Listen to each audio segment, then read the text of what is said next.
play this almost unconscious comedy. Inertness and convenience, and to a large extent also the vain desire to be regarded as thoroughly consistent and homogeneous in nature and thought, for this wins respect and gives confidence and power. 609. Age in relation to truth. Young people love what is interesting and exceptional, indifferent whether it is truth or falsehood. Riper minds love what is interesting and extraordinary when it is truth.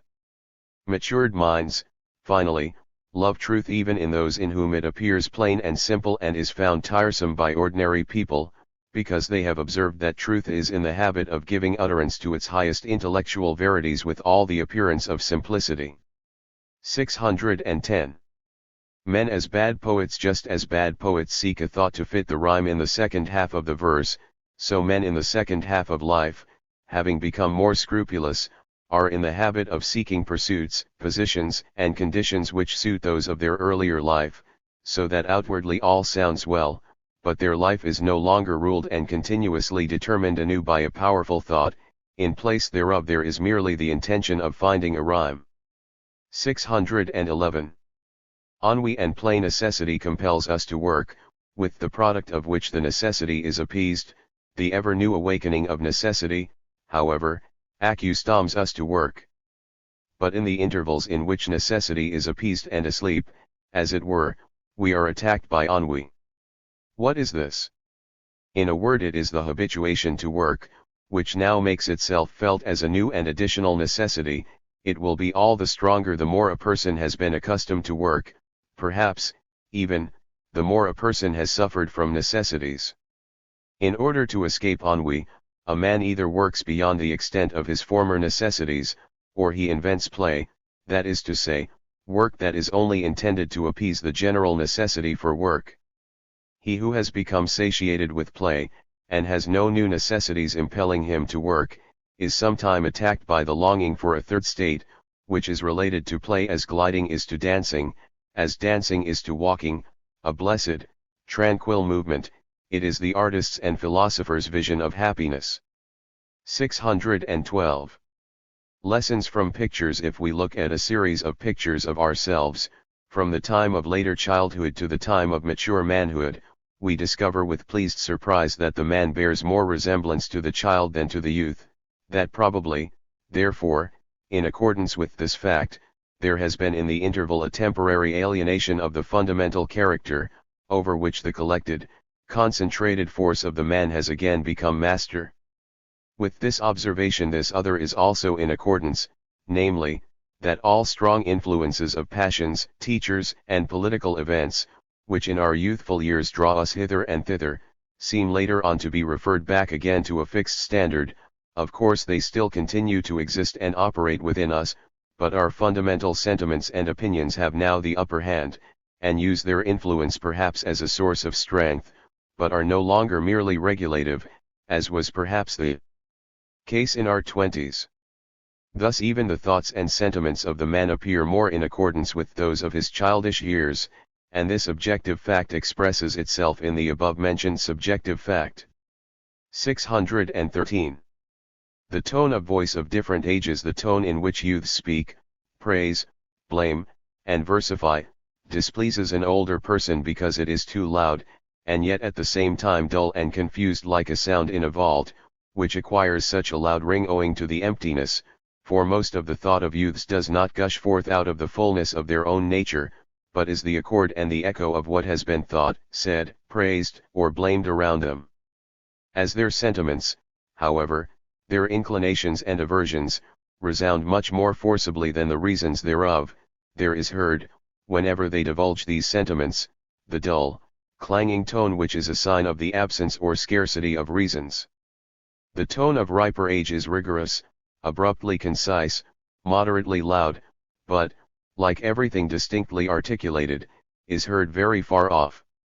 Old age, finally, often brings a certain mildness and consideration into the tone of the voice, and as it were, sweetens it. In many cases, to be sure, it also sours it. 614. The atavist and the forerunner. The man of unpleasant character, full of distrust, envious of the success of fellow competitors and neighbors, violent and enraged at divergent opinions, shows that he belongs to an earlier grade of culture, and is, therefore, an atavism, for the way in which he behaves to people was right and suitable only for an age of club law. He is an atavist. The man of a different character, rich in sympathy, winning friends everywhere, finding all that is growing and becoming amiable, rejoicing at the honors and successes of others and claiming no privilege of solely knowing the truth, but full of a modest distrust, he is a forerunner who presses upward towards a higher human culture. The man of unpleasant character dates from the times when the rude basis of human intercourse had yet to be laid, the other lives on the upper floor of the edifice of culture, removed as far as possible from the howling and raging wild beast imprisoned in the cellars. 615. Consolation for hypochondriacs. When a great thinker is temporarily subjected to hypochondriacal self-torture, he can say to himself, by way of consolation, "It is thine own great strength on which this parasite feeds and grows. If thy strength were smaller thou wouldst have less to suffer." The statesman may say just the same thing when jealousy and vengeful feeling, or, in a word, the tone of the bellum omnium contra omnes, for which, as the representative of a nation, he must necessarily have a great capacity, occasionally intrudes into his personal relations and makes his life hard. 616. Estranged from the present. There are great advantages in estranging oneself for once to a large extent from one's age, and being as it were driven back from its shores into the ocean of past views of things. Looking thence towards the coast one commands a view, perhaps for the first time, of its aggregate formation, and when one again approaches the land one has the advantage of understanding it better, on the whole, than those who have never left it. 617. Sowing and reaping. On the field of personal defects, men like Rousseau understand how to use their weaknesses, defects, and vices as manure for their talent.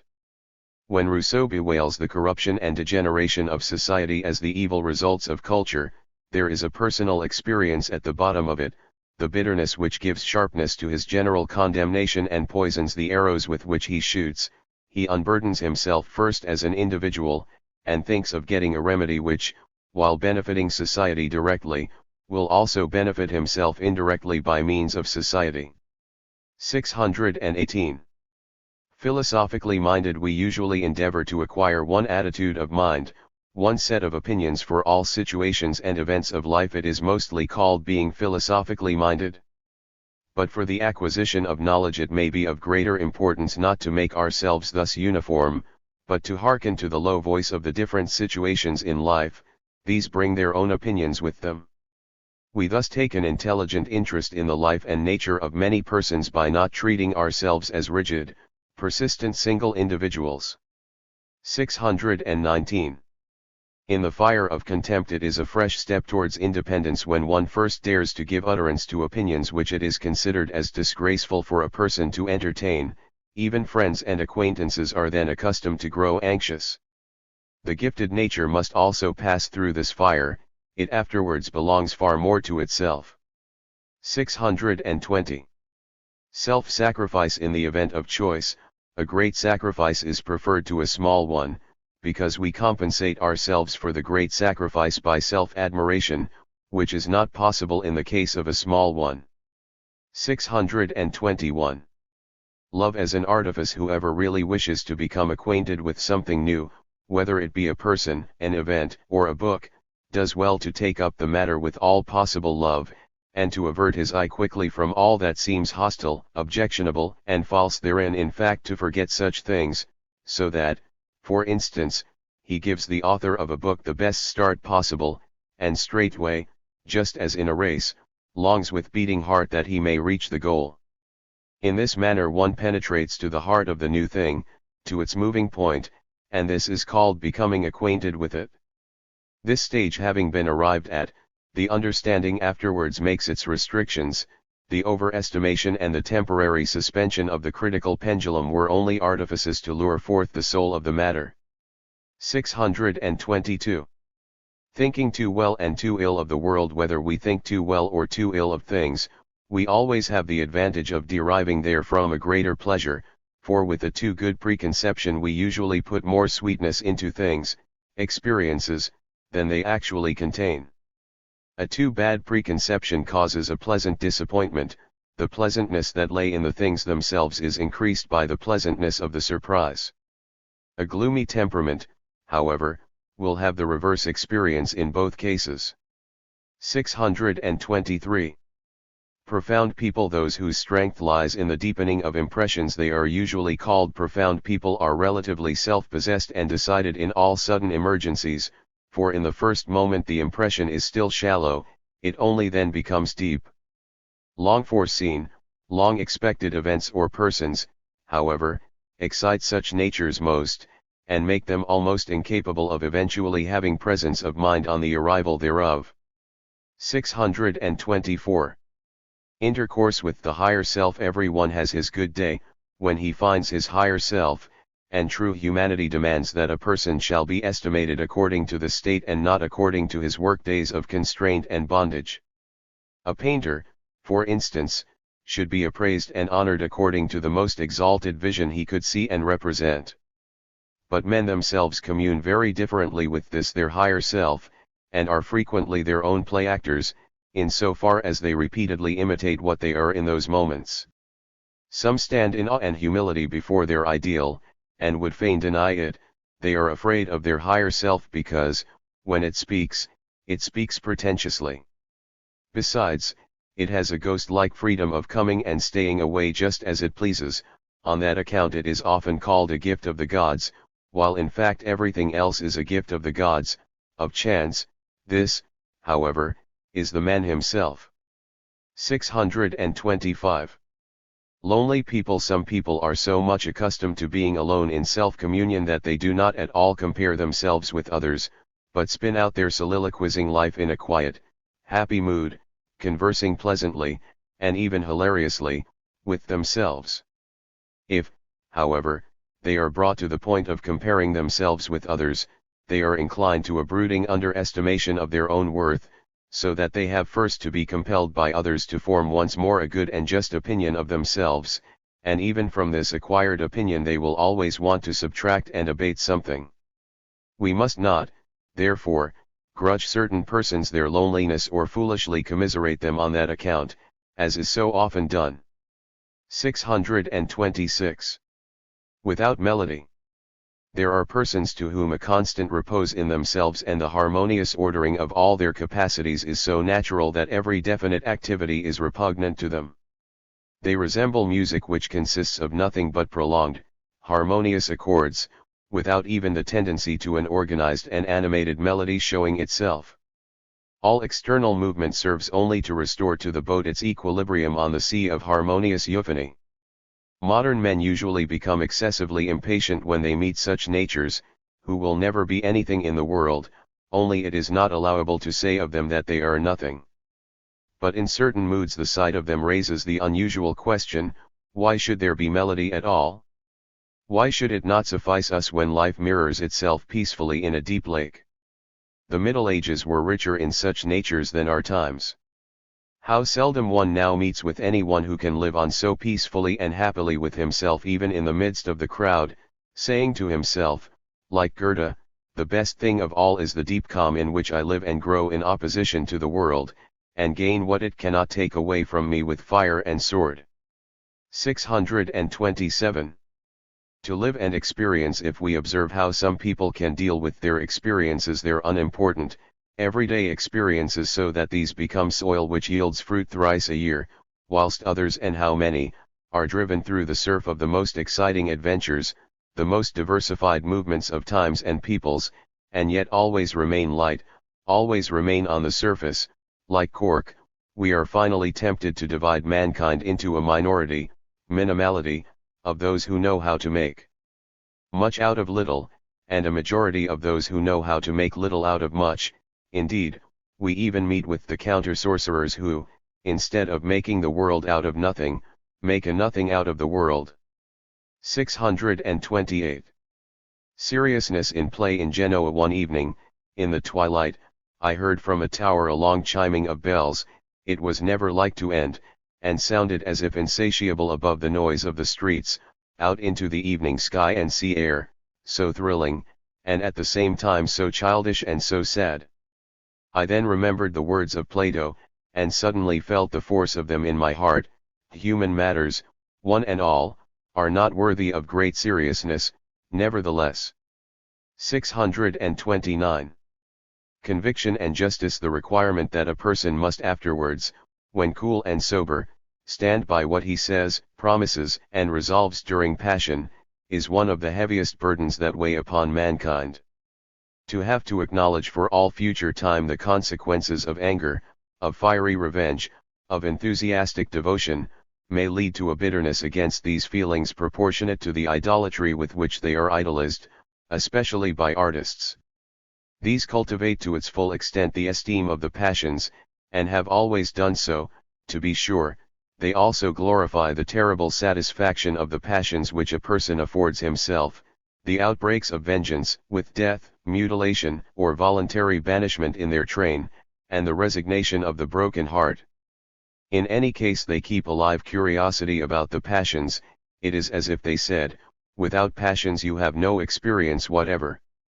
Because we have sworn fidelity, perhaps even to a purely fictitious being, such as a god, because we have surrendered our heart to a prince, a party, a woman, a priestly order, an artist, or a thinker, in a state of infatuated delusion that threw a charm over us and made those beings appear worthy of all veneration, and every sacrifice, are we, therefore, firmly and inevitably bound? Or did we not, after all, deceive ourselves then? Was there not a hypothetical promise, under the tacit presupposition that those beings to whom we consecrated ourselves were really the beings they seemed to be in our imagination? Are we under obligation to be faithful to our errors, even with the knowledge that by this fidelity we shall cause injury to our higher selves? No, there is no law, no obligation of that sort. We must become traitors, we must act unfaithfully and abandon our ideals again and again. We cannot advance from one period of life into another without causing these pains of treachery and also suffering from them. Might it be necessary to guard against the ebullitions of our feelings in order to escape these pains? Would not the world then become too arid, too ghost-like for us? Rather will we ask ourselves whether these pains are necessary on a change of convictions, or whether they do not depend on a mistaken opinion and estimate. Why do we admire a person who remains true to his convictions and despise him who changes them? I fear the answer must be, because every one takes for granted that such a change is caused only by motives of more general utility or of personal trouble. That is to say, we believe at bottom that nobody alters his opinions as long as they are advantageous to him, or at least as long as they do not cause him any harm.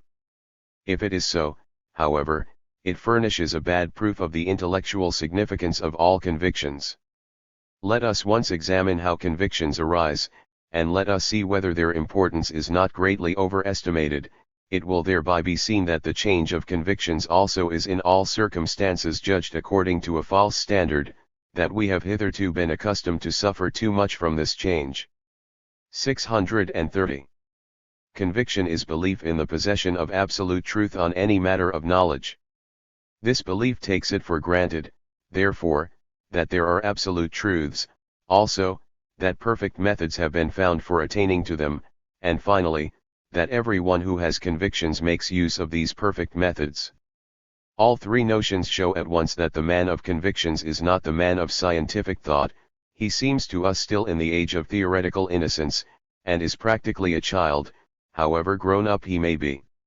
Whole centuries, however, have been lived under the influence of those childlike presuppositions, and out of them have flowed the mightiest sources of human strength.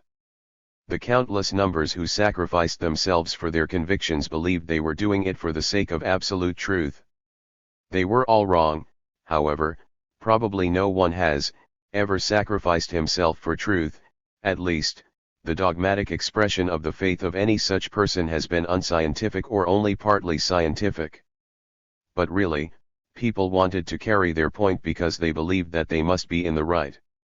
To allow their belief to be wrested from them probably meant calling in question their eternal salvation. In an affair of such extreme importance the will was too audibly the prompter of the intellect. The presupposition of every believer of every shade of belief has been that he could not be confused. If the counter-arguments happened to be very strong, it always remained for him to decry intellect generally, and, perhaps, even to set up the credo quia absurdum est as the standard of extreme fanaticism. It is not the struggle of opinions that has made history so turbulent, but the struggle of belief in opinions, that is to say, of convictions. If all those who thought so highly of their convictions, who made sacrifices of all kinds for them, and spared neither honor, body, nor life in their service, had only devoted half of their energy to examining their right to adhere to this or that conviction and by what road they arrived at it, how peaceable would the history of mankind now appear? How much more knowledge would there be? All the cruel scenes in connection with the persecution of heretics of all kinds would have been avoided, for two reasons. Firstly, because the inquisitors would above all have inquired of themselves, and would have recognized the presumption of defending absolute truth, and secondly, because the heretics themselves would, after examination, have taken no more interest in such badly established doctrines as those of all religious sectarians and orthodox believers. 631. From the ages in which it was customary to believe in the possession of absolute truth, people have inherited a profound dislike of all sceptical and relative attitudes with regard to questions of knowledge. They mostly prefer to acquiesce, for good or evil, in the convictions of those in authority, fathers, friends, teachers, princes, and they have a kind of remorse of conscience when they do not do so. This tendency is quite comprehensible, and its results furnish no ground for condemnation of the course of the development of human reason. The scientific spirit in man, however, has gradually to bring to maturity the virtue of cautious forbearance, the wise moderation, which is better known in practical than in theoretical life, and which, for instance, Goethe has represented in Antonio, as an object of provocation for all Tassos, that is to say, for unscientific and at the same time inactive natures. The man of convictions has in himself the right not to comprehend the man of cautious thought, the theoretical Antonio. The scientific man, on the other hand, has no right to blame the former on that account. He takes no notice thereof, and knows, moreover, that in certain cases the former will yet cling to him, as Tasso finally clung to Antonio. 632. He who has not passed through different phases of conviction, but sticks to the faith in whose net he was first caught, is, under all circumstances, just on account of this unchangeableness, a representative of atavistic culture. In accordance with this lack of culture, which always presupposes plasticity for culture, he is severe, unintelligent, unteachable, without liberality, an ever suspicious person, an unscrupulous person who has recourse to all expedients for enforcing his opinions. Because he cannot conceive that there must be other opinions, he is, in such respects, perhaps a source of strength, and even wholesome in cultures that have become too emancipated and languid, but only because he strongly incites to opposition, for thereby the delicate organization of the new culture, which is forced to struggle with him, becomes strong itself. 633. In essential respects we are still the same men as those of the time of the Reformation. How could it be otherwise?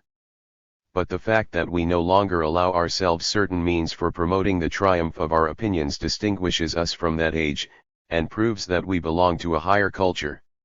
He who still combats and overthrows opinions with calumnies and outbursts of rage, after the manner of the Reformation men, obviously betrays the fact that he would have burnt his adversaries had he lived in other times, and that he would have resorted to all the methods of the Inquisition if he had been an opponent of the Reformation.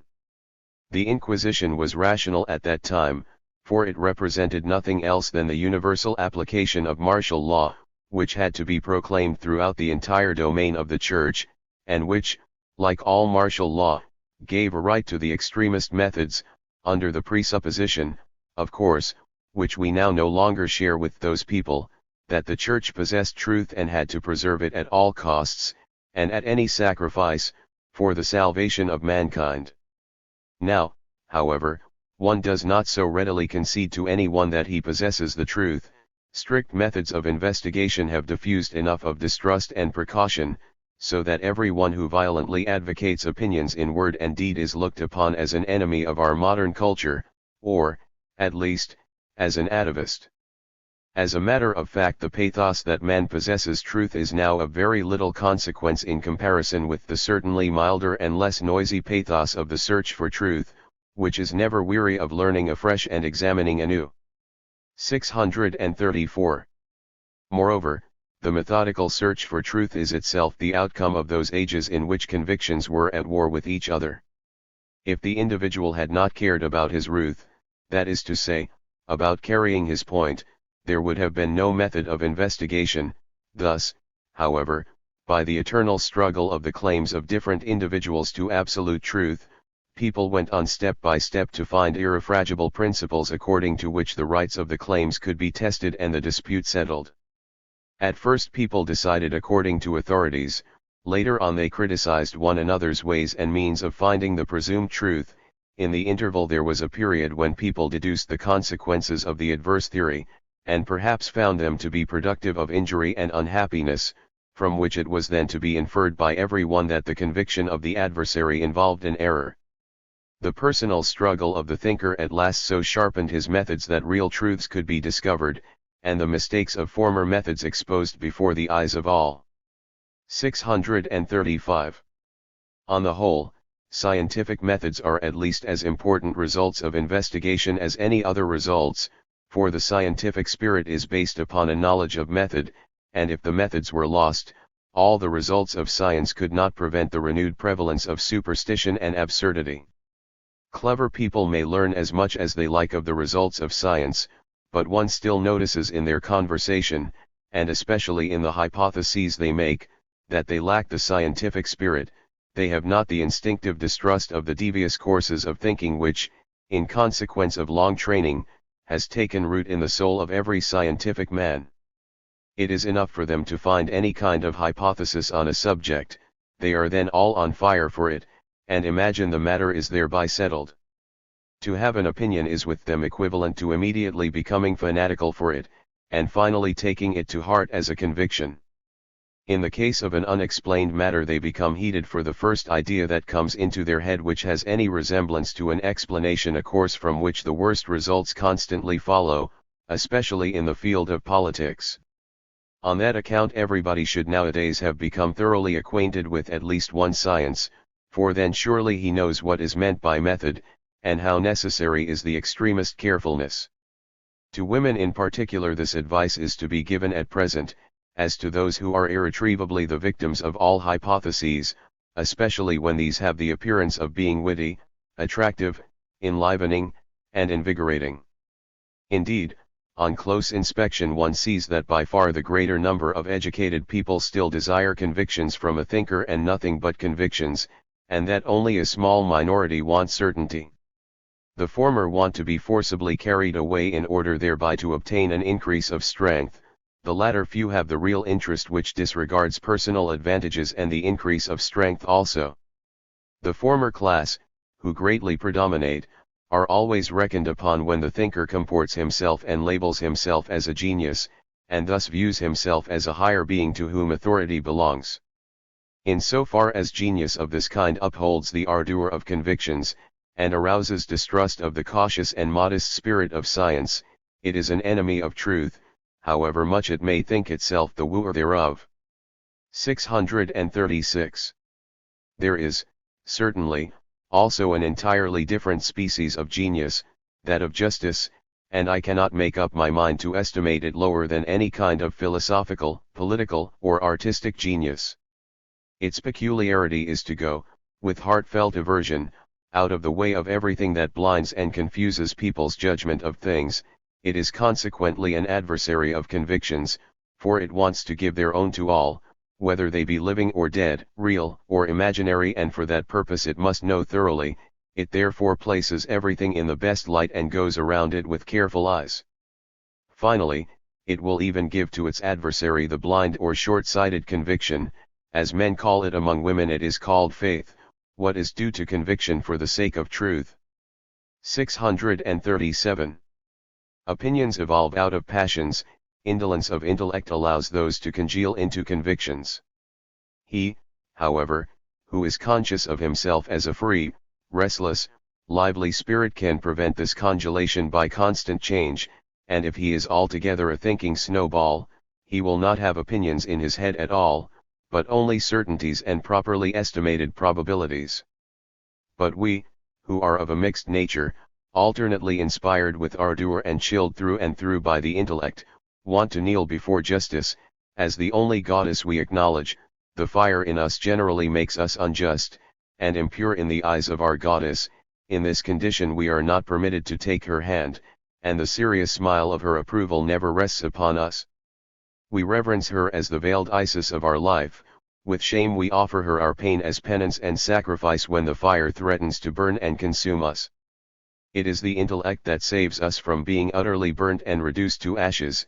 It occasionally drags us away from the sacrificial altar of justice or enwraps us in a garment of asbestos.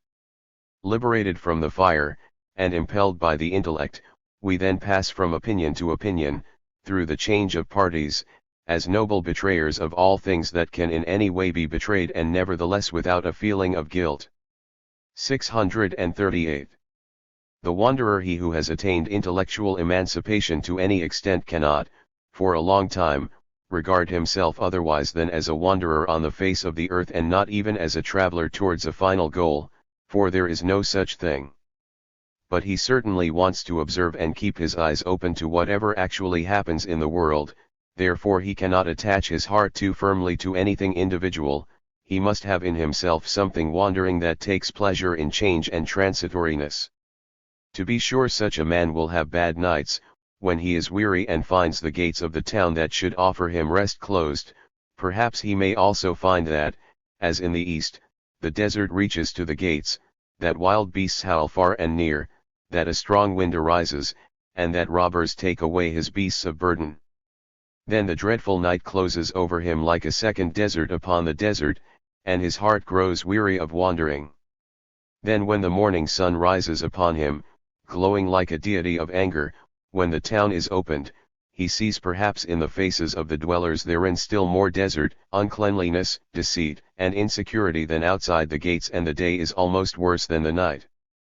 Thus it may occasionally happen to the wanderer, but then there come as compensation the delightful mornings of other lands and days, when already in the grey of the dawn he sees the throng of muses dancing by, close to him, in the mist of the mountain, when afterwards, in the symmetry of his ante-meridian soul, he strolls silently under the trees, out of whose crests and leafy hiding places all manner of good and bright things are flung to him, the gifts of all the free spirits who are at home in mountains, forests, and solitudes, and who, like himself, alternately merry and thoughtful, are wanderers and philosophers.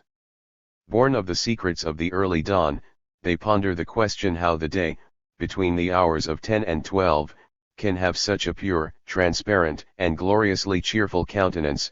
They seek the ante-meridian philosophy. An epode, among friends. Translated by T. Common. Nice, when mute we lie a-dreaming.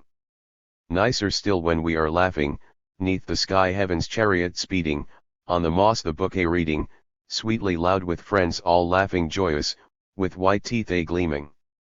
Do I well, we're mute and humble. Do I ill, we'll laugh exceeding. Make it worse and worse, unheeding.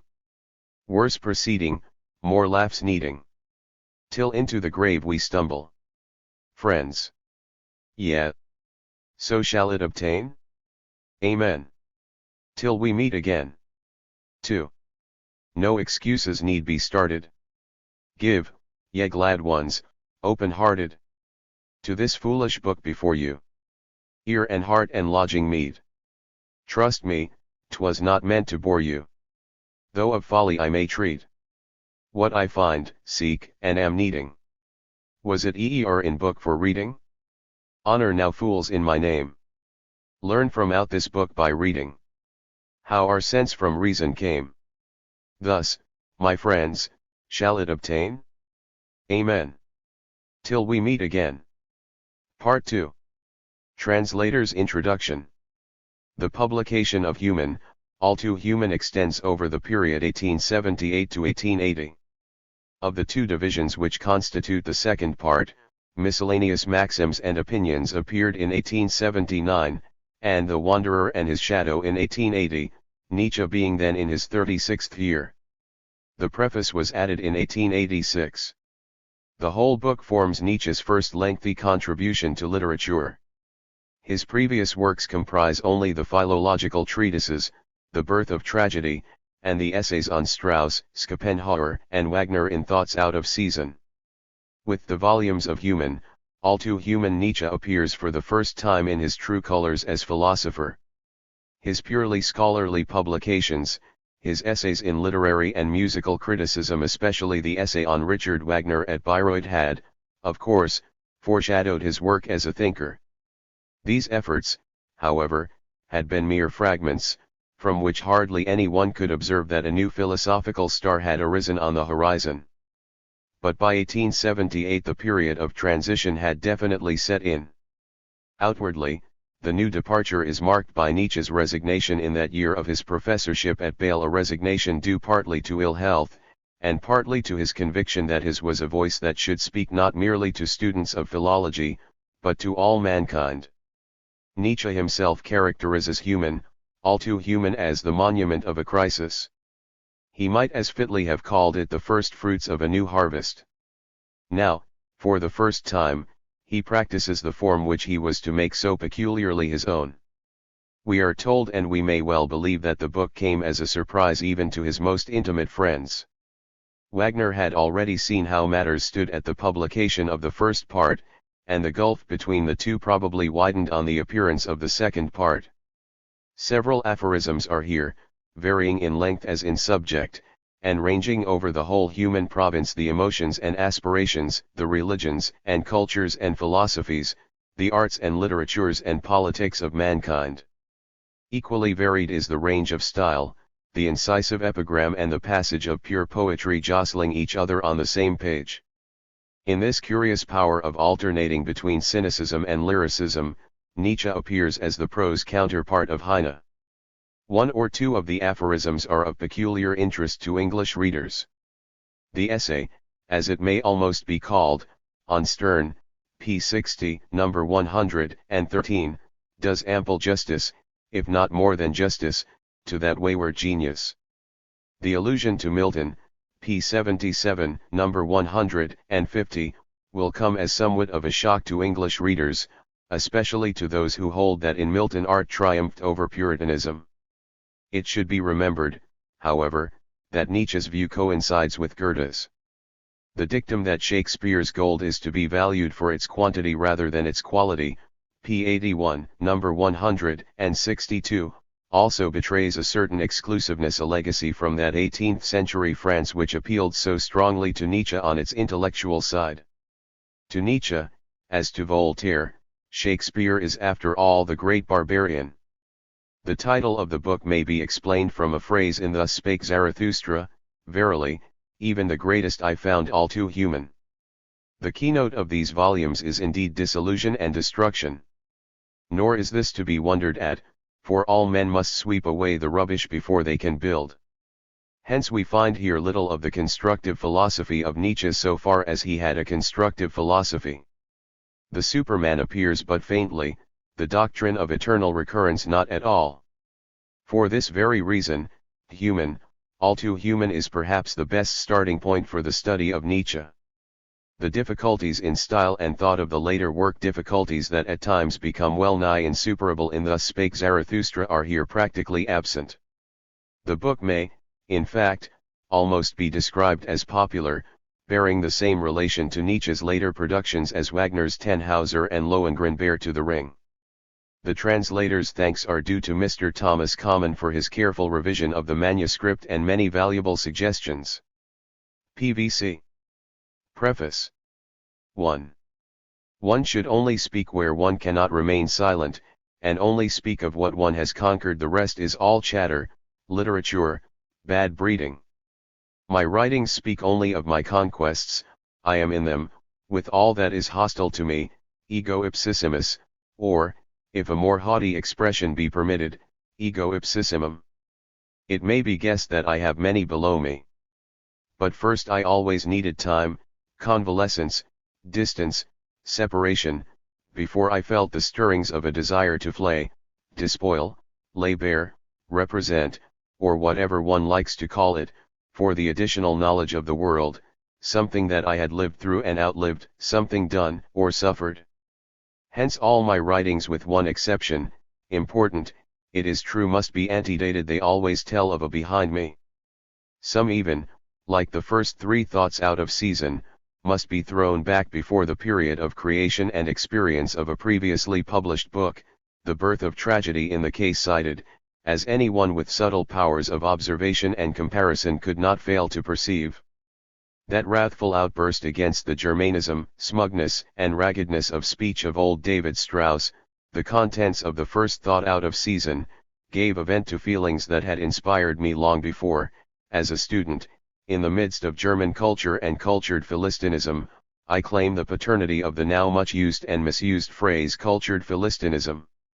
What I said against the historical disease I said as one who had slowly and laboriously recovered from that disease, and who was not at all disposed to renounce history in the future because he had suffered from her in the past. When in the third thought out of season I gave expression to my reverence for my first and only teacher, the great Arthur Schopenhauer, I should now give it a far more personal and emphatic voice. I was for my part already in the throes of moral scepticism and dissolution, that is, as much concerned with the criticism as with the study of all pessimism down to the present day. I already did not believe in a blessed thing, as the people say, not even in Schopenhauer. It was at this very period that an unpublished essay of mine, on truth and falsehood in an extra-moral sense, came into being. Even my ceremonial oration in honor of Richard Wagner, on the occasion of his triumphal celebration at Bayreuth in 1876. Bayreuth signifies the greatest triumph that an artist has ever won, a work that bears the strongest stamp of individuality, was in the background an act of homage and gratitude to a bit of the past in me, to the fairest but most perilous calm of my sea voyage, and as a matter of fact a severance and a farewell. Was Richard Wagner mistaken on this point? I do not think so. So long as we still love, we do not paint such pictures, we do not yet examine, we do not place ourselves so far away as is essential for one who examines. Examining needs at least a secret antagonism, that of an opposite point of view, it is said on page 46 of the above-named work itself, with an insidious, melancholy application that was perhaps understood by few. The composure that gave me the power to speak after many intervening years of solitude and abstinence, first came with the book, Human, All Too Human, to which the second preface and Apologia 21 is dedicated. As a book for free spirits it shows some trace of that almost cheerful and inquisitive coldness of the psychologist, who has behind him many painful things that he keeps under him, and moreover establishes them for himself and fixes them firmly as with a needle point. Is it to be wondered at that at such sharp, ticklish work blood flows now and again, that indeed the psychologist has blood on his fingers and not only on his fingers? 2. The miscellaneous maxims and opinions were in the first place, like The Wanderer and His Shadow, published separately as continuations and appendices to the above-mentioned Human, All Too Human book for free spirits, and at the same time, as a continuation and confirmation of an intellectual cure, consisting in a course of anti-romantic self-treatment, such as my instinct, which had always remained healthy, had itself discovered and prescribed against a temporary attack of the most dangerous form of romantics. After a convalescence of 6 years I may well be permitted to collect these same writings and publish them as a second volume of Human, All Too Human. Perhaps, if surveyed together, they will more clearly and effectively teach their lesson, a lesson of health that may be recommended as a discipline of voluntatis to the more intellectual natures of the rising generation. Here speaks a pessimist who has often leaped out of his skin but has always returned into it, thus, a pessimist with goodwill towards pessimism, at all events a romanticist no longer. And has not a pessimist, who possesses the serpentine knack of changing his skin, the right to read a lecture to our pessimists of today, who are one and all still in the toils of romanticism? Or at least to show them how it is done. 3. It was then, in fact, high time to bid farewell, and I soon received proof. Richard Wagner, who seemed all-conquering, but was in reality only a decayed and despairing romantic, suddenly collapsed, helpless and broken, before the Christian cross. Was there not a single German with eyes in his head and sympathy in his heart for this appalling spectacle? Was I the only one whom he caused suffering? In any case, the unexpected event illumined for me in one lightning flash the place that I had abandoned, and also the horror that is felt by everyone who is unconscious of a great danger until he has passed through it. As I went forward alone, I shuddered, and not long afterwards I was ill, or rather more than ill, weary from my ceaseless disappointment about all that remained to make us modern men enthusiastic, at the thought of the power, work, hope, youth, love, flung to all the winds, weary from disgust at the effeminacy and undisciplined rhapsody of this romanticism, at the whole tissue of idealistic lies and softening of conscience, which here again had won the day over one of the bravest of men. Last, and not least, weary from the bitterness of an inexorable suspicion that after this disappointment I was doomed to mistrust more thoroughly, to despise more thoroughly, to be alone more thoroughly than ever before. My task, whither had it flown? Did it not look now as if my task were retreating from me, and as if I should for a long future period have no more right to it? What was I to do to endure this most terrible privation? I began by entirely forbidding myself all romantic music, that ambiguous, pompous, stifling art, which robs the mind of its sternness and its joyousness and provides a fertile soil for every kind of vague yearning and spongy sensuality. Cave musicam is even today my advice to all who are enough of men to cling to purity in matters of the intellect. Such music enervates, softens, feminizes, its eternal feminine draws us down. 22 My first suspicion, my most immediate precaution, was directed against romantic music. If I hoped for anything at all from music, it was in the expectation of the coming of a musician bold, subtle, malignant, southern, healthy enough to take an immortal revenge upon that other music. 4. Lonely now and miserably self-distrustful, I took sides, not without resentment, against myself and for everything that hurt me and was hard to me. Thus I once more found the way to that courageous pessimism that is the antithesis of all romantic fraud, and, as it seems to me today, the way to myself, to my task. That hidden masterful something, for which we long have no name until at last it shows itself as our task, that tyrant in us exacts a terrible price for every attempt that we make to escape him or give him the slip, for every premature act of self-constraint, for every reconciliation with those to whom we do not belong, for every activity, however reputable, which turns us aside from our main purpose, yes, even for every virtue that would fain protect us from the cruelty of our most individual responsibility. Disease is always the answer when we wish to have doubts of our rights to our own task, when we begin to make it easier for ourselves in any way. How strange and how terrible! It is our very alleviations for which we have to make the severest atonement. And if we want to return to health, we have no choice left, we must load ourselves more heavily than we were ever laden before. 5. It was then that I learnt the hermetical habit of speech acquired only by the most silent and suffering. I spoke without witnesses, or rather indifferent to the presence of witnesses, so as not to suffer from silence. I spoke of various things that did not concern me in a style that gave the impression that they did. Then, too, I learnt the art of showing myself cheerful, objective, inquisitive in the presence of all that is healthy and evil. Is this, in an invalid, as it seems to me, his good taste? Nevertheless, a more subtle eye and sympathy will not miss what perhaps gives a charm to these writings, the fact that here speaks one who has suffered and abstained in such a way as if he had never suffered or abstained. Here equipoise, composure, even gratitude towards life shall be maintained. Here rules a stern, proud, ever vigilant, ever susceptible will, which has undertaken the task of defending life against pain and snapping off all conclusions that are wont to grow like poisonous fungi from pain, disappointment, satiety, isolation, and other morasses. Perhaps this gives our pessimists a hint to self-examination? For it was then that I hit upon the aphorism, a sufferer has as yet no right to pessimism, and that I engaged in a tedious, patient campaign against the unscientific first principles of all romantic pessimism, which seeks to magnify and interpret individual, personal experiences into general judgments, universal condemnations. It was then, in short, that I sighted a new world. Optimism for the sake of restitution, in order at some time to have the right to become a pessimist. Do you understand that?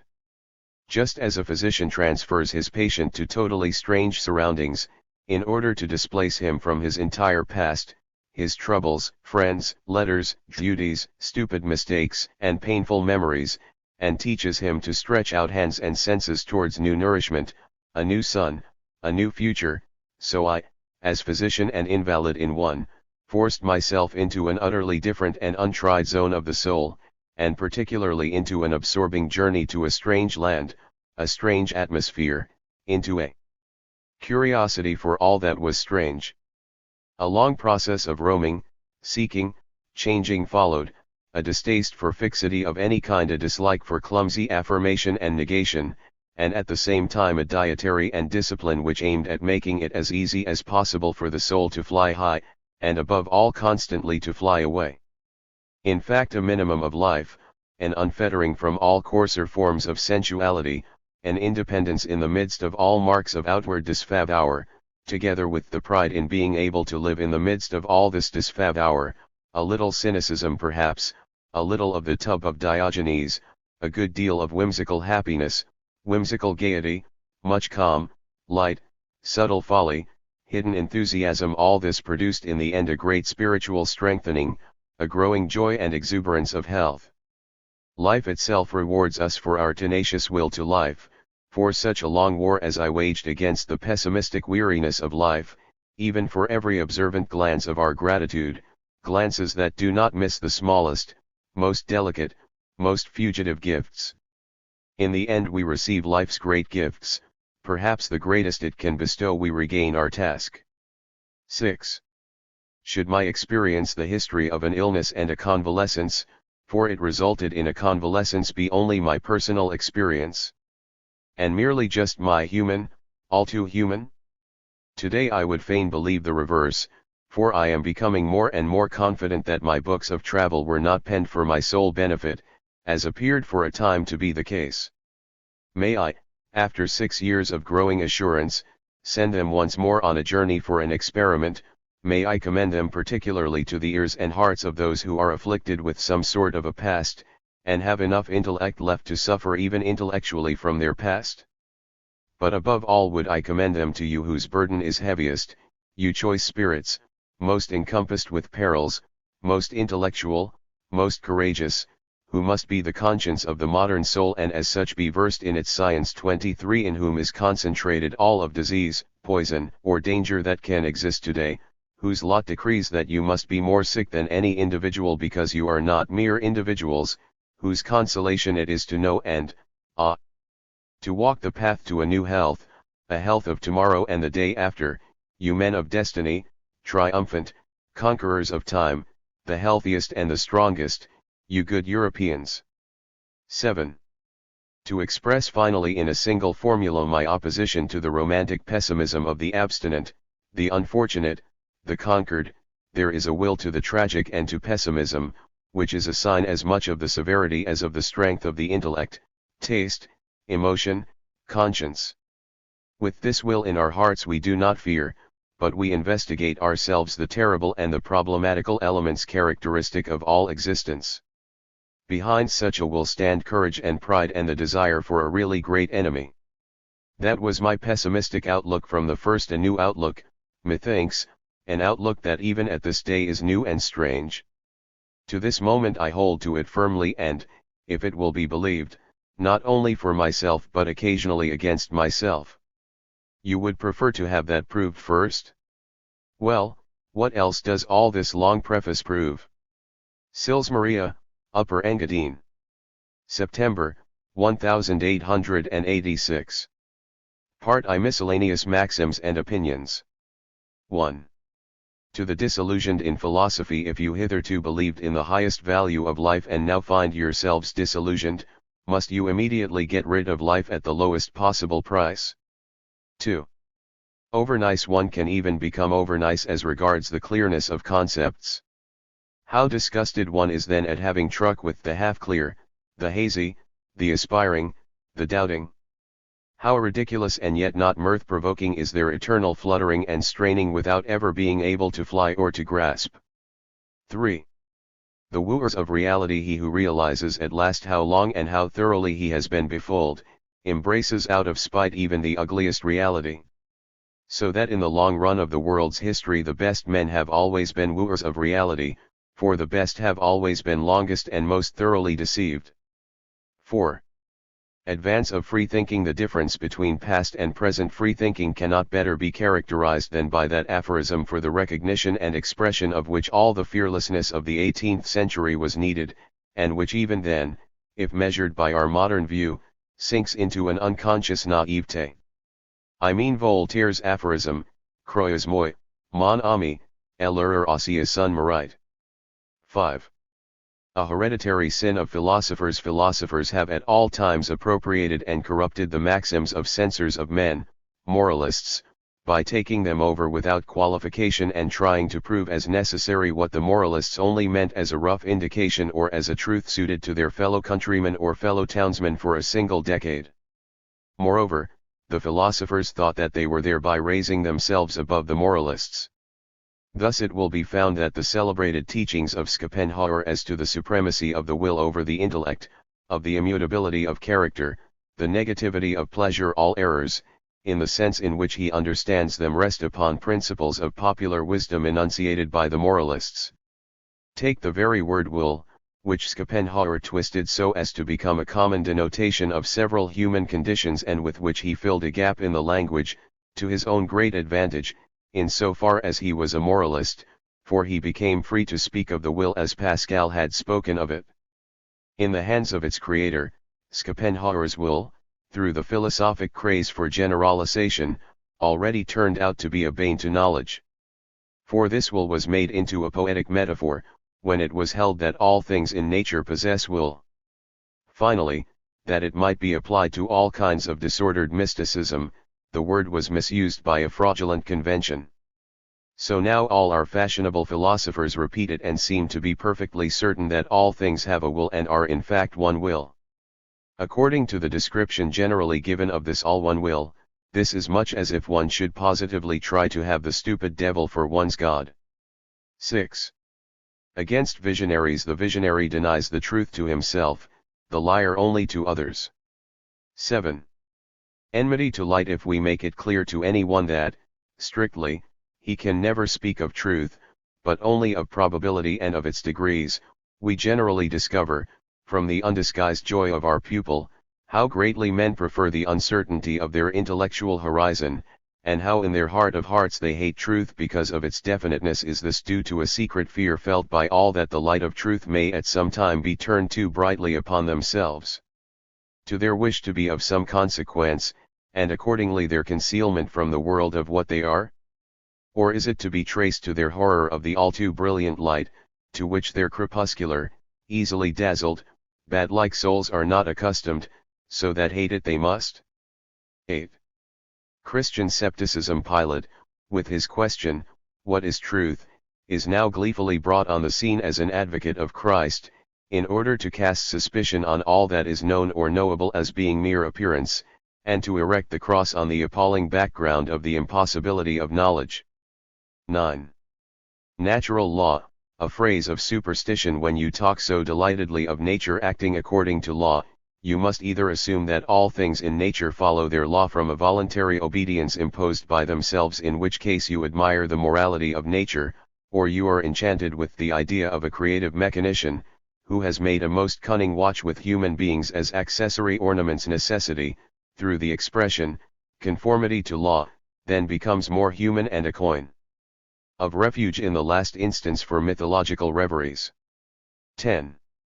Fallen forfeit to history. All misty philosophers and obscurers of the world, in other words all metaphysicians of coarse or refined texture, are seized with earache and toothache when they begin to suspect that there is truth in the saying, all philosophy has from now fallen forfeit to history.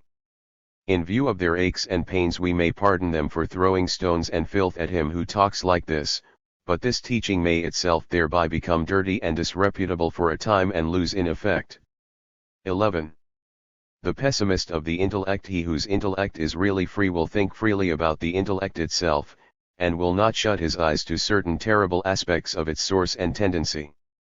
For this reason others will perhaps designate him the bitterest opponent of free thought and give him that dreadful, abusive name of pessimist of the intellect, accustomed as they are to typify a man not by his strong point, his preeminent virtue, but by the quality that is most foreign to his nature. 12. The metaphysician's knapsack. To all who talk so boastfully of the scientific basis of their metaphysics, it is best to make no reply. It is enough to tug at the bundle that they rather shyly keep hidden behind their backs. If one succeeds in lifting it, the results of that scientific basis come to light, to their great confusion, a dear little God, a genteel immortality, perhaps a little spiritualism, and in any case a complicated mass of poor sinners' misery and Pharisee arrogance. 13. Occasional harmfulness of knowledge. The utility involved in the unchecked investigation of knowledge is so constantly proved in 100 different ways that one must remember to include in the bargain the subtler and rarer damage which individuals must suffer on that account. The chemist cannot avoid occasionally being poisoned or burnt at his experiments. What applies to the chemist, is true of the whole of our culture.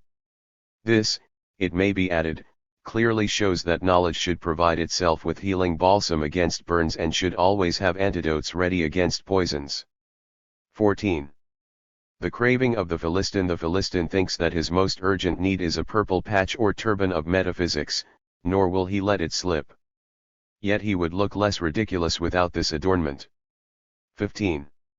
Enthusiasts. With all that enthusiasts say in favor of their gospel or their master, they are defending themselves, however much they comport themselves as the judges and not the accused, because they are involuntarily reminded almost at every moment that they are exceptions and have to assert their legitimacy.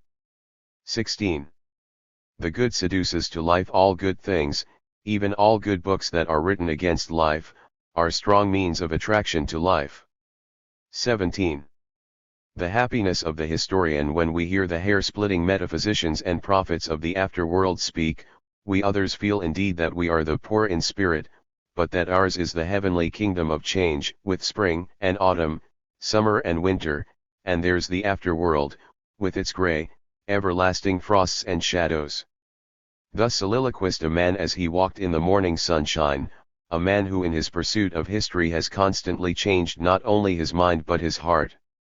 In contrast to the metaphysicians, he is happy to harbor in himself not an immortal soul but many mortal souls. 18. 3 varieties of thinkers there are: streaming, flowing, trickling mineral springs, and 3 corresponding varieties of thinkers. The layman values them by the volume of the water, the expert by the contents of the water, in other words, by the elements in them that are not water. 19. The picture of life. The task of painting the picture of life, often as it has been attempted by poets and philosophers, is nevertheless irrational. Even in the hands of the greatest artist thinkers, pictures and miniatures of one life only their own have come into being, and indeed no other result is possible. While in the process of developing, a thing that develops, cannot mirror itself as fixed and permanent, as a definite object. 20. Truth will have no gods before it. The belief in truth begins with the doubt of all truths in which one has previously believed. 21. Where silence is required. If we speak of free thinking as of a highly dangerous journey over glaciers and frozen seas, we find that those who do not care to travel on this track are offended, as if they had been reproached with cowardice and weak knees. The difficult, which we find to be beyond our powers, must not even be mentioned in our presence. 22. Historia in nous. The most serious parody I ever heard was this: in the beginning was the nonsense, and the nonsense was with God, and the nonsense was God. 24. 23. Incurable. The idealist is incorrigible. If he be thrown out of his heaven, he makes himself a suitable ideal out of hell. Disillusion him, and lo, he will embrace disillusionment with no less ardor than he recently embraced hope. In so far as his impulse belongs to the great incurable impulses of human nature, he can bring about tragic destinies and later become a subject for tragedy himself, for such tragedies as deal with the incurable, implacable, inevitable in the lot and character of man. 24. Applause itself as the continuation of the play. Sparkling eyes and an amiable smile are the tributes of applause paid to all the great comedy of world and existence, but this applause is a comedy within a comedy, meant to tempt the other spectators to applaudite amici. 25. Courage for tedium. He who has not the courage to allow himself and his work to be considered tedious, is certainly no intellect of the first rank, whether in the arts or in the sciences. A scoffer, who happened for once in a way to be a thinker, might add, with a glance at the world and at history, God did not possess this courage, for he wanted to make and he made all things so interesting. 26. From the most intimate experience of the thinker, nothing is harder for a man than to conceive of an object impersonally, I mean to see in it an object and not a person. One may even ask whether it is possible for him to dispense for a single moment with the machinery of his instinct to create and construct a personality. After all, he associates with his thoughts, however abstract they may be, as with individuals, against whom he must fight or to whom he must attach himself, whom he must protect, support and nourish. Let us watch or listen to ourselves at the moment when we hear or discover a new idea. Perhaps it displeases us because it is so defiant and so autocratic, and we unconsciously ask ourselves whether we cannot place a contradiction of it by its side as an enemy, or fasten onto it a perhaps or a sometimes. The mere little word probably gives us a feeling of satisfaction, for it shatters the oppressive tyranny of the unconditional. If, on the other hand, the new idea enters in gentle shape, sweetly patient and humble, and falling at once into the arms of contradiction, we put our autocracy to the test in another way.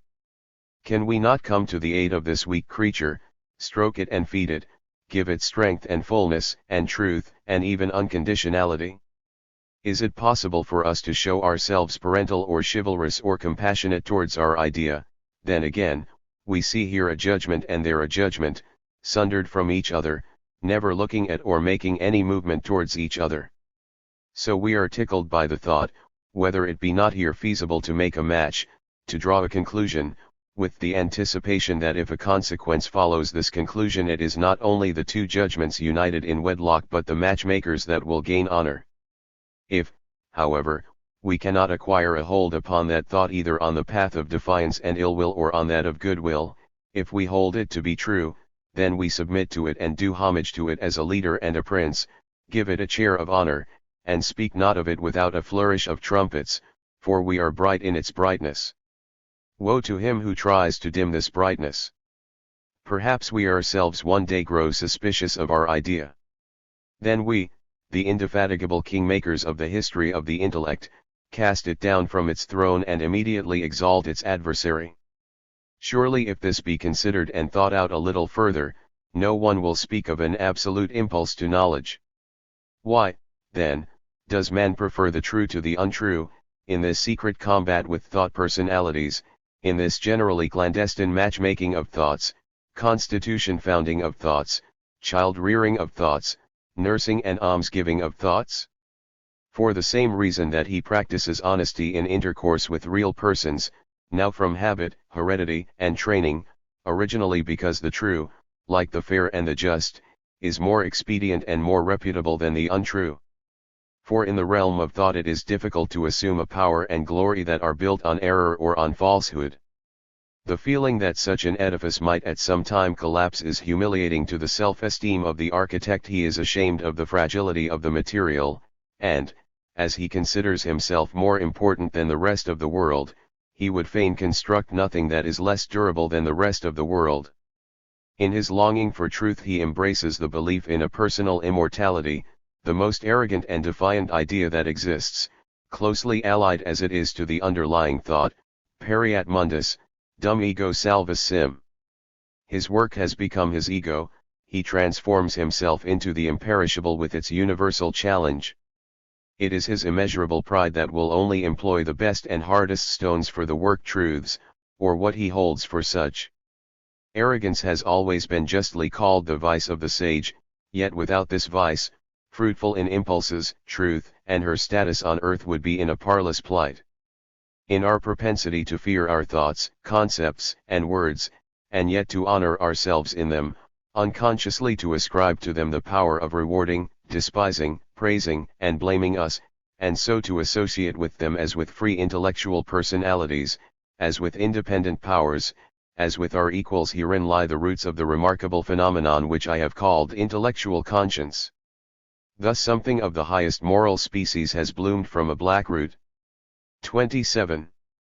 The obscurantists. The essential feature of the black art of obscurantism is not its intention of clouding the brain, but its attempt to darken the picture of the world and cloud our idea of existence. It often employs the method of thwarting all illumination of the intellect, but at times it uses the very opposite means, seeking by the highest refinement of the intellect to induce a satiety of the intellect's fruits. Hair-splitting metaphysicians, who pave the way for scepticism and by their excessive acumen provoke a distrust of acumen, are excellent instruments of the more subtle form of obscurantism. Is it possible that even Kant may be applied to this purpose? Did he even intend something of the sort, for a time at least, to judge from his own notorious exposition, to clear the way for belief by setting limitations to knowledge? Certainly he did not succeed, nor did his followers, on the wolf and fox tracks of this highly refined and dangerous form of obscurantism, the most dangerous of all, for the black art here appears in the garb of light. 28. By what kind of philosophy art is corrupted when the mists of a metaphysical mystical philosophy succeed in making all aesthetic phenomena opaque? It follows that these phenomena cannot be comparatively valued, inasmuch as each becomes individually inexplicable. But when once they cannot be compared for the sake of valuation, there arises an entire absence of criticism, a blind indulgence.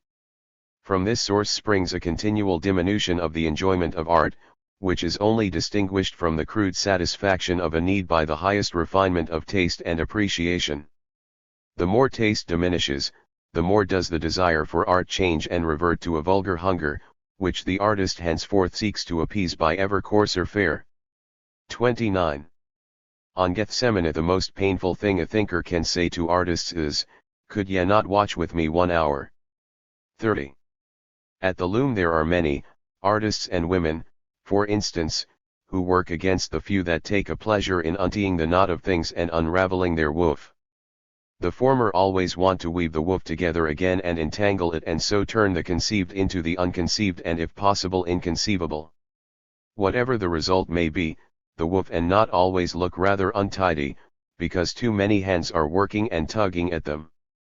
31. In the desert of science, as the man of science proceeds on his modest and toilsome wanderings, which must often enough be journeys in the desert, he is confronted with those brilliant mirages known as philosophic systems. With magic powers of deception they show him that the solution of all riddles and the most refreshing draught of true water of life are close at hand. His weary heart rejoices, and he well nigh touches with his lips the goal of all scientific endurance and hardship, so that almost unconsciously he presses forward. Other natures stand still, as if spellbound by the beautiful illusion. The desert swallows them up, they become lost to science. Other natures, again, that have often experienced these subjective consolations, become very disheartened and curse the salty taste which these mirages leave behind in the mouth, and from which springs a raging thirst without one's having come one step nearer to any sort of a spring. 32. The so-called real reality. When the poet depicts the various callings such as those of the warrior, the silk weaver, the sailor, he feigns to know all these things thoroughly, to be an expert. Even in the exposition of human actions and destinies he behaves as if he had been present at the spinning of the whole web of existence. In so far he is an impostor. He practices his frauds on pure ignoramuses, and that is why he succeeds. They praise him for his deep, genuine knowledge, and lead him finally into the delusion that he really knows as much as the individual experts and creators, yes, even as the great world spinners themselves. In the end, the impostor becomes honest, and actually believes in his own sincerity. Emotional people say to his very face that he has the higher truth and sincerity, for they are weary of reality for the time being, and accept the poetic dream as a pleasant relaxation and a night's rest for head and heart. The visions of the dream now appear to them of more value, because, as has been said, they find them more beneficial, and mankind has always held that what is apparently of more value is more true, more real. All that is generally called reality, the poets, conscious of this power, proceed with intention to disparage and to distort into the uncertain, the illusory, the spurious, the impure, the sinful, sorrowful, and deceitful. They make use of all doubts about the limits of knowledge, of all sceptical excesses, in order to spread over everything the rumpled veil of uncertainty. For they desire that when this darkening process is complete, their wizardry and soul magic may be accepted without hesitation as the path to true truth and real reality. 33. The wish to be just and the wish to be a judge. Schopenhauer, whose profound understanding of what is human and all too human and original sense for facts was not a little impaired by the bright leopard skin of his metaphysic, the skin must first be pulled off him if one wants to find the real moralist genius beneath. Schopenhauer makes this admirable distinction, wherein he comes far nearer the mark than he would himself dare to admit. Insight into the stern necessity of human actions is the boundary line that divides philosophic from other brains. He worked against that wonderful insight of which he was sometimes capable by the prejudice that he had in common with the moral man, not the moralist, a prejudice that he expresses quite guilelessly and devoutly as follows.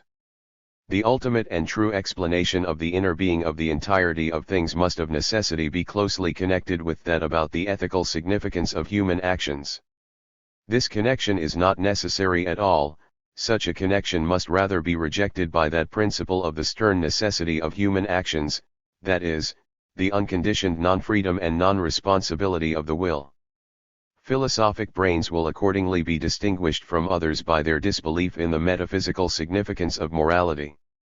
This must create between the two kinds of brain a gulf of a depth and unbridgeableness of which the much deplored gulf between cultured and uncultured scarcely gives a conception.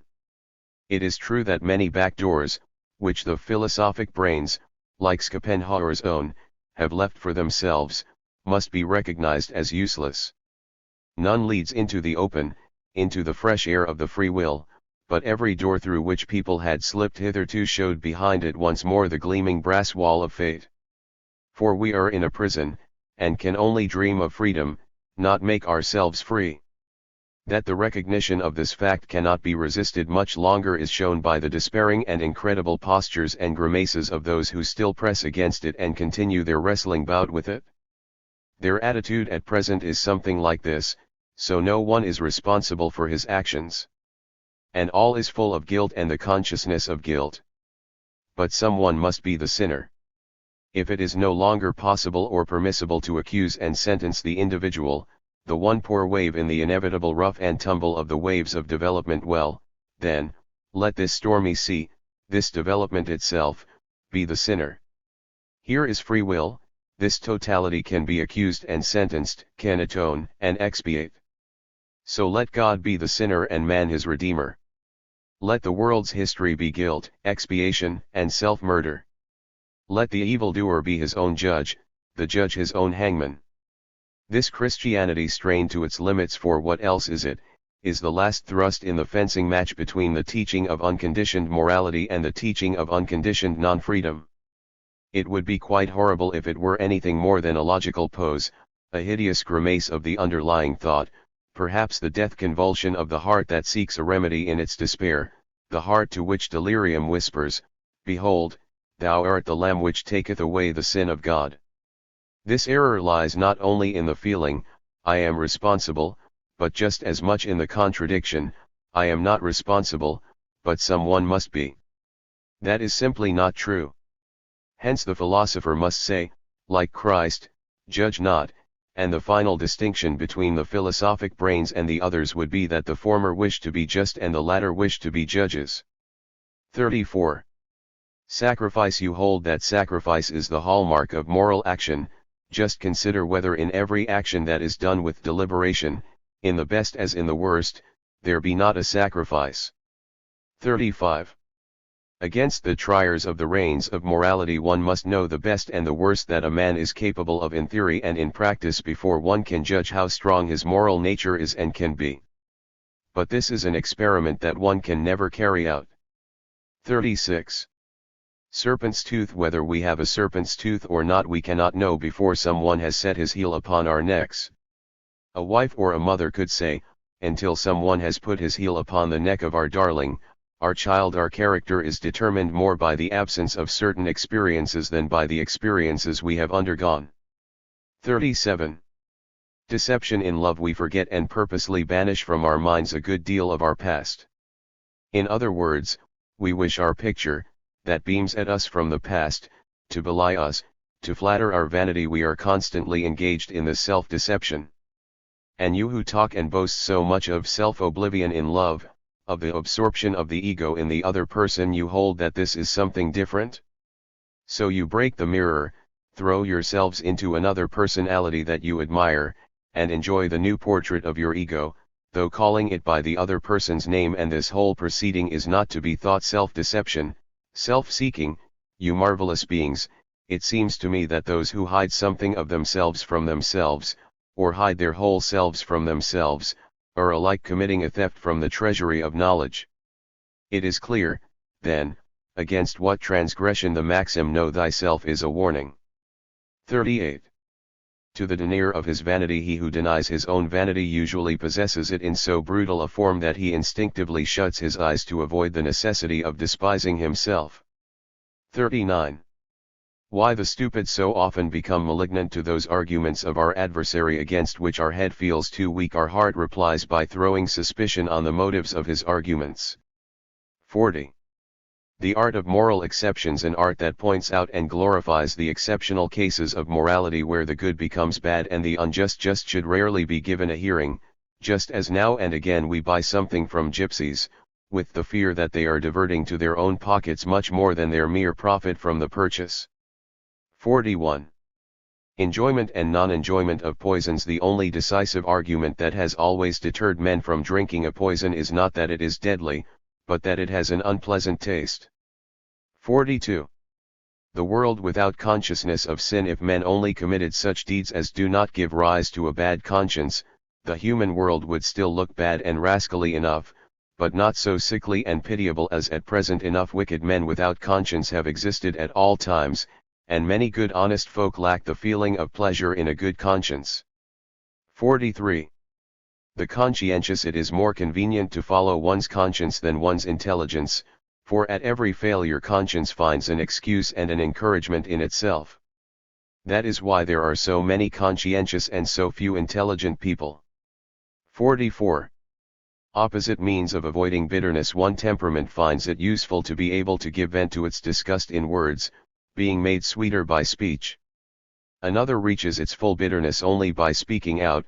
It is more advisable for it to have to gulp down something. The restraint that men of this stamp place upon themselves in the presence of enemies and superiors improves their character and prevents it from becoming too acrid and sour.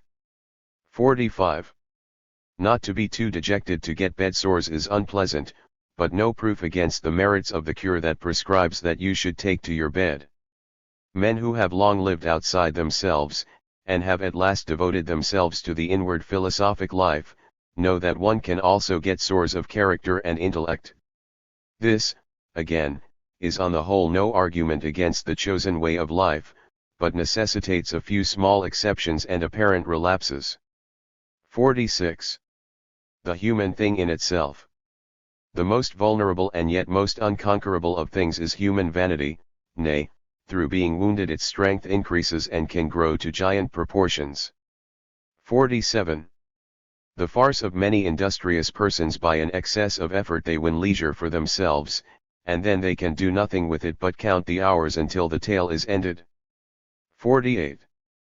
The possession of joy abounding. He that has joy abounding must be a good man, but perhaps he is not the cleverest of men, although he has reached the very goal towards which the cleverest man is striving with all his cleverness. 49. In the mirror of nature is not a man fairly well described, when we are told that he likes to walk between tall fields of golden corn, that he prefers the forest and flower colors of sere and chilly autumn to all others, because they point to something more beautiful than nature has ever attained, that he feels as much at home under big broad-leaved walnut trees as among his nearest kinsfolk, that in the mountains his greatest joy is to come across those tiny distant lakes from which the very eyes of solitude seem to peer at him, that he loves that grey calm of the misty twilight that steals along the windows on autumn and early winter evenings and shuts out all soulless sounds as with velvet curtains, that in unhewn stones he recognizes the last remaining traces of the primeval age, eager for speech, and honors them from childhood upwards, that, lastly, the sea with its shifting serpent skin and wild beast beauty is, and remains to him, unfamiliar, yes, something of the man is described herewith. But the mirror of nature does not say that the same man, with, and not even in spite of, all his idyllic sensibilities, might be disagreeable, stingy, and conceited. Horace, who was a good judge of such matters, in his famous Beatus il qui procul negotes puts the tenderest feeling for country life into the mouth of a Roman money-lender. 50. Power without victory, the strongest cognition, that of the complete non-freedom of the human will, is yet the poorest in results, for it has always had the mightiest of opponents, human vanity. 51. Pleasure and error. A beneficial influence on friends is exerted by one man unconsciously, through his nature, by another consciously, through isolated actions. Although the former nature is held to be the higher, the latter alone is allied to good conscience and pleasure, the pleasure in justification by good works, which rests upon a belief in the volitional character of our good and evil doing, that is to say, upon a mistake. 52. The folly of committing injustice. The injustice we have inflicted ourselves is far harder to bear than the injustice inflicted upon us by others, not always from moral grounds, be it observed. After all, the doer is always the sufferer, that is, if he be capable of feeling the sting of conscience or of perceiving that by his action he has armed society against himself and cut himself off. For this reason we should beware still more of doing than of suffering injustice, for the sake of our own inward happiness, so as not to lose our feeling of well-being quite apart from any consideration of the precepts of religion and morality. For in suffering injustice we have the consolation of a good conscience, of hope, and of revenge, together with the sympathy and applause of the just, nay of the whole of society, which is afraid of the evildoer. Not a few are skilled in the impure self-deception that enables them to transform every injustice of their own into an injustice inflicted upon them from without, and to reserve for their own acts the exceptional right to the plea of self-defense. Their object, of course, is to make their own burden lighter. 53. Envy with or without a mouthpiece. Ordinary envy is wont to cackle when the envied hen has laid an egg, thereby relieving itself and becoming milder. But there is a yet deeper envy that in such a case becomes dead silent, desiring that every mouth should be sealed, and always more and more angry because this desire is not gratified. Silent envy grows in silence. 54. Anger as a spy. Anger exhausts the soul and brings its very dregs to light.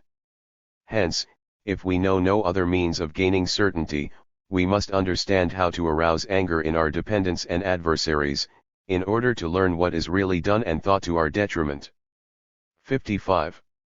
Defense. Morally more difficult than attack. The true heroic deed and masterpiece of the good man does not lie in attacking opinions and continuing to love their propounders, but in the far harder task of defending his own position without causing or intending to cause bitter heartburns to his opponent. The sword of attack is honest and broad, the sword of defense usually runs out to a needle point. 56. Honest towards honesty. One who is openly honest towards himself ends by being rather conceited about this honesty. He knows only too well why he is honest, for the same reason that another man prefers outward show and hypocrisy. 57. Coals of fire. The heaping of coals of fire on another's head is generally misunderstood and falls flat, because the other knows himself to be just as much in the right, and on his side too has thought of collecting coals. 58. Dangerous books. A man says, judging from my own case, I find that this book is harmful. Let him but wait, and perhaps one day he will confess that the book did him a great service by thrusting forward and bringing to light the hidden disease of his soul. Altered opinions alter not at all, or very little, the character of a man, but they illuminate individual facets of his personality, which hitherto, in another constellation of opinions, had remained dark and unrecognizable. 59. Simulated pity. We simulate pity when we wish to show ourselves superior to the feeling of animosity, but generally in vain. This point is not noticed without a considerable enhancement of that feeling of animosity. 60. Open contradiction. Often conciliatory. At the moment when a man openly makes known his difference of opinion from a well-known party leader, the whole world thinks that he must be angry with the latter. Sometimes, however, he is just on the point of ceasing to be angry with him. He ventures to put himself on the same plane as his opponent, and is free from the tortures of suppressed envy. 61. Seeing our light shining in the darkest hour of depression, sickness, and guilt, we are still glad to see others taking a light from us and making use of us as of the disk of the moon. By this roundabout route we derive some light from our own illuminating faculty. 62. Fellowship in joy. 25. The snake that stings us means to hurt us and rejoices in so doing. The lowest animal can picture to itself the pain of others. But to picture to oneself the joy of others and to rejoice thereat is the highest privilege of the highest animals, and again, amongst them, is the property only of the most select specimens, accordingly a rare human thing. Hence there have been philosophers who denied fellowship in joy. 63.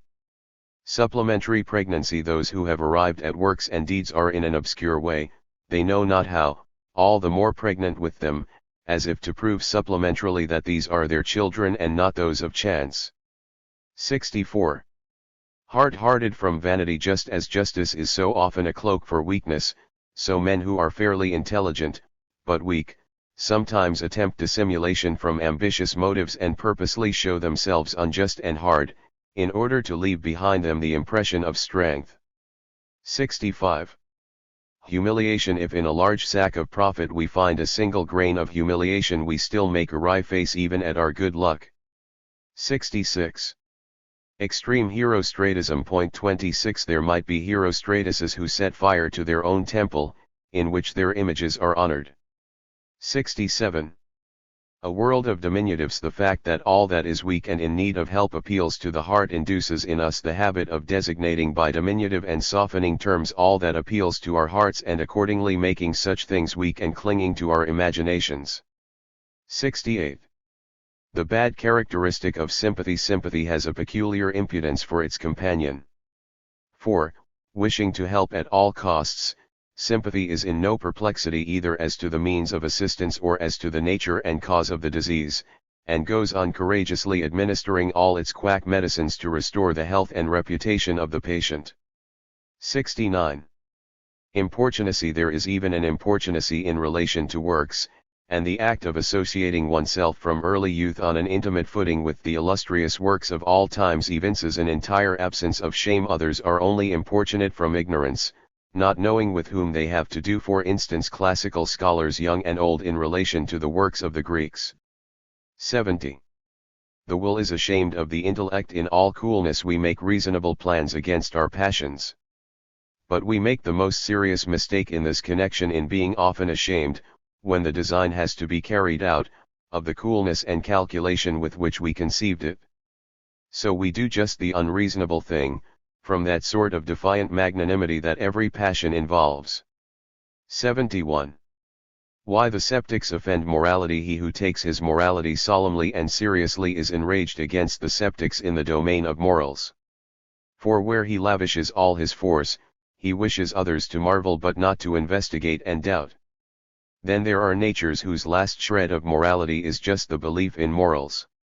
They behave in the same way towards sceptics, if possible still more passionately. 72. Shyness. All moralists are shy, because they know they are confounded with spies and traitors, so soon as their penchant is noticed. Besides, they are generally conscious of being impotent in action, for in the midst of work the motives of their activity almost withdraw their attention from the work. 73. A danger to universal morality. People who are at the same time noble and honest come to deify every devilry that brings out their honesty, and to suspend for a time the balance of their moral judgment. 74. The saddest error. It is an unpardonable offense when one discovers that where one was convinced of being loved, one is only regarded as a household utensil and decoration, whereby the master of the house can find an outlet for his vanity before his guests. 75. Love and duality. What else is love but understanding and rejoicing that another lives, works, and feels in a different and opposite way to ourselves? That love may be able to bridge over the contrasts by joys, we must not remove or deny those contrasts.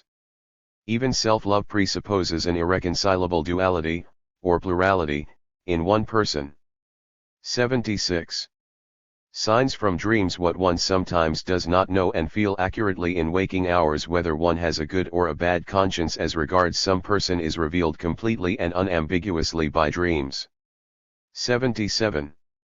Debauchery. Not joy but joylessness is the mother of debauchery. 78. Reward and punishment. No one accuses without an underlying notion of punishment and revenge, even when he accuses his fate or himself. All complaint is accusation, all self-congratulation is praise. Whether we do one or the other, we always make someone responsible. 79. Doubly unjust. We sometimes advance truth by a twofold injustice, when we see and represent consecutively the two sides of a case which we are not in a position to see together, but in such a way that every time we mistake or deny the other side, fancying that what we see is the whole truth. 80. Mistrust. Self-mistrust does not always proceed uncertainly and shyly, but sometimes in a furious rage, having worked itself into a frenzy in order not to tremble. 81. Philosophy of Parvenus. If you want to be a personality, you must even hold your shadow in honor. 82. Knowing how to wash oneself clean. We must know how to emerge cleaner from unclean conditions, and, if necessary, how to wash ourselves even with dirty water. 83. Letting yourself go. The more you let yourself go, the less others let you go. 84. The innocent rogue. There is a slow, gradual path to vice and rascality of every description. In the end, the traveler is quite abandoned by the insect swarms of a bad conscience, and although a thorough scoundrel, he walks in innocence. 85. Making plans and conceiving projects involves many agreeable sentiments. He that had the strength to be nothing but a contriver of plans all his life would be a happy man. But one must occasionally have a rest from this activity by carrying a plan into execution, and then comes anger and sobriety. 86. Wherewith we see the ideal. Every efficient man is blocked by his efficiency and cannot look out freely from its prison. Had he not also a goodly share of imperfection, he could, by reason of his virtue, never arrive at an intellectual or moral freedom. Our shortcomings are the eyes with which we see the ideal. 87. Dishonest praise. Dishonest praise causes many more twinges of conscience than dishonest blame, probably only because we have exposed our capacity for judgment far more completely through excessive praise than through excessive and unjust blame. 88. How one dies is indifferent. The whole way in which a man thinks of death during the prime of his life and strength is very expressive and significant for what we call his character. But the hour of death itself, his behavior on the deathbed, is almost indifferent.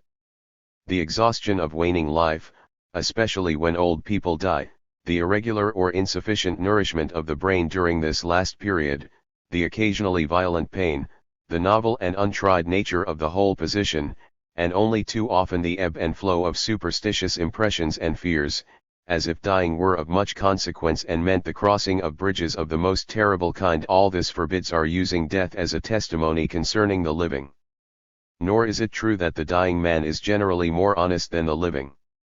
On the contrary, through the solemn attitude of the bystanders, the repressed or flowing streams of tears and emotions, every one is inveigled into a comedy of vanity, now conscious, now unconscious. The serious way in which every dying man is treated must have been to many a poor despised devil the highest joy of his whole life and a sort of compensation and repayment for many privations. 89. Morality and its sacrifice. The origin of morality may be traced to two ideas: the community is of more value than the individual, and the permanent interest is to be preferred to the temporary.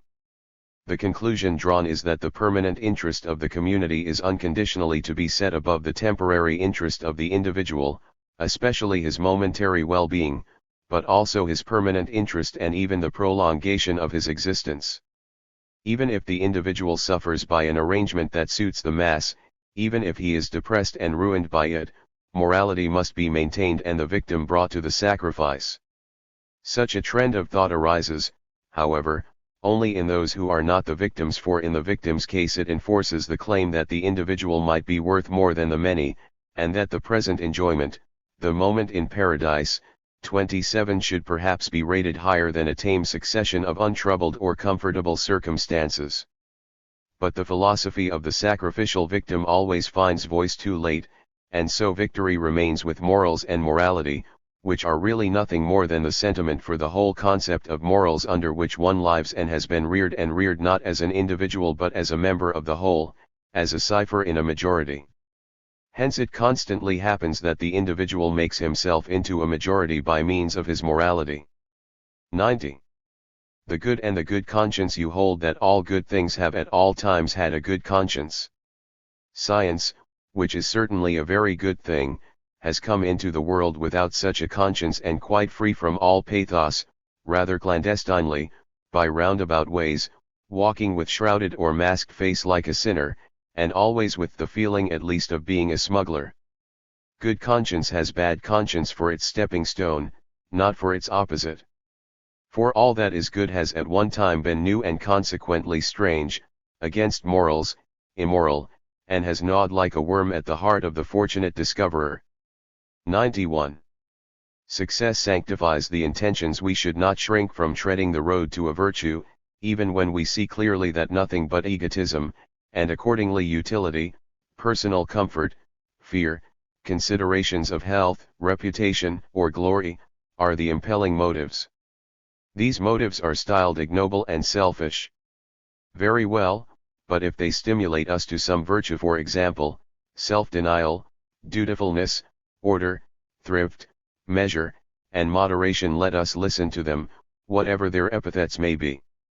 For if we reach the goal to which they summon us, then the virtue we have attained, by means of the pure air it makes us breathe and the spiritual well-being it communicates, ennobles the remoter impulses of our action, and afterwards we no longer perform those actions from the same coarse motives that inspired us before. Education should therefore force the virtues on the pupil, as far as possible, according to his disposition.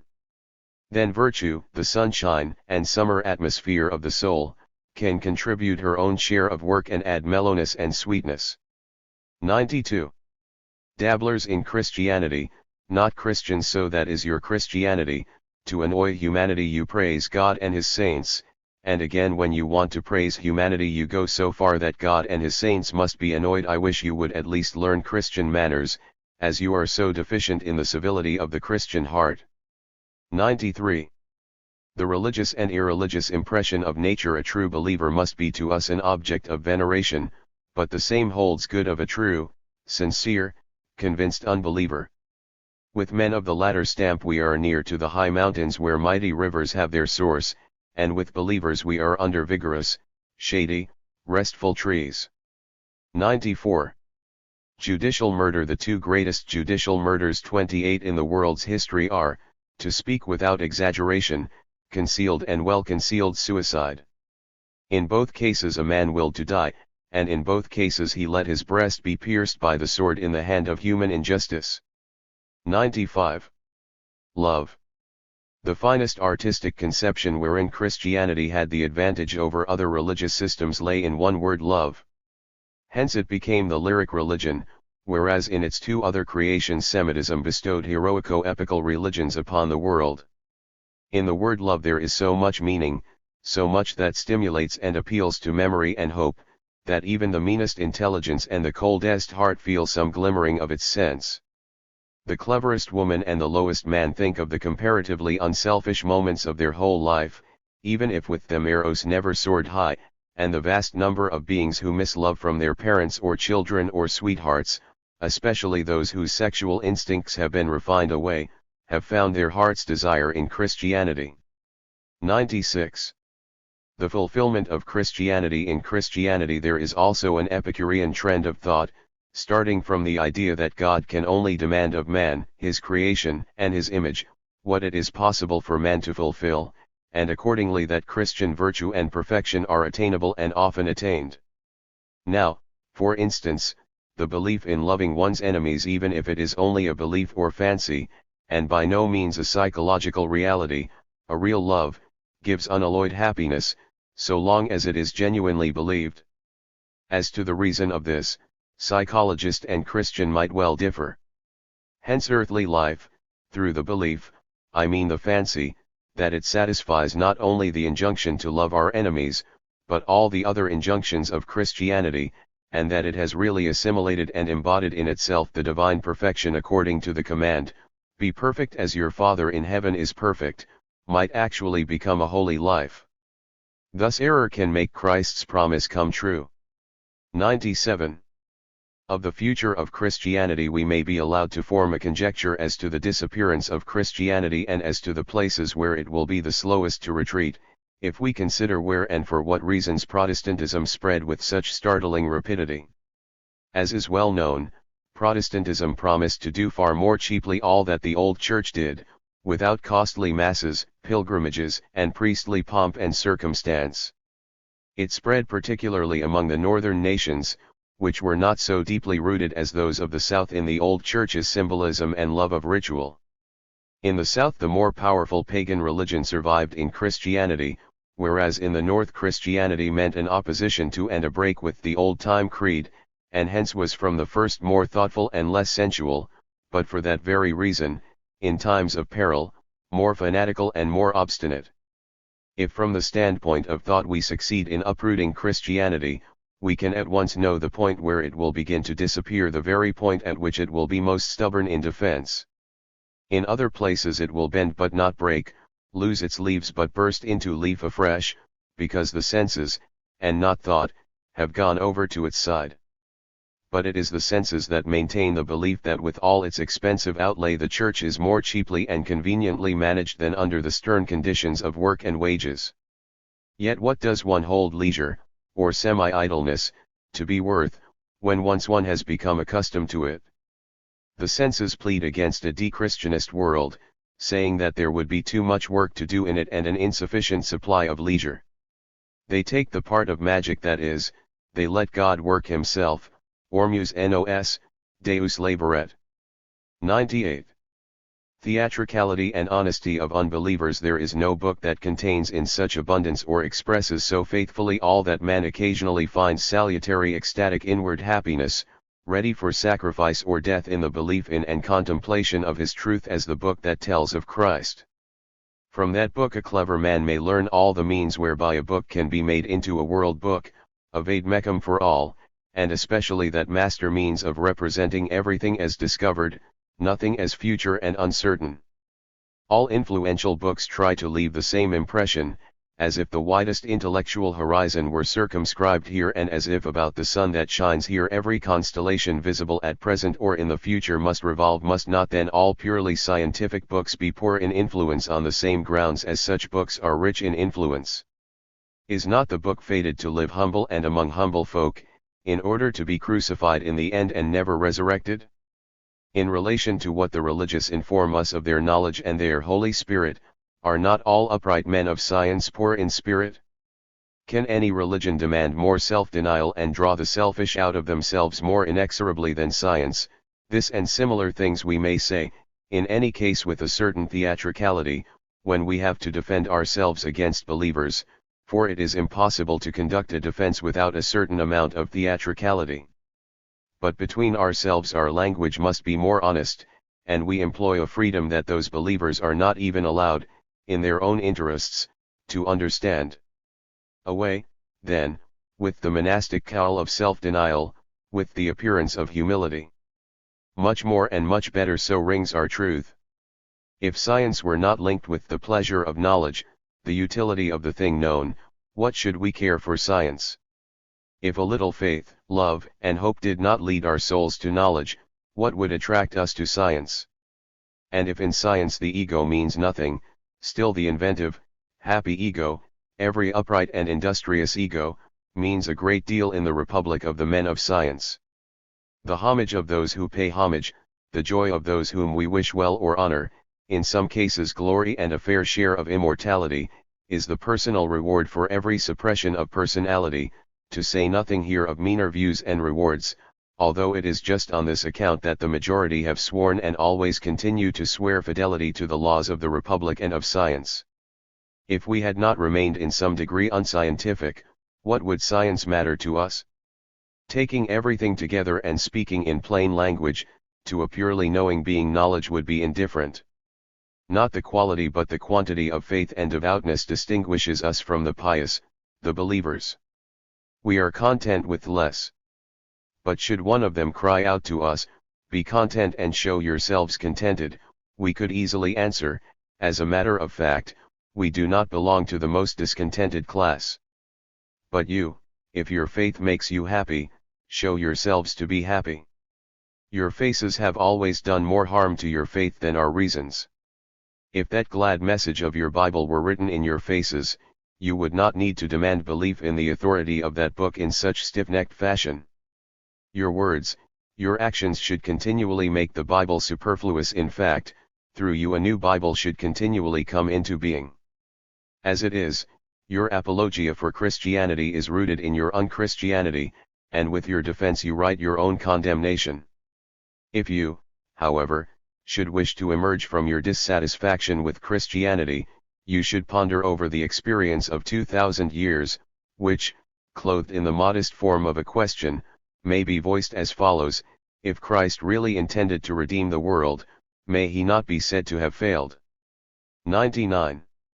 The poet as guide to the future. All the surplus poetical force that still exists in modern humanity, but is not used under our conditions of life, should, without any deduction, be devoted to a definite goal, not to depicting the present nor to reviving and summarizing the past, but to pointing the way to the future. Nor should this be so done as if the poet, like an imaginative political economist, had to anticipate a more favorable national and social state of things and picture their realization.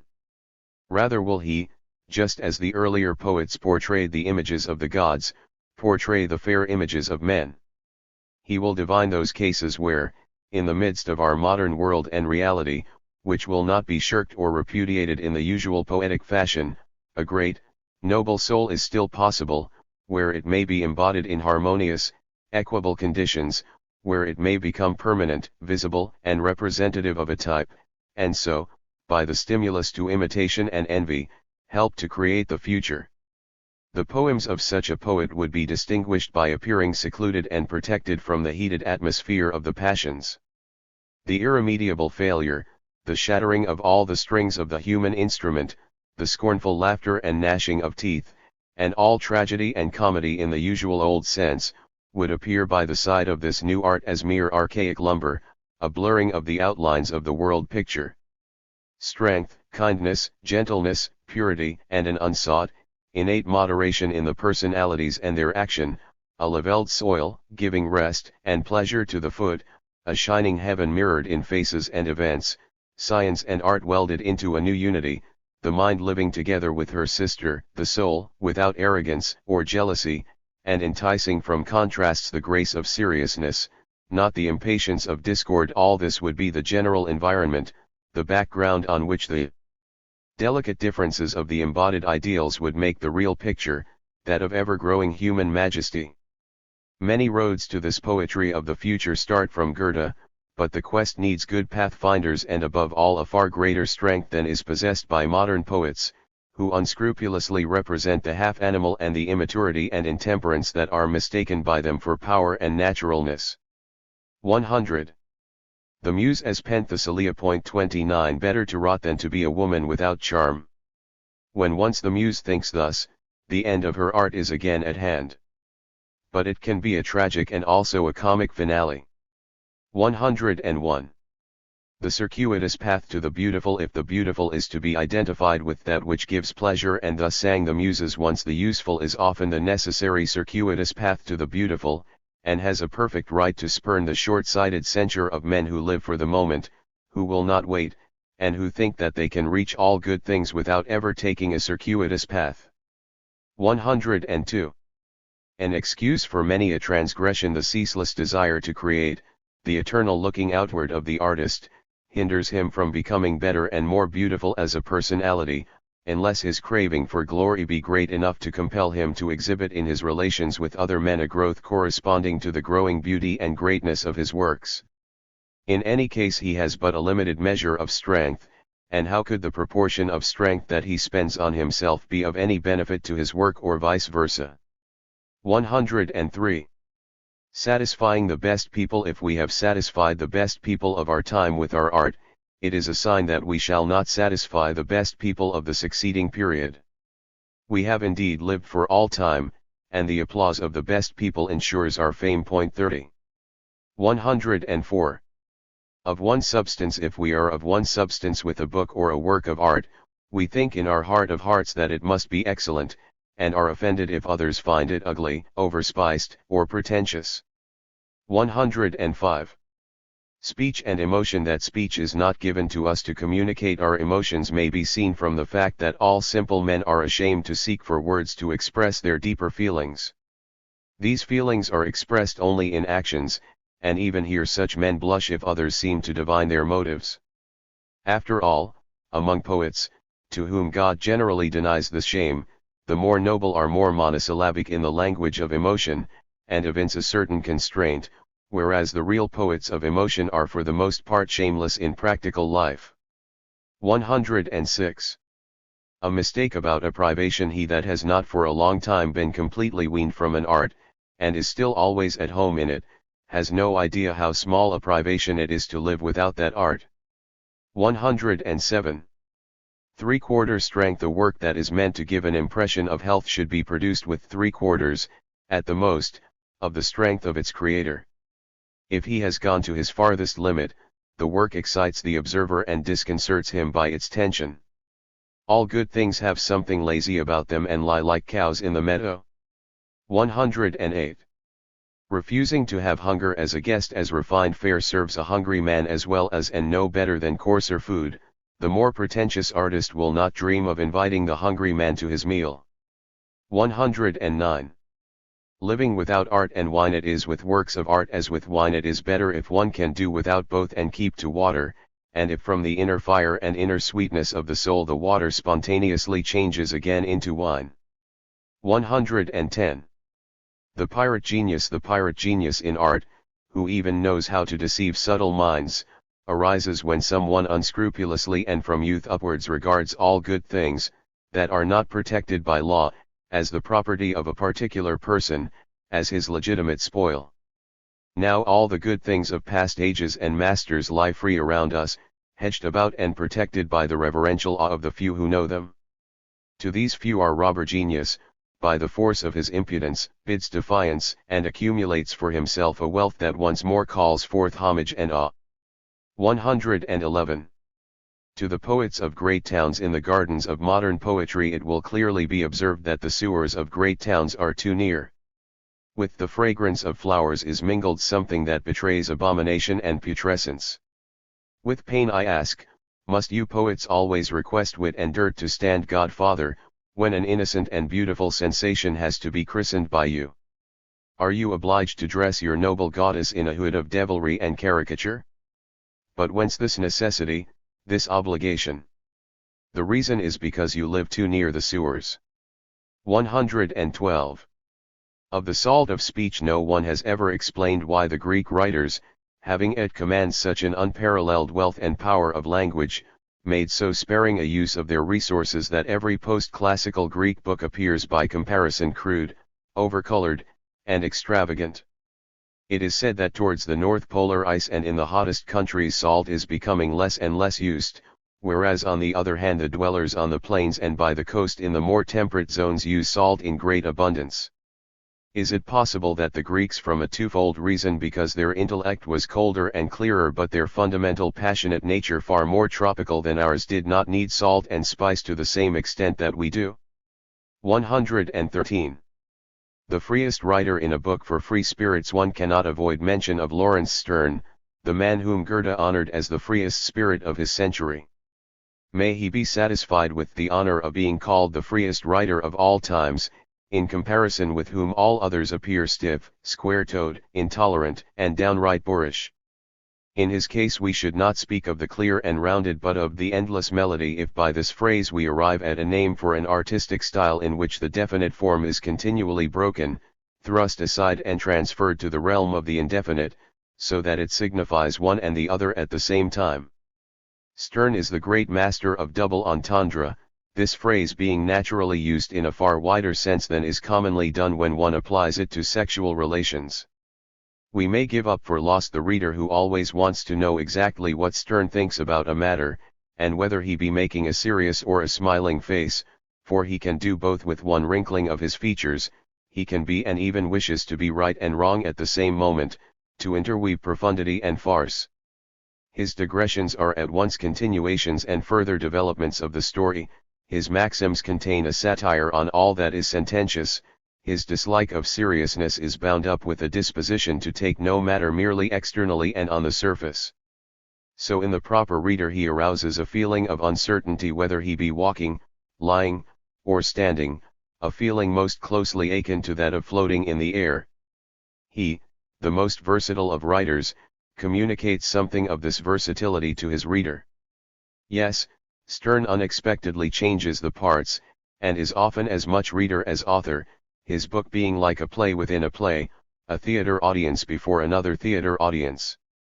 We must surrender at discretion to the mood of Sterne, although we can always expect it to be gracious. It is strangely instructive to see how so great a writer as Diderot has affected this double entendre of Sterne's to be equally ambiguous throughout. Is just the Sternian superhumour. Did Diderot imitate, admire, ridicule, or parody Sterne in his Jacques Le Fatalist? One cannot be exactly certain, and this uncertainty was perhaps intended by the author. This very doubt makes the French unjust to the work of one of their first masters, one who need not be ashamed of comparison with any of the ancients or moderns. For humor, and especially for this humorous attitude towards humor itself, the French are too serious. Is it necessary to add that of all great authors Sterne is the worst model, in fact the inimitable author, and that even Diderot had to pay for his daring?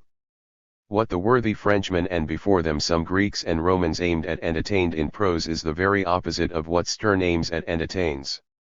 He raises himself as a masterly exception above all that artists in writing demand of themselves: propriety, reserve, character, steadfastness of purpose, comprehensiveness, perspicuity, good deportment in gait and feature. Unfortunately Sterne the man seems to have been only too closely related to Sterne the writer. His squirrel soul sprang with insatiable unrest from branch to branch. He knew what lies between sublimity and rascality. He had sat on every seat, always with unabashed watery eyes and mobile play of feature. He was, if language does not revolt from such a combination of a hard-hearted kindness, and in the midst of the joys of a grotesque and even corrupt imagination he showed the bashful grace of innocence. Such a carnal and spiritual hermaphroditism, such untrammelled wit penetrating into every vein and muscle, was perhaps never possessed by any other man. 114.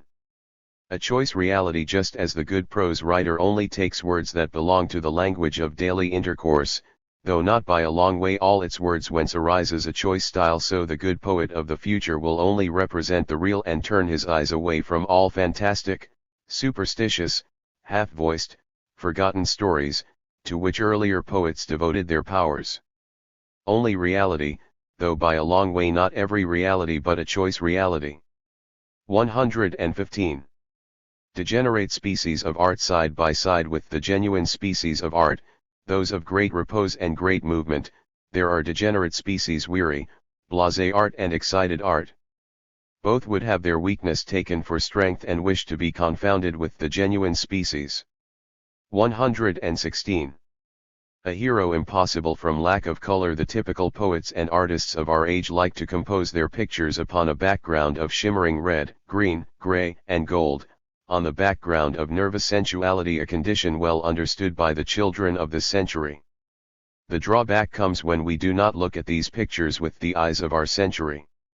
Then we see that the great figures painted by these artists have something flickering, tremulous, and dizzy about them, and accordingly we do not ascribe to them heroic deeds, but at best mock heroic, swaggering misdeeds. 117. Overladen style. The overladen style is a consequence of the impoverishment of the organizing force together with a lavish stock of expedients and intentions. At the beginnings of art the very reverse conditions sometimes appear. 118. Pulchrum est pauperum hominum. History and experience tell us that the significant grotesqueness that mysteriously excites the imagination and carries one beyond everyday reality, is older and grows more luxuriantly than the beautiful and reverence for the beautiful in art, and that it begins to flourish exceedingly when the sense for beauty is on the wane. For the vast majority of mankind this grotesque seems to be a higher need than the beautiful, presumably because it contains a coarser narcotic. 119. Origins of taste in works of art. If we consider the primary germs of the artistic sense, and ask ourselves what are the various kinds of joy produced by the firstlings of art, as, for example, among savage tribes we find first of all the joy of understanding what another means. Art in this case is a sort of conundrum, which causes its solver pleasure in his own quick and keen perceptions. Then the roughest works of art remind us of the pleasant things we have actually experienced, and so give joy, as, for example, when the artist alludes to a chase, a victory, a wedding. Again, the representation may cause us to feel excited, touched, inflamed, as for instance in the glorification of revenge and danger. Here the enjoyment lies in the excitement itself, in the victory over tedium. The memory, too, of unpleasant things, so far as they have been overcome or make us appear interesting to the listener as subjects for art, as when the singer describes the mishaps of a daring seaman, can inspire great joy, the credit for which is given to art. A more subtle variety is the joy that arises at the sight of all that is regular and symmetrical in lines, points, and rhythms. For by a certain analogy is awakened the feeling for all that is orderly and regular in life, which one has to thank alone for all well-being. So in the cult of symmetry we unconsciously do homage to rule and proportion as the source of our previous happiness, and the joy in this case is a kind of hymn of thanksgiving. Only when a certain satiety of the last-mentioned joy arises does a more subtle feeling step in, that enjoyment might even lie in a violation of the symmetrical and regular. This feeling, for example, impels us to seek reason in apparent unreason, and the sort of aesthetic riddle-guessing that results is in a way the higher species of the first-named artistic joy. He who pursues this speculation still further will know what kind of hypotheses for the explanation of aesthetic phenomena are hereby fundamentally rejected. 120. Not too near. It is a disadvantage for good thoughts when they follow too closely on one another, for they hide the view from each other. That is why great artists and writers have made an abundant use of the mediocre. 121. Roughness and weakness. Artists of all periods have made the discovery that in roughness lies a certain strength, and that not every one can be rough who wants to be, also that many varieties of weakness have a powerful effect on the emotions. From this source are derived many artistic substitutes, which not even the greatest and most conscientious artists can abstain from using. 122. Good memory. Many a man fails to become a thinker for the sole reason that his memory is too good. 123. Arousing instead of appeasing hunger. Great artists fancy that they have taken full possession of a soul. In reality, and often to their painful disappointment, that soul has only been made more capacious and insatiable, so that a dozen greater artists could plunge into its depths without filling it up. 124. Artists' anxiety. The anxiety lest people may not believe that their figures are alive can mislead many artists of declining taste to portray these figures so that they appear as if mad. From the same anxiety, on the other hand, Greek artists of the earliest ages gave even dead and sorely wounded men that smile which they knew as the most vivid sign of life, careless of the actual forms bestowed by nature on life at its last gasp. 125. The circle must be completed. He who follows a philosophy or a genre of art to the end of its career and beyond, understands from inner experience why the masters and disciples who come after have so often turned, with a depreciatory gesture, into a new groove. The circle must be described, but the individual, even the greatest, sits firm on his point of the circumference, with an inexorable look of obstinacy, as if the circle ought never to be completed. 126. The older art and the soul of the present, since every art becomes more and more adapted to the expression of spiritual states, of the more lively, delicate, energetic, and passionate states, the later masters, spoiled by these means of expression, do not feel at their ease in the presence of the old-time works of art. They feel as if the ancients had merely been lacking in the means of making their souls speak clearly, also perhaps in some necessary technical preliminaries. They think that they must render some assistance in this quarter, for they believe in the similarity or even unity of all souls. In truth, however, measure, symmetry, a contempt for graciousness and charm, an unconscious severity and morning chilliness, an evasion of passion, as if passion meant the death of art, such are the constituents of sentiment and morality in all old masters, who selected and arranged their means of expression not at random but in a necessary connection with their morality. Knowing this, are we to deny those that come after the right to animate the older works with their soul? No, for these works can only survive through our giving them our soul, and our blood alone enables them to speak to us. The real historic discourse would talk ghostly speech to ghosts. We honor the great artists less by that barren timidity that allows every word, every note to remain intact than by energetic endeavors to aid them continually to a new life. True, if Beethoven were suddenly to come to life and hear one of his works performed with that modern animation and nervous refinement that bring glory to our masters of execution, he would probably be silent for a long while, uncertain whether he should raise his hand to curse or to bless, but perhaps say at last, well, that is neither I nor not I, but a third thing it seems to me, too, something right, if not just the right thing. But you must know yourselves what to do, as in any case it is you who have to listen. As our Schiller says, the living man is right. So have it your own way, and let me go down again. 127. Against the disparagers of brevity, a brief dictum may be the fruit and harvest of long reflection. The reader, however, who is a novice in this field and has never considered the case in point, sees something embryonic in all brief dicta, not without a reproachful hint to the author, requesting him not to serve up such raw and ill-prepared food. 128. Against the short-sighted, do you think it is piecework because it is, and must be, offered you in pieces? 129. Readers of aphorisms. The worst readers of aphorisms are the friends of the author, if they make a point of referring the general to the particular instance to which the aphorism owes its origin. This namby-pamby attitude brings all the author's trouble to naught, and instead of a philosophic lesson and a philosophic frame of mind, they deservedly gain nothing but the satisfaction of a vulgar curiosity. 130. Reader's insults. The reader offers a twofold insult to the author by praising his second book at the expense of his first, or vice versa, and by expecting the author to be grateful to him on that account. 131. The exciting element in the history of art. We fall into a state of terrible tension when we follow the history of an art as, for example, that of Greek oratory and, passing from master to master, observe their increasing precautions to obey the old and the new laws and all these self-imposed limitations.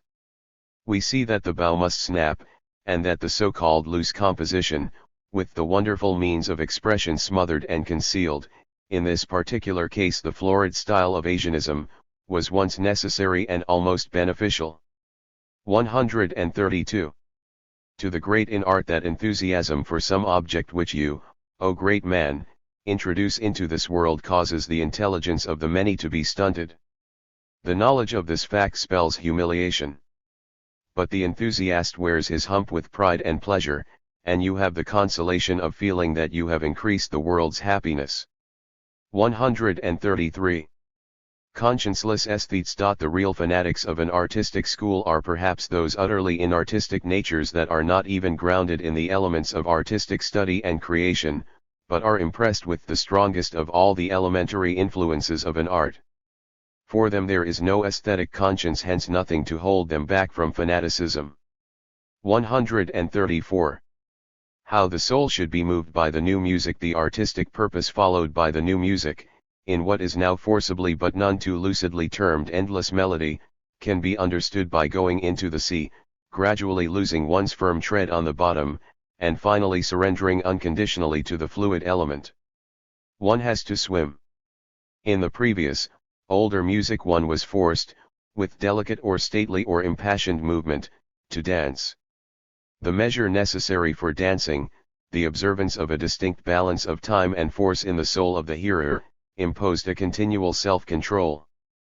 Through the counteraction of the cooler draught of air which came from this caution and the warmer breath of musical enthusiasm, that music exercised its spell. Richard Wagner aimed at a different excitation of the soul, allied, as above said, to swimming and floating. This is perhaps the most essential of his innovations. His famous method, originating from this aim and adapted to it, the endless melody, strives to break and sometimes even to despise all mathematical equilibrium of time and force.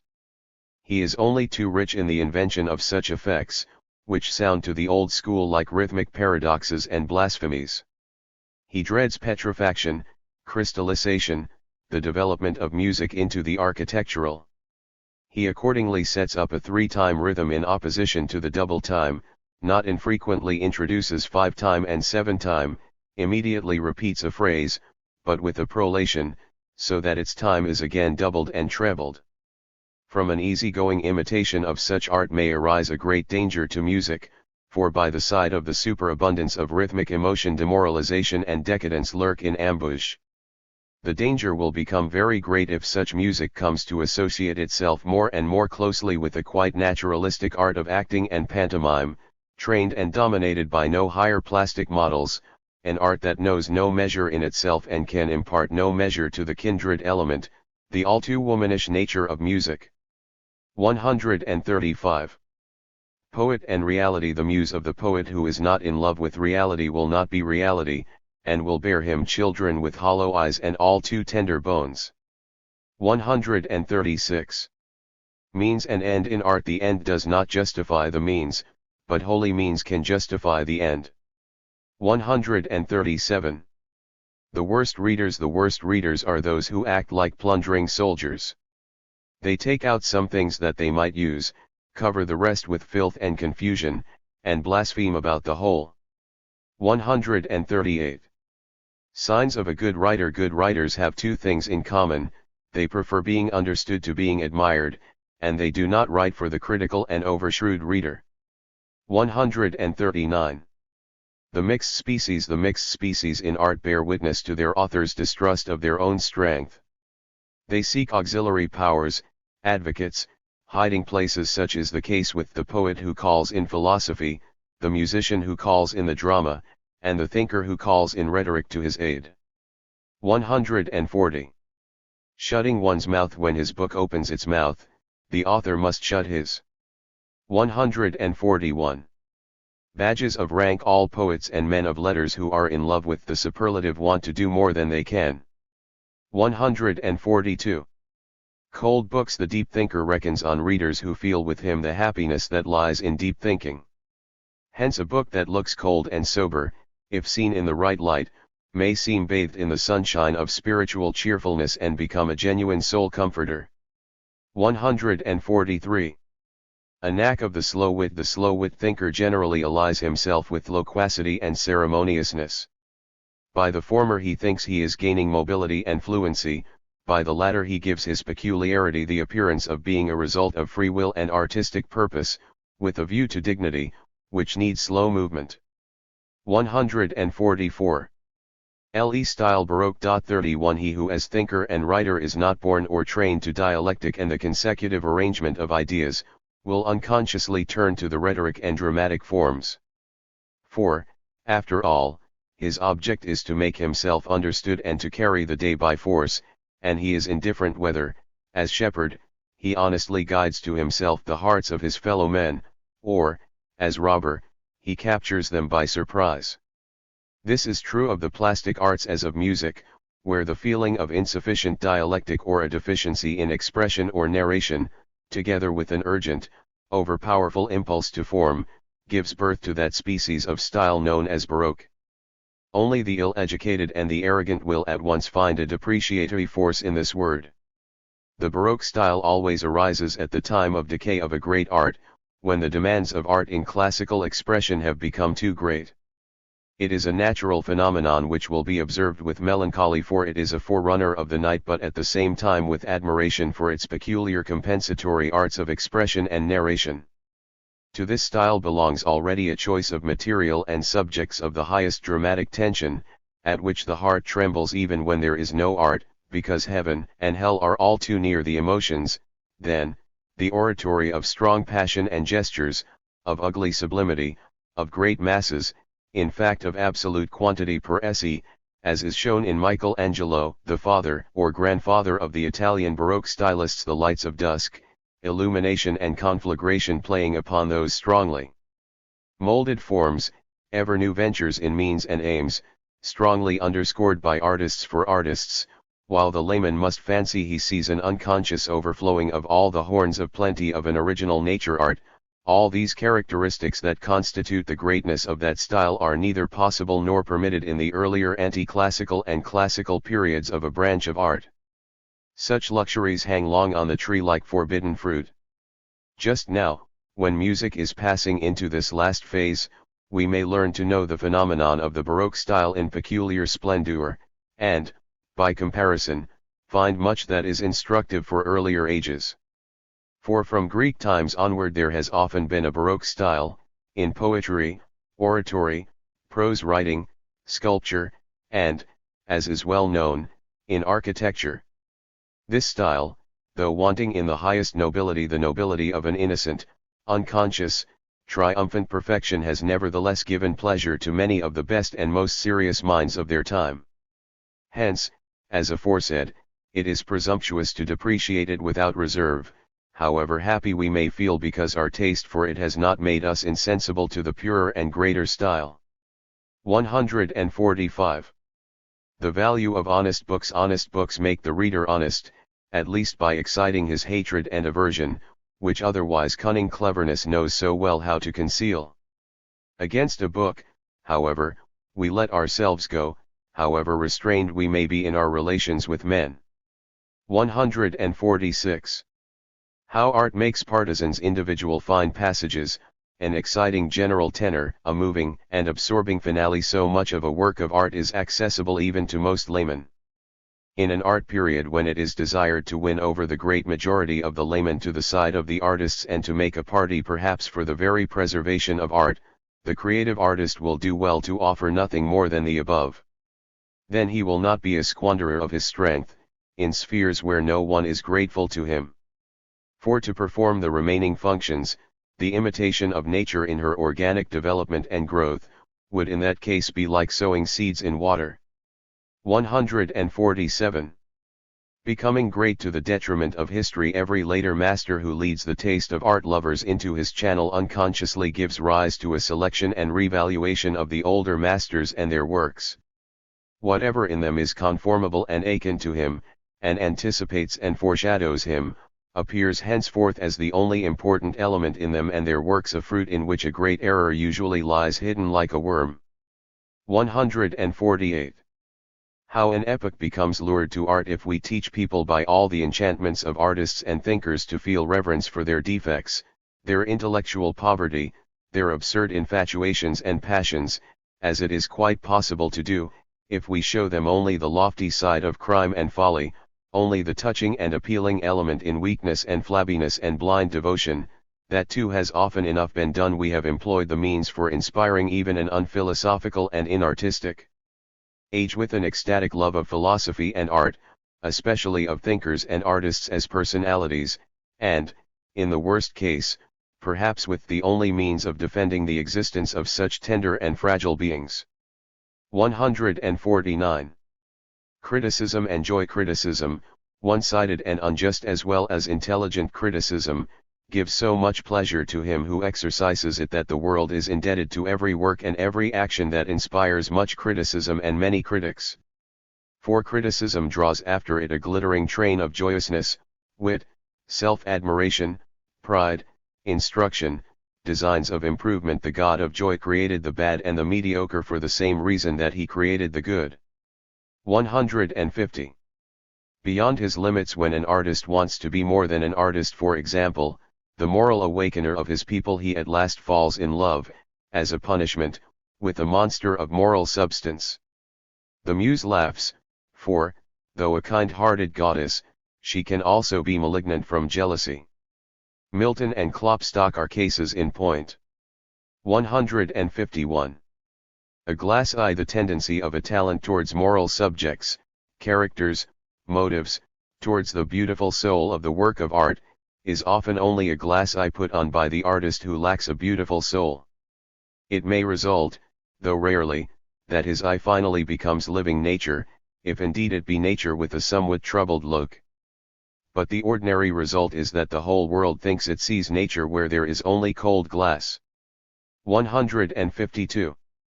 Writing and desire for victory. Writing should always indicate a victory, indeed a conquest of oneself which must be communicated to others for their behoof. There are, however, dyspeptic authors who only write when they cannot digest something, or when something has remained stuck in their teeth. Through their anger they try unconsciously to disgust the reader too, and to exercise violence upon him. That is, they desire victory, but victory over others. 153. A good book needs time. Every good book tastes bitter when it first comes out, for it has the defect of newness. Moreover, it suffers damage from its living author, if he is well known and much talked about. For all the world is accustomed to confuse the author with his work. Whatever of profundity, sweetness, and brilliance the work may contain must be developed as the years go by, under the care of growing, then old, and lastly traditional reverence. Many hours must pass, many a spider must have woven its web about the book. A book is made better by good readers and clearer by good opponents. 154. Extravagance as an artistic means. Artists well understand the idea of using extravagance as an artistic means in order to convey an impression of wealth. This is one of those innocent wiles of soul seduction that the artist must know, for in his world, which has only appearance in view, the means to appearance need not necessarily be genuine. 155. The hidden barrel organ. Genius, by virtue of its more ample drapery, knows better than talent how to hide its barrel organ. Yet after all it too can only play its 7 old pieces over and over again. 156. The name on the title page. It is now a matter of custom and almost of duty for the author's name to appear on the book, and this is a main cause of the fact that books have so little influence. If they are good, they are worth more than the personalities of their authors, of which they are the quintessences. But as soon as the author makes himself known on the title page, the quintessence, from the reader's point of view, becomes diluted with the personal, the most personal element, and the aim of the book is frustrated. It is the ambition of the intellect no longer to appear individual. 157. The most cutting criticism. We make the most cutting criticism of a man or a book when we indicate his or its ideal. 158. Little or no love. Every good book is written for a particular reader and men of his stamp, and for that very reason is looked upon unfavorably by all other readers, by the vast majority. Its reputation accordingly rests on a narrow basis and must be built up by degrees. The mediocre and bad book is mediocre and bad because it seeks to please, and does please, a great number. 159. Music and disease. The danger of the new music lies in the fact that it puts the cup of rapture and exaltation to the lips so invitingly, and with such a show of moral ecstasy, that even the noble and temperate man always drinks a drop too much. This minimum of intemperance, constantly repeated, can in the end bring about a deeper convulsion and destruction of mental health than any coarse excess could do. Hence nothing remains but some day to fly from the grotto of the nymph, and through perils and billowy seas to forge one's way to the smoke of Ithaca and the embraces of a simpler and more human spouse. 160. Advantage for opponents. A book full of intellect communicates something thereof even to its opponents. 161. Youth and criticism. To criticize a book means, for the young, not to let oneself be touched by a single productive thought therefrom, and to protect one's skin with hands and feet. The youngster lives in opposition to all novelty that he cannot love in the lump, in a position of self-defense, and in this connection he commits, as often as he can, a superfluous sin. 162. Effect of quantity. The greatest paradox in the history of poetic art lies in this, that in all that constitutes the greatness of the old poets a man may be a barbarian, faulty and deformed from top to toe, and still remain the greatest of poets. This is the case with Shakespeare, who, as compared with Sophocles, is like a mine of immeasurable wealth in gold, lead, and rubble, whereas Sophocles is not merely gold, but gold in its noblest form, one that almost makes us forget the money value of the metal. But quantity in its highest intensity has the same effect as quality. That is a good thing for Shakespeare. 163. All beginning is dangerous. The poet can choose whether to raise emotion from one grade to another, and so finally to exalt it to a great height, or to try a surprise attack, and from the start to pull the bell rope with might and main. Both processes have their danger. In the first case his hearer may run away from him through boredom, in the second through terror. 164. In favor of critics. Insects sting, not from malice, but because they too want to live. It is the same with our critics. They desire our blood, not our pain. 165. Success of aphorisms. The inexperienced, when an aphorism at once illuminates their minds with its naked truth, always think that it is old and well known. They look askance at the author, as if he had wanted to steal the common property of all, whereas they enjoy highly spiced half-truths, and give the author to understand as much. He knows how to appreciate the hint, and easily guesses thereby where he has succeeded and failed. 166. The desire for victory. An artist who exceeds the limit of his strength in all that he undertakes will end by carrying the multitude along with him through the spectacle of violent wrestling that he affords. Success is not always the accompaniment only of victory, but also of the desire for victory. 167. Sibi Scribery. The sensible author writes for no other posterity than his own, that is, for his age, so as to be able even then to take pleasure in himself. 168. Praise of the aphorism. A good aphorism is too hard for the tooth of time, and is not worn away by all the centuries, although it serves as food for every epoch. Hence it is the greatest paradox in literature, the imperishable in the midst of change, the nourishment which always remains highly valued, as salt does, and never becomes stupid like salt. 169. The art need of the second order. The people may have something of what can be called art need, but it is small, and can be cheaply satisfied. On the whole, the remnant of art, it must be honestly confessed, suffices for this need.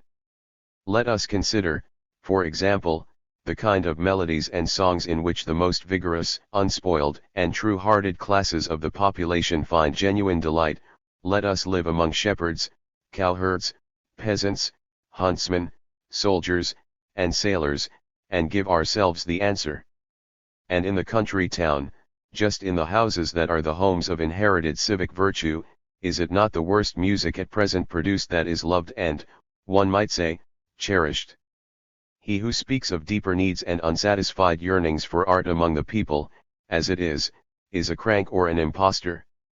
Be honest. Only in exceptional men is there now an art need in the highest sense, because art is once more on the downgrade, and human powers and hopes are for the time being directed to other matters. Apart from this, outside the populace, there exists indeed, in the higher and highest strata of society, a broader and more comprehensive art need, but of the second order. Here there is a sort of artistic commune, which possibly means to be sincere. But let us look at the elements. They are in general the more refined malcontents, who attain no genuine pleasure in themselves, the cultured, who have not become free enough to dispense with the consolations of religion, and yet do not find its incense sufficiently fragrant, the half-aristocratic, who are too weak to combat by a heroic conversion or renunciation the one fundamental error of their lives or the pernicious bent of their characters, the highly gifted, who think themselves too dignified to be of service by modest activity, and are too lazy for real, self-sacrificing work, girls who cannot create for themselves a satisfactory sphere of duties, women who have tied themselves by a light-hearted or nefarious marriage, and know that they are not tied securely enough, scholars, physicians, merchants, officials who specialize too early and never gave their lives a free enough scope, who do their work efficiently, it is true, but with a worm gnawing at their hearts, finally. All imperfect artists, these are nowadays the true needers of art. What do they really desire from art? Art is to drive away hours and moments of discomfort, boredom, half-bad conscience, and, if possible, transform the faults of their lives and characters into faults of world destiny. Very different were the Greeks, who realized in their art the outflow and overflow of their own sense of well-being and health, and loved to see their perfection once more from a standpoint outside themselves. They were led to art by delight in themselves, our contemporaries by disgust of themselves. 170. The Germans in the theater. The real theatrical talent of the Germans was Kotzebue. He and his Germans, those of higher as well as those of middle-class society, were necessarily associated, and his contemporaries should have said of him in all seriousness, "In him we live and move and have our being." Here was nothing, no constraint, pretense, or half-enjoyment. What he could and would do was understood.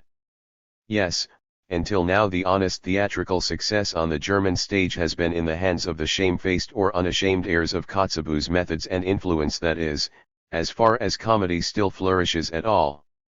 The result is that much of the Germanism of that age, sometimes far off from the great towns, still survives. Good-natured, incontinent in small pleasures, always ready for tears, with the desire, in the theater at any rate, to be able to get rid of their innate sobriety and strict attention to duty and exercise, a smiling, nay, a laughing indulgence, confusing goodness and sympathy and welding them into one, as is the essential characteristic of German sentimentality, exceedingly happy at a noble, magnanimous action, for the rest, submissive towards superiors, envious of each other, and yet in their heart of hearts thoroughly self-satisfied. Such were they, and such was he. The second dramatic talent was Schiller. He discovered a class of heroes which had hitherto never been taken into consideration, among the callow German youth of both sexes. His poetry responded to their higher, nobler, more violent if more confused emotions, their delight in the jingle of moral words, a delight that begins to disappear when we reach the 30s. Thus he won for himself, by virtue of the passionateness and partisanship of the young, a success which gradually reacted with advantage upon those of riper years. Generally speaking, Schiller rejuvenated the Germans. Goethe stood and still stands above the Germans in every respect. To them he will never belong. How could a nation in well-being and well-wishing come up to the intellectuality of Goethe? Beethoven composed Ein Schopenhauer Philosophist above the heads of the Germans, and it was above their heads, in the same way, that Goethe wrote his Tasso, his Iphigenie. He was followed by a small company of highly cultured persons, who were educated by antiquity, life, and travel, and had grown out of German ways of thought. He himself did not wish it to be otherwise when the Romantics set up their well-conceived Goethe cult, when their amazing skill in appreciation was passed on to the disciples of Hegel, the real educators of the Germans of this century, when the awakening national ambition turned out advantageous to the fame of the German poets, when the real standard of the nation, as to whether it could honestly find enjoyment in anything, became inexorably subordinated to the judgment of individuals and to that national ambition, that is, when people began to enjoy by compulsion, then arose that false, spurious German culture which was ashamed of Kotzebue, which brought Sophocles, Calderon, and even the second part of Goethe's Faust on the stage, and which, on account of its foul tongue and congested stomach, no longer knows now what it likes and what it finds tedious. Happy are those who have taste, even if it be a bad taste. Only by this characteristic can one be wise as well as happy. Hence the Greeks, who were very refined in such matters, designated the sage by a word that means man of taste, and called wisdom, artistic as well as scientific, taste, Sophia. 171. Music as a latecomer in every culture. Among all the arts that are accustomed to grow on a definite culture soil and under definite social and political conditions, music is the last plant to come up, arising in the autumn and fading season of the culture to which it belongs. At the same time, the first signs and harbingers of a new spring are usually already noticeable, and sometimes music, like the language of a forgotten age, rings out into a new, astonished world, and comes too late. In the art of the Dutch and Flemish musicians, the soul of the Christian Middle Ages at last found its fullest tone. Their sound architecture is the posthumous but legitimate and equal sister of Gothic. Not until Handel's music was heard the note of the best in the soul of Luther and his kin, the great Judeo-heroical impulse that created the whole Reformation movement. Mozart first expressed in golden melody the age of Louis XIV. And the art of Racine and Claude Lorraine. The 18th century, that century of rhapsody, of broken ideals and transitory happiness, only sang itself out in the music of Beethoven and Rossini. A lover of sentimental similes might say that all really important music was a swan song. Music is, in fact, not a universal language for all time, as is so often said in its praise, but responds exactly to a particular period and warmth of emotion which involves a quite definite, individual culture, determined by time and place, as its inner law. The music of Palestrina would be quite unintelligible to a Greek, and again, what would the music of Rossini convey to Palestrina? It may be that our most modern German music, with all its preeminence and desire of preeminence, will soon be no longer understood. For this music sprang from a culture that is undergoing a rapid decay, from the soil of that epoch of reaction and restoration in which a certain Catholicism of feeling, as well as a delight in all indigenous, national, primitive manners, burst into bloom and scattered a blended perfume over Europe. These two emotional tendencies, adopted in their greatest strength and carried to their farthest limits, found final expression in the music of Wagner. Wagner's predilection for the old native sagas, his free idealization of their unfamiliar gods and heroes who are really sovereign beasts of prey with occasional fits of thoughtfulness, magnanimity, and boredom, his reanimation of those figures, to which he gave in addition the medieval Christian thirst for ecstatic sensuality and spiritualization, all this Wagnerian give and take with regard to materials, souls, figures, and words would clearly express the spirit of his music, if it could not, like all music, speak quite unambiguously of itself. This spirit wages the last campaign of reaction against the spirit of illumination which passed into the century from the last, and also against the supranational ideas of French revolutionary romanticism and of English and American insipidity in the reconstruction of state and society. But is it not evident that the spheres of thought and emotion apparently suppressed by Wagner and his school have long since acquired fresh strength, and that his late musical protest against them generally rings into ears that prefer to hear different and opposite notes, so that one day that high and wonderful art will suddenly become unintelligible and will be covered by the spider's web of oblivion? In considering this state of affairs, we must not let ourselves be led astray by those transitory fluctuations which arise like a reaction within a reaction, as a temporary sinking of the mountainous wave in the midst of the general upheaval. Thus, this decade of national war, ultramontane martyrdom, and socialistic unrest may, in its remoter after effect, even aid the Wagnerian art to acquire a sudden halo, without guaranteeing that it has a future or that it has the future. It is in the very nature of music that the fruits of its great culture vintage should lose their taste and wither earlier than the fruits of the plastic arts or those that grow on the tree of knowledge. Among all the products of the human artistic sense, ideas are the most solid and lasting. 172. The poet no longer a teacher, strange as it may sound to our time, there were once poets and artists whose soul was above the passions with their delights and convulsions, and who therefore took their pleasure in purer materials, worthier men, more delicate complications and denouements. If the artists of our day for the most part unfetter the will, and so are under certain circumstances for that very reason emancipators of life, those were tamers of the will, enchanters of animals, creators of men. In fact, they molded, remolded, and new-molded life, whereas the fame of poets of our day lies in unharnessing, unchangedaining, and shattering the ancient Greeks demanded of the poet that he should be the teacher of grown men. How ashamed the poet would be now if this demand were made of him. He is not even a good student of himself, and so never himself becomes a good poem or a fine picture. Under the most favorable circumstances he remains the shy, attractive ruin of a temple, but at the same time a cavern of cravings, overgrown like a ruin with flowers, nettles, and poisonous weeds, inhabited and haunted by snakes, worms, spiders, and birds, an object for sad reflection as to why the noblest and most precious must grow up at once like a ruin, without the past and future of perfection. 173.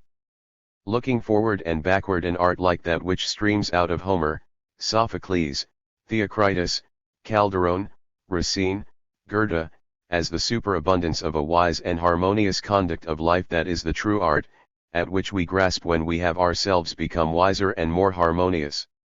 It is not that barbaric, if ever so delightful, outpouring of hot and highly colored things from an undisciplined, chaotic soul, which is what we understood by art in our youth.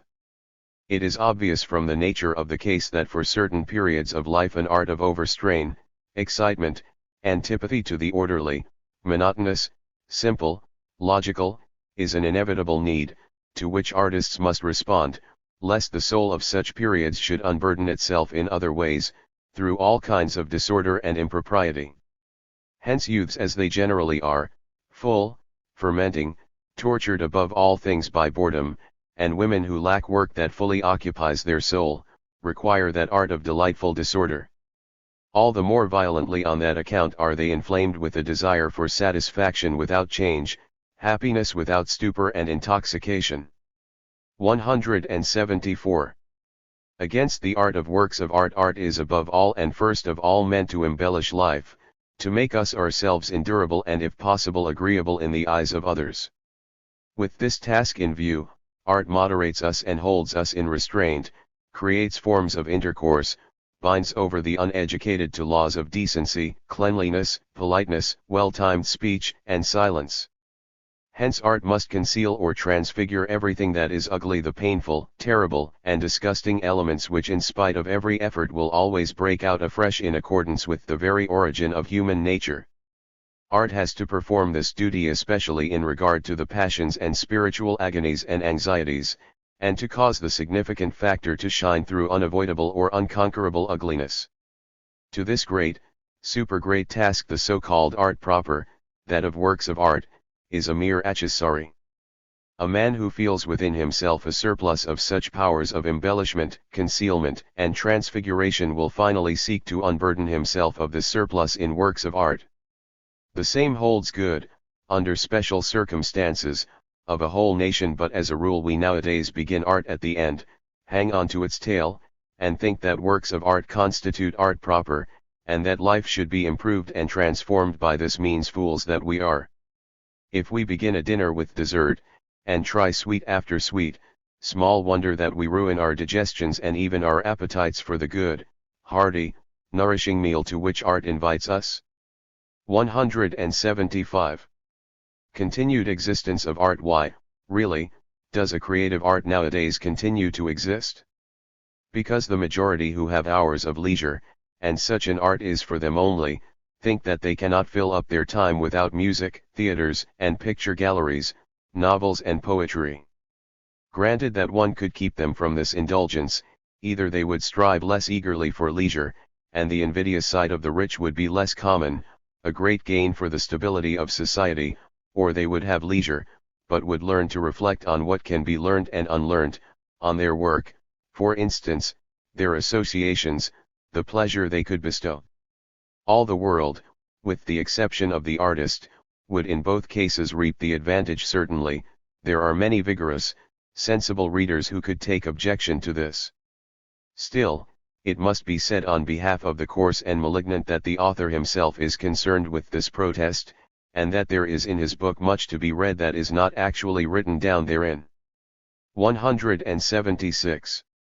The mouthpiece of the gods. The poet expresses the universal higher opinions of the nation, he is its mouthpiece and flute, but by virtue of meter and all other artistic means he so expresses them that the nation regards them as something quite new and wonderful, and believes in all seriousness that he is the mouthpiece of the gods. Yes, under the clouds of creation the poet himself forgets whence he derives all his intellectual wisdom, from father and mother, from teachers and books of all kinds, from the street and particularly from the priest. He is deceived by his own art, and really believes, in a naive period, that a god is speaking through him, that he is creating in a state of religious inspiration. As a matter of fact, he is only saying what he has learnt, a medley of popular wisdom and popular foolishness.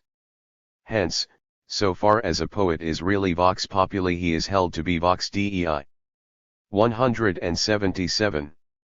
What all art wants to do and cannot, the last and hardest task of the artist, is the presentment of what remains the same, reposes in itself, is lofty and simple and free from the bizarre.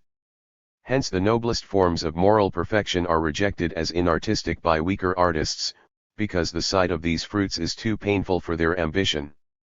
The fruit gleams at them from the topmost branches of art, but they lack the ladder, the courage, the grip to venture so high. In himself a Phidias is quite possible as a poet, but, if modern strength be taken into consideration, almost solely in the sense that to God nothing is impossible. The desire for a poetical Claude Lorraine is already an immodesty at present, however earnestly one man's heart may yearn for such a consummation. The presentment of the highest man, the most simple and at the same time the most complete, has hitherto been beyond the scope of all artists. Perhaps, however, the Greeks, in the ideal of Athene, saw farther than any men did before or after their time. 178. Art and Restoration. The retrograde movements in history, the so-called periods of restoration, which try to revive intellectual and social conditions that existed before those immediately preceding and seem really to succeed in giving them a brief resurrection, have the charm of sentimental recollection, ardent longing for what is almost lost, hasty embracing of a transitory happiness.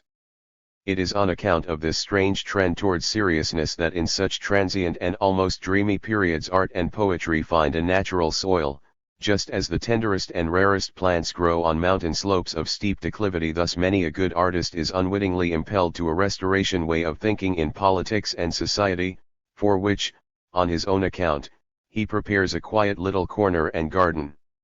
Here he collects about himself the human remains of the historical epoch that appeals to him, and plays his lyre to many who are dead, half dead, and weary to death, perhaps with the above-mentioned result of a brief resurrection. 179. Happiness of the age. In two respects our age is to be accounted happy. With respect to the past, we enjoy all cultures and their productions, and nurture ourselves on the noblest blood of all periods.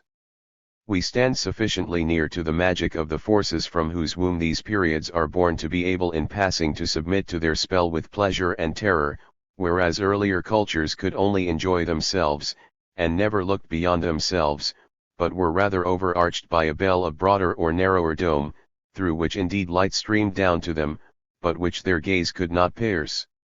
With respect to the future, there opens out to us for the first time a mighty, comprehensive vista of human and economic purposes engirdling the whole inhabited globe. At the same time, we feel conscious of a power ourselves to take this new task in hand without presumption, without requiring supernatural aids. Yes, whatever the result of our enterprise, however much we may have overestimated our strength, at any rate we need render account to no one but ourselves, and mankind can henceforth begin to do with itself what it will. There are, it is true, peculiar human bees, who only know how to suck the bitterest and worst elements from the chalice of every flower. It is true that all flowers contain something that is not honey, but these bees may be allowed to feel in their own way about the happiness of our time, and continue to build up their hive of discomfort. 180.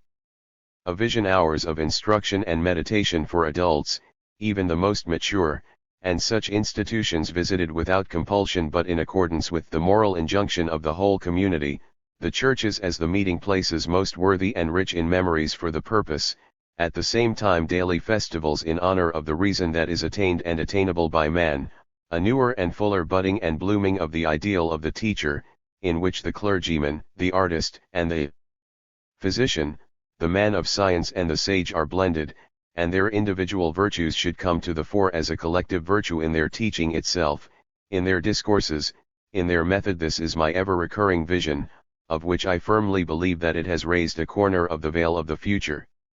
181. Education a distortion. The extraordinary haphazardness of the whole system of education, which leads every adult to say nowadays that his sole educator was chance, and the weathercock nature of educational methods and aims, may be explained as follows. The oldest and the newest culture powers, as in a turbulent mass meeting, would rather be heard than understood, and wish to prove at all costs by their outcries and clamorings that they still exist or already exist. The poor teachers and educators are first dazed by this senseless noise, then become silent and finally apathetic, allowing anything to be done to them just as they in their turn allow anything to be done to their pupils.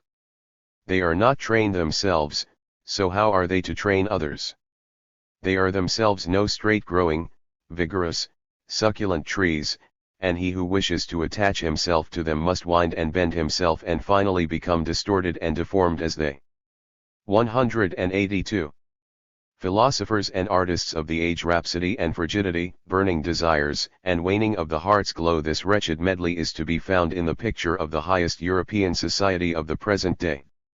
There the artist thinks that he is achieving a great deal when through his art he lights the torch of the heart as well as the torch of desire. The philosopher has the same notion, when in the chilliness of his heart, which he has in common with his age, he cools hot desires in himself and his following by his world-denying judgments. 183.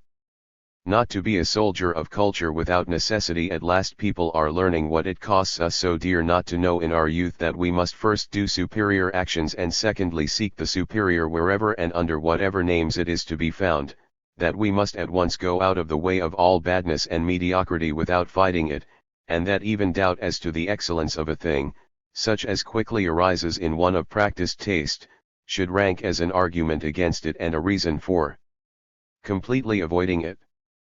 We must not shrink from the danger of occasionally making a mistake and confounding the less accessible good with the bad and imperfect.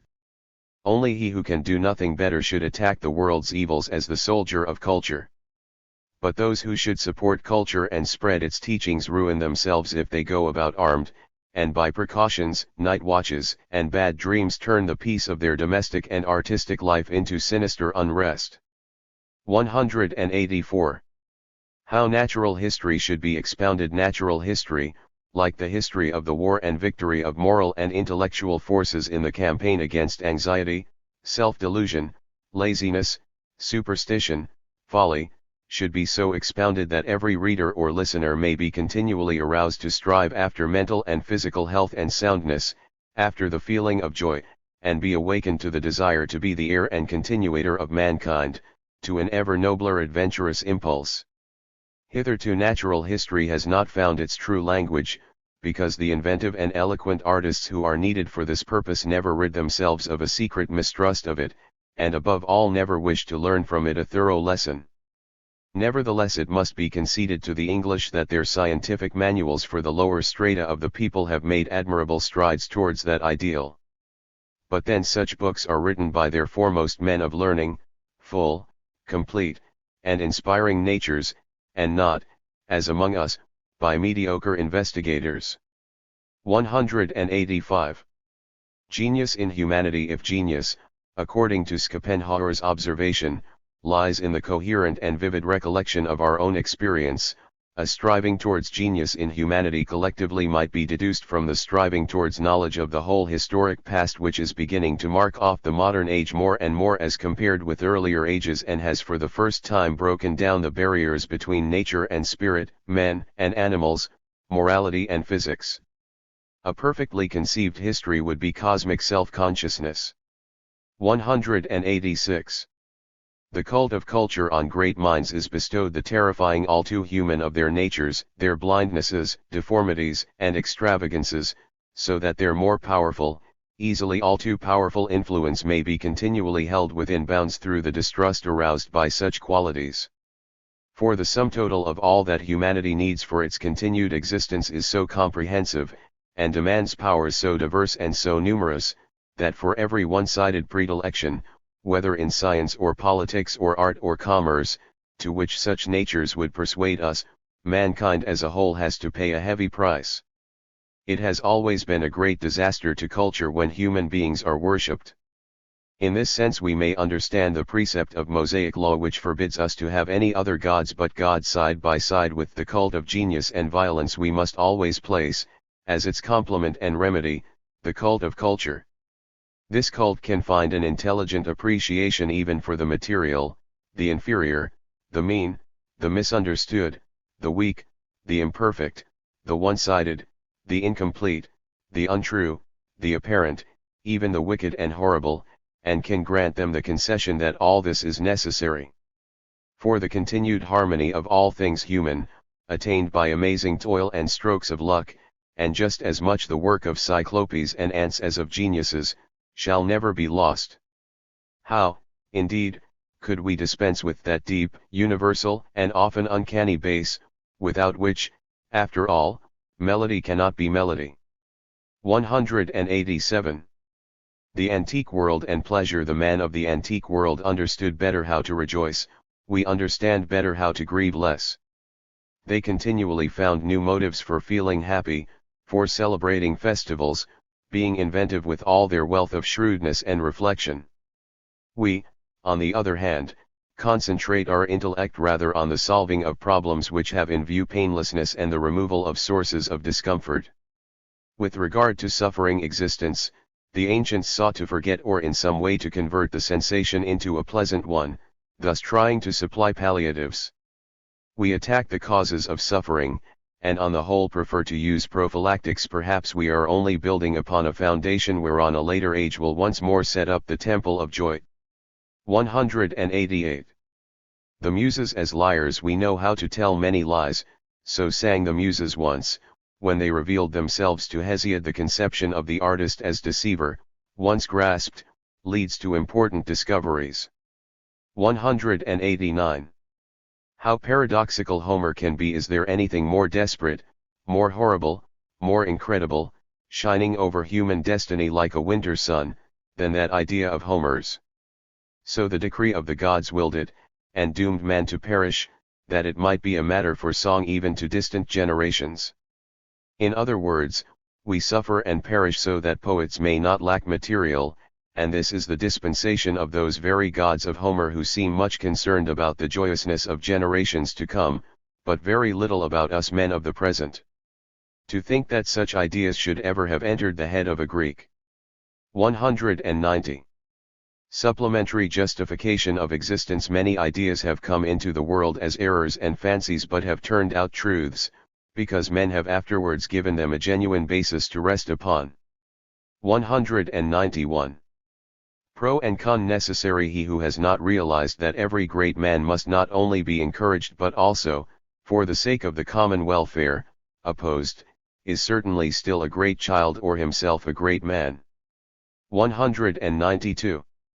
Injustice of genius. Genius is most unjust towards geniuses, if they be contemporary. Either it thinks it has no need of them and considers them superfluous, for it can do without them, or their influence crosses the path of its electric current, in which case it even calls them pernicious. 193. The saddest destiny of a prophet. He has worked 20 years to convince his contemporaries, and succeeds at last, but in the meantime his adversaries have also succeeded. He is no longer convinced of himself. 194. Three thinkers like one spider in every philosophical school. Three thinkers follow one another in this relation, the first produces from himself sap and seed, the second draws it out in threads and spins a cunning web, the third waits in this web for the victims who are caught in it and tries to live upon this philosophy. 195. From association with authors, it is as bad a habit to go about with an author grasping him by the nose as grasping him by the horn, and every author has his horn. 196. A team of two, vagueness of thought and outbursts of sentimentality, are as often wedded to the reckless desire to have one's own way by hook or by crook, to make oneself alone of any consequence, as a genuinely helpful, gracious, and kindly spirit is wedded to the impulse towards clearness and purity of thought and towards emotional moderation and self-restraint. 197. Binding and separating forces. Surely it is in the heads of men that there arises the force that binds them, an understanding of their common interest or the reverse, and in their hearts the force that separates them, a blind choosing and groping in love and hate, a devotion to one at the expense of all, and a consequent contempt for the common utility. 198. Marksmen and thinkers. There are curious marksmen who miss their mark, but leave the shooting gallery with secret pride in the fact that their bullet at any rate flew very far, beyond the mark, it is true, or that it did not hit the mark but hit something else. There are thinkers of the same stamp. 199. Attack from two sides. We act as enemies towards an intellectual tendency or movement when we are superior to it and disapprove of its aim, or when its aim is too high and unrecognizable to our eye. In other words, when it is superior to us. So the same party may be attacked from two sides, from above and from below. Not infrequently the assailants, from common hatred, form an alliance which is more repulsive than all that they hate. 200. Original minds are distinguished not by being the first to see a new thing, but by seeing the old, well-known thing, which is seen and overlooked by every one, as something new. The first discoverer is usually that quite ordinary and unintellectual visionary chance. 201. Error of philosophers. The philosopher believes that the value of his philosophy lies in the whole, in the structure. Posterity finds it in the stone with which he built and with which, from that time forth, men will build oftener and better. In other words, in the fact that the structure may be destroyed and yet have value as material. 202. Wit is the epitaph of an emotion. 203. The moment before solution in science. It occurs every day and every hour that a man, immediately before the solution, remains stuck, being convinced that his efforts have been entirely in vain, like one who, in untying a noose, hesitates at the moment when it is nearest to coming loose, because at that very moment it looks most like a knot. 204. Among the visionaries the thoughtful man, and he who is sure of his intelligence, may profitably consort with visionaries for a decade and abandon himself in their torrid zone to a moderate insanity. He will thus have traveled a good part of the road towards that cosmopolitanism of the intellect which can say without presumption, nothing intellectual is alien to me. 205. Keen air. The best and healthiest element in science as amid the mountains is the keen air that plays about it. Intellectual mollycoddles, such as artists, dread and abuse science on account of this atmosphere. 206.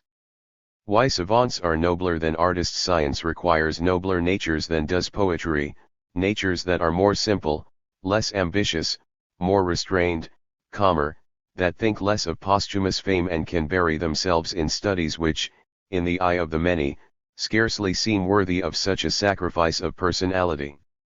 There is another loss of which they are conscious. The nature of their occupation, its continual exaction of the greatest sobriety, weakens their will. The fire is not kept up so vigorously as on the hearths of poetic minds. As such, they often lose their strength and prime earlier than artists do, and, as has been said, they are aware of their danger. Under all circumstances they seem less gifted because they shine less, and thus they will always be rated below their value. 207. How far piety obscures. In later centuries the great man is credited with all the great qualities and virtues of his century. Thus all that is best is continually obscured by piety, which treats the picture as a sacred one, to be surrounded with all manner of votive offerings. In the end the picture is completely veiled and covered by the offerings, and thenceforth is more an object of faith than of contemplation. 208. Standing on one's head. If we make truth stand on its head, we generally fail to notice that our own head, too, is not in its right position. 209. Origin and utility of fashion. The obvious satisfaction of the individual with his own form excites imitation and gradually creates the form of the many, that is, fashion. The many desire, and indeed attain, that same comforting satisfaction with their own form. Consider how many reasons every man has for anxiety and shy self-concealment, and how, on this account, 3/4 of his energy and goodwill is crippled and may become unproductive. So we must be very grateful to fashion for unfettering that 3/4 and communicating self-confidence and the power of cheerful compromise to those who feel themselves bound to each other by its law. Even foolish laws give freedom and calm of the spirit, so long as many persons have submitted to their sway. 210. Looseners of tongues. The value of many men and books rests solely on their faculty for compelling all to speak out the most hidden and intimate things. They are looseners of tongues and crowbars to open the most stubborn teeth. Many events and misdeeds which are apparently only sent as a curse to mankind possess this value and utility. 211. Intellectual freedom of domicile. 32. Who of us could dare to call himself a free spirit if he could not render homage after his fashion, by taking on his own shoulders a portion of that burden of public dislike and abuse, to men to whom this name is attached as a reproach? We might as well call ourselves in all seriousness spirits free of domicile, freizügig, and without that arrogant or high-spirited defiance, because we feel the impulse to freedom, Zug zur Freiheit, as the strongest instinct of our minds and, in contrast to fixed and limited minds, practically see our ideal in an intellectual nomadism, to use a modest and almost depreciatory expression. 212. Yes, the favor of the Muses, what Homer says on this point goes right to our heart, so true, so terrible is it. The Muse loved him with all her heart and gave him good and evil, for she took away his eyes and vouchsafed him sweet song. This is an endless text for thinking men. She gives good and evil, that is her manner of loving with all her heart and soul. And each man will interpret specially for himself why we poets and thinkers have to give up our eyes in her service. 33. 213. Against the cultivation of music. The artistic training of the eye from childhood upwards by means of drawing, painting, landscape sketching, figures, scenes, involves an estimable gain in life, making the eyesight keen, calm, and enduring in the observation of men and circumstances. No similar secondary advantage arises from the artistic cultivation of the ear, whence public schools will generally do well to give the art of the eye a preference over that of the ear. 214. The discoverers of trivialities. Subtle minds, from which nothing is farther than trivialities, often discover a triviality after taking all manner of circuitous routes and mountain paths, and, to the astonishment of the non-subtle, rejoice exceedingly. 215. Morals of savants. A regular and rapid advance in the sciences is only possible when the individual is compelled to be not so distrustful as to test every calculation and assertion of others, in fields which are remote from his own. A necessary condition, however, is that every man should have competitors in his own sphere, who are extremely distrustful and keep a sharp eye upon him. From this juxtaposition of not too distrustful and extremely distrustful arises sincerity in the Republic of Learning. 216. Reasons for sterility. There are highly gifted minds which are always sterile only because, from temperamental weakness, they are too impatient to wait for their pregnancy. 217. The perverted world of tears. The manifold discomforts which the demands of higher culture cause to man finally pervert his nature to such an extent that he usually keeps himself stoical and unbending. Thus he has tears in reserve only for rare occasions of happiness, so that many must weep even at the enjoyment of painlessness. Only when happy does his heart still beat. 218. The Greeks as interpreters. When we speak of the Greeks, we unwittingly speak of today and yesterday. Their universally known history is a blank mirror, always reflecting something that is not in the mirror itself. We enjoy the freedom of speaking about them in order to have the right of being silent about others, so that these Greeks themselves may whisper something in the ear of the reflective reader. Thus the Greeks facilitate to modern men the communication of much that is debatable and hard to communicate. 219. Of the acquired character of the Greeks we are easily led astray by the renowned Greek clearness, transparency, simplicity, and order, by their crystal-like naturalness and crystal-like art, into believing that all these gifts were bestowed on the Greeks. For instance, that they could not but write well, as Lichtenberg expressed it on one occasion. Yet no statement could be more hasty and more untenable. The history of prose from Gorgias to Demos thence shows a course of toiling and wrestling towards light from the obscure, overloaded, and tasteless, reminding one of the labor of heroes who had to construct the first roads through forest and bog. The dialogue of tragedy was the real achievement of the dramatist, owing to its uncommon clearness and precision, whereas the national tendency was to riot in symbolism and innuendo, a tendency expressly fostered by the great choral lyric. Similarly, it was the achievement of Homer to liberate the Greeks from Asiatic pomp and gloom, and to have attained the clearness of architecture in details great and small. Nor was it by any means thought easy to say anything in a pure and illuminating style. How else should we account for the great admiration for the epigram of Simonides, which shows itself so simple, with no gilded points or arabesques of wit, but says all that it has to say plainly and with the calm of the sun, not with the straining after effect of the lightning. Since the struggle towards light from an almost native twilight is Greek, a thrill of jubilation runs through the people when they hear a laconic sentence, the language of elegy or the maxims of the 7 wise men. Hence they were so fond of giving precepts in verse, a practice that we find objectionable. This was the true Apolline task of the Hellenic spirit, with the aim of rising superior to the perils of meter and the obscurity which is otherwise characteristic of poetry. Simplicity, flexibility, and sobriety were wrestled for and not given by nature to this people. The danger of a relapse into Asianism constantly hovered over the Greeks, and really overtook them from time to time like a murky, overflowing tide of mystical impulses, primitive savagery, and darkness. We see them plunge in, we see Europe, as it were, flooded, washed away, for Europe was very small then, but they always emerge once more to the light, good swimmers and divers that they are, those fellow countrymen of Odysseus. 220. The pagan characteristic. Perhaps there is nothing more astonishing to the observer of the Greek world than to discover that the Greeks from time to time held festivals, as it were, for all their passions and evil tendencies alike, and in fact even established a kind of series of festivals, by order of the state, for their all too human. This is the pagan characteristic of their world, which Christianity has never understood and never can understand, and has always combated and despised. They accepted this all too human as unavoidable, and preferred, instead of railing at it, to give it a kind of secondary right by grafting it onto the usages of society and religion.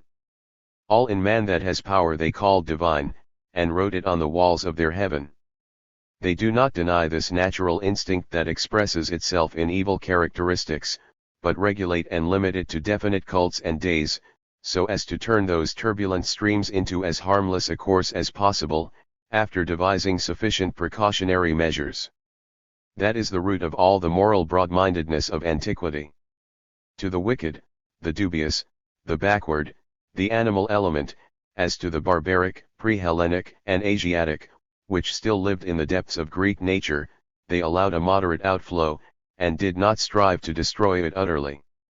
The whole system was under the domain of the state, which was built up not on individuals or castes, but on common human qualities.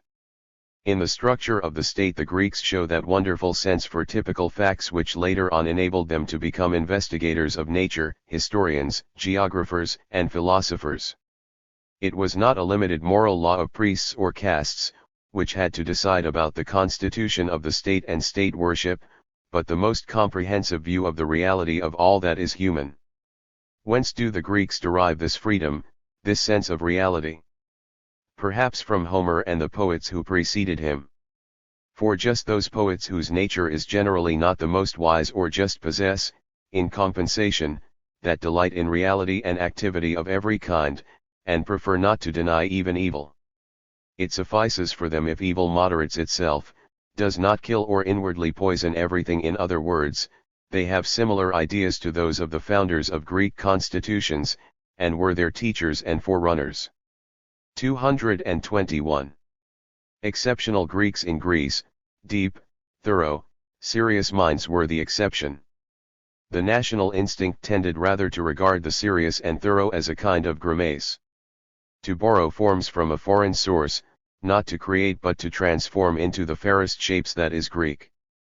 To imitate, not for utility but for artistic illusion, ever and anon to gain the mastery over forced seriousness, to arrange, beautify, simplify, that is the continual task from Homer to the sophists of the 3rd and 4th centuries of our era, who are all outward show, pompous speech, declamatory gestures, and address themselves to shallow souls that care only for appearance, sound, and effect. And now let us estimate the greatness of those exceptional Greeks, who created science.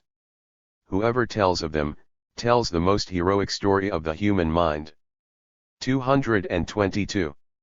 Simplicity not the first nor the last thing in point of time in the history of religious ideas. Many errors about development and false gradations are made in matters which in reality are not consecutive outgrowths but contemporary yet separate phenomena. In particular, simplicity has still far too much the reputation of being the oldest, the initial thing.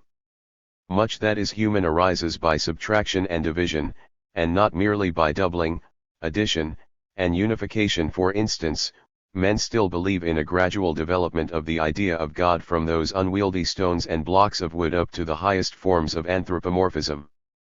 Yet the fact is that so long as divinity was attributed to and felt in trees, logs of wood, stones, and beasts, people shrank from humanizing their forms as from an act of godlessness.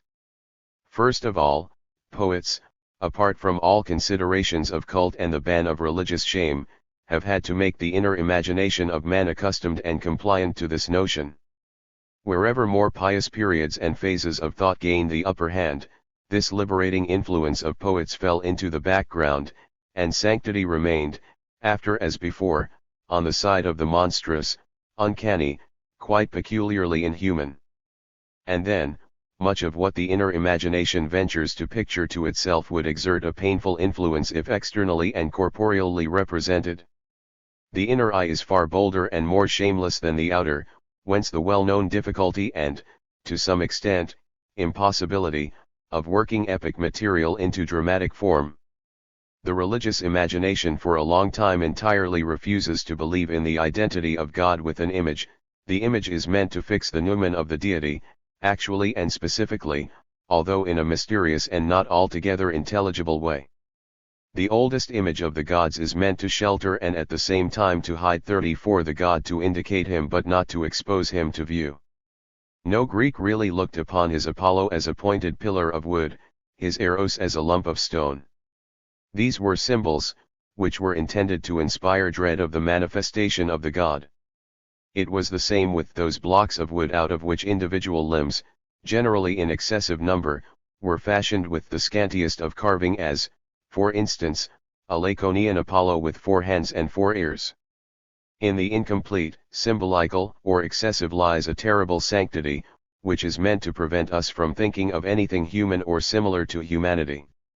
It is not an embryonic stage of art in which such things are made as if they were not able to speak more plainly and portray more sensibly in the age when such images were honored.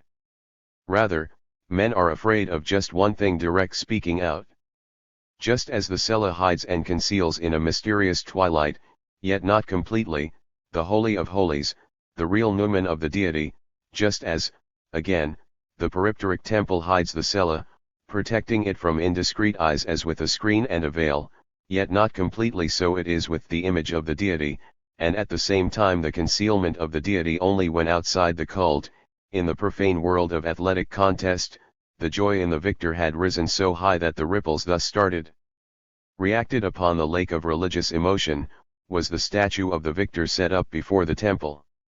Then the pious pilgrim had to accustom his eye and his soul, whether he would or no, to the inevitable sight of human beauty and super strength, so that the worship of men and gods melted into each other from physical and spiritual contact. Then too for the first time the fear of really humanizing the figures of the gods is lost, and the mighty arena for great plastic art is opened even now, with the limitation that wherever there is to be adoration the primitive form and ugliness are carefully preserved and copied. But the Hellene, as he dedicates and makes offerings, may now with religious sanction indulge in his delight in making God become a man. 223. Whither we must travel. Immediate self-observation is not enough, by a long way, to enable us to learn to know ourselves.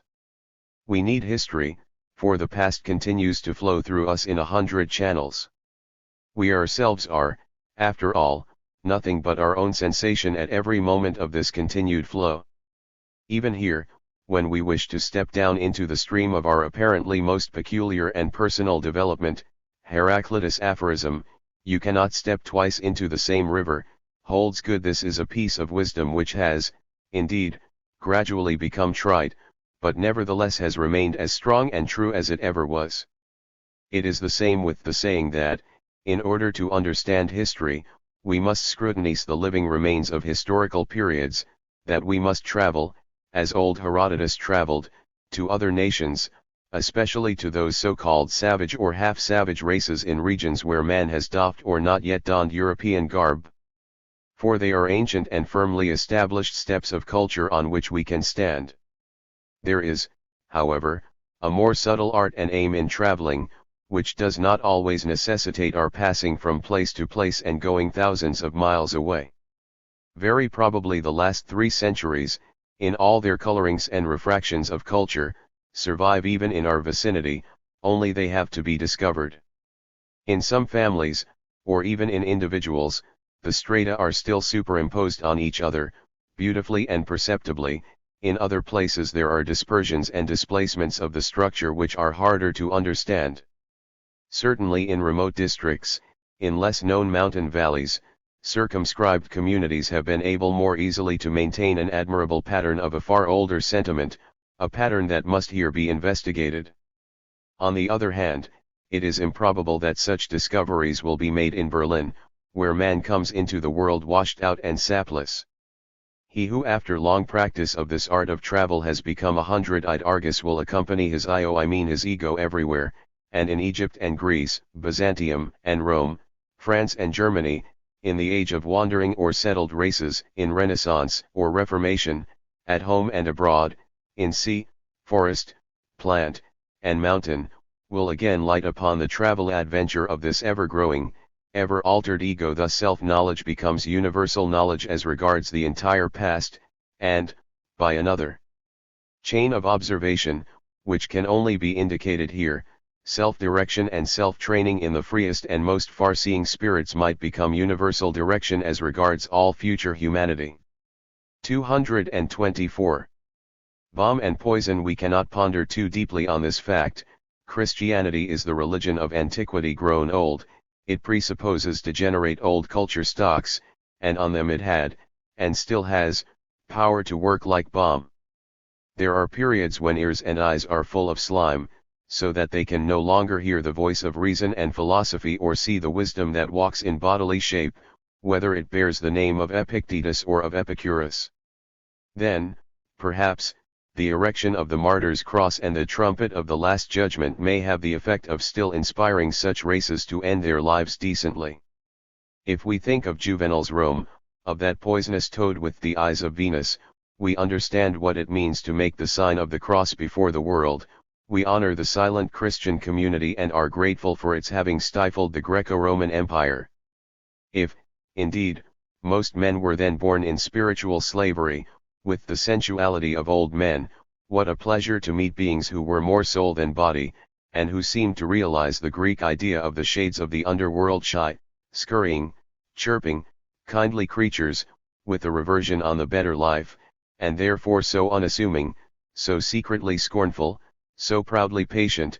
This Christianity, as the evening chime of the good antiquity, with cracked, weary and yet melodious bell, is bomb in the ears even to one who only now traverses those centuries historically. What must it have been to those men themselves, to young and fresh barbarian nations? On the other hand, Christianity is a poison. For to implant the teaching of sinfulness and damnation in the heroic, childlike, and animal soul of the old Germans is nothing but poisoning. An enormous chemical fermentation and decomposition, a medley of sentiments and judgments, a rank growth of adventurous legend, and hence in the long run a fundamental weakening of such barbarian peoples, was the inevitable result. True, without this weakening what should we have left of Greek culture, of the whole cultured past of the human race? For the barbarians untouched by Christianity knew very well how to make a clean sweep of old cultures, as was only too clearly shown by the heathen conquerors of Romanized Britain. Thus Christianity, against its will, was compelled to aid in making the antique world immortal. There remains, however, a counter-question and the possibility of a counter-reckoning. Without this weakening through the poisoning referred to, would any of those fresh stocks, the Germans, for instance, have been in a position gradually to find by themselves a higher, a peculiar, a new culture, of which the most distant conception would therefore have been lost to humanity? In this, as in every case, we do not know, Christianly speaking, whether God owes the devil or the devil God more thanks for everything having turned out as it has. 225. Faith makes holy and condemns. A Christian who happened upon forbidden paths of thought might well ask himself on some occasion whether it is really necessary that there should be a God, side by side with the representative Lamb, if faith in the existence of these beings suffices to produce the same influences. If they do exist after all, are they not superfluous beings? For all that is given by the Christian religion to the human soul, all that is beneficent, consoling, and edifying, just as much as all that depresses and crushes, emanates from that faith and not from the objects of that faith. It is here as in another well-known case. There were indeed no witches, but the terrible effects of the belief in witches were the same as if they really had existed. For all occasions where the Christian awaits the immediate intervention of a God, though in vain, for there is no God, his religion is inventive enough to find subterfuges and reasons for tranquility. In so far Christianity is an ingenious religion. Faith, indeed, has up to the present not been able to move real mountains, although I do not know who assumed that it could. But it can put mountains where there are none. 226. The tragicomedy of Regensburg. Here and there we see with terrible clearness the harlequinade of fortune, how she fastens the rope, on which she wills that succeeding centuries should dance, onto a few days, one place, the condition and opinions of one brain. Thus the fate of modern German history lies in the days of that disputation at Regensburg, the peaceful settlement of ecclesiastical and moral affairs, without religious wars or a counter-reformation, and also the unity of the German nation, seemed assured. The deep, gentle spirit of Contarini hovered for one moment over the theological squabble, victorious, as representative of the riper Italian piety, reflecting the morning glory of intellectual freedom. But Luther's hard head, full of suspicions and strange misgivings, showed resistance. Because justification by grace appeared to him his greatest motto and discovery, he did not believe the phrase in the mouth of Italians, whereas, in point of fact, as is well known, they had invented it much earlier and spread it throughout Italy in deep silence. In this apparent agreement Luther saw the tricks of the devil, and hindered the work of peace as well as he could, thereby advancing to a great extent the aims of the empire's foes. And now, in order to have a still stronger idea of the dreadful farcicality of it all, let us add that none of the principles about which men then disputed in Regensburg, neither that of original sin, nor that of redemption by proxy, nor that of justification by faith, is in any way true or even has any connection with truth, that they are now all recognized as incapable of being discussed. Yet on this account the world was set on fire, that is to say, by opinions which correspond to no things or realities, whereas as regards purely philological questions, as, for instance, that of the sacramental words in the Eucharist, discussion at any rate is permitted, because in this case the truth can be said. But where nothing is, even truth has lost her right. 35. Lastly, It only remains to be said that it is true these principles give rise to sources of power so mighty that without them all the mills of the modern world could not be driven with such force. And it is primarily a matter of force, only secondarily of truth, and perhaps not even secondarily, is it not so, my dear up-to-date friends? 227. Goethe's errors. Goethe is a signal exception among great artists in that he did not live within the limited confines of his real capacity, as if that must be the essential, the distinctive, the unconditional, and the last thing in him and for all the world. Twice he intended to possess something higher than he really possessed and went astray in the second half of his life, where he seems quite convinced that he is one of the great scientific discoverers and illuminators. So too in the first half of his life he demanded of himself something higher than the poetic art seemed to him, and here already he made a mistake. That nature wished to make him a plastic artist, this was his inwardly glowing and scorching secret, which finally drove him to Italy, that he might give vent to his mania in this direction and make to it every possible sacrifice. At last, shrewd as he was, and honestly averse to any mental perversion in himself, he discovered that a tricksy elf of desire had attracted him to the belief in this calling, and that he must free himself of the greatest passion of his heart and bid it farewell. The painful conviction, tearing and gnawing at his vitals, that it was necessary to bid farewell, finds full expression in the character of Tasso. Over Tasso, that Werther intensified, hovers the premonition of something worse than death, as when one says, "Now it is over, after this farewell, how shall I go on living without going mad?" These two fundamental errors of his life gave Goethe, in face of a purely literary attitude towards poetry, the only attitude then known to the world, such an unembarrassed and apparently almost arbitrary position.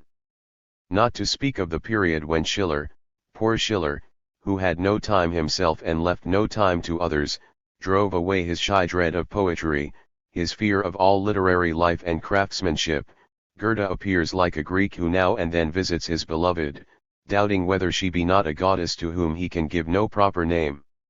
In all his poetry one notices the inspiring neighborhood of plastic art and nature. The features of these figures that floated before him, and perhaps he always thought he was on the track of the metamorphoses of one goddess, became, without his will or knowledge, the features of all the children of his art. Without the extravagances of error he would not have been Goethe, that is, the only German artist in writing who has not yet become out of date just because he desired as little to be a writer as a German by vocation. 228. Travelers and their grades. Among travelers we may distinguish 5 grades. The first and lowest grade is of those who travel and are seen. They become really traveled and are, as it were, blind. Next come those who really see the world. The third class experience the results of their seeing. The fourth weave their experience into their life and carry it with them henceforth. Lastly, there are some men of the highest strength who, as soon as they have returned home, must finally and necessarily work out in their lives and productions all the things seen that they have experienced and incorporated in themselves. Like these 5 species of travelers, all mankind goes through the whole pilgrimage of life, the lowest as purely passive, the highest as those who act and live out their lives without keeping back any residue of inner experiences. 229. In climbing higher, so soon as we climb higher than those who hitherto admired us, we appear to them as sunken and fallen. For they imagined that under all circumstances they were on the heights in our company, maybe also through our agency. 230. Measure and moderation. Of 2 quite lofty things, measure and moderation, it is best never to speak. A few know their force and significance, from the mysterious paths of inner experiences and conversions, they honor in them something quite godlike, and are afraid to speak aloud. All the rest hardly listen when they are spoken about, and think the subjects under discussion are tedium and mediocrity. We must perhaps accept those who have once heard a warning note from that realm but have stopped their ears against the sound. The recollection of it makes them angry and exasperated. 231. Humanity of friendship and comradeship. If thou wilt take the left hand, then I will go to the right. 36. That feeling is the hallmark of humanity in intimate intercourse, and without that feeling every friendship, Every band of apostles or disciples, sooner or later becomes a fraud. 232. The profound men of profound thought appear to themselves in intercourse with others like comedians, for in order to be understood they must always simulate superficiality. 233. For the scorners of herd humanity. He who regards human beings as a herd, and flies from them as fast as he can, will certainly be caught up by them and gored upon their horns. 234. The main transgression against the vain in society, he who gives another an opportunity of favorably setting forth his knowledge, sentiments, and experience sets himself above him. Unless he is felt by the other to be a superior being without limitation, he is guilty of an attack upon his vanity, while what he aimed at was the gratification of the other man's vanity. 235.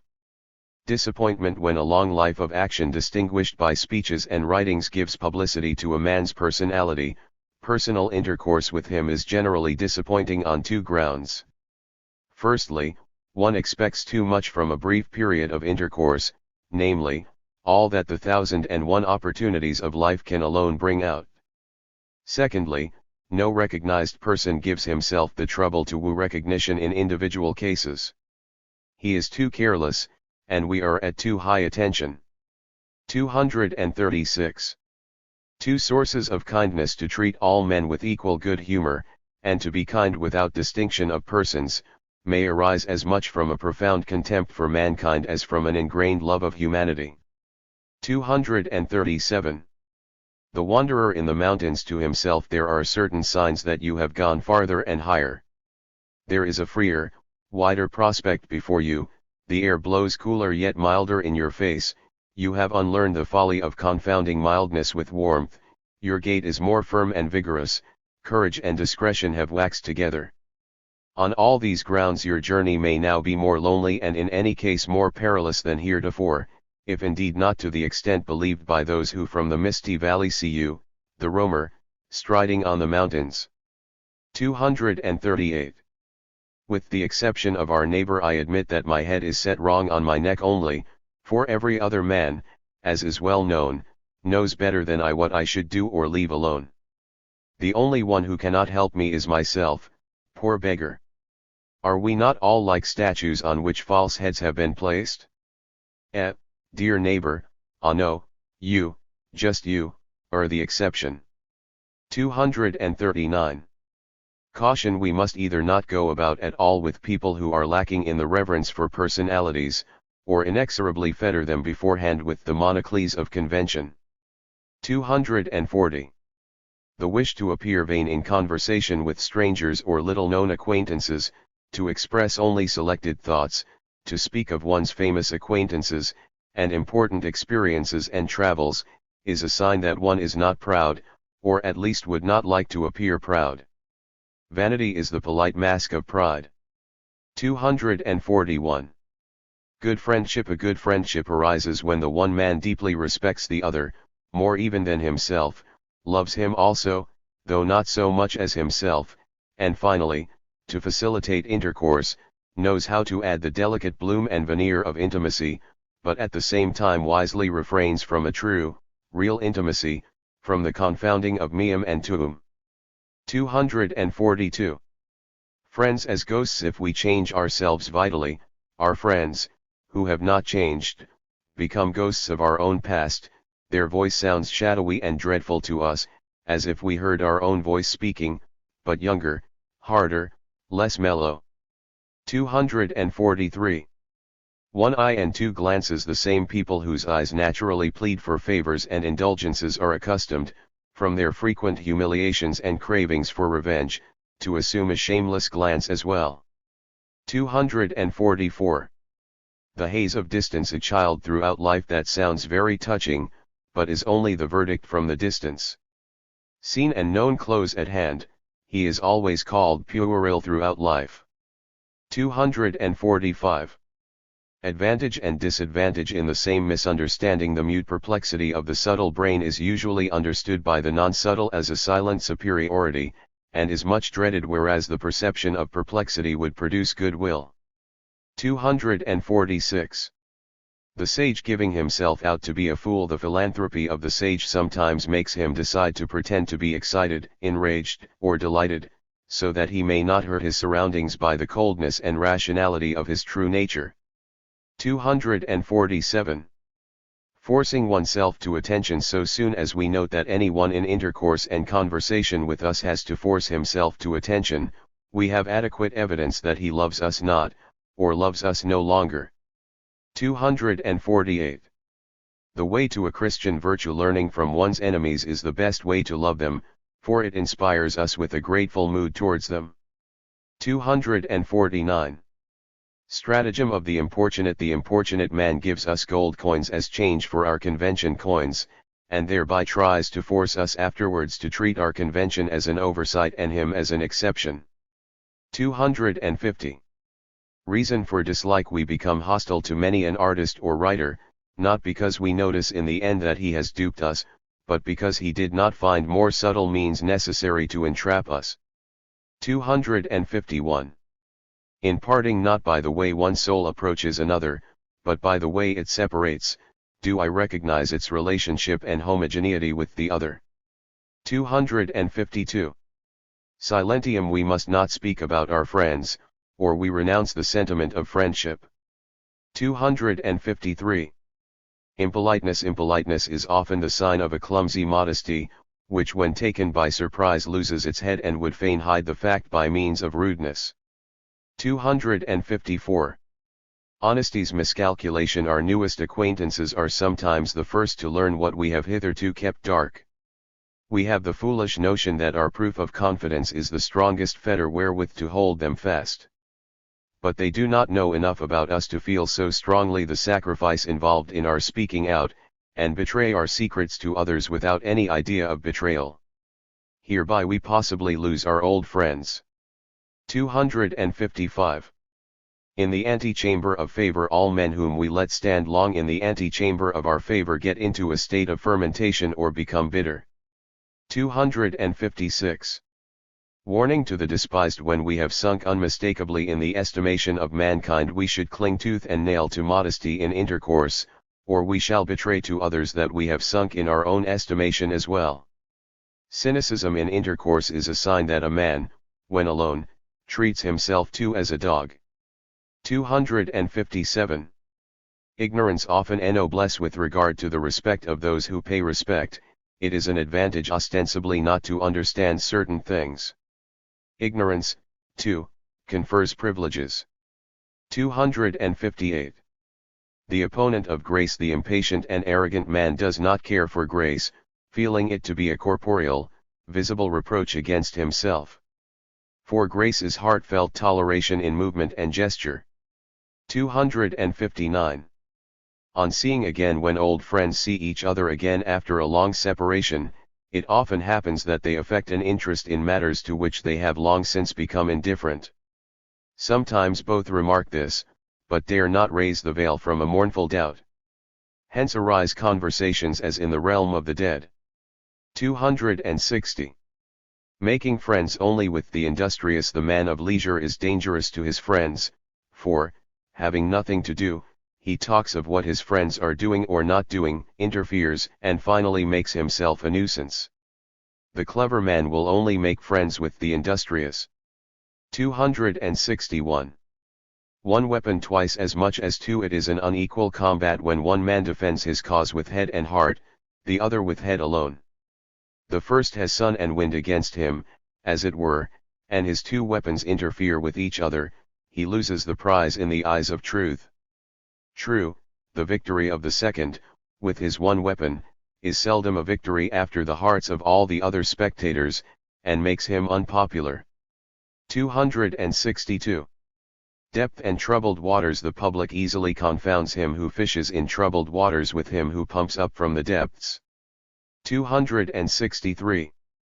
Demonstrating one's vanity to friend and foe. Many a man, from vanity, maltreats even his friends, when in the presence of witnesses to whom he wishes to make his own preponderance clear. Others exaggerate the merits of their enemies, in order to point proudly to the fact that they are worthy of such foes. 264. Cooling off. The overheating of the heart is generally allied with illness of the head and judgment. He who is concerned for a time with the health of his head must know what he has to cool, careless of the future of his heart. For if we are capable at all of giving warmth, we are sure to become warm again and then have our summer. 265. Mingled feelings towards science. Women and self-seeking artists entertain a feeling that is composed of envy and sentimentality. 266. Where danger is greatest we seldom break our legs so long as life continues a toilsome upward climb. The danger comes when we begin to take things easily and choose the convenient paths. 267. Not too early. We must beware of becoming sharp too early, or we shall also become thin too early. 268. Joy in refractoriness. The good teacher knows cases where he is proud that his pupil remains true to himself in opposition to him at times when the youth must not understand the man or would be harmed by understanding him. 269. The experiment of honesty. Young men, who wish to be more honest than they have been, seek as victim someone acknowledged to be honest, attacking him first with an attempt to reach his height by abuse with the underlying notion that this first experiment at any rate is void of danger. For just such a one has no right to chastise the impudence of the honest man. 270. The eternal child. We think, short-sighted that we are, that fairy tales and games belong to childhood. As if at any age we should care to live without fairy tales and games. Our words and sentiments are indeed different, but the essential fact remains the same, as is proved by the child himself looking on games as his work and fairy tales as his truth. The shortness of life ought to preserve us from a pedantic distinction between the different ages, as if every age brought something new, and a poet ought one day to portray a man of 200, who really lives without fairy tales and games. 271. Every philosophy is the philosophy of a period of life. The period of life in which a philosopher finds his teaching is manifested by his teaching. He cannot avoid that, however elevated above time and hour he may feel himself. Thus, Schopenhauer's philosophy remains a mirror of his hot and melancholy youth. It is no mode of thought for older men. Plato's philosophy reminds one of the middle 30s, when a warm and a cold current generally rush together, so that spray and delicate clouds and, under favorable circumstances and glimpses of sunshine, enchanting rainbow pictures result. 272. Of the intellect of women. The intellectual strength of a woman is best proved by the fact that she offers her own intellect as a sacrifice out of love for a man and his intellect, and that nevertheless in the new domain, which was previously foreign to her nature, a second intellect at once arises as an aftergrowth, to which the man's mind impels her. 273. Raising and lowering in the sexual domain. The storm of desire will sometimes carry a man up to a height where all desire is silenced, where he really loves and lives in a better state of being rather than in a better state of choice. On the other hand, a good woman, from true love, often climbs down to desire, and lowers herself in her own eyes. The latter action in particular is one of the most pathetic sensations which the idea of a good marriage can involve. 274. Man promises, woman fulfills. By woman nature shows how far she has hitherto achieved her task of fashioning humanity. By man she shows what she has had to overcome and what she still proposes to do for humanity. The most perfect woman of every age is the holiday task of the Creator on every seventh day of culture, the recreation of the artist from his work. 275. Transplanting. If we have spent our intellect in order to gain mastery over the intemperance of the passions, the sad result often follows that we transfer the intemperance to the intellect, and from that time forth are extravagant in thought and desire of knowledge. 276. Laughter as treachery. How and when a woman laughs is a sign of her culture, but in the ring of laughter her nature reveals itself, and in highly cultured women perhaps even the last insoluble residue of their nature. Hence the psychologist will say with Horace, though from different reasons, ridit puelli. 277. From the youthful soul youths varyingly show devotion and impudence towards the same person, because at bottom they only despise or admire themselves in that other person, and between the two feelings but stagger to and fro in themselves, so long as they have not found in experience the measure of their will and ability. 278. For the amelioration of the world, if we forbade the discontented, the sullen, and the atrabilious to propagate, we might transform the world into a garden of happiness. This aphorism belongs to a practical philosophy for the female sex. 279. Not to distrust your emotions. The feminine phrase "do not distrust your emotions" does not mean much more than eat what tastes good to you. This may also, especially for moderate natures, be a good everyday rule. But other natures must live according to another maxim: you must eat not only with your mouth but also with your brain, in order that the greediness of your mouth may not prove your undoing. 280. A cruel fancy of love. Every great love involves the cruel thought of killing the object of love, so that it may be removed once for all from the mischievous play of change. For love is more afraid of change than of destruction. 281. Doors in everything that is learnt or experienced. The child, just like the man, sees doors, but for the former they are places to go to, for the latter to go through. 282. Sympathetic women. The sympathy of women, which is talkative, takes the sick bed to market. 283.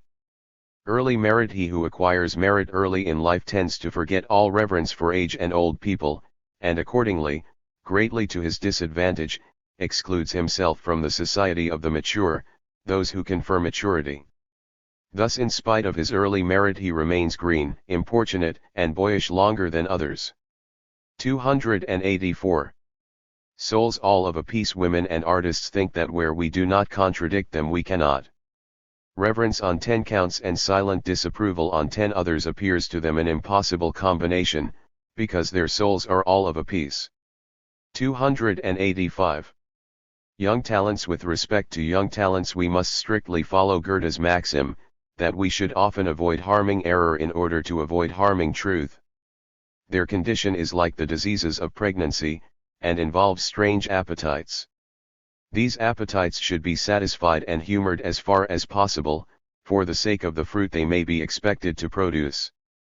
It is true that, as nurse of these remarkable invalids, one must learn the difficult art of voluntary self-abasement.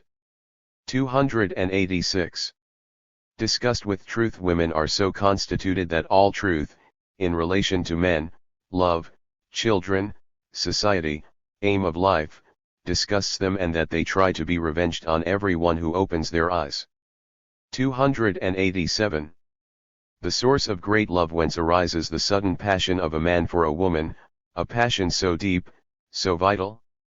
Least of all from sensuality only, but when a man finds weakness, need of help, and high spirits united in the same creature, he suffers a sort of overflowing of soul, and is touched and offended at the same moment.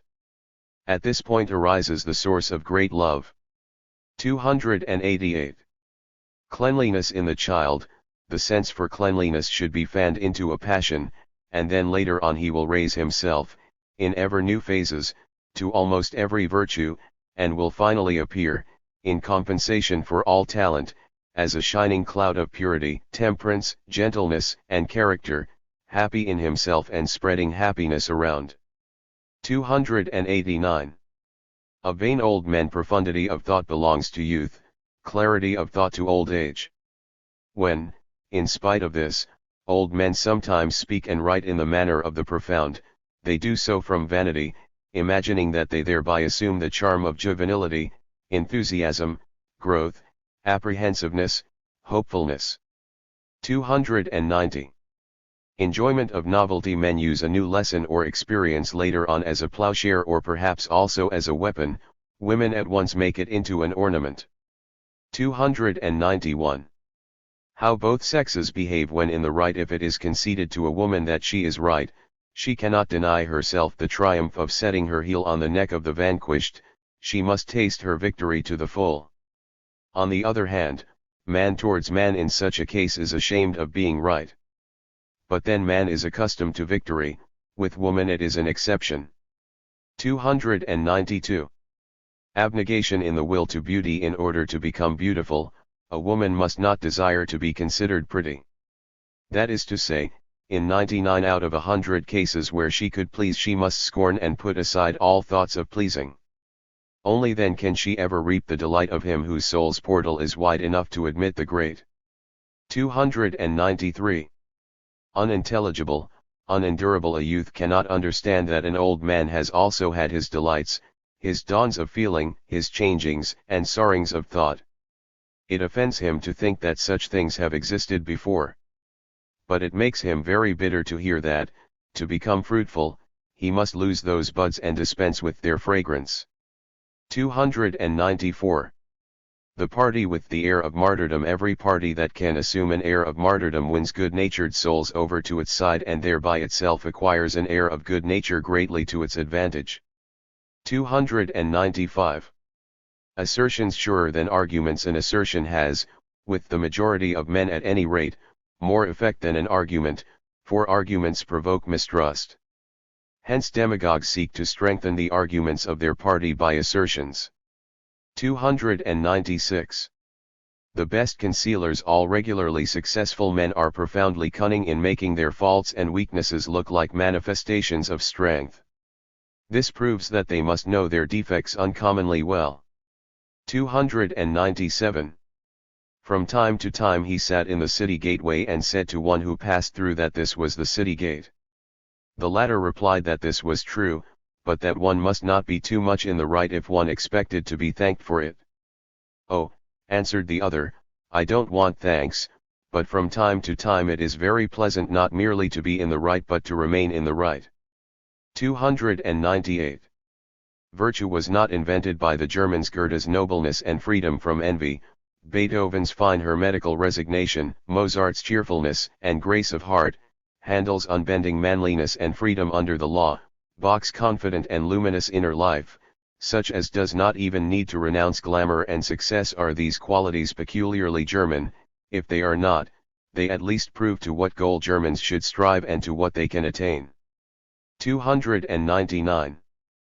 Pia Fraus or something else. I hope I am mistaken, but I think that in Germany of today a twofold sort of hypocrisy is set up as the duty of the moment for everyone. From imperial political misgivings Germanism is demanded, and from social apprehensions Christianity, but both only in words and gestures, and particularly in ability to keep silent. It is the veneer that nowadays costs so much and is paid for so highly, and for the benefit of the spectators the face of the nation assumes German and Christian wrinkles. 300.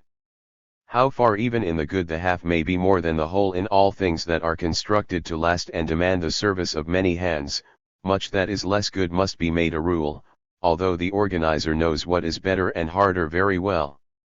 He will calculate that there will never be a lack of persons who can correspond to the rule, and he knows that the middling good is the rule. The youth seldom sees this point, and as an innovator thinks how marvelously he is in the right and how strange is the blindness of others. 301. The partisan. The true partisan learns nothing more, he only experiences and judges. It is significant that Solon, who was never a partisan but pursued his aims above and apart from parties or even against them, was the father of that simple phrase wherein lies the secret of the health and vitality of Athens, I grow old, but I am always learning. 302. What is German? According to Goethe they are really intolerable people of whom one cannot even accept the good, who have freedom of disposition but do not remark that they are lacking in freedom of taste and spirit. Yet just this, according to Goethe's well-weighed judgment, is German. His voice and his example indicate that the German should be more than a German if he wishes to be useful or even endurable to other nations, and which direction his striving should take, in order that he may rise above and beyond himself. 303. When it is necessary to remain stationary when the masses begin to rage, and reason is under a cloud, it is a good thing, if the health of one's soul is not quite assured, to go under a doorway and look out to see what the weather is like. 304. The revolution spirit and the possession spirit. The only remedy against socialism that still lies in your power is to avoid provoking socialism. In other words, to live in moderation and contentment, to prevent as far as possible all lavish display, and to aid the state as far as possible in its taxing of all superfluities and luxuries. You do not like this remedy? Then, you rich bourgeois who call yourselves liberals, confess that it is your own inclination that you find so terrible and menacing in socialists, but allow to prevail in yourselves as unavoidable, as if with you it were something different. As you are constituted, if you had not your fortune and the cares of maintaining it, this bent of yours would make socialists of you. Possession alone differentiates you from them. If you wish to conquer the assailants of your prosperity, you must first conquer yourselves, and if that prosperity only meant well-being, it would not be so external and provocative of envy, it would be more generous, more benevolent, more compensatory, more helpful. But the spurious, histrionic element in your pleasures, which lie more in the feeling of contrast, because others have them not, and feel envious, than in feelings of realized and heightened power, your houses, dresses, carriages, shops, the demands of your palates and your tables, your noisy operatic and musical enthusiasm, lastly your women, formed and fashioned but of base metal, gilded but without the ring of gold, chosen by you for show and considering themselves meant for show, these are the things that spread the poison of that national disease, which seizes the masses ever more and more as a socialistic heart itch, but has its origin and breeding place in you. Who shall now arrest this epidemic? 305. Party tactics. When a party observes that a previous member has changed from an unqualified to a qualified adherent, it endures it so ill that it irritates and mortifies him in every possible way, with the object of forcing him to a decisive break and making him an opponent. For the party suspects that the intention of finding a relative value in its faith, a value which admits of pro and con, of weighing and discarding, is more dangerous than downright opposition. 306. For the strengthening of parties, whoever wishes to strengthen a party internally should give it an opportunity of being forcibly treated with obvious injustice. The party thus acquires a capital of good conscience, which hitherto it perhaps lacked.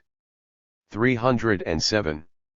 To provide for one's past, as men after all only respect the old established and slowly developed, he who would survive after his death must not only provide for posterity but still more for the past. Hence tyrants of every sort, including tyrannical artists and politicians, like to do violence to history, so that history may seem a preparation and a ladder up to them. 308. Party writers. The beating of drums, which delights young writers who serve a party, sounds to him who does not belong to the party like a rattling of chains, and excites sympathy rather than admiration. 309. Taking sides against ourselves. Our followers never forgive us for taking sides against ourselves, for we seem in their eyes not only to be spurning their love but to be exposing them to the charge of lack of intelligence.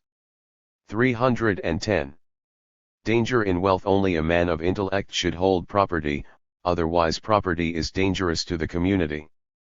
For the owner, not knowing how to make use of the leisure which his possessions might secure to him, will continue to strive after more property. This strife will be his occupation, his strategy in the war with ennui. So in the end real wealth is produced from the moderate property that would be enough for an intellectual man. Such wealth, then, is the glittering outcrop of intellectual dependence and poverty, but it looks quite different from what its humble origin might lead one to expect, because it can mask itself with culture and art. It can, in fact, purchase the mask.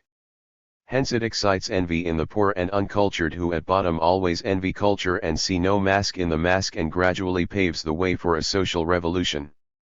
For a gilded coarseness and a histrionic blowing of trumpets in the pretended enjoyment of culture inspires that class with the thought, it is only a matter of money, whereas it is indeed to some extent a matter of money, but far more of intellect. 311. Joy in commanding and obeying. Commanding is a joy, like obeying, the former when it has not yet become a habit, the latter just when it has become a habit.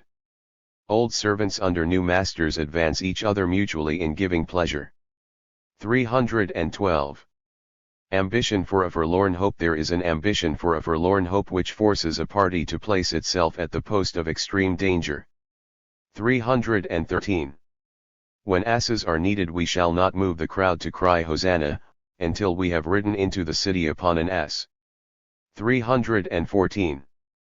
Party usage. Every party attempts to represent the important elements that have sprung up outside it as unimportant, and if it does not succeed, it attacks those elements the more bitterly, the more excellent they are. 315. Becoming empty of him who abandons himself to the course of events, a smaller and smaller residue is continually left. Great politicians may therefore become quite empty men, although they were once full and rich. 316. Welcome enemies. The socialistic movements are nowadays becoming more and more agreeable rather than terrifying to the dynastic governments, because by these movements they are provided with a right and a weapon for making exceptional rules, and can thus attack their real bogies, Democrats and anti-dynasts. Towards all that such governments professedly detest they feel a secret cordiality and inclination. But they are compelled to draw the veil over their soul. 317. Possession possesses only up to a certain point. Does possession make men feel freer and more independent? One step farther, and possession becomes lord, the possessor a slave. The latter must sacrifice his time, his thoughts to the former, and feels himself compelled to an intercourse, nailed to a spot, incorporated with the state, perhaps quite in conflict with his real and essential needs. 318. Of the mastery of them that know it is easy, ridiculously easy, to set up a model for the choice of a legislative body. First of all, the honest and reliable men of the nation, who at the same time are masters and experts in some one branch, have to become prominent by mutual scenting out and recognition. From these, by a narrower process of selection, the learned and expert of the first rank in each individual branch must again be chosen, also by mutual recognition and guarantee. If the legislative body be composed of these, it will finally be necessary, in each individual case, that only the voices and judgments of the most specialized experts should decide. The honesty of all the rest should have become so great that it is simply a matter of decency to leave the voting also in the hands of these men. The result would be that the law, in the strictest sense, would emanate from the intelligence of the most intelligent. As things now are, voting is done by parties, and at every division there must be hundreds of uneasy consciences among the ill-taught, the incapable of judgment, among those who merely repeat, imitate, and go with the tide. Nothing lowers the dignity of a new law so much as this inherent shamefaced feeling of insincerity that necessarily results at every party division. But, as has been said, it is easy, ridiculously easy, to set up such a model. No power on earth is at present strong enough to realize such an ideal unless the belief in the highest utility of knowledge, and of those that know, at last dawns even upon the most hostile minds and is preferred to the prevalent belief in majorities. In the sense of such a future may our watchword be, more reverence for them that know, and down with all parties. 319. Of the nation of thinkers, or of bad thinking, the vague, vacillating, premonitory, elementary, intuitive elements, to choose obscure names for obscure things that are attributed to the German nature, would be, if they really still existed, a proof that our culture has remained several stages behind and is still surrounded by the spell and atmosphere of the Middle Ages. It is true that in this backwardness there are certain advantages. By these qualities the Germans, if, as has been said before, they still possess them, would possess the capacity, which other nations have now lost, for doing certain things and particularly for understanding certain things. Much undoubtedly is lost if the lack of sense, which is just the common factor in all those qualities, is lost. Here too, however, there are no losses without the highest compensatory gains, so that no reason is left for lamenting, granting that we do not, like children, and gourmands, wish to enjoy at once the fruits of all seasons of the year. 320. Carrying coals to Newcastle. The governments of the great states have two instruments for keeping the people dependent, in fear and obedience, a coarser, the army, and a more refined, the school. With the aid of the former they win over to their side the ambition of the higher strata and the strength of the lower, so far as both are characteristic of active and energetic men of moderate or inferior gifts.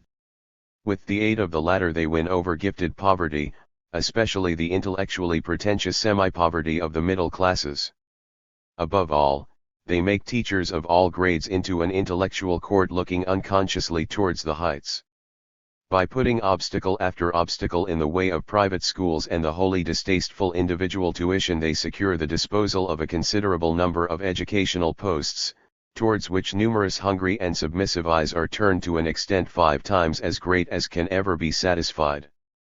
These posts, however, must support the holder but meagerly, so that he maintains a feverish thirst for promotion and becomes still more closely attached to the views of the government. For it is always more advantageous to foster moderate discontent than contentment, the mother of courage, the grandmother of free thought and exuberance.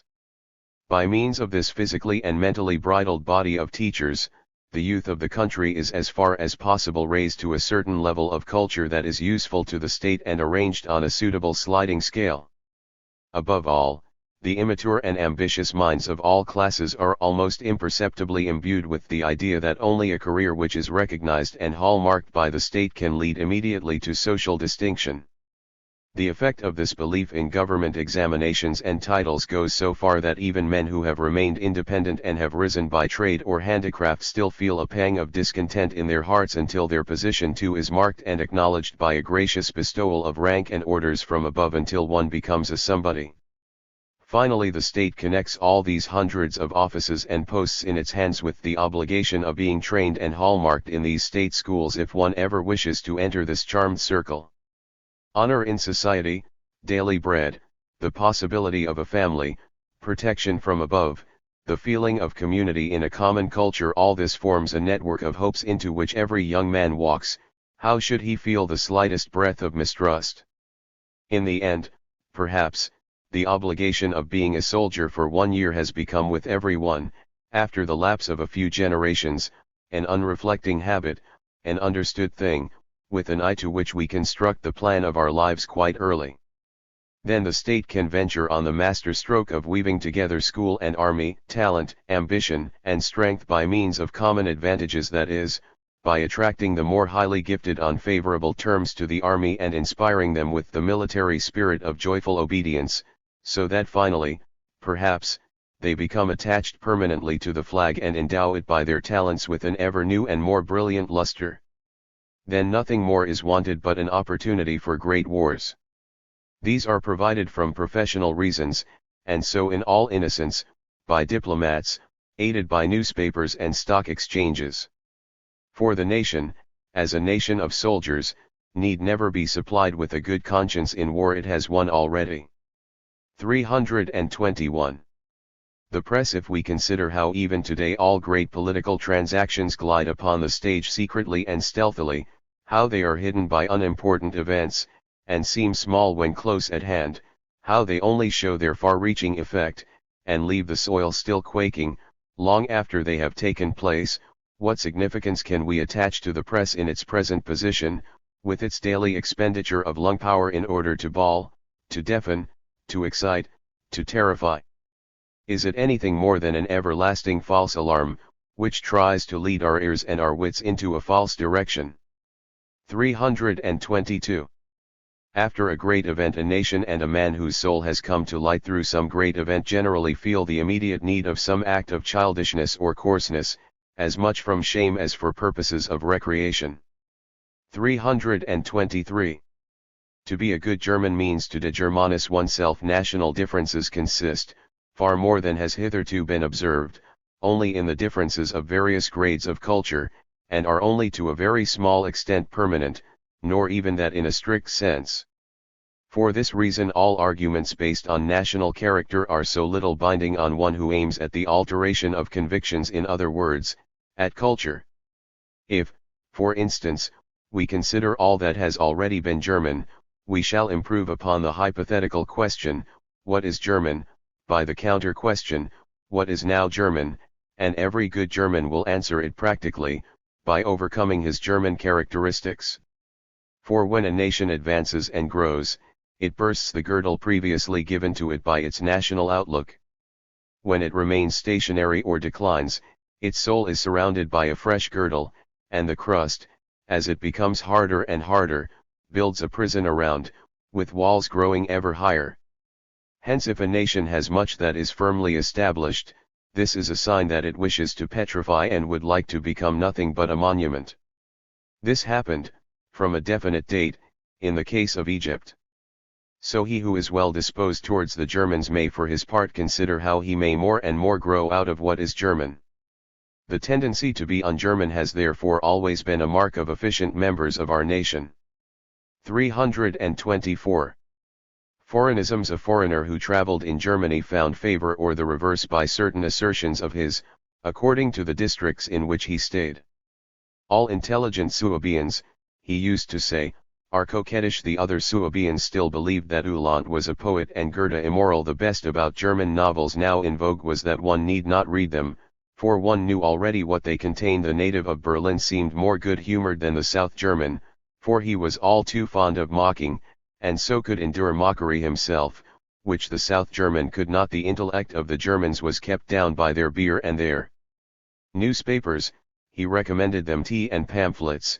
Of course, as a cure he advised us to contemplate the different nations of worn-out Europe and see how well each displayed some particular quality of old age, to the delight of those who sit before the great spectacle, how the French successfully represent the cleverness and amiability of old age, the English the experience and reserve, the Italians the innocence and candor.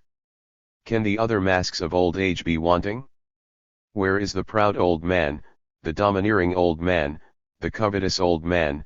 The most dangerous region in Germany was Saxony and Thuringia. Nowhere else was there more mental nimbleness, more knowledge of men, side by side with freedom of thought, and all this was so modestly veiled by the ugly dialect and the zealous officiousness of the inhabitants that one hardly noticed that one here had to deal with the intellectual drill sergeants of Germany, her teachers for good or evil. The arrogance of the North Germans was kept in check by their tendency to obey, that of the South Germans by their tendency to make themselves comfortable. It appeared to him that in their women German men possessed awkward but self-opinionated housewives, who belayed themselves so perseveringly that they had almost persuaded the world, and at any rate their husbands, of their peculiarly German housewifely virtue when the conversation turned on Germany's home and foreign policy. He used to say, he called it betray the secret, that Germany's greatest statesman did not believe in great statesmen. The future of Germany he found menaced and menacing, for Germans had forgotten how to enjoy themselves, an art that the Italians understood so well, but, by the great games of chance called wars and dynastic revolutions, had accustomed themselves to emotionalism, and consequently would one day have an emeute. For that is the strongest emotion that a nation can procure for itself. The German socialist was all the more dangerous because impelled by no definite necessity. His trouble lay in not knowing what he wanted, so, even if he attained many of his objects, he would still pine away from desire in the midst of delights, just like Faust, but presumably like a very vulgar Faust. For the Faust devil, he finally exclaimed, by whom cultured Germans were so much plagued, was exorcised by Bismarck, but now the devil has entered into the swine. 37 and is worse than ever. 325. Opinions. Most men are nothing and count for nothing until they have arrayed themselves in universal convictions and public opinions. This is in accordance with the tailor's philosophy, the apparel makes the man. Of exceptional men, however, it must be said, the wearer primarily makes the apparel. Here opinions cease to be public, and become something else than masks, ornament, and disguise. 326.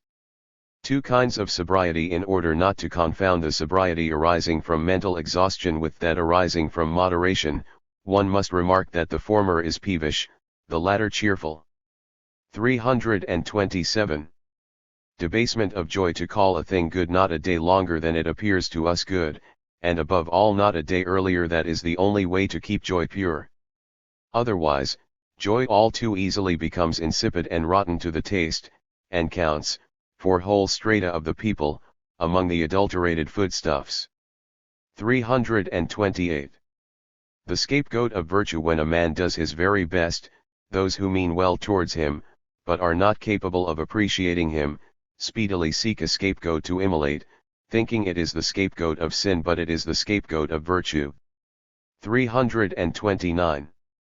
Sovereignty to honor and acknowledge even the bad, when it pleases one, and to have no conception of how one could be ashamed of being pleased thereat, is the mark of sovereignty in things great and small. 330.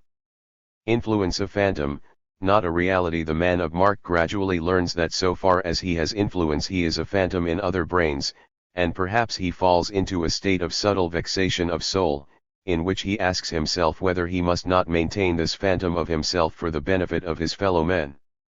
331. Giving and taking. When one takes away, or anticipates, the smallest thing that another possesses, the latter is blind to the fact that he has been given something greater, nay, even the greatest thing. 332.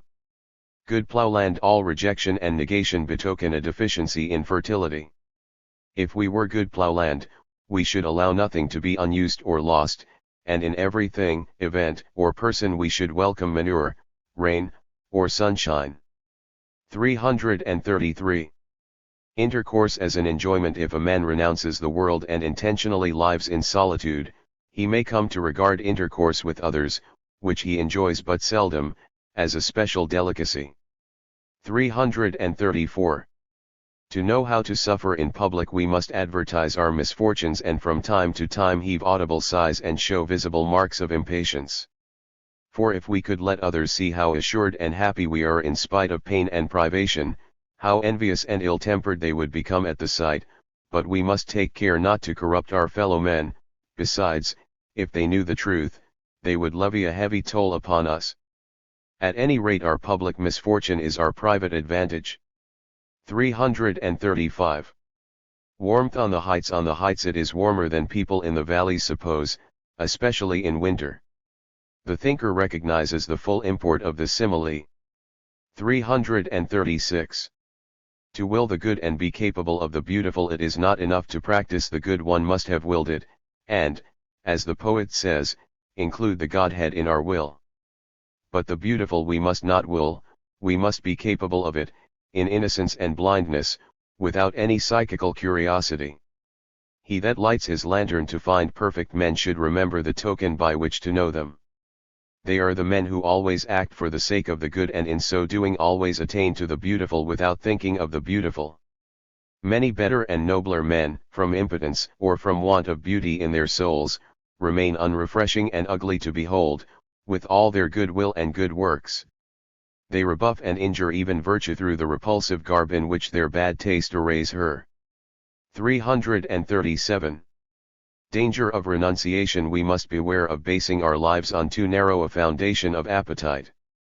For if we renounce all the joys involved in positions, honors, associations, revels, creature comforts, and arts, a day may come when we perceive that this repudiation has led us not to wisdom but to satiety of life.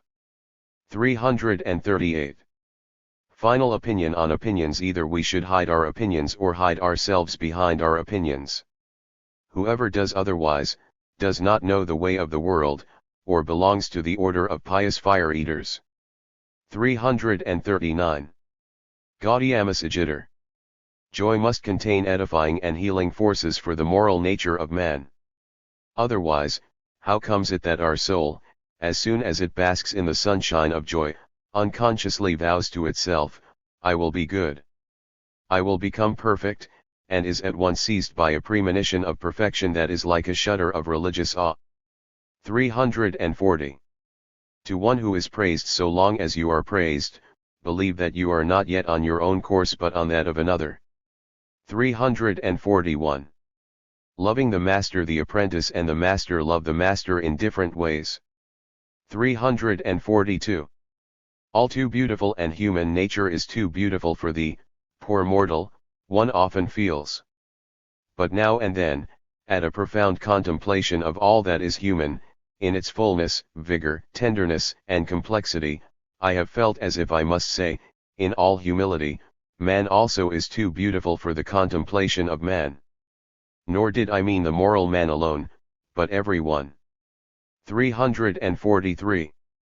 Real and personal estate. When life has treated us in true robber fashion, and has taken away all that it could of honor, joys, connections, health, and property of every kind, we perhaps discover in the end, after the first shock, that we are richer than before.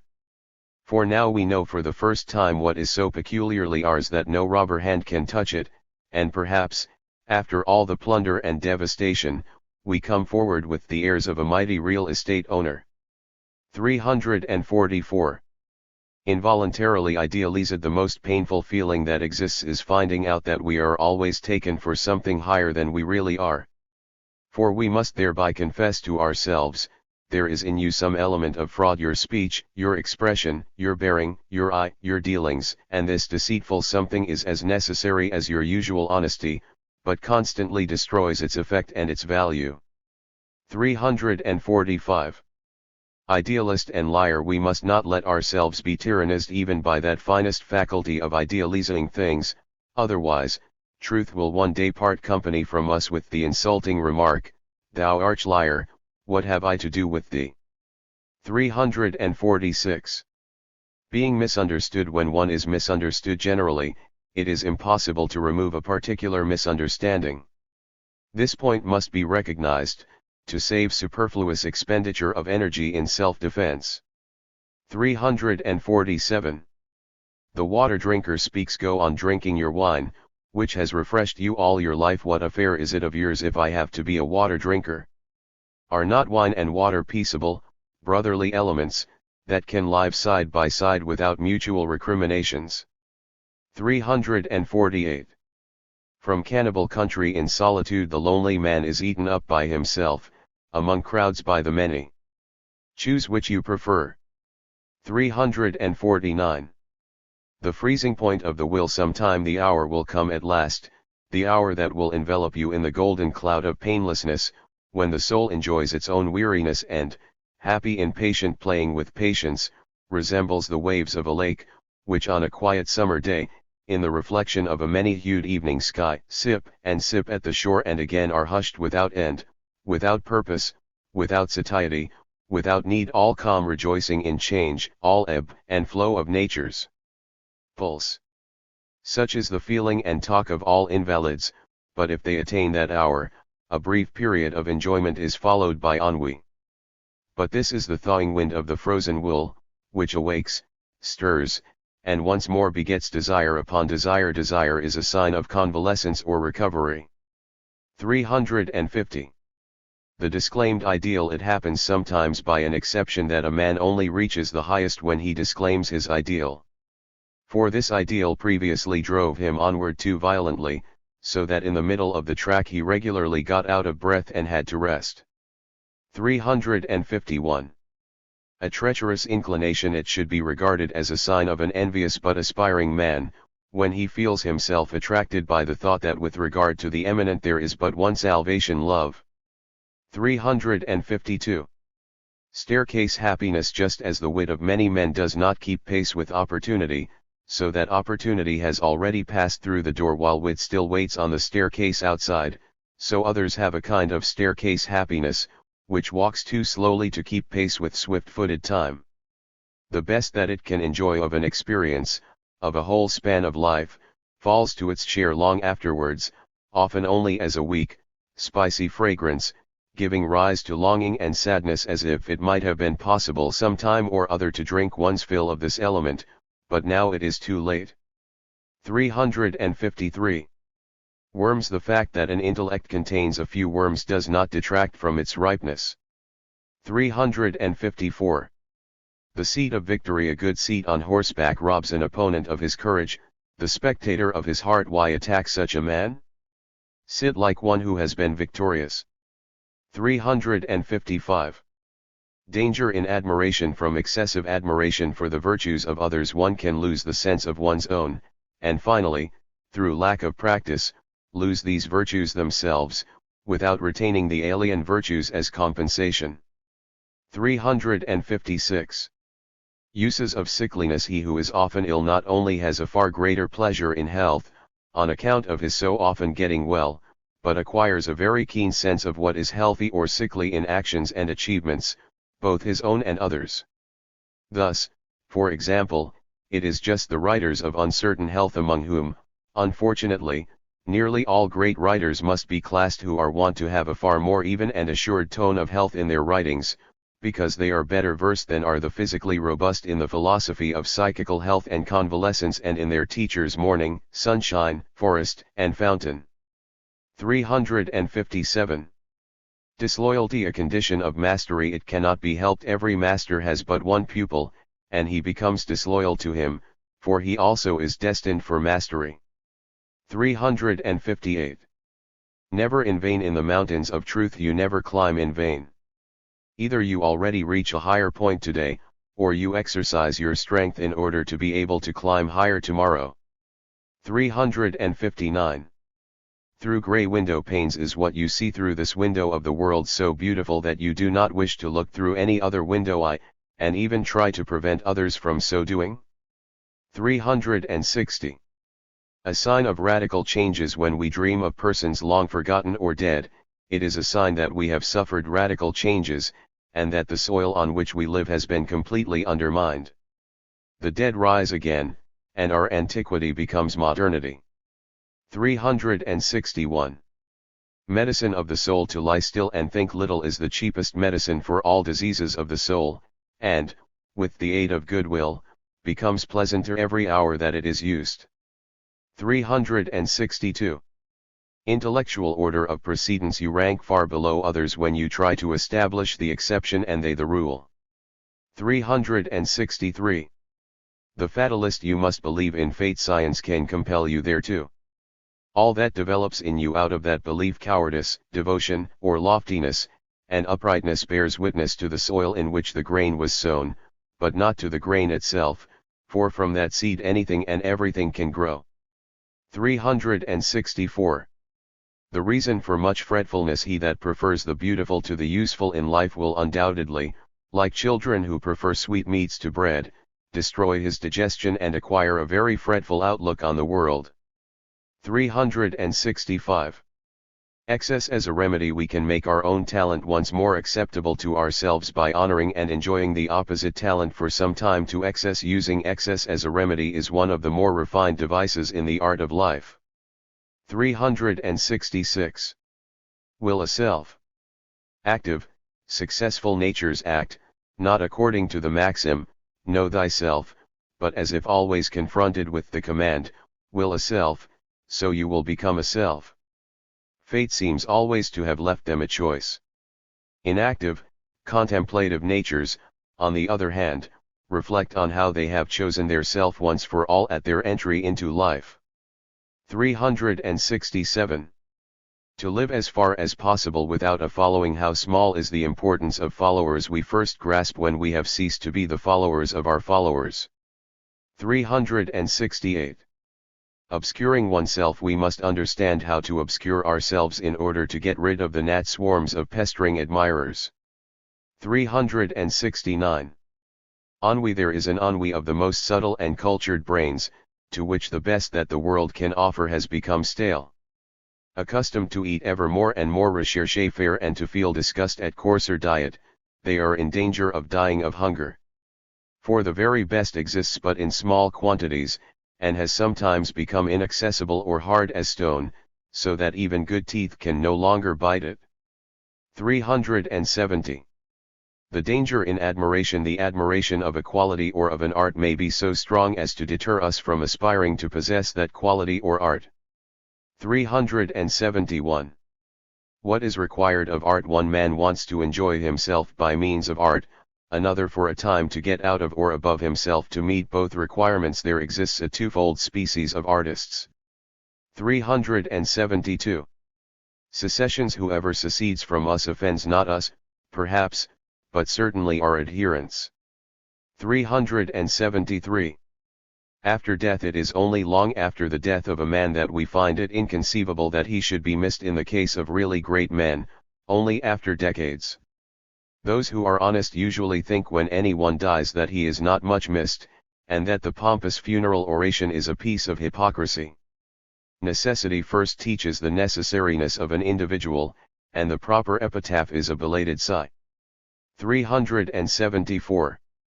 Leaving in Hades we must leave many things in the Hades of half-conscious feeling, and not try to release them from their shadow existence, or else they will become, as thoughts and words, our demoniacal tyrants, with cruel lust after our blood. 375. Near to beggary even the richest intellect sometimes mislays the key to the room in which his hoarded treasures repose. He is then like the poorest of the poor, who must beg to get a living. 376. Chain thinkers to him who has thought a great deal, every new thought that he hears or reads at once assumes the form of a chain. 377. Pity in the gilded sheath of pity is sometimes hidden the dagger of envy. 378. What is genius? To aspire to a lofty aim and to will the means to that aim. 379. Vanity of combatants. He who has no hope of victory in a combat, or who is obviously worst, is all the more desirous that his style of fighting should be admired. 380. The philosophic life misinterpreted. At the moment when one is beginning to take philosophy seriously, the whole world fancies that one is doing the reverse. 381. Imitation by imitation, the bad gains, the good loses credit, especially in art. 382. Final teaching of history. Oh, that I had but lived in those times, is the exclamation of foolish and frivolous men. At every period of history that we seriously review, even if it be the most belligerent era of the past, we shall rather cry out at the end, anything but a return to that. The spirit of that age would oppress you with the weight of 100 atmospheres, the good and beautiful in it you would not enjoy, its evil you could not digest. Depend upon it, posterity will pass the same verdict on our own epoch, and say that it was unbearable, that life under such conditions was intolerable. And yet every one can endure his own times. Yes, because the spirit of his age not only lies upon him but is in him. The spirit of the age offers resistance to itself and can bear itself. 383. Greatness as a mask. By greatness in our comportment we embitter our foes, by envy that we do not conceal we almost reconcile them to us. For envy levels and makes equal, it is an unconscious, plaintive variety of modesty. It may be indeed that here and there, for the sake of the above-named advantage, envy has been assumed as a mask by those who are not envious. Certainly, however, greatness in comportment is often used as the mask of envy by ambitious men who would rather suffer drawbacks and embitter their foes than let it be seen that they place them on an equal footing with themselves. 384. Unpardonable. You gave him an opportunity of displaying the greatness of his character, and he did not make use of the opportunity. He will never forgive you for that. 385. Contrasts. The most senile thought ever conceived about men lies in the famous saying, the ego is always hateful, the most childish in the still more famous saying, love thy neighbor as thyself. With the one knowledge of men has ceased, with the other it has not yet begun. 386. A defective ear. We still belong to the mob so long as we always shift the blame onto others. We are on the track of wisdom when we always make ourselves alone responsible, but the wise man finds no one to blame, neither himself nor others. Who said that? Epictetus. 1800 years ago. The world has heard but forgotten the saying. No, the world has not heard and not forgotten it, everything is not forgotten. But we had not the necessary ear, the ear of Epictetus, so he whispered it into his own ear. Even so, wisdom is the whispering of the sage to himself in the crowded marketplace. 387. A defect of standpoint, not of vision. We always stand a few paces too near ourselves and a few paces too far from our neighbor. Hence we judge him too much in the lump, and ourselves too much by individual, occasional, insignificant features and circumstances. 388. Ignorance about weapons. How little we care whether another knows a subject or not, whereas he perhaps sweats blood at the bare idea that he may be considered ignorant on the point. Yes, there are exquisite fools, who always go about with a quiverful of mighty, excommunicatory utterances, ready to shoot down anyone who shows freely that there are matters in which their judgment is not taken into account. 389. At the drinking table of experience, people whose innate moderation leads them to drink but the half of every glass, will not admit that everything in the world has its lees and sediment. 390. Singing birds. The followers of a great man often put their own eyes out, so that they may be the better able to sing his praise. 391. Beyond our ken. The good generally displeases us when it is beyond our ken. 392. Rule as mother or as child. There is one condition that gives birth to rules, another to which rules give birth. 393. Comedy. We sometimes earn honor or love for actions and achievements which we have long since sloughed as the snake sloughs his skin. We are hereby easily seduced into becoming the comic actors of our own past, and into throwing the old skin once more about our shoulders, and that not merely from vanity, but from goodwill towards our admirers. 394. A mistake of biographers. The small force that is required to launch a boat into the stream must not be confounded with the force of the stream that carries the boat along. Yet this mistake is made in nearly all biographies. 395. Not buying too dear. The things that we buy too dear we generally turn to bad use, because we have no love for them but only a painful recollection. Thus they involve a twofold drawback. 396. The philosophy that society always needs the pillars of the social structure rest upon the fundamental fact that every one cheerfully contemplates all that he is, does, and attempts, his sickness or health, his poverty or affluence, his honor or insignificance, and says to himself, after all, I would not change places with anyone. Whoever wishes to add a stone to the social structure should always try to implant in mankind this cheerful philosophy of contentment and refusal to change places. 397. The mark of a noble soul. A noble soul is not that which is capable of the highest flights, but that which rises little and falls little, living always in a free and bright atmosphere and altitude. 398. Greatness and its contemplator. The noblest effect of greatness is that it gives the contemplator a power of vision that magnifies and embellishes. 399. Being satisfied, we show that we have attained maturity of understanding when we no longer go where rare flowers lurk under the thorniest hedges of knowledge, but are satisfied with gardens, forests, meadows, and plowlands, remembering that life is too short for the rare and uncommon. 400. Advantage in privation. He who always lives in the warmth and fullness of the heart, and, as it were, in the summer air of the soul, cannot form an idea of that fearful delight which seizes more wintry natures, who for once in a way are kissed by the rays of love and the milder breath of a sunny February day. 401. Recipe for the sufferer. You find the burden of life too heavy? Then you must increase the burden of your life. When the sufferer finally thirsts after and seeks the river of Lethe, then he must become a hero to be certain of finding it. 402. The judge. He who has seen another's ideal becomes his inexorable judge, and as it were his evil conscience. 403. The utility of great renunciation. The useful thing about great renunciation is that it invests us with that youthful pride through which we can thenceforth easily demand of ourselves small renunciations. 404. How duty acquires a glamour. You can change a brazen duty into gold in the eyes of all by always performing something more than you have promised. 405. Prayer to mankind. Forgive us our virtues, so should we pray to mankind. 406. They that create and they that enjoy. Every one who enjoys thinks that the principal thing to the tree is the fruit, but in point of fact the principal thing to it is the seed. Herein lies the difference between them that create and them that enjoy. 407. The glory of all great men. What is the use of genius if it does not invest him who contemplates and reveres it with such freedom and loftiness of feeling that he no longer has need of genius, to make themselves superfluous is the glory of all great men. 408. The journey to Hades. I too have been in the underworld, even as Odysseus, and I shall often be there again.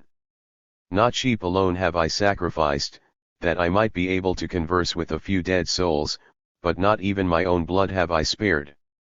There were 4 pairs who responded to me in my sacrifice, Epicurus and Montaigne, Goethe and Spinoza, Plato and Rousseau, Pascal and Schopenhauer. With them I have to come to terms. When I have long wandered alone, I will let them prove me right or wrong, to them will I listen, if they prove each other right or wrong. In all that I say, conclude, or think out for myself and others, I fasten my eyes on those 8 and see their eyes fastened on mine. May the living forgive me if I look upon them at times as shadows, so pale and fretful, so restless and, alas, so eager for life. Those 8, on the other hand, seem to me so living that I feel as if even now, after their death, they could never become weary of life. But eternal vigor of life is the important point. What matters eternal life, or indeed life at all? Part 2. The Wanderer and his Shadow. The shadow. It is so long since I heard you speak that I should like to give you an opportunity of talking. The Wanderer. I hear a voice where? Whose? I almost fancied that I heard myself speaking, but with a voice yet weaker than my own. The Shadow. After a pause, are you not glad to have an opportunity of speaking? The Wanderer. By God and everything else in which I disbelieve, it is my shadow that speaks. I hear it, but I do not believe it. The Shadow. Let us assume that it exists, and think no more about it. In another hour all will be over. The Wanderer. That is just what I thought when in a forest near Pisa I saw first 2 and then 5 camels. The Shadow. It is all the better if we are both equally forbearing towards each other when for once our reason is silent.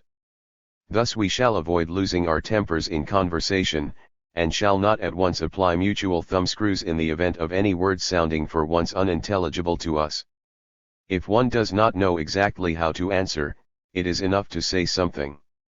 Those are the reasonable terms on which I hold conversation with any person. During a long talk the wisest of men becomes a fool once and a simpleton thrice. The Wanderer. Your moderation is not flattering to those to whom you confess it. The Shadow. Am I, then, to flatter? The Wanderer. I thought a man's shadow was his vanity. Surely vanity would never say, am I, then, to flatter? The Shadow.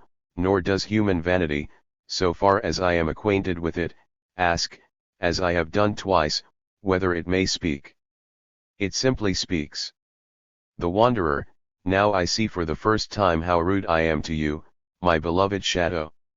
I have not said a word of my supreme delight in hearing and not merely seeing you. You must know that I love shadows even as I love light. For the existence of beauty of face, clearness of speech, kindliness and firmness of character, the shadow is as necessary as the light. They are not opponents, rather do they hold each other's hands like good friends, and when the light vanishes, the shadow glides after it. The Shadow. Yes, and I hate the same thing that you hate, night. I love men because they are votaries of life. I rejoice in the gleam of their eyes when they recognize and discover, they who never weary of recognizing and discovering. That shadow which all things cast when the sunshine of knowledge falls upon them, that shadow too am I. The Wanderer. I think I understand you, although you have expressed yourself in somewhat shadowy terms. You are right. Good friends give to each other here and there, as a sign of mutual understanding, an obscure phrase which to any third party is meant to be a riddle. And we are good friends, you and I. So enough of preambles. Some few hundred questions oppress my soul, and the time for you to answer them is perchance but short. Let us see how we may come to an understanding as quickly and peaceably as possible. The Shadow. But shadows are more shy than men. You will not reveal to any man the manner of our conversation? The Wanderer. The manner of our conversation? Heaven preserve me from wire-drawn, literary dialogues. If Plato had found less pleasure in spinning them out, his readers would have found more pleasure in Plato.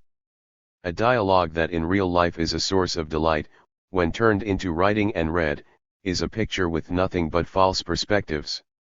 Everything is too long or too short, yet perhaps I may reveal the points on which we have come to an understanding. The Shadow. With that I am content. For everyone will only recognize your views once more, and no one will think of the shadow. The wanderer, perhaps you are wrong, my friend.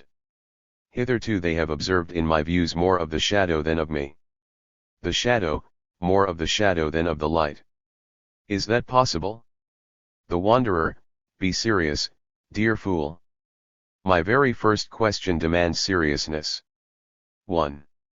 Of the tree of knowledge probability, but no truth, the semblance of freedom, but no freedom, these are the two fruits by virtue of which the tree of knowledge cannot be confounded with the tree of life.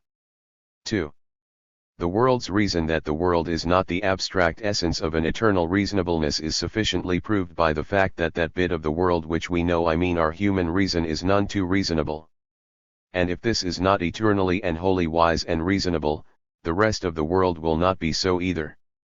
Here the conclusion a minori ad majus, a part ad totum holds good, and that with decisive force. 3. In the beginning was. To glorify the origin, that is the metaphysical aftershoot which sprouts again at the contemplation of history, and absolutely makes us imagine that in the beginning of things lies all that is most valuable and essential. 4. Standard for the value of truth. The difficulty of climbing mountains is no gauge of their height. Yet in the case of science it is different. We are told by certain persons who wish to be considered the initiated, the difficulty in finding truth is to determine the value of truth. This insane morality originates in the idea that truths are really nothing more than gymnastic appliances, with which we have to exercise ourselves until we are thoroughly tired. It is a morality for the athletes and gymnasts of the intellect. 5. Use of words and reality. There exists a simulated contempt for all the things that mankind actually holds most important, for all everyday matters. For instance, we say we only eat to live, an abominable lie, like that which speaks of the procreation of children as the real purpose of all sexual pleasure. Conversely, the reverence for the most important things is hardly ever quite genuine.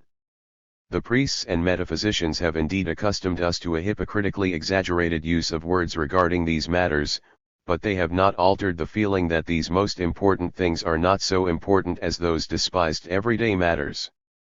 A fatal consequence of this twofold hypocrisy is that we never make these everyday matters, such as eating, housing, clothes, and intercourse, the object of a constant, unprejudiced and universal reflection and revision, but, as such a process appears degrading, we divert from them our serious intellectual and artistic side. Hence in such matters habit and frivolity win an easy victory over the thoughtless, especially over inexperienced youth.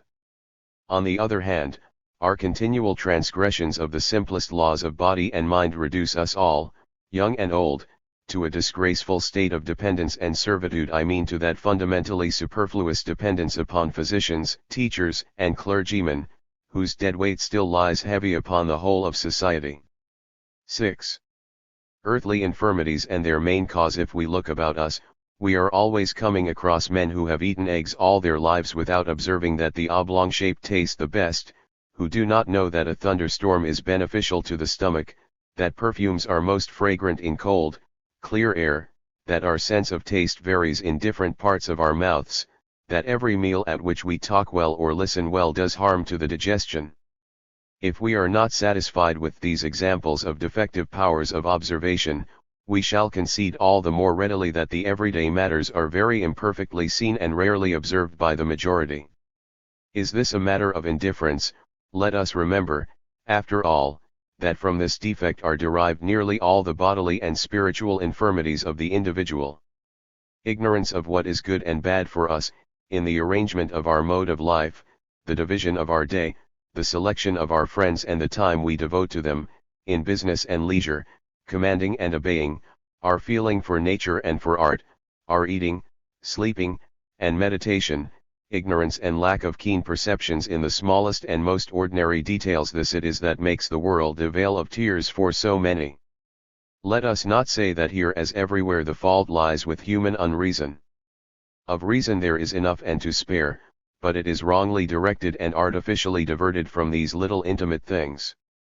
Priests and teachers, and the sublime ambition of all idealists, coarser and subtler, din it even into the child's ears that the means of serving mankind at large depend upon altogether different things, upon the salvation of the soul, the service of the state, the advancement of science, or even upon social position and property, whereas the needs of the individual, his requirements great and small during the 24 hours of the day, are quite paltry or indifferent. Even Socrates attacked with all his might this arrogant neglect of the human for the benefit of humanity, and loved to indicate by a quotation from Homer the true sphere and conception of all anxiety and reflection.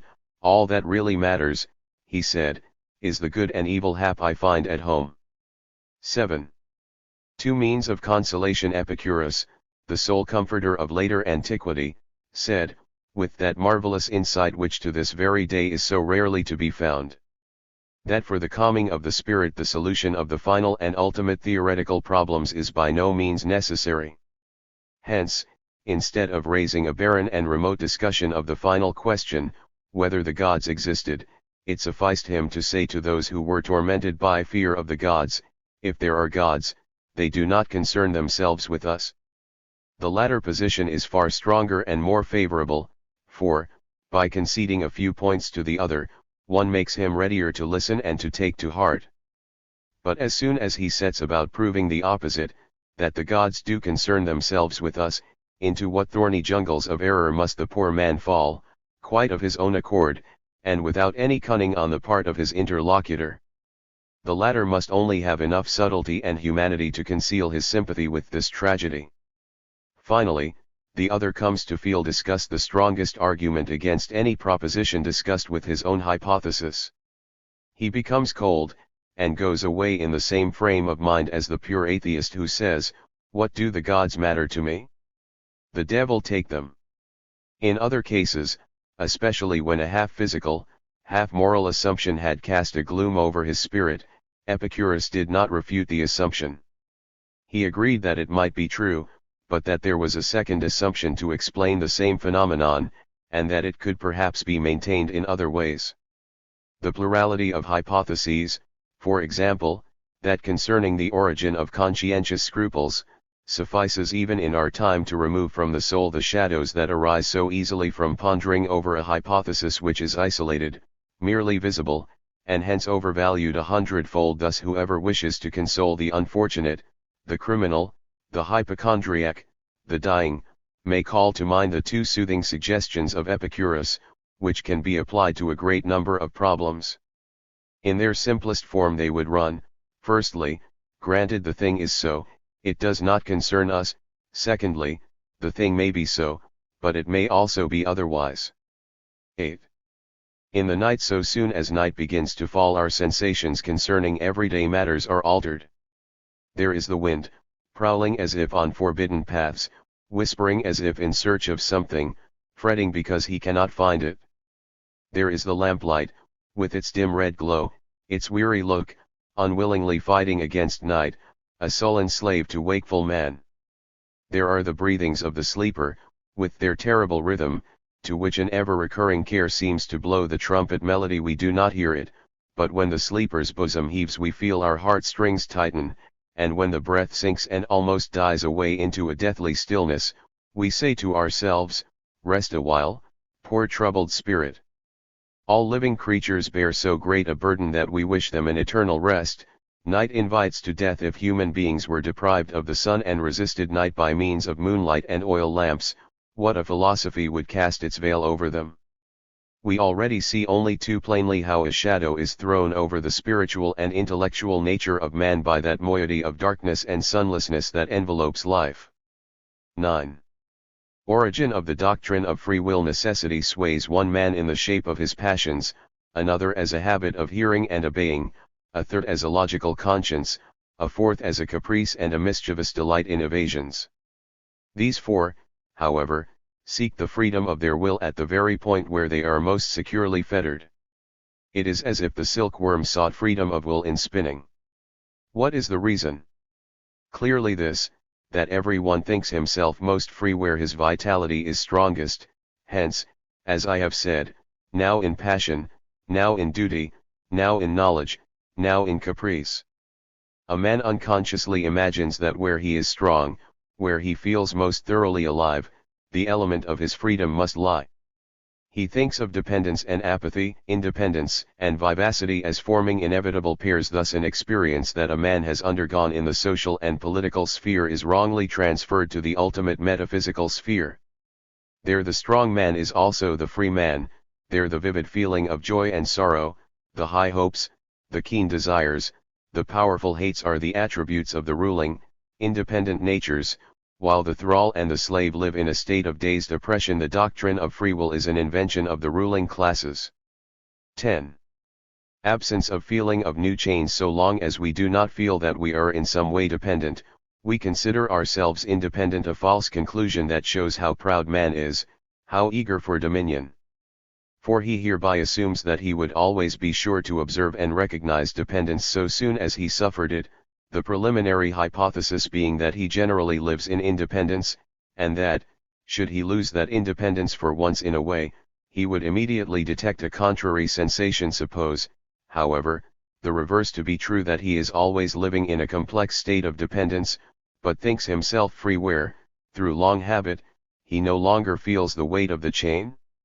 He only suffers from new chains, and free will really means nothing more than an absence of feeling of new chains. 11. Freedom of the will and the isolation of facts. Our ordinary inaccurate observation takes a group of phenomena as one and calls them a fact. Between this fact and another we imagine a vacuum, we isolate each fact. In reality, however, the sum of our actions and cognitions is no series of facts and intervening vacua, but a continuous stream. Now the belief in free will is incompatible with the idea of a continuous, uniform, undivided, indivisible flow. This belief presupposes that every single action is isolated and indivisible. It is an atomic theory as regards volition and cognition. We misunderstand facts as we misunderstand characters, speaking of similar characters and similar facts, whereas both are non-existent. Further, we bestow praise and blame only on this false hypothesis, that there are similar facts, that a graduated order of species of facts exists, corresponding to a graduated order of values. Thus we isolate not only the single fact, but the groups of apparently equal facts, good, evil, compassionate, envious actions, and so forth. In both cases we are wrong. The word and the concept are the most obvious reason for our belief in this isolation of groups of actions. We do not merely thereby designate the things. The thought at the back of our minds is that by the word and the concept we can grasp the essence of the actions. We are still constantly led astray by words and actions, and are induced to think of things as simpler than they are, as separate, indivisible, existing in the absolute. Language contains a hidden philosophical mythology, which, however careful we may be, breaks out afresh at every moment. The belief in free will, that is to say, in similar facts and isolated facts, finds in language its continual apostle and advocate. 12. The fundamental errors. A man cannot feel any psychical pleasure or pain unless he is swayed by one of two illusions. Either he believes in the identity of certain facts, certain sensations, and in that case finds spiritual pleasure and pain in comparing present with past conditions and in noting their similarity or difference, as is invariably the case with recollection, or he believes in the freedom of the will. Perhaps when he reflects, I ought not to have done this might have turned out differently, and from these reflections likewise he derives pleasure and pain. Without the errors that are rife in every psychical pain and pleasure, humanity would never have developed. For the root idea of humanity is that man is free in a world of bondage. Man, the eternal wonder worker, whether his deeds be good or evil. Man, the amazing exception, the super beast, the quasi-god, the mind of creation, the indispensable, the key word to the cosmic riddle, the mighty lord of nature and despiser of nature, the creature that calls its history the history of the world. Vanitas vanitatum homo. 13. Repetition. It is an excellent thing to express a thing consecutively in two ways, and thus provide it with a right and a left foot. Truth can stand indeed on one leg, but with two she will walk and complete her journey. 14. Man as the comic actor of the world, it would require beings more intellectual than men to relish to the full the humorous side of man's view of himself as the goal of all existence, and of his serious pronouncement that he is satisfied only with the prospect of fulfilling a world mission. If a God created the world, he created man to be his ape, as a perpetual source of amusement in the midst of his rather tedious eternities.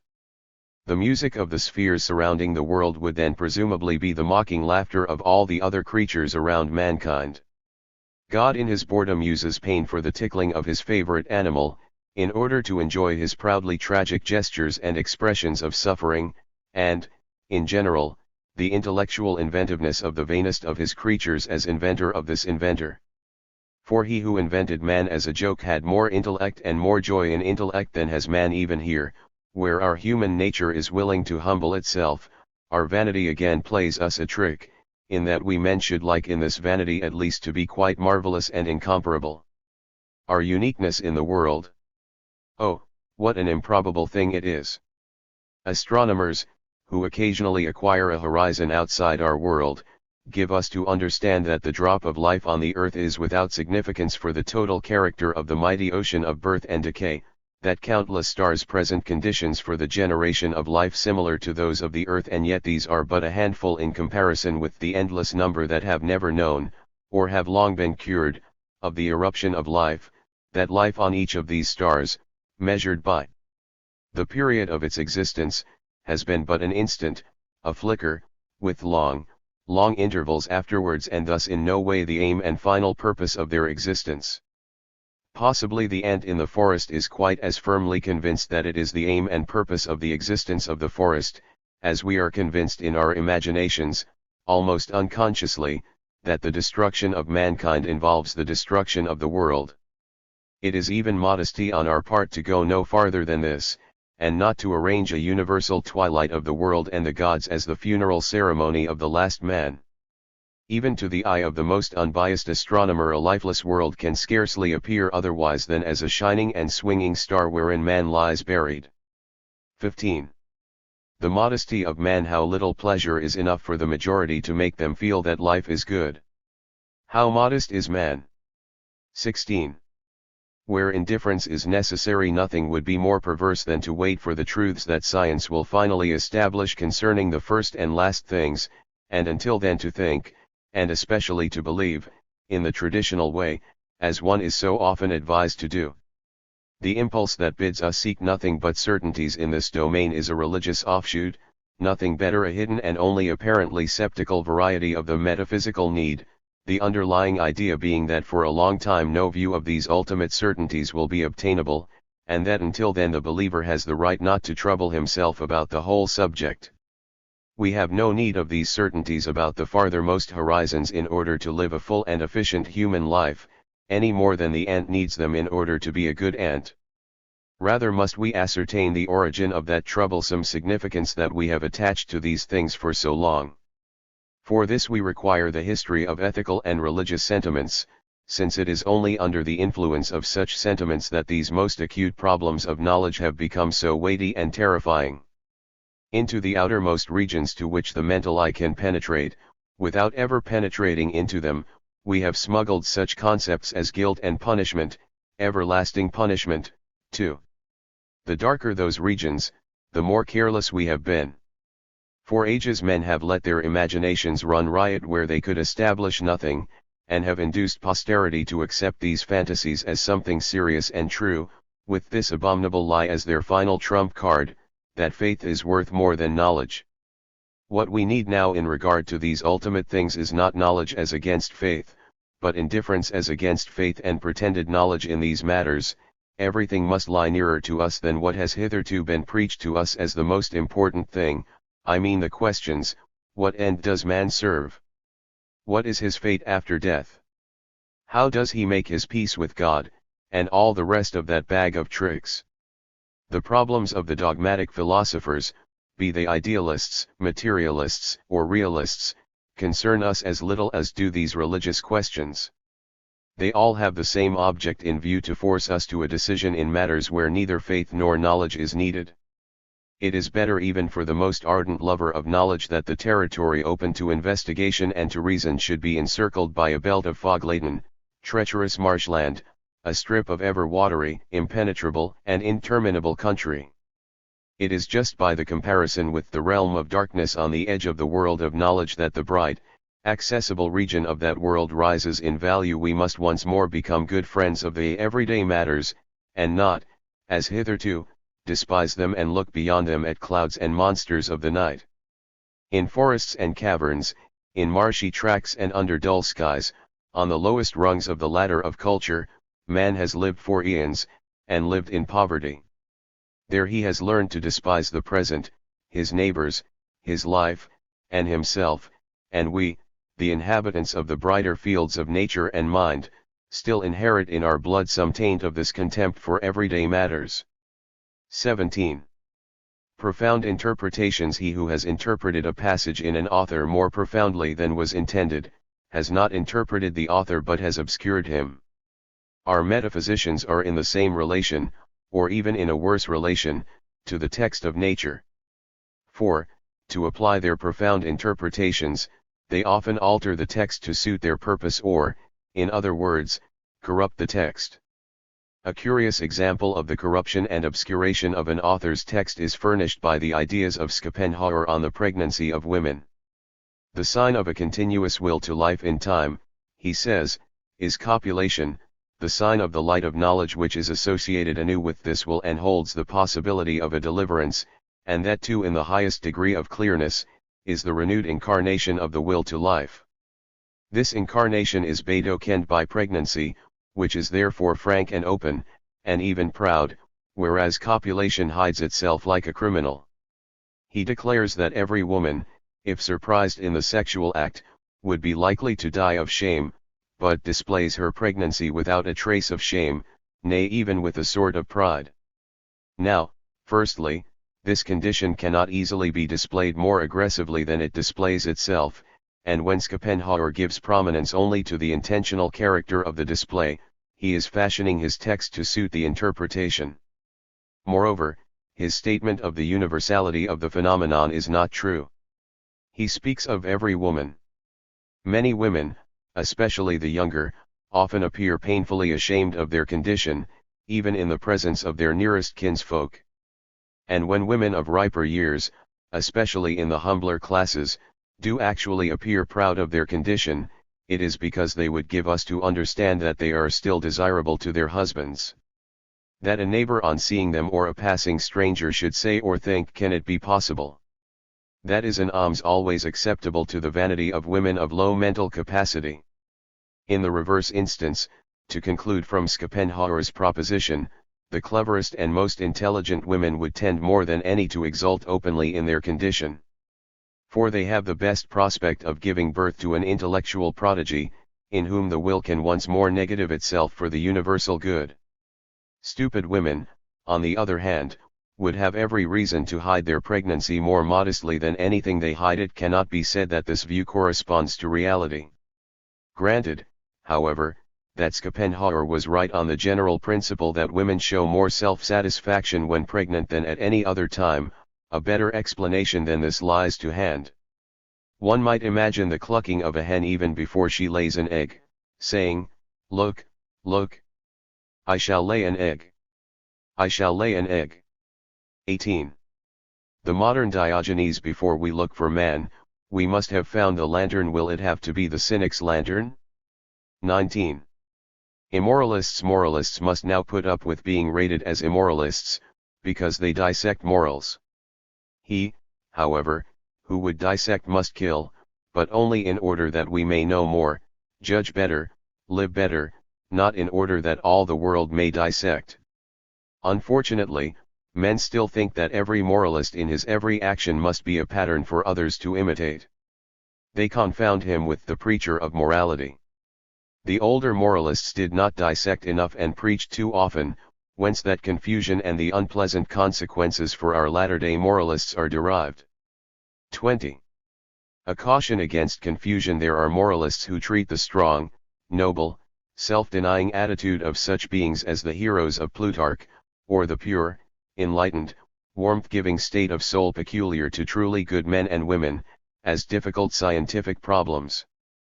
They investigate the origin of such phenomena, indicating the complex element in the apparent simplicity, and directing their gaze to the tangled skein of motives, the delicate web of conceptual illusions, and the sentiments of individuals or of groups, that are a legacy of ancient days gradually increased. Such moralists are very different from those with whom they are most commonly confounded, from those petty minds that do not believe at all in these modes of thought and states of soul, and imagine their own poverty to be hidden somewhere behind the glamour of greatness and purity. The moralists say, here are problems, and these pitiable creatures say, here are impostors and deceptions. Thus the latter deny the existence of the very things which the former are at pains to explain. 21. Man as the measurer. Perhaps all human morality had its origin in the tremendous excitement that seized primitive man when he discovered measure and measuring, scales and weighing, for the word menschman means the measurer. He wished to name himself after his greatest discovery. With these ideas they mounted into regions that are quite beyond all measuring and weighing, but did not appear to be so in the beginning. 22. The principle of equilibrium. The robber and the man of power who promises to protect a community from robbers are perhaps at bottom beings of the same mold, save that the latter attains his ends by other means than the former, that is to say, through regular imposts paid to him by the community, and no longer through forced contributions. The same relation exists between merchant and pirate, who for a long period are one and the same person. Where the one function appears to them inadvisable, they exercise the other. Even today mercantile morality is really nothing but a refinement on piratical morality, buying in the cheapest market, at prime cost if possible, and selling in the dearest. The essential point is that the man of power promises to maintain the equilibrium against the robber, and herein the weak find a possibility of living. For either they must group themselves into an equivalent power, or they must subject themselves to some one of equivalent power, i.e. render service in return for his efforts. The latter course is generally preferred, because it really keeps two dangerous beings in check, the robber through the man of power, and the man of power through the standpoint of advantage, for the latter profits by treating his subjects with graciousness and tolerance, in order that they may support not only themselves but their ruler. As a matter of fact, conditions may still be hard and cruel enough, yet in comparison with the complete annihilation that was formerly always a possibility, men breathe freely. The community is at first the organization of the weak to counterbalance menacing forces. An organization to outweigh those forces would be more advisable, if its members grew strong enough to destroy the adverse power, and when it is a question of one mighty oppressor, the attempt will certainly be made.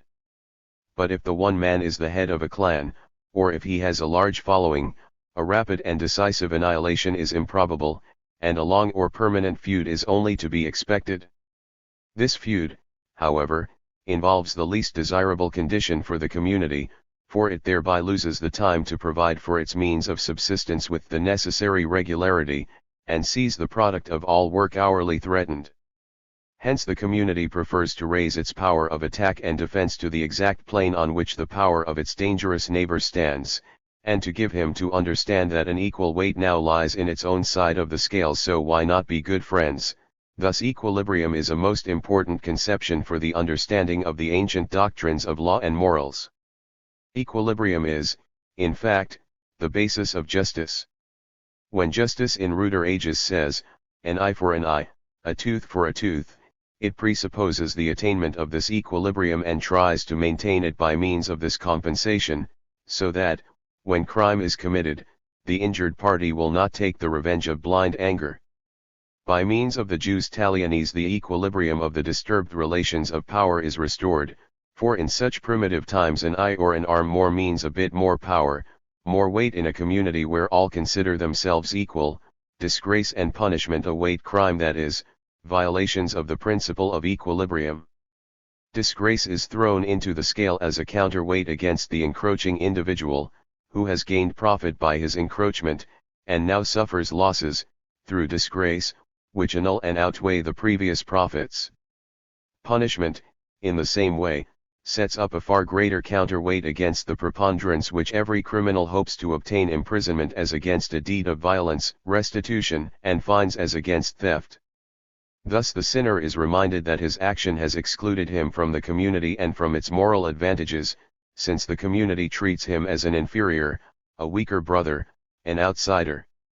For this reason punishment is not merely retaliation, but has something more, something of the cruelty of the state of nature, and of this it would serve as a reminder. 23. Whether the adherents of the doctrine of free will have a right to punish, men whose vocation it is to judge and punish try to establish in every case whether an evildoer is really responsible for his act, whether he was able to apply his reasoning powers, whether he acted with motives and not unconsciously or under constraint. If he is punished, it is because he preferred the worse to the better motives, which he must consequently have known. Where this knowledge is wanting, man is, according to the prevailing view, not responsible unless his ignorance, e.g. his ignorantia legis, be the consequence of an intentional neglect to learn what he ought. In that case he already preferred the worse to the better motives at the time when he refused to learn, and must now pay the penalty of his unwise choice. If, on the other hand, perhaps through stupidity or short-sightedness, he has never seen the better motives, he is generally not punished, for people say that he made a wrong choice, he acted like a brute beast. The intentional rejection of the better reason is now needed before we treat the offender as fit to be punished. But how can anyone be intentionally more unreasonable than he ought to be? Whence comes the decision, if the scales are loaded with good and bad motives? So the origin is not error or blindness, not an internal or external constraint. It should furthermore be remembered that every so-called external constraint is nothing more than the internal constraint of fear and pain. Whence? Is the repeated question. So reason is not to be the cause of action, because reason cannot decide against the better motives. Thus we call free will to our aid. Absolute discretion is to decide, and a moment is to intervene when no motive exercises an influence, when the deed is done as a miracle, resulting from nothing. This assumed discretion is punished in a case where no discretion should rule. Reason, which knows law, prohibition, and command, should have left no choice, they say, and should have acted as a constraint and a higher power. Hence the offender is punished because he makes use of free will, in other words, has acted without motive where he should have been guided by motives. But why did he do it? This question must not even be asked. The deed was done without a why, without motive, without origin, being a thing purposeless, unreasoned. However, according to the above-named preliminary condition of punishability, such a deed should not be punished at all. Moreover, even this reason for punishing should not hold good, that in this case something had not been done, had been omitted, that reason had not been used at all, for at any rate the omission was unintentional, and only intentional omission is considered punishable.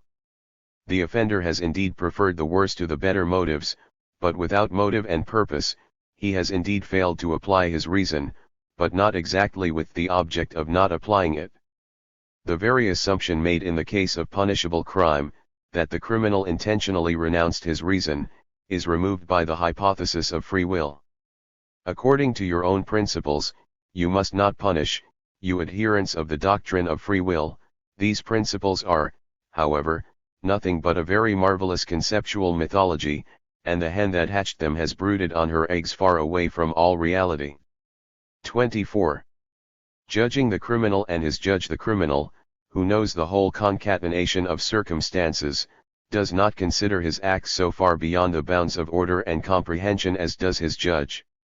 His punishment, however, is measured by the degree of astonishment that seizes the judge when he finds the crime incomprehensible. If the defending counsel's knowledge of the case and its previous history extends far enough, the so-called extenuating circumstances which he duly pleads must end by absolving his client from all guilt.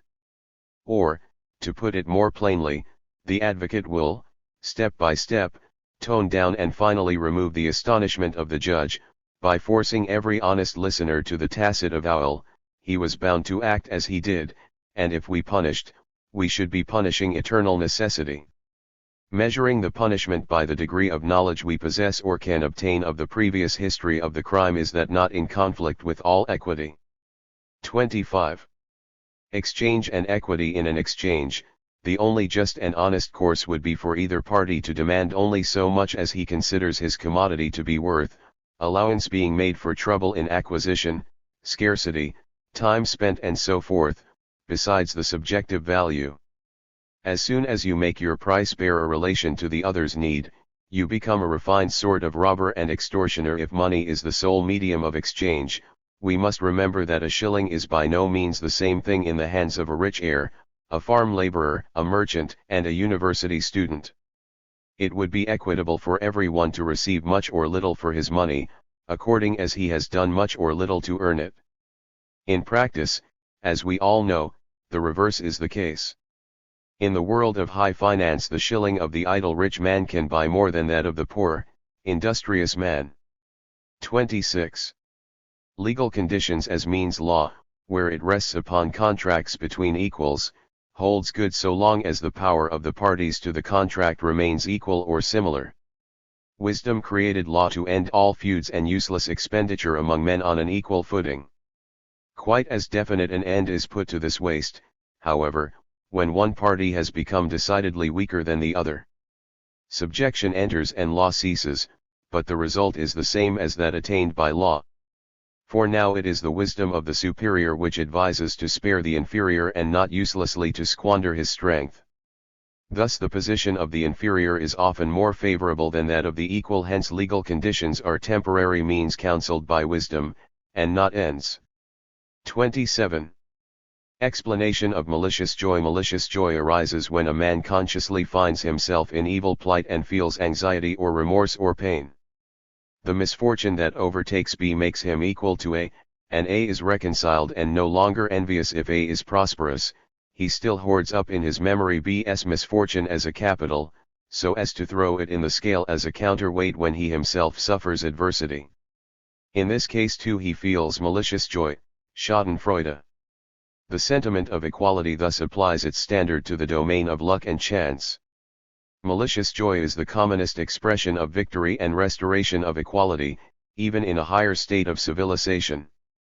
This emotion has only been in existence since the time when man learned to look upon another as his equal, in other words, since the foundation of society. 28. The arbitrary element in the award of punishment to most criminals. Punishment comes just as illegitimate children come to women. They have done the same thing 100 times without any bad consequences. Suddenly comes discovery, and with discovery punishment. Yet habit should make the deed for which the criminal is punished appear more excusable, for he has developed a propensity that is hard to resist. Instead of this, the criminal is punished more severely if the suspicion of habitual crime rests on him, and habit is made a valid reason against all extenuation. On the other hand, a model life, wherein crime shows up in more terrible contrast, should make the guilt appear more heavy. But here the custom is to soften the punishment. Everything is measured not from the standpoint of the criminal but from that of society and its losses and dangers. The previous utility of an individual is weighed against his one nefarious action, his previous criminality is added to that recently discovered, and punishment is thus meted out as highly as possible. But if we thus punish or reward a man's past, for in the former case the diminution of punishment is a reward, we ought to go farther back and punish and reward the cause of his past, I mean parents, teachers, society. In many instances we shall then find the judges somehow or other sharing in the guilt. It is arbitrary to stop at the criminal himself when we punish his past. If we will not grant the absolute excusability of every crime, we should stop at each individual case and probe no farther into the past. In other words, isolate guilt and not connect it with previous actions. Otherwise we sin against logic. The teachers of free will should draw the inevitable conclusion from their doctrine of free will and boldly decree, no action has a past. 29. Envy and her nobler sister. Where equality is really recognized and permanently established, we see the rise of that propensity that is generally considered immoral, and would scarcely be conceivable in a state of nature, envy. The envious man is susceptible to every sign of individual superiority to the common herd, and wishes to depress everyone once more to the level or raise himself to the superior plane. Hence arise two different modes of action, which Hesiod designated good and bad eris. In the same way, in a condition of equality there arises indignation if A is prosperous above and B unfortunate beneath their deserts and equality. These latter, however, are emotions of nobler natures. They feel the want of justice and equity in things that are independent of the arbitrary choice of men, or, in other words, they desire the equality recognized by man to be recognized as well by nature and chance. They are angry that men of equal merits should not have equal fortune. 30. The envy of the gods. The envy of the gods arises when a despised person sets himself on an equality with his superior, like Ajax, or is made equal with him by the favor of fortune, like Niobe, the too-favored mother. In the social class system this envy demands that no one shall have merits above his station, that his prosperity shall be on a level with his position, and especially that his self-consciousness shall not outgrow the limits of his rank. Often the victorious general, or the pupil who achieves a masterpiece, has experienced the envy of the gods. 31. Vanity as an antisocial aftergrowth. As men, for the sake of security, have made themselves equal in order to found communities, but as also this conception is imposed by a sort of constraint and is entirely opposed to the instincts of the individual, so, the more universal security is guaranteed, the more do new offshoots of the old instinct for predominance appear. Such offshoots appear in the setting up of class distinctions, in the demand for professional dignities and privileges, and, generally speaking, in vanity, manners, dress, speech, and so forth. So soon as danger to the community is apparent, the majority, who were unable to assert their preponderance in a time of universal peace, once more bring about the condition of equality, and for the time being the absurd privileges and vanities disappear. If the community, however, collapses utterly and anarchy reigns supreme, there arises the state of nature, an absolutely ruthless inequality as recounted by Thucydides in the case of Corcyra. Neither a natural justice nor a natural injustice exists. 32. Equity. Equity is a development of justice, and arises among such as do not come into conflict with the communal equality. This more subtle recognition of the principle of equilibrium is applied to cases where nothing is prescribed by law.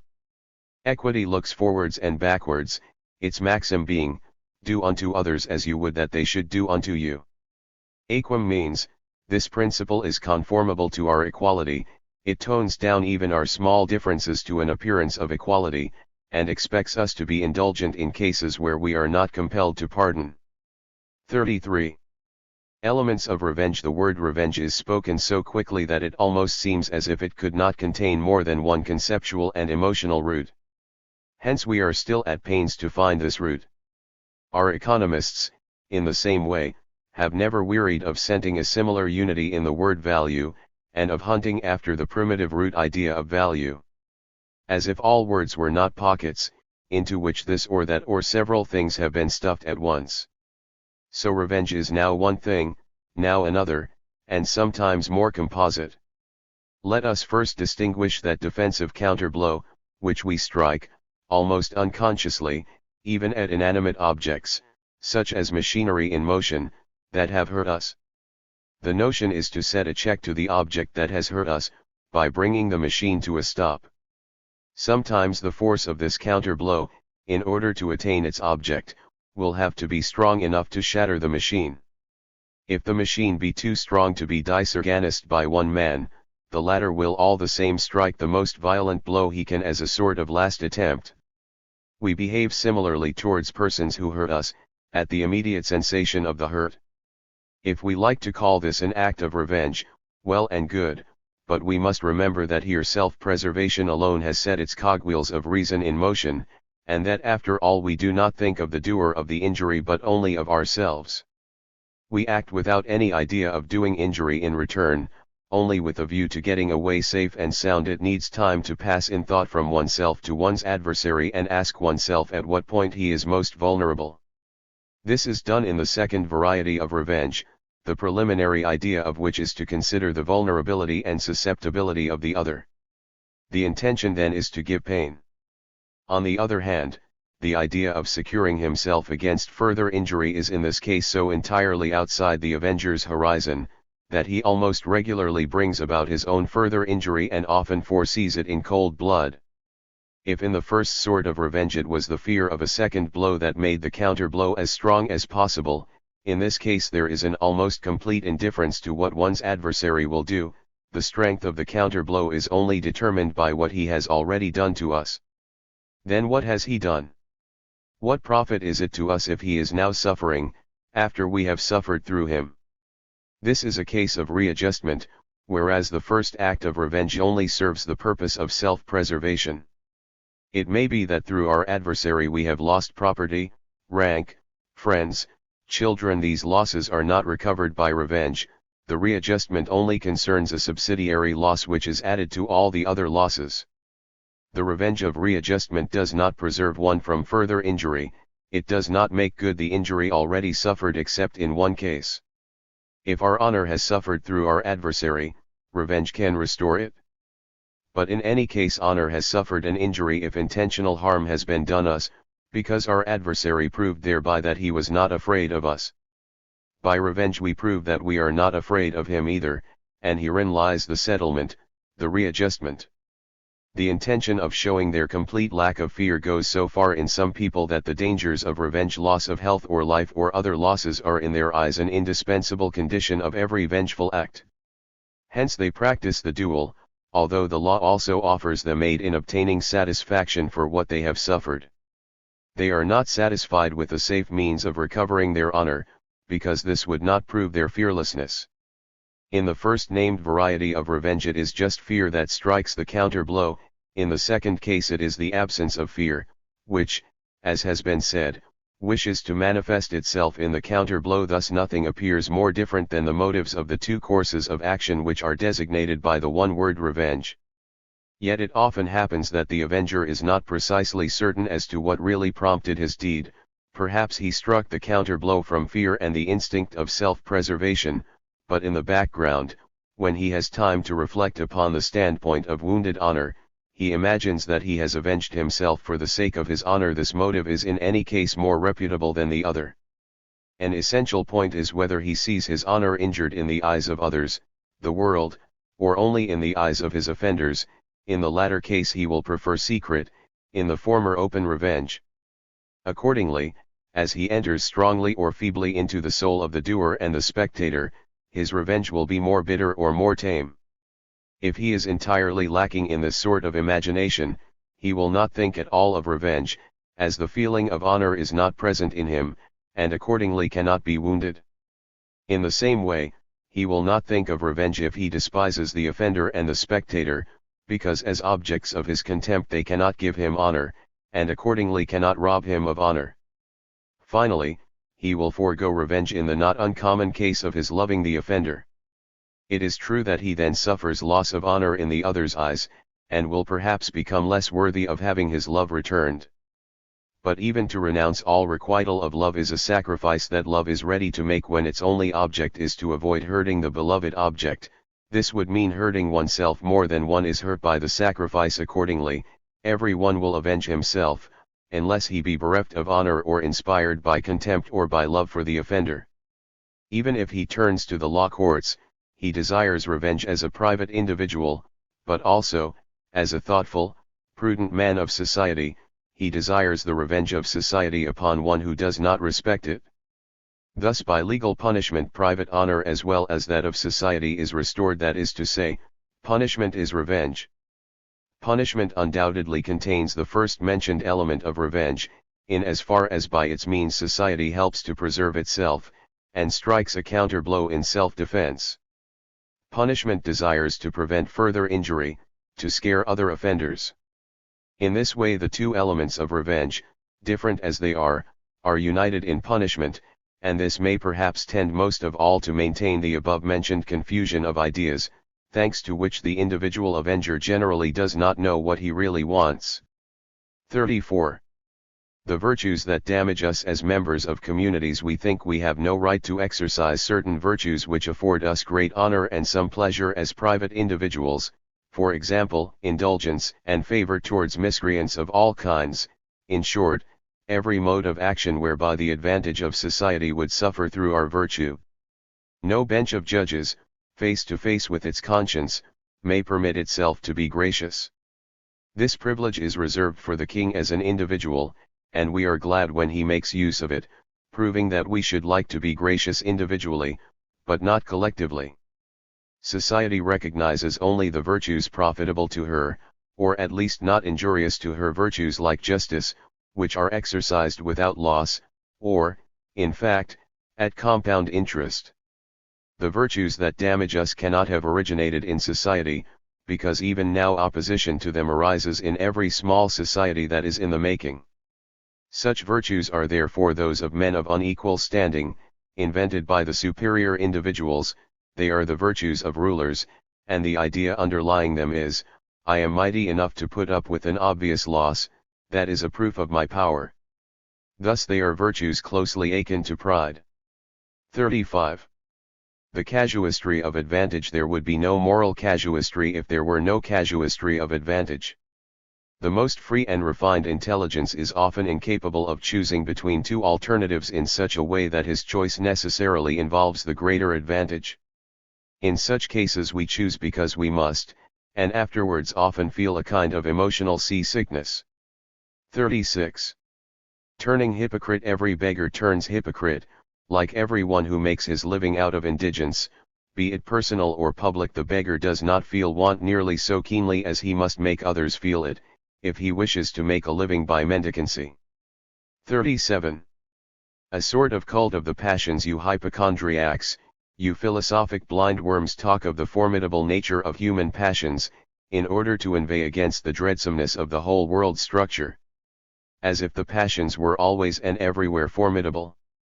As if this sort of terror must always exist in the world, through a carelessness in small matters, through a deficiency in observation of self and of the rising generation. You have yourselves allowed your passions to develop into such unruly monsters that you are frightened now at the mere mention of the word passion. It rests with you and it rests with us to divest the passions of their formidable features and so to damn them that they do not become devastating floods. We must not exalt our errors into eternal fatalities. Rather shall we honestly endeavor to convert all the passions of humanity into sources of joy. 38. 38. The sting of conscience. The sting of conscience, like the gnawing of a dog at a stone, is mere foolishness. 39. Origin of rights. Rights may be traced to traditions, traditions to momentary agreements. At some time or other men were mutually content with the consequences of making an agreement, and, again, too indolent formally to renew it. Thus they went on living as if it had constantly been renewed, and gradually, when oblivion cast its veil over the origin, they thought they possessed a sacred, unalterable foundation on which every generation would be compelled to build. Tradition was now a constraint, even if it no more involved the profit originally derived from making the agreement. Here the weak have always found their strong fortress.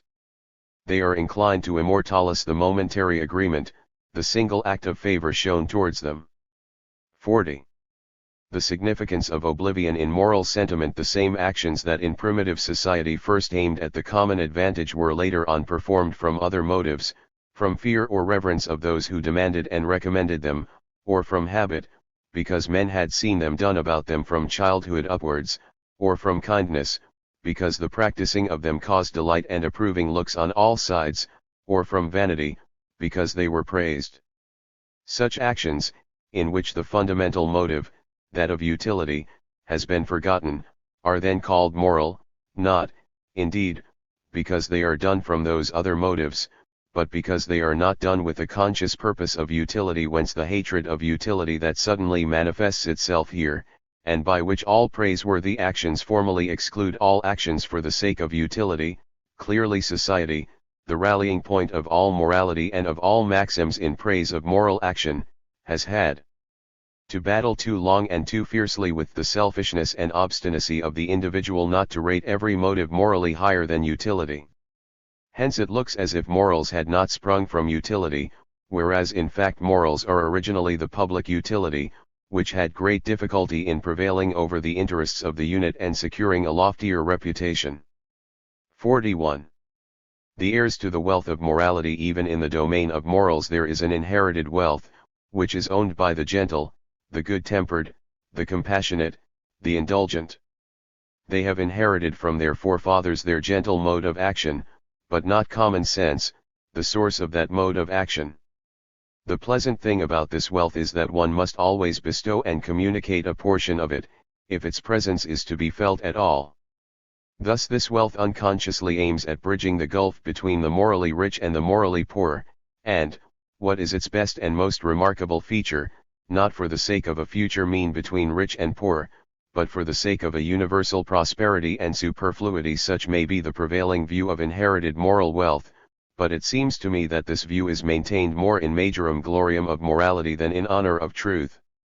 Experience at least establishes a maxim which must serve, if not as a refutation, at any rate as an important check upon that generalization. Without the most exquisite intelligence, says experience, without the most refined capacity for choice and a strong propensity to observe the mean, the morally rich will become spendthrifts of morality. For by abandoning themselves without restraint to their compassionate, gentle, conciliatory, harmonizing instincts, they make all about them more careless, more covetous, and more sentimental. The children of these highly moral spendthrifts easily and, sad to relate, at best become pleasant but futile wasters. 42. The judge and extenuating circumstances. One should behave as a man of honor even towards the devil and pay his debts, said an old soldier, when the story of Faust had been related to him in rather fuller detail. Hell is the right place for Faust. You are terrible, you men, cried his wife. How can that be? After all, his only fault was having no ink in his inkstand. It is indeed a sin to write with blood, but surely for that such a handsome man ought not to burn in hell fire. 43. Problem of the duty of truth. Duty is an imperious sentiment that forces us to action. We call it good, and consider it outside the pale of discussion. The origin, limits, and justification of duty we will not debate or allow to be debated. But the thinker considers everything an evolution and every evolution a subject for discussion, and is accordingly without duty so long as he is merely a thinker.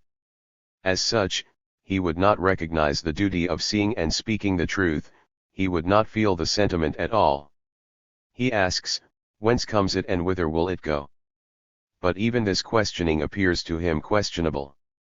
Surely, however, the consequence would be that the thinker's machinery would no longer work properly if he could really feel himself unencumbered by duty in the search for knowledge. It would appear, then, that for fuel the same element is necessary as must be investigated by means of the machine. Perhaps the formula will be, granted there were a duty of recognizing truth, what is then the truth in regard to every other kind of duty, but is not a hypothetical sense of duty a contradiction in terms? 44. Grades of morals. Morality is primarily a means of preserving the community and saving it from destruction. Next, it is a means of maintaining the community on a certain plane and in a certain degree of benevolence. Its motives are fear and hope, and these in a more coarse, rough, and powerful form, the more the propensity towards the perverse, one-sided, and personal still persists. The most terrible means of intimidation must be brought into play so long as milder forms have no effect and that twofold species of preservation cannot be attained. The strongest intimidation, by the way, is the invention of a hereafter with a hell everlasting. For this purpose we must have racks and torturers of the soul. Further grades of morality, and accordingly means to the end referred to, are the commandments of a God, as in the Mosaic law. Still further and higher are the commandments of an absolute sense of duty with the thou shalt, all rather roughly hewn yet broad steps, because on the finer, narrower steps men cannot yet set their feet. Then comes a morality of inclination, of taste, finally of insight, which is beyond all the illusory motives of morality, but has convinced itself that humanity for long periods could be allowed no other. 45. The morality of pity in the mouths of the intemperate, all those who are not sufficiently masters of themselves and do not know morality as a self-control and self-conquest continuously exercised in things great and small, unconsciously come to glorify the good, compassionate, benevolent impulses of that instinctive morality which has no head, but seems merely to consist of a heart and helpful hands. It is to their interest even to cast suspicion upon a morality of reason and to set up the other as the sole morality. 46. Sewers of the soul. Even the soul must have its definite sewers, through which it can allow its filth to flow off. For this purpose it may use persons, relations, social classes, its native country, or the world, or finally for the wholly arrogant, I mean our modern pessimists, le bon Dieu. 47. A kind of rest and contemplation. Beware lest your rest and contemplation resemble that of a dog before a butcher's stall, prevented by fear from advancing and by greed from retiring, and opening its eyes wide as though they were mouths. 48. Prohibitions without reasons. A prohibition, the reason of which we do not understand or admit, is almost a command, not only for the stiff-necked but for the thirster after knowledge. We at once make an experiment in order to learn why the prohibition was made. Moral prohibitions, like those of the Decalogue, are only suited to ages when reason lies vanquished. Nowadays a prohibition like "thou shalt not kill," "thou shalt not commit adultery," laid down without reasons, would have an injurious rather than a beneficial effect. 49. Character portrait. What sort of a man is it that can say of himself, "I despise very easily, but never hate"? I at once find out in every man something which can be honored and for which I honor him. The so-called amiable qualities attract me but little. 50. Pity and contempt. The expression of pity is regarded as a sign of contempt, because one has clearly ceased to be an object of fear as soon as one becomes an object of pity. One has sunk below the level of the equilibrium. For this equilibrium does not satisfy human vanity, which is only satisfied by the feeling that one is imposing respect and awe. Hence it is difficult to explain why pity is so highly prized, just as we need to explain why the unselfish man, who is originally despised or feared as being artful, is praised. 51.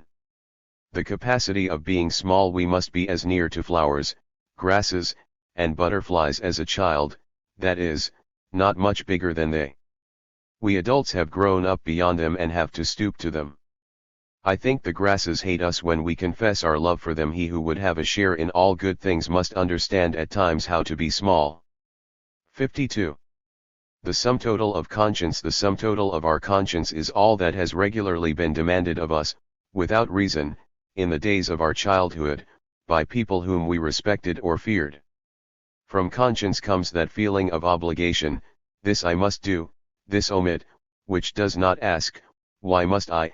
In all cases where a thing is done with because and why, man acts without conscience, but not necessarily on that account against conscience. The belief in authority is the source of conscience, which is therefore not the voice of God in the heart of man, but the voice of some men in man. 53. Conquest of the passions. The man who has overcome his passions has entered into possession of the most fruitful soil, like the colonist who has become lord over bogs and forests. To sow the seed of spiritual good works on the soil of the vanquished passions is the next and most urgent task. The conquest itself is a means, not an end.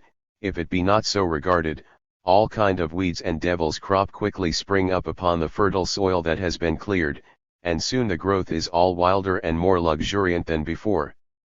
54. Skill in service. All so-called practical men have skill in service, whether it be serving others or themselves. This is what makes them practical. Robinson owned a servant even better than Friday. His name was Crusoe. 55. Danger in speech. To intellectual freedom every word is a preconceived judgment. 56. Intellect and boredom. The proverb, "The Hungarian is far too lazy to feel bored," gives food for thought. Only the highest and most active animals are capable of being bored. The boredom of God on the seventh day of creation would be a subject for a great poet. 57.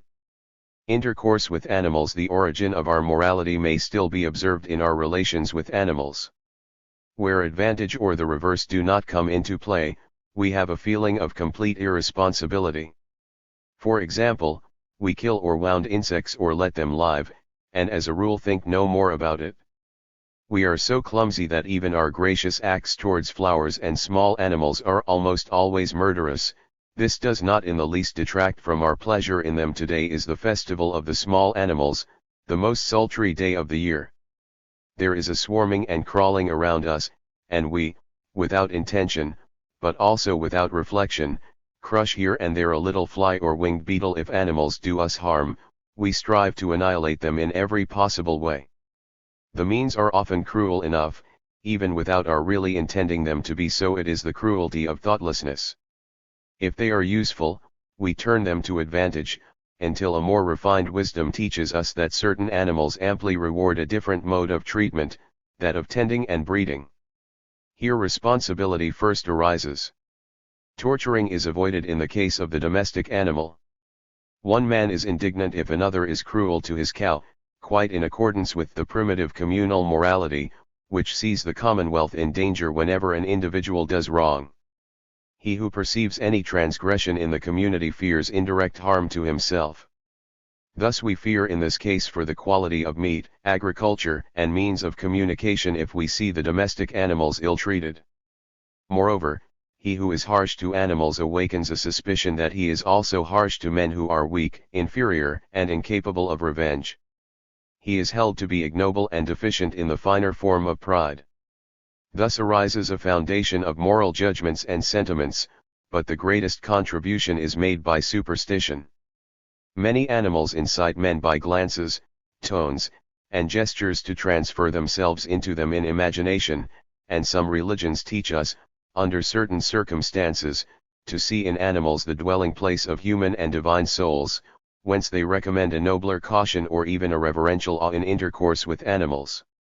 Even after the disappearance of this superstition, the sentiments awakened by it continue to exercise their influence, to ripen and to blossom. Christianity, as is well known, has shown itself in this respect a poor and retrograde religion. 58. New actors among human beings. There is no greater banality than death. Second in order, because it is possible to die without being born, comes birth, and next comes marriage. But these hackneyed little tragi-comedies are always presented, at each of their unnumbered and innumerable performances, by new actors, and accordingly do not cease to find interested spectators, whereas we might well believe that the whole audience of the World Theatre had long since hanged themselves to every tree from sheer boredom at these performances. So much depends on new actors, so little on the piece. 59. What is being obstinate? The shortest way is not the straightest possible, but that wherein favorable winds swell our sails. So says the wisdom of seamen. Not to follow his course is obstinate, firmness of character being then adulterated by stupidity. 60. The word vanity.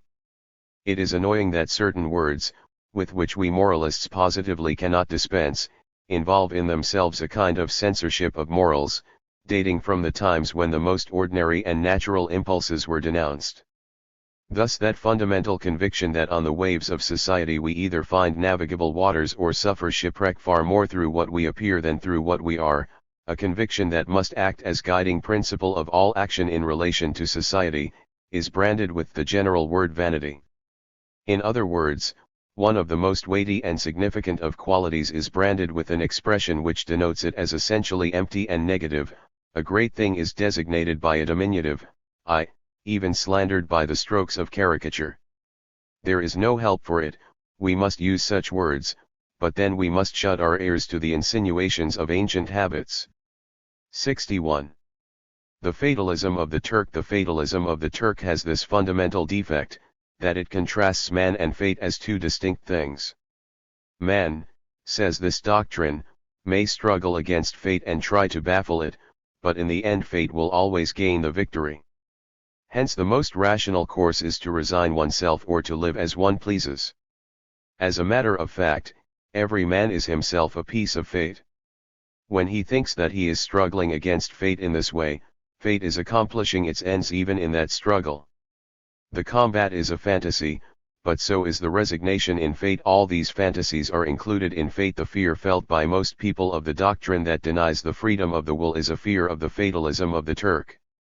They imagine that man will become weakly resigned and will stand before the future with folded hands, because he cannot alter anything of the future. Or that he will give a free rein to his caprices, because the predestined cannot be made worse by that course. The follies of men are as much a piece of fate as are his wise actions, and even that fear of belief in fate is a fatality.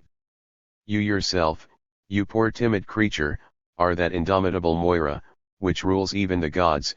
Whatever may happen, you are a curse or a blessing, and in any case the fetters wherein the strongest lies bound. In you the whole future of the human world is predestined, and it is no use for you to be frightened of yourself. 62. The advocate of the devil. Only by our own suffering do we become wise, only by others' suffering do we become good. So runs that strange philosophy which derives all morality from pity and all intellectuality from the isolation of the individual. Herein this philosophy is the unconscious pleader for all human deterioration. For pity needs suffering, and isolation contempt of others. 63. The moral character masks. In ages when the character masks of different classes are definitely fixed, like the classes themselves, moralists will be seduced into holding the moral character masks, too, as absolute, and in delineating them accordingly. Thus Molière is intelligible as the contemporary of the society of Louis XIV. In our society of transitions and intermediate stages he would seem an inspired pedant. 64. The most noble virtue in the first era of the higher humanity, courage, is accounted the most noble virtue, in the next justice, in the third temperance, in the fourth wisdom. In which era do we live? In which do you live? 65. A necessary preliminary. A man who will not become master of his irritability, his venomous and vengeful feelings, and his lust, and attempts to become master in anything else, is as stupid as the farmer who lays out his field beside a torrent without guarding against that torrent. 66. What is truth, Schwarzert, Melanchthon? We often preach our faith when we have lost it, and leave not a stone unturned to find it, and then we often do not preach worst. Luther, brother, you are really speaking like an angel today. Schwarzert, but that is the idea of your enemies, and they apply it to you. Luther, then it would be a lie from the devil's hindquarters. 67. The habit of contrast. Superficial, inexact observation sees contrasts everywhere in nature, for instance, hot and cold, where there are no contrasts, only differences of degree. This bad habit has induced us to try to understand and interpret even the inner nature, the intellectual and moral world, in accordance with such contrasts. An infinite amount of cruelty, arrogance, harshness, estrangement, and coldness has entered into human emotion, because men imagined they saw contrasts where there were only transitions. 68. Can we forgive? How can we forgive them at all, if they know not what they do?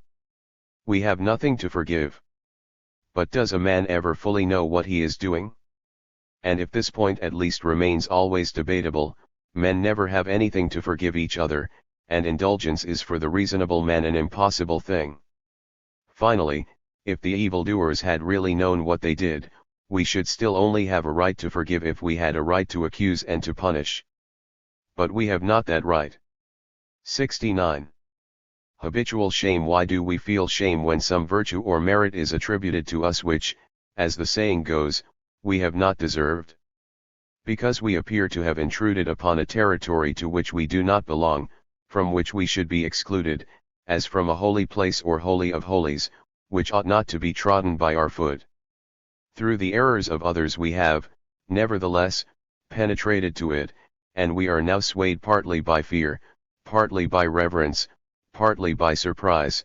We do not know whether we ought to fly or to enjoy the blissful moment with all its gracious advantages. In all shame there is a mystery, which seems desecrated or in danger of desecration through us. All favor begets shame, but if it be remembered that we have never really deserved anything, this feeling of shame, provided that we surrender ourselves to this point of view in a spirit of Christian contemplation, becomes habitual, because upon such a one God seems continually to be conferring his blessing and his favors.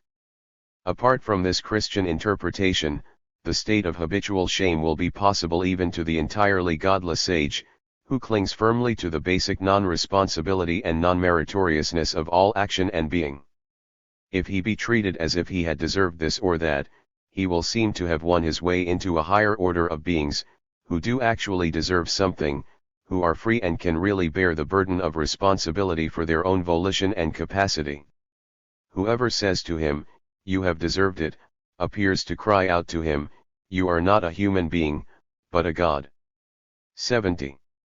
The most unskillful teacher in one man, all his real virtues are implanted on the soil of his spirit of contradiction, in another on his incapacity to say no, in other words, on his spirit of acquiescence. A third has made all his morality grow out of his pride as a solitary, a fourth from his strong social instinct. Now, supposing that the seeds of the virtues in these four cases, owing to mischance or unskillful teachers, were not sown on the soil of their nature, which provides them with the richest and most abundant mold, they would become weak, unsatisfactory men, devoid of morality. And who would have been the most unskillful of teachers, the evil genius of these men? The moral fanatic, who thinks that the good can only grow out of the good and on the soil of the good. 71. The cautious style A. But if this were known to all, it would be injurious to the majority.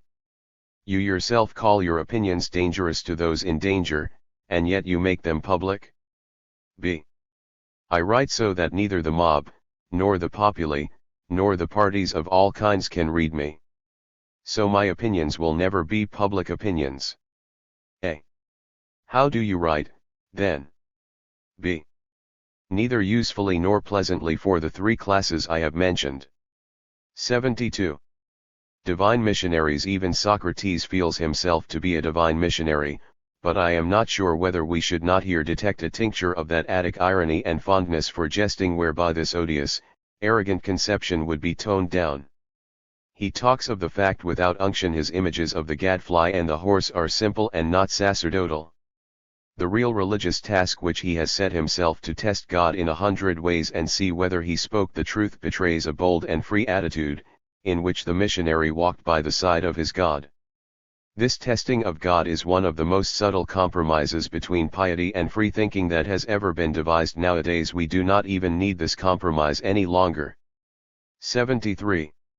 Honesty in painting. Raphael, who cared a great deal for the church, so far as she could pay him, but, like the best men of his time, cared little for the objects of the church's belief, did not advance one step to meet the exacting, ecstatic piety of many of his patrons. He remained honest even in that exceptional picture which was originally intended for a banner in a procession, the Sistine Madonna. Here for once he wished to paint a vision, but such a vision as even noble youths without faith may and will have, the vision of the future wife, a wise, high-souled, silent, and very beautiful woman, carrying her firstborn in her arms. Let men of an older generation, accustomed to prayer and devotion, find here, like the worthy elder on the left, something superhuman to revere. We younger men, so Raphael seems to call to us, are occupied with the beautiful maiden on the right, who says to the spectator of the picture, with her challenging and by no means devout look, "The mother and her child, is not that a pleasant, inviting sight?" The face and the look are reflected in the joy in the faces of the beholders. The artist who devised all this enjoys himself in this way, and adds his own delight to the delight of the art lover. As regards the messianic expression in the face of the child, Raphael, honest man, who would not paint any state of soul in which he did not believe, has amiably cheated his religious admirers. He painted that freak of nature which is very often found, the man's eye in the child's face, and that, too, the eye of a brave, helpful man who sees distress. This eye should be accompanied by a beard. The fact that a beard is wanting, and that two different ages are seen in one countenance, is the pleasing paradox which believers have interpreted in accordance with their faith in miracles. The artist could only expect as much from their art of exposition and interpretation. 74. Prayer on two hypotheses alone. Is there any sense in prayer, that not quite extinct custom of olden times? It would have to be possible either to fix or alter the will of the Godhead, and the devotee would have to know best himself what he needs and should really desire. Both hypotheses, axiomatic and traditional in all other religions, are denied by Christianity. If Christianity nevertheless maintained prayer side by side with its belief in the all-wise and all-provident divine reason, a belief that makes prayer really senseless and even blasphemous, it showed here once more its admirable wisdom of the serpent. For an outspoken command, "Thou shalt not pray," would have led Christians by way of boredom to the denial of Christianity. In the Christian ora et labora, ora plays the role of pleasure. Without ora, what could those unlucky saints who renounced labora have done? But to have a chat with God, to ask Him for all kinds of pleasant things, to feel a slight amusement at one's own folly in still having any wishes at all, in spite of so excellent a Father, all that was an admirable invention for saints. 75. A holy lie. The lie that was on Aria's lips when she died, Pete, non dolet 39, obscures all the truths that have ever been uttered by the dying. It is the only holy lie that has become famous, whereas elsewhere the odor of sanctity has clung only to errors. 76. The most necessary apostle among 12 apostles. One must always be hard as stone, in order that upon him the new church may be built. 77. Which is more transitory, the body or the spirit? In legal, moral, and religious institutions, the external and concrete elements, in other words, rites, gestures, and ceremonies, are the most permanent. They are the body to which a new spirit is constantly being supradded.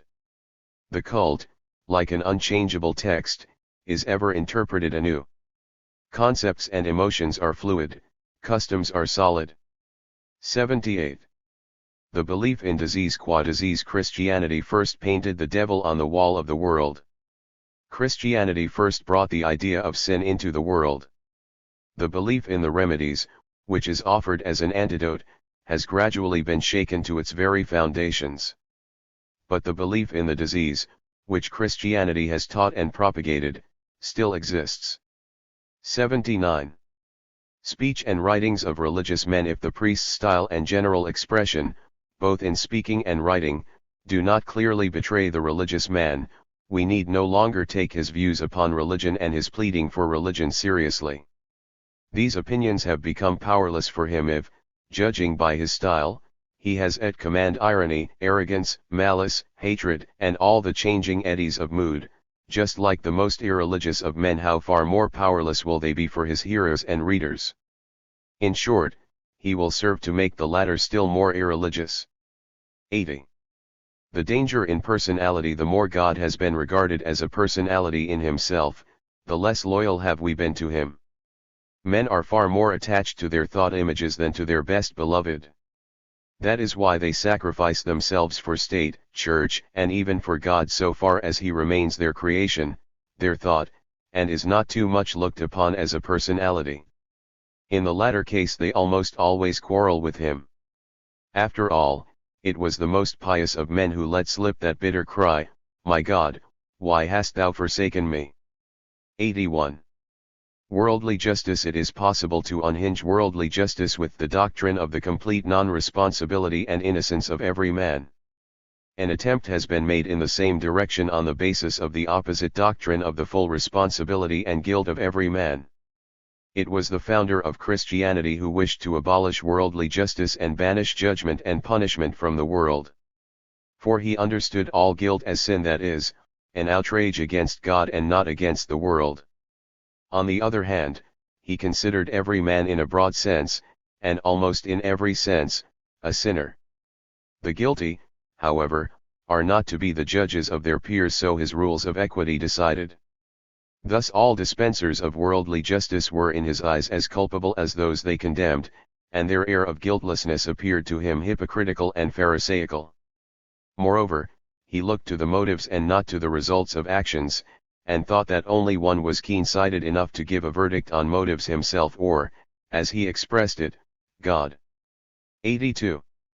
An affectation in parting. He who wishes to sever his connection with a party or a creed thinks it necessary for him to refute it. This is a most arrogant notion. The only thing necessary is that he should clearly see what tentacles hitherto held him to this party or creed and no longer hold him, what views impelled him to it and now impel him in some other directions. We have not joined the party or creed on strict grounds of knowledge. We should not affect this attitude on parting from it either. 83. Savior and physician. In his knowledge of the human soul, the founder of Christianity was, as is natural, not without many great deficiencies and prejudices, and, as physician of the soul, was addicted to that disreputable, laical belief in a universal medicine. In his methods he sometimes resembles that dentist who wishes to heal all pain by extracting the tooth. Thus, for example, he assails sensuality with the advice, "If thine eye offend thee, pluck it out." Yet there still remains the distinction that the dentist at least attains his object painlessness for the patient, although in so clumsy a fashion that he becomes ridiculous, whereas the Christian who follows that advice and thinks he has killed his sensuality, is wrong, for his sensuality still lives in an uncanny, vampire form, and torments him in hideous disguises. 84. Prisoners. One morning the prisoners entered the yard for work, but the warder was not there. Some, as their manner was, set to work at once, others stood idle and gazed defiantly around. Then one of them strode forward and cried, "Work as much as you will or do nothing, it all comes to the same. Your secret machinations have come to light, the warder has been keeping his eye on you of late, and will cause a terrible judgment to be passed upon you in a few days' time. You know him, he is of a cruel and resentful disposition. But now, listen, you have mistaken me hitherto. I am not what I seem, but far more I am the son of the warder, and can get anything I like out of him. I can save you, nay, I will save you. But remember this, I will only save those of you who believe that I am the son of the prison warder. The rest may reap the fruits of their unbelief." "Well," said an old prisoner after an interval of silence, "what can it matter to you whether we believe you or not?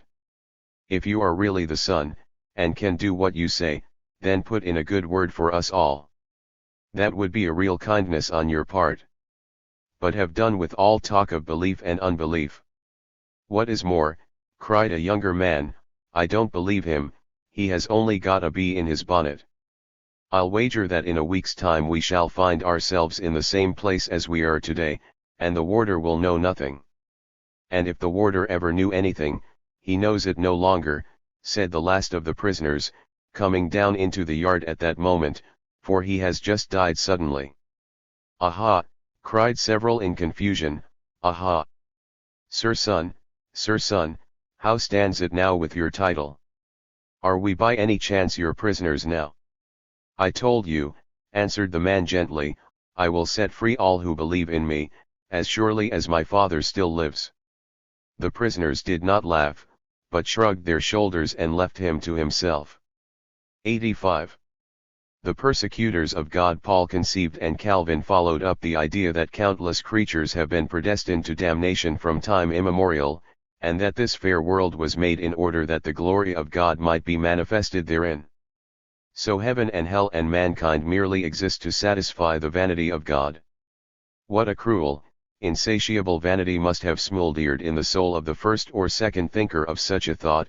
Paul, then, after all, remains Saul the persecutor of God. 86. Socrates. If all goes well, the time will come when, in order to advance themselves on the path of moral reason, men will rather take up the memorabilia of Socrates than the Bible, and when Montaigne and Horace will be used as pioneers and guides for the understanding of Socrates, the simplest and most enduring of interpretative sages. In him converge the roads of the most different philosophic modes of life, which are in truth the modes of the different temperaments, crystallized by reason and habit and all ultimately directed towards the delight in life and in self. The apparent conclusion is that the most peculiar thing about Socrates was his share in all the temperaments. Socrates excels the founder of Christianity by virtue of his merry style of seriousness and by that wisdom of sheer roguish pranks which constitutes the best state of soul in a man. Moreover, he had a superior intelligence. 87. Learning to write well. The age of good speaking is over, because the age of city-state culture is over. The limit allowed by Aristotle to the great city in which the town crier must be able to make himself heard by the whole assembled community troubles us as little as do any city communities, us who even wish to be understood beyond the boundaries of nations. Therefore everyone who is of a good European turn of mind must learn to write well, and to write better and better. He cannot help himself, he must learn that, even if he was born in Germany, where bad writing is looked upon as a national privilege. Better writing means better thinking, always to discover matter more worthy of communication, to be able to communicate it properly, to be translatable into the tongues of neighboring nations, to make oneself comprehensible to foreigners who learn our language, to work with the view of making all that is good common property, and of giving free access everywhere to the free, finally, to pave the way for that still remote state of things, when the great task shall come for good Europeans. Guidance and guardianship of the universal world culture. Whoever preaches the opposite doctrine of not troubling about good writing and good reading, both virtues grow together and decline together, is really showing the peoples a way of becoming more and more national. He is intensifying the malady of this century, and is a foe to good Europeans, a foe to free spirits. 88. The theory of the best style. The theory of the best style may at one time be the theory of finding the expression by which we transfer every mood of ours to the reader and the listener. At another, it may be the theory of finding expressions for the more desirable human moods, the communication and transference of which one desires most, for the mood of a man moved from the depth of his heart, intellectually cheerful, bright, and sincere, who has conquered his passions. This will be the theory of the best style, a theory that corresponds to the good man. 89. Paying attention to movement. The movement of the sentences shows whether the author be tired. Individual expressions may nevertheless be still strong and good, because they were invented earlier and for their own sake, when the thought first flashed across the author's mind. This is frequently the case with Goethe, who too often dictated when he was tired. 90. Already and still. A. German prose is still very young. Goethe declares that Wieland is its father. B. So young and already so ugly. C. But, so far as I am aware, Bishop Ulfilas already wrote German prose, which must therefore be 1500 years old. B. So old and still so ugly. 91. Original German prose, which is really not fashioned on any pattern and must be considered an original creation of German taste, should give the eager advocate of a future original German culture an indication of how real German dress, German society, German furniture, German meals would look without the imitation of models. Someone who had long reflected on these vistas finally cried in great horror, but, heaven help us, perhaps we already have that original culture, only we don't like to talk about it. 92. Forbidden books. One should never read anything written by those arrogant wiseacres and puzzle brains who have the detestable vice of logical paradox. They apply logical formulae just where everything is really improvised at random and built in the air. Therefore with them means, you idiot of a reader, this therefore does not exist for you, but only for me. The answer to this is, you idiot of a writer, then why do you write? 93. Displaying one's wit. Everyone who wishes to display his wit thereby proclaims that he has also a plentiful lack of wit. That vice which clever Frenchmen have of adding a touch of disdain to their best ideas arises from a desire to be considered richer than they really are. They wish to be carelessly generous, as if weary of continual spending from overfull treasuries. 94. French and German literature. The misfortune of the French and German literature of the last 100 years is that the Germans ran away too early from the French school, and the French, later on, went too early to the German school. 95. Our prose. None of the present-day cultured nations has so bad a prose as the German. When clever, blasé Frenchmen say, there is no German prose, we ought really not to be angry, for this criticism is more polite than we deserve. If we look for reasons, We come at last to the strange phenomenon that the German knows only improvised prose and has no conception of any other. He simply cannot understand the Italian, who says that prose is as much harder than poetry as the representation of naked beauty is harder to the sculptor than that of draped beauty. Verse, images, rhythm, and rhyme need honest effort that even the German realizes, and he is not inclined to set a very high value on extempore poetry. But the notion of working at a page of prose as at a statue sounds to him like a tale from fairyland. 96. The grand style comes into being when the beautiful wins a victory over the monstrous. 97.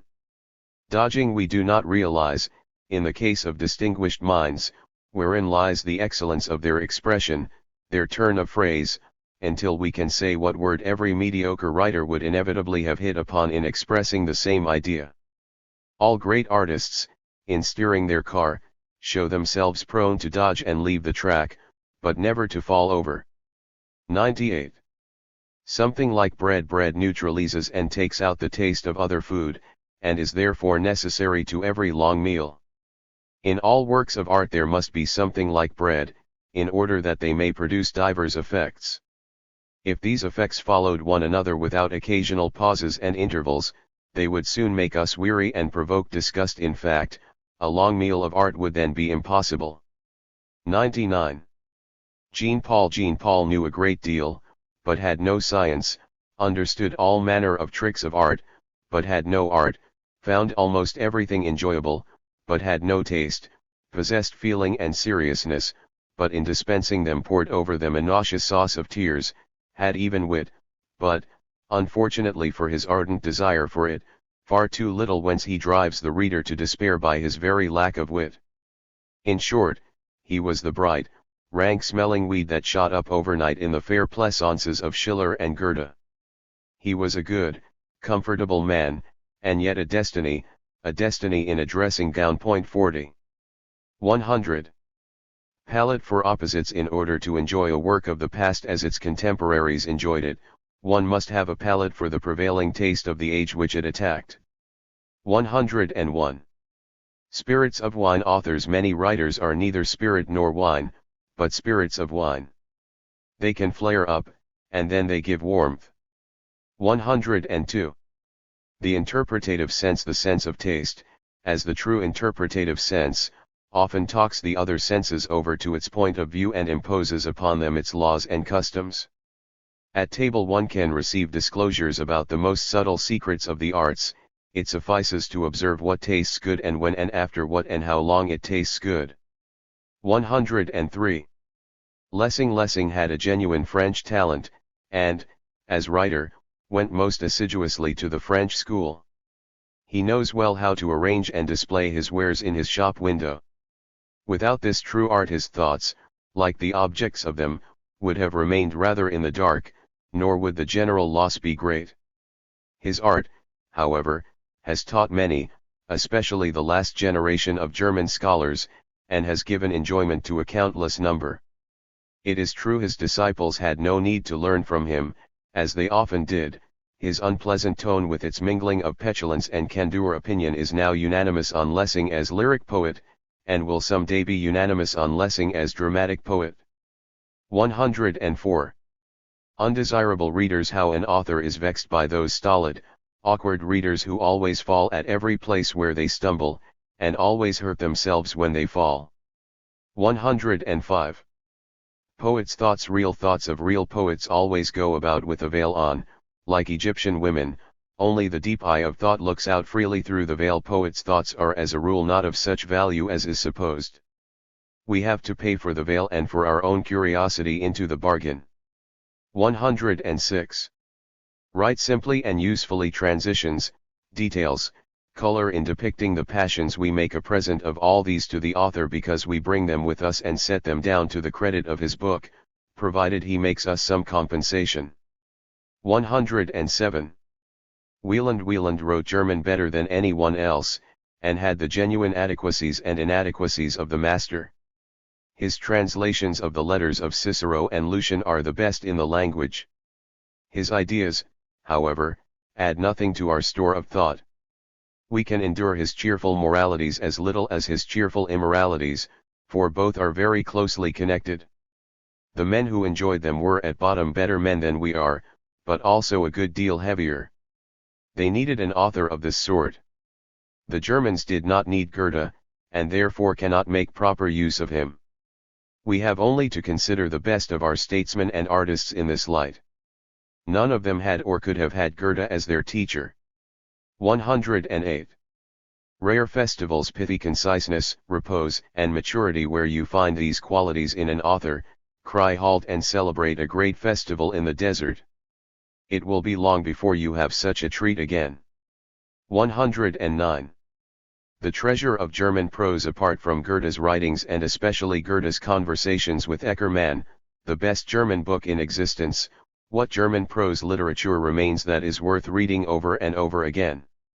Lichtenberg's Aphorisms, the first book of Jungstilling's Story of My Life, Adalbert Stifter's St. Martin's Summer, and Gottfried Keller's People of Seldwyla, and there, for the time being, it comes to an end. 110. Literary and colloquial style. The art of writing demands, first and foremost, substitutions for the means of expression which speech alone possesses, in other words, for gestures, accent, intonation, and look.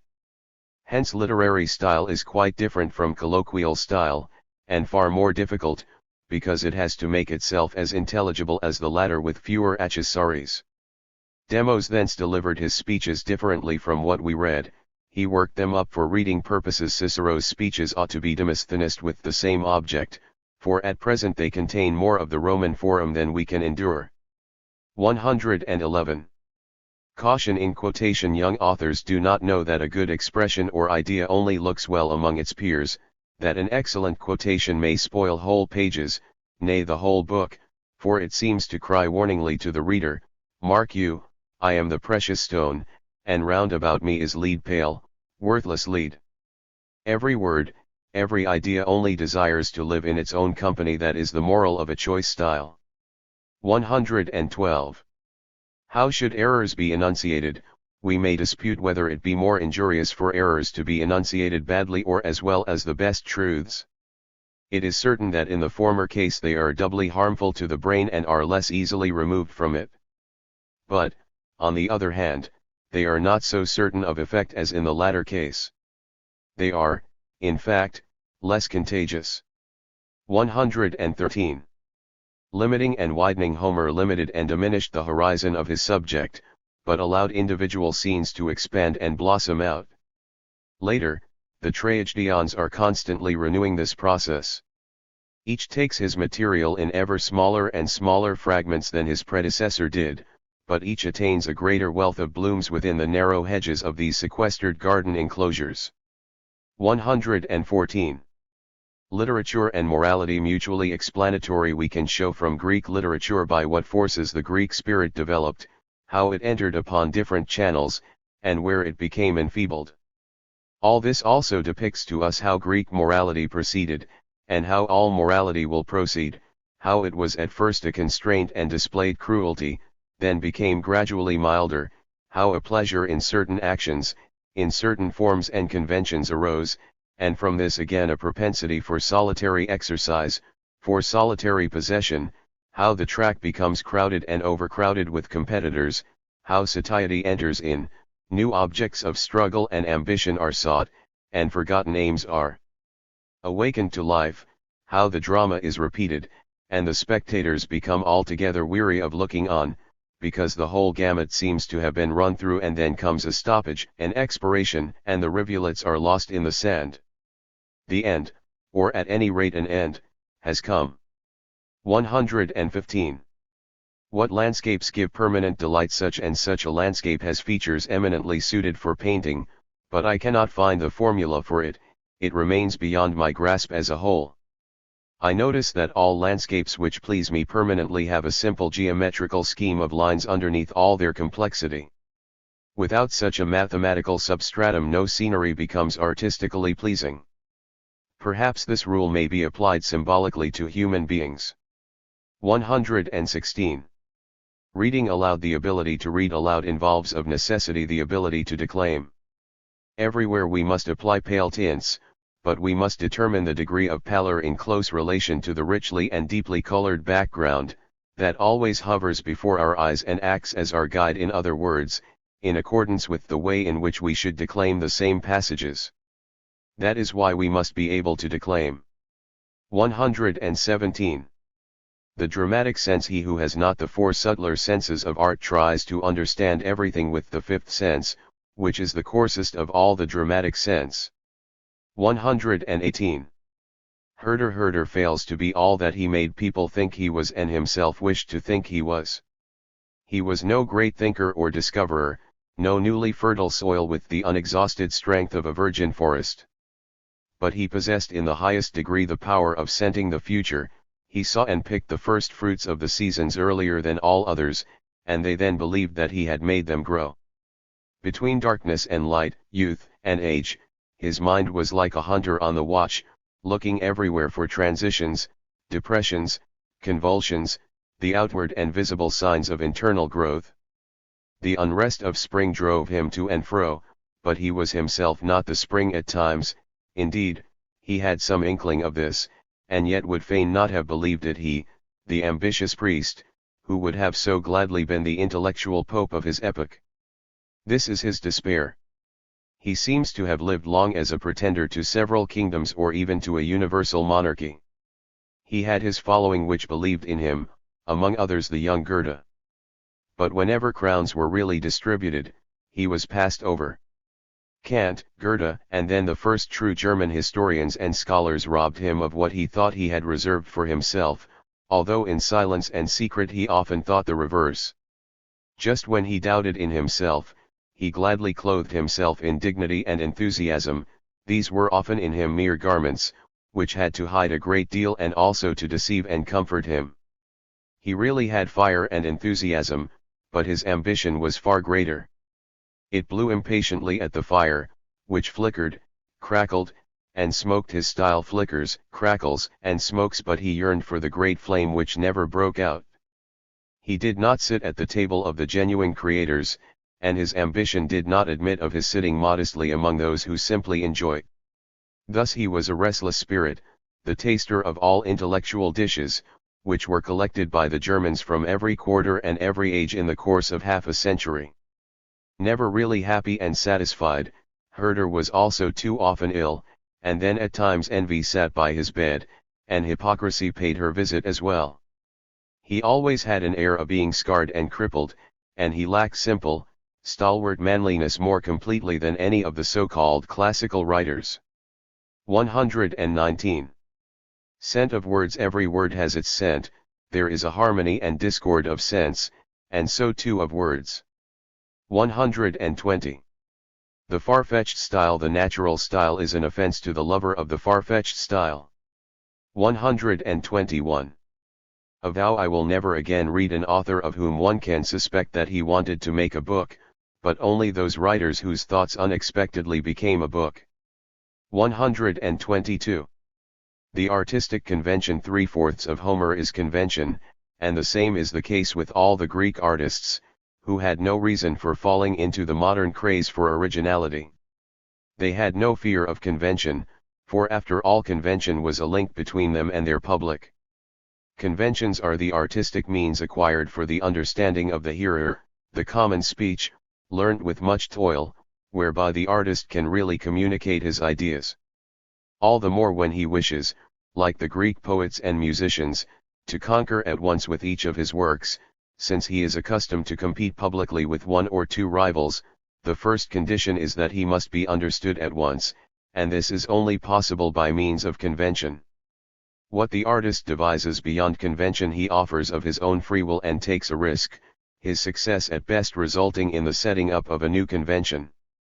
As a rule, originality is marveled at, sometimes even worshipped, but seldom understood. A stubborn avoidance of convention means a desire not to be understood. What, then, is the object of the modern craze for originality? 123. Artists' affectation of scientific method. Schiller, like other German artists, fancied that if a man had intellect he was entitled to improvise even with the pen on all difficult subjects. So there we see his prose essays in every way a model of how not to attack scientific questions of aesthetics and ethics, and a danger for young readers who, in their admiration for Schiller the poet, have not the courage to think meanly of Schiller the thinker and author. The temptation to traverse for once the forbidden paths, and to have his say in science as well, is easy and pardonable in the artist. For even the ablest artist from time to time finds his handicraft and his workshop unendurable. This temptation is so strong that it makes the artist show all the world what no one wishes to see, that his little chamber of thought is cramped and untidy. Why not, indeed? He does not live there. He proceeds to show that the storeroom of his knowledge is partly empty, partly filled with lumber. Why not, indeed? This condition does not really become the artist's child badly. In particular, the artist shows that for the very easiest exercises of scientific method, which are accessible even to beginners, his joints are too stiff and untrained. Even of that he need not really be ashamed. On the other hand, he often develops no mean art in imitating all the mistakes, vices, and base pedantries that are practiced in the scientific community, in the belief that these belong to the appearance of the thing, if not to the thing itself. This is the very point that is so amusing in artists' writing, that the artist involuntarily acts as his vocation demands, he parodies the scientific and inartistic natures. Towards science he should show no attitude but that of parody, in so far as he is an artist and only an artist. 124. The Faust idea. A little sempstress is seduced and plunged into despair, a great scholar of all the four faculties is the evildoer. That cannot have happened in the ordinary course, surely. No, certainly not. Without the aid of the devil incarnate, the great scholar would never have achieved the deed. Is this really destined to be the greatest German tragic idea, as one hears it said among Germans? But for Goethe even this idea was too terrible. His kind heart could not avoid placing the little sempstress, the good soul that forgot itself but once, near to the saints, after her involuntary death. Even the great scholar, the good man with the dark impulse, is brought into heaven in the nick of time, by a trick which is played upon the devil at the decisive moment. In heaven the lovers find themselves again. Goethe once said that his nature was too conciliatory for really tragic subjects. 125.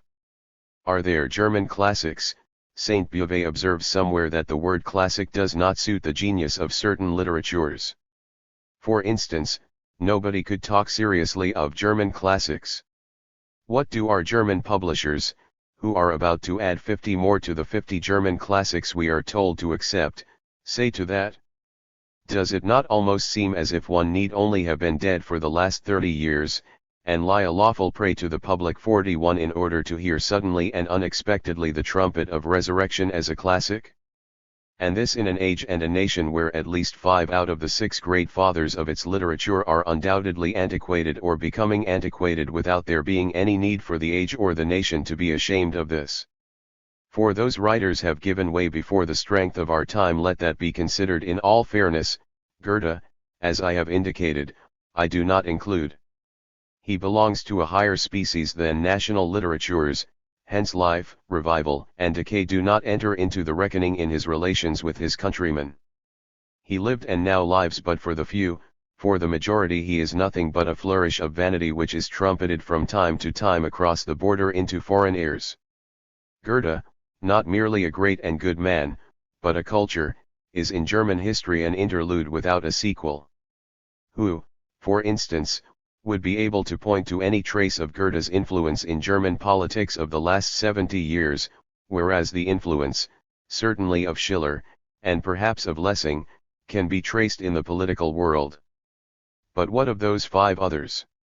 Klopstock, in a most honorable way, became out of date even in his own lifetime, and so completely that the meditative book of his later years, The Republic of Learning, has never been taken seriously from that day to this. Herder's misfortune was that his writings were always either new or antiquated. Thus for stronger and more subtle minds, like Lichtenberg, even Herder's masterpiece, his ideas for the history of mankind, was in a way antiquated at the very moment of its appearance. Wieland, who lived to the full and made others live likewise, was clever enough to anticipate by death the waning of his influence. Lessing, perhaps, still lives today but among a young and ever younger band of scholars. Schiller has fallen from the hands of young men into those of boys, of all German boys. It is a well-known sign of obsolescence when a book descends to people of less and less mature age. Well, what is it that has thrust these five into the background, so that well-educated men of affairs no longer read them? A better taste, a riper knowledge, a higher reverence for the real and the true, in other words, the very virtues which these 5, and 10 or 20 others of lesser repute, first replanted in Germany, and which now, like a mighty forest, cast over their graves not only the shadow of awe, but something of the shadow of oblivion. But classical writers are not planters of intellectual and literary virtues. They bring those virtues to perfection and are their highest luminous peaks, and being brighter, freer, and purer than all that surrounds them, they remain shining above the nations when the nations themselves perish. There may come an elevated stage of humanity, in which the Europe of the peoples is a dark, forgotten thing, but Europe lives on in 30 books, very old but never antiquated in the classics. 126. Interesting, but not beautiful. This countryside conceals its meaning, but it has one that we should like to guess. Everywhere that I look, I read words and hints of words, but I do not know where begins the sentence that solves the riddle of all these hints. So I get a stiff neck in trying to discover whether I should start reading from this or that point. 127. Against innovators in language, the use of neologisms or archaism, the preference for the rare and the bizarre, the attempt to enrich rather than to limit the vocabulary, are always signs either of an immature or of a corrupted taste. A noble poverty but a masterly freedom within the limits of that modest wealth distinguishes the Greek artists in oratory. They wish to have less than the people has, for the people is richest in old and new, but they wish to have that little better. The reckoning up of their archaic and exotic forms is soon done, but we never cease marveling if we have an eye for their light and delicate manner in handling the commonplace and apparently long outworn elements in word and phrase. 128. Gloomy and serious authors. He who commits his sufferings to paper becomes a gloomy author, but he becomes a serious one if he tells us what he has suffered and why he is now enjoying a pleasurable repose. 129. Healthiness of taste. How is it that health is less contagious than disease generally, and particularly in matters of taste? Or are there epidemics of health? 130. A resolution never again to read a book that is born and christened, with ink, at the same moment. 131. Improving our ideas. Improving our style means improving our ideas, and nothing else. He who does not at once concede this can never be convinced of the point. 132. Classical books. The weakest point in every classical book is that it is written too much in the mother tongue of its author. 133. Bad books. The book should demand pen, ink, and desk, but usually it is pen, ink, and desk that demand the book. That is why books are of so little account at present. 134. Presence of sense. When the public reflects on paintings, it becomes a poet, when on poems, an investigator. At the moment when the artist summons it, it is always lacking in the right sense, and accordingly in presence of sense, not in presence of mind. 135. Choice ideas. The choice style of a momentous period does not only select its words but its ideas, and both from the customary and prevailing usage. Venturesome ideas, that smell too fresh, are to the maturer taste no less repugnant than new and reckless images and phrases. Later on, both choice ideas and choice words soon smack of mediocrity, because the scent of the choice vanishes quickly, and then nothing but the customary and commonplace element is tasted. 136. Main reason for corruption of style. The desire to display more sentiment than one really feels for a thing corrupts style, in language and in all art. All great art shows rather the opposite tendency. Like every man of moral significance, it loves to check emotion on its way and not let it run its course to the very end. This modesty of letting emotion but half appear is most clearly to be observed, for example, in Sophocles. The features of sentiment seem to become beautified when sentiment feigns to be more shy than it really is. 137. An excuse for the heavy style. The lightly uttered phrase seldom falls on the ear with the full weight of the subject. This is, however, due to the bad training of the ear, which by education must pass from what has hitherto been called music to the school of the higher harmony, in other words, to conversation. 138. Bird's eye views. Here torrents rush from every side into a ravine, their movement is so swift and stormy, and carries the eye along so quickly, that the bare or wooded mountain slopes around seem not to sink down but to fly down. We are in an agonized tension at the sight, as if behind all this were hidden some hostile element, before which all must fly, and against which the abyss alone gave protection. This landscape cannot be painted, unless we hover above it like a bird in the open air. Here for once the so-called bird's eye view is not an artistic caprice, but the sole possibility. 139. Rash comparisons. If rash comparisons are not proofs of the wantonness of the writer, they are proofs of the exhaustion of his imagination.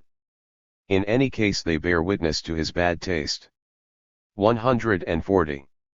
Dancing in chains. In the case of every Greek artist, poet, or writer we must ask, what is the new constraint which he imposes upon himself and makes attractive to his contemporaries, so as to find imitators? For the thing called invention, in meter, for example, is always a self-imposed fetter of this kind. Dancing in chains to make that hard for themselves and then to spread a false notion that it is easy, that is the trick that they wish to show us.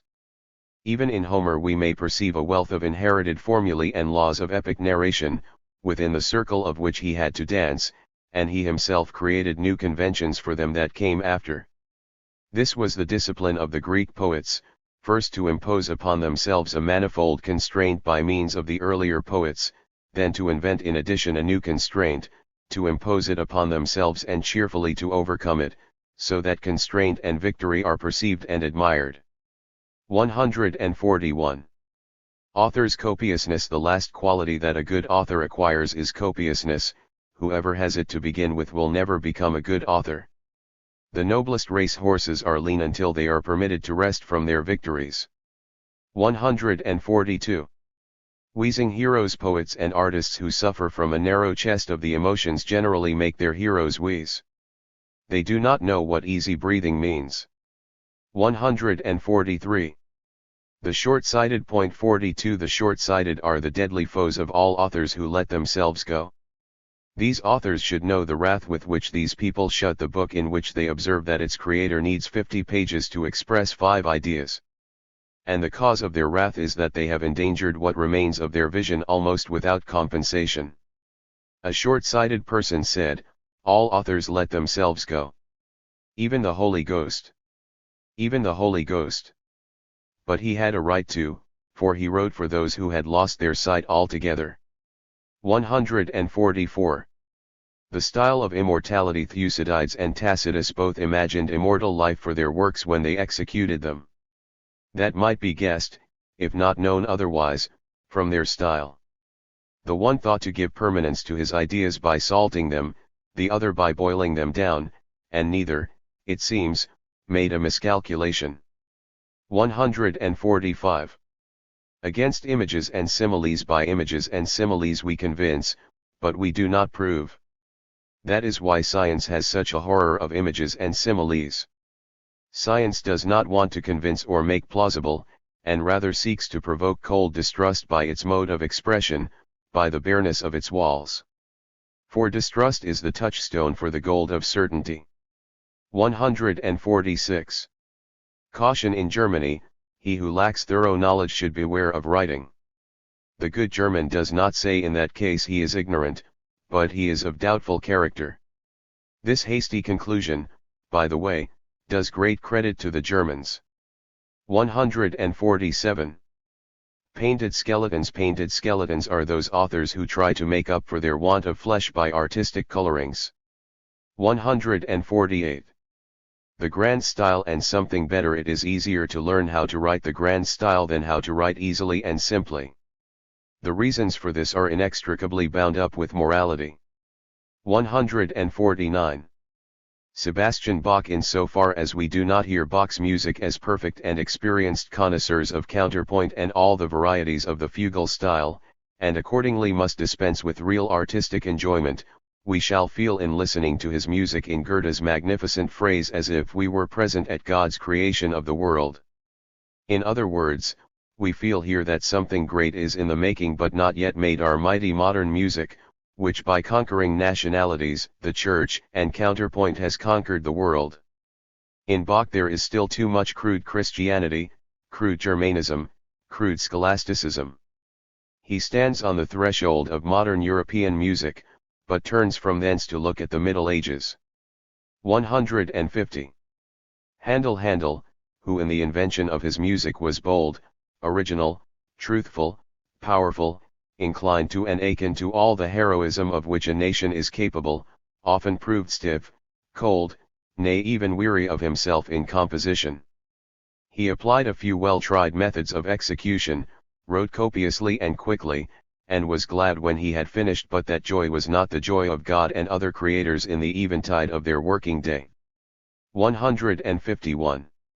Haydn. So far as genius can exist in a man who is merely good, Haydn had genius.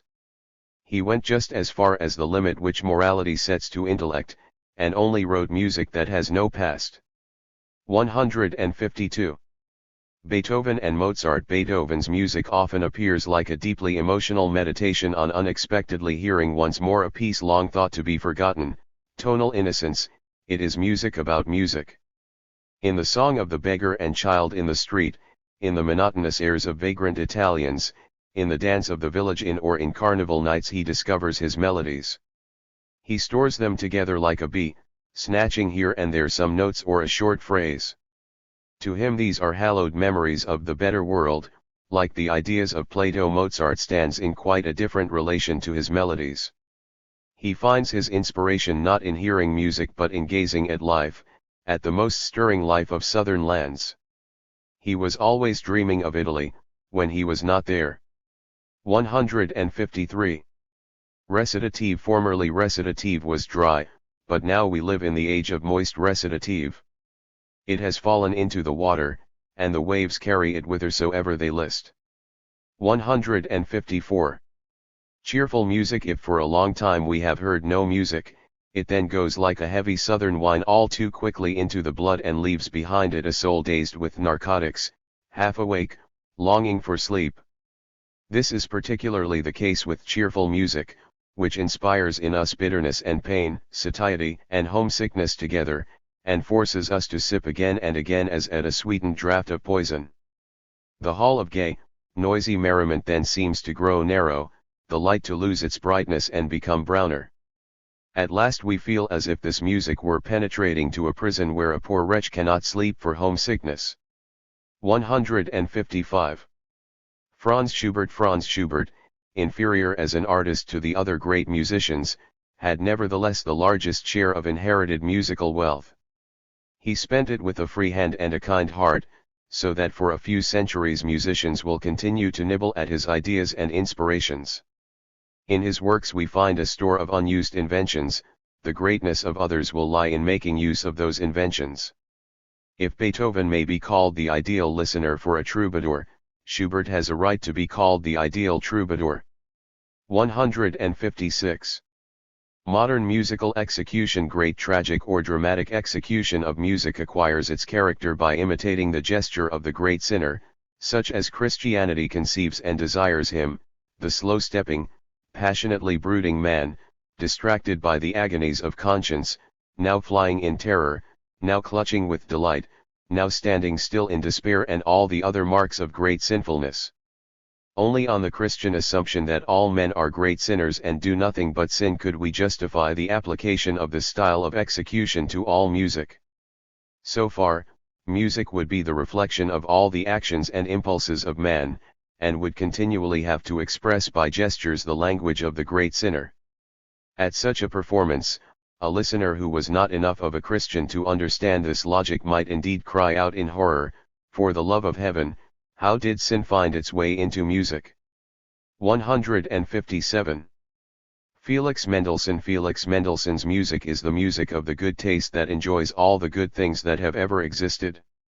It always points behind. How could it have much in front, much of a future, but did he want it to have a future? He possessed a virtue rare among artists, that of gratitude without arrière-pensée. This virtue, too, always points behind. 158. A mother of arts in our sceptical age, real devotion requires almost a brutal heroism of ambition. Fanatical shutting of the eyes and bending of the knee no longer suffice. Would it not be possible for ambition in its eagerness to be the last devotee of all the ages, to become the begetter of a final church music, as it has been the begetter of the final church architecture? They call it the Jesuit style. 159. Freedom in fetters, a princely freedom. Chopin, the last of the modern musicians, who gazed at and worshipped beauty, like Leopardi, Chopin, the Pole, the inimitable. None that came before or after him has a right to this name. Chopin had the same princely punctilio in convention that Raphael shows in the use of the simplest traditional colors. The only difference is that Chopin applies them not to color but to melodic and rhythmic traditions. He admitted the validity of these traditions because he was born under the sway of etiquette. But in these fetters he plays and dances as the freest and daintiest of spirits, and, be it observed, he does not spurn the chain. 160. Chopin's barcarolle. Almost all states and modes of life have a moment of rapture, and good artists know how to discover that moment. Such a moment there is even in life by the seashore, that dreary, sordid, unhealthy existence, dragged out in the neighborhood of a noisy and covetous rabble. This moment of rapture Chopin in his barcarolle expressed in sound so supremely that gods themselves, when they heard it, might yearn to lie long summer evenings in a boat. 161. Robert Schumann, the stripling, as the romantic songsters of Germany and France of the first 3 decades of the century imagined him, this stripling was completely translated into song and melody by Robert Schumann, the eternal youth, so long as he felt himself in full possession of his powers. There are indeed moments when his music reminds one of the eternal old maid. 162. Dramatic singers. Why does this beggar sing? Probably he does not know how to wail. Then he does right. But are dramatic singers, who wail because they do not know how to sing, are they also in the right? 163. Dramatic music. For him who does not see what is happening on the stage, dramatic music is a monstrosity, just as the running commentary to a lost text is a monstrosity. Such music requires us to have ears where our eyes are. This, however, is doing violence to Euterpe, who, poor muse, wants to have her eyes and ears where the other muses have theirs. 164. Victory and reasonableness. Unfortunately, in the aesthetic wars, which artists provoke by their works and apologias for their works, just as is the case in real war, it is might and not reason that decides. All the world now assumes as a historical fact that, in his dispute with Piccini, Gluck was in the right. At any rate, he was victorious, and had might on his side. 165. Of the principle of musical execution. Do the modern musical performers really believe that the supreme law of their art is to give every piece as much high relief as is possible, and to make it speak at all costs a dramatic language? Is not this principle, when applied for example to Mozart, a veritable sin against the spirit, the gay, sunny, airy, delicate spirit of Mozart, whose seriousness was of a kindly and not awe-inspiring order, whose pictures do not try to leap from the wall and drive away the beholder in panic? Or do you think that all Mozart's music is identical with the statue music in Don Juan?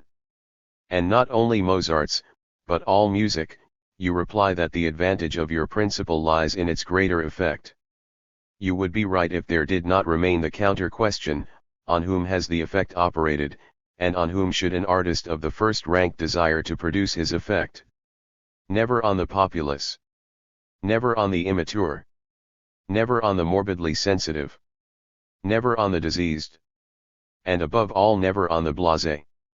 166. The music of today, this ultramodern music, with its strong lungs and weak nerves, is frightened above all things of itself. 167. Where music is at home, music reaches its high water mark only among men who have not the ability or the right to argue. Accordingly, its chief promoters are princes, whose aim is that there should be not much criticism nor even much thought in their neighborhood. Next come societies which, under some pressure or other, political or religious, are forced to become habituated to silence, and so feel all the greater need of spells to charm away emotional ennui, these spells being generally eternal love-making and eternal music. Thirdly, we must reckon whole nations in which there is no society, but all the greater number of individuals with a bent towards solitude, mystical thinking, and a reverence for all that is inexpressible. These are the genuine musical souls. The Greeks, as a nation delighting in talking and argument, accordingly put up with music only as an hors d'oeuvre to those arts which really admit of discussion and dispute. About music one can hardly even think clearly. The Pythagoreans, who in so many respects were exceptional Greeks, are said to have been great musicians. This was the school that invented a 5 years silence 43 but did not invent a dialectic. 168. Sentimentality in music. We may be ever so much in sympathy with serious and profound music, yet nevertheless, or perhaps all the more for that reason, we shall at occasional moments be overpowered, entranced, and almost melted away by its opposite, I mean, by those simple Italian operatic airs which, in spite of all their monotony of rhythm and childishness of harmony, seem at times to sing to us like the very soul of music. Admit this or not as you please, you Pharisees of good taste, it is so, and it is my present task to propound the riddle that it is so, and to nibble a little myself at the solution. In childhood's days we tasted the honey of many things for the first time. Never was honey so good as then. It seduced us to life, into abundant life, in the guise of the first spring, the first flower, the first butterfly, the first friendship. Then perhaps in our 9th year or so we heard our first music, and this was the first that we understood. Thus the simplest and most childish tunes, that were not much more than a sequel to the nurse's lullaby and the strolling fiddler's tune, were our first experience. For even the most trifling revelations of art need preparation and study. There is no immediate effect of art, whatever charming fables the philosophers may tell. Our sensation on hearing these Italian airs is associated with those first musical raptures, the strongest of our lives. The bliss of childhood and its flight, the feeling that our most precious possession can never be brought back, all this moves the chords of the soul more strongly than the most serious and profound music can move them. This mingling of aesthetic pleasure with moral pain, which nowadays it is customary to call, rather too haughtily, I think, sentimentality. It is the mood of Faust at the end of the first scene. The sentimentality of the listener is all to the advantage of Italian music. It is a feeling which the experienced connoisseurs in art, the pure aesthetes, like to ignore. Moreover, almost all music has a magical effect only when we hear it speak the language of our own past. Accordingly, it seems to the layman that all the old music is continually growing better, and that all the latest is of little value. For the latter arouses no sentimentality, that most essential element of happiness, as aforesaid, for every man who cannot approach this art with pure aesthetic enjoyment. 169. As friends of music, ultimately we are and remain good friends with music, as we are with the light of the moon. Neither, after all, tries to supplant the sun. They only want to illumine our nights to the best of their powers. Yet we may jest and laugh at them, may we not? Just a little, at least, and from time to time. At the man in the moon, at the woman in the music. 170. Art. In an age of work we have the conscience of an industrious epoch. This debars us from devoting our best hours and the best part of our days to art, even though that art be the greatest and worthiest. Art is for us a matter of leisure, of recreation, and we consecrate to it the residue of our time and strength. This is the cardinal fact that has altered the relation of art to life. When art makes its great demands of time and strength upon its recipients, it has to battle against the conscience of the industrious and efficient, it is relegated to the idle and conscienceless, who, by their very nature, are not exactly suited to great art, and consider its claims arrogant. It might, therefore, be all over with art, since it lacks air and the power to breathe. But perhaps the great art attempts, by a sort of coarsening and disguising, to make itself at home in that other atmosphere, or at least to put up with it an atmosphere which is really a natural element only for petty art, the art of recreation, of pleasant distraction. This happens nowadays almost everywhere. Even the exponents of great art promise recreation and distraction, even they address themselves to the exhausted, even they demand from him the evening hours of his working day, just like the artists of the entertaining school, who are content to smooth the furrowed brow and brighten the lackluster eye. What, then, are the devices of their mightier brethren? These have in their medicine chests the most powerful excitants, which might give a shock even to a man half dead. They can deafen you, intoxicate you, make you shudder, or bring tears to your eyes.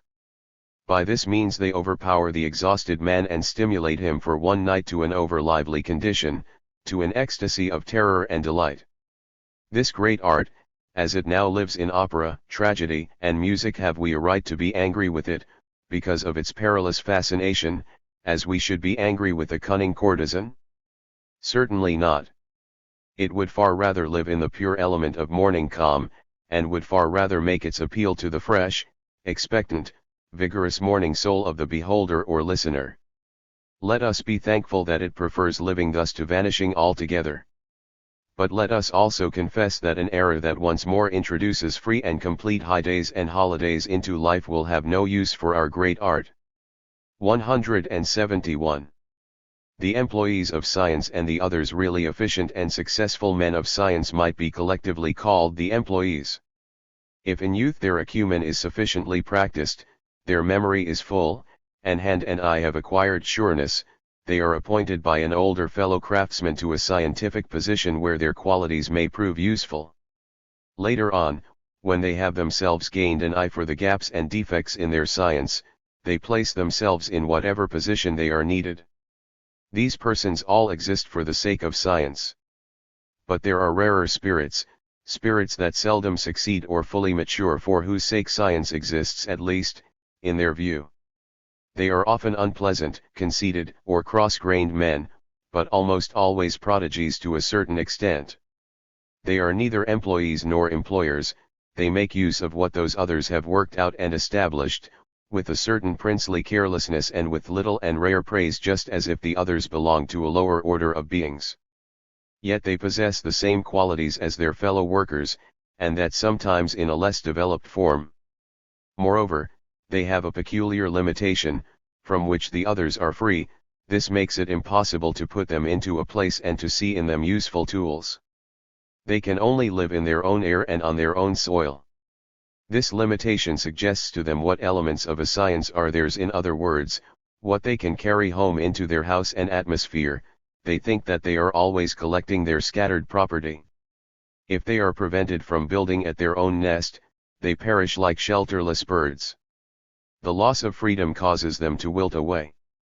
If they show, like their colleagues, a fondness for certain regions of science, it is always only regions where the fruits and seeds necessary to them can thrive. What do they care whether science, taken as a whole, has untilled or badly tilled regions? They lack all impersonal interest in a scientific problem.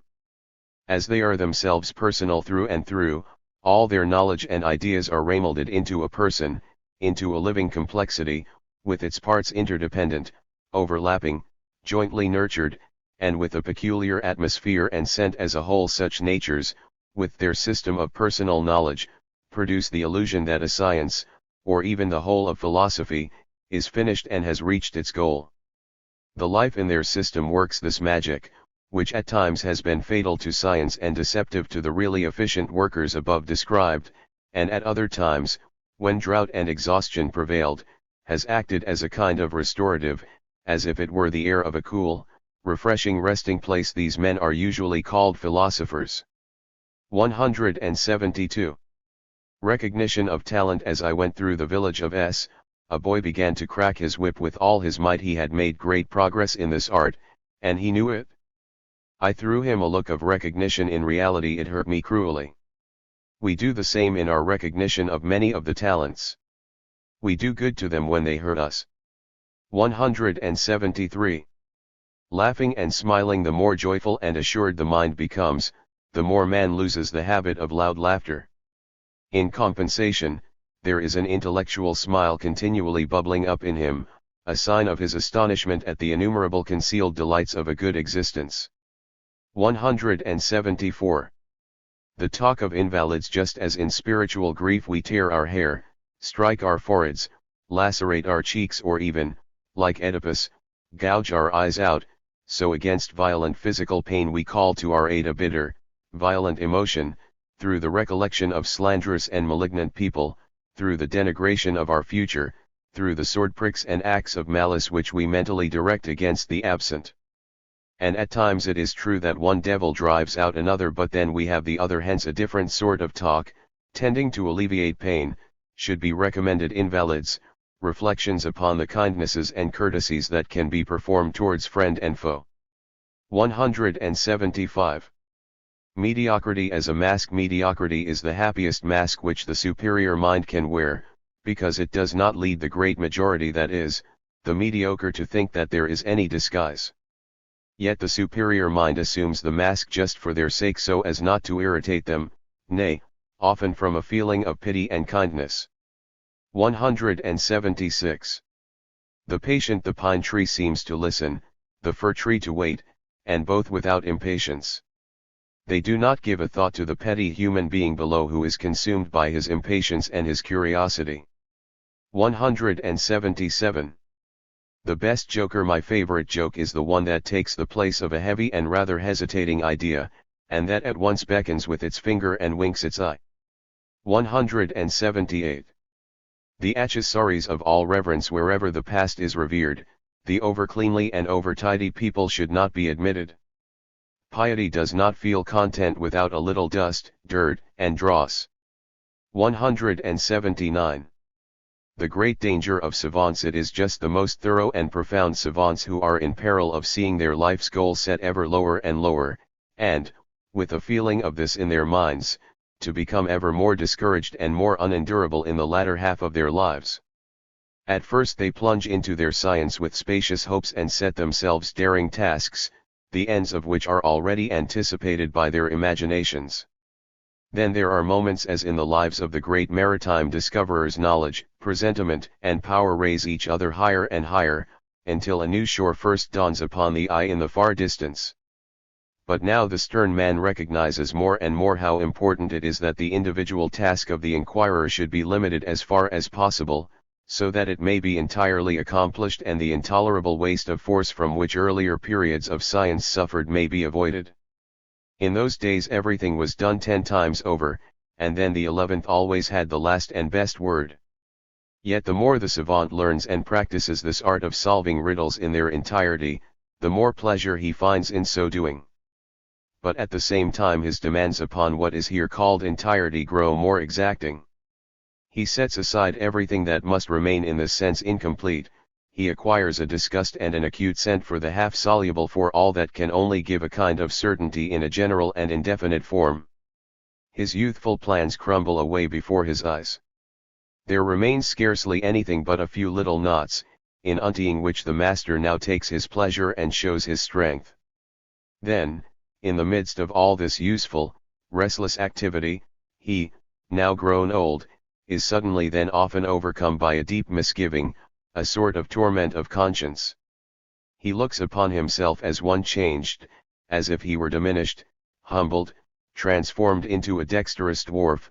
He grows anxious as to whether mastery in small matters be not a convenience, an escape from the summons to greatness in life and form. But he cannot pass beyond any longer the time, for that has gone by. 180. Teachers in the age of books. Now that self-education and mutual education are becoming more widespread, the teacher in his usual form must become almost unnecessary. Friends eager to learn, who wish to master some branch of knowledge together, find in our age of books a shorter and more natural way than school and teachers. 181. Vanity as the greatest utility. Originally the strong individual uses not only nature but even societies and weaker individuals as objects of rapine.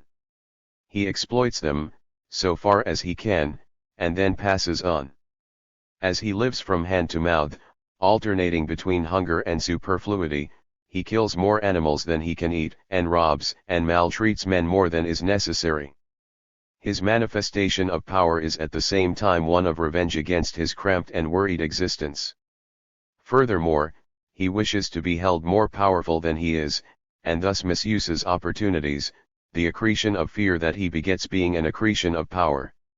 He soon observes that he stands or falls not by what he is but by what he is thought to be. Herein lies the origin of vanity. The man of power seeks by every means to increase others' faith in his power. The thralls who tremble before him and serve him know, for their part, that they are worth just so much as they appear to him to be worth, and so they work with an eye to this valuation rather than to their own self-satisfaction. We know vanity only in its most weakened forms, in its idealizations and its small doses, because we live in a late and very emasculated state of society. Originally vanity is the great utility, the strongest means of preservation.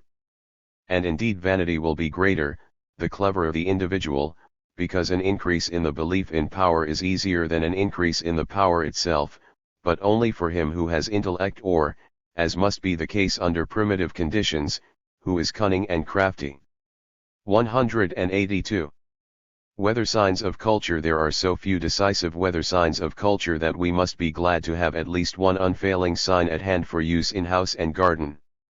To test whether a man belongs to us, I mean to the free spirits, or not, we must test his sentiments regarding Christianity. If he looks upon Christianity with other than a critical eye, we turn our backs to him, for he brings us impure air and bad weather. It is no longer our task to teach such men what a sirocco wind is. They have Moses and the prophets of weather and of enlightenment. 44. If they will not listen to these, then 183. There is a proper time for wrath and punishment. Wrath and punishment are our inheritance from the animals. Man does not become of age until he has restored to the animals this gift of the cradle. Herein lies buried one of the mightiest ideas that men can have, the idea of a progress of all progresses. Let us go forward together a few millenniums, my friends.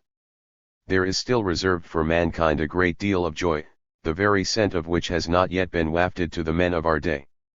Indeed, we may promise ourselves this joy, nay summon and conjure it up as a necessary thing, so long as the development of human reason does not stand still.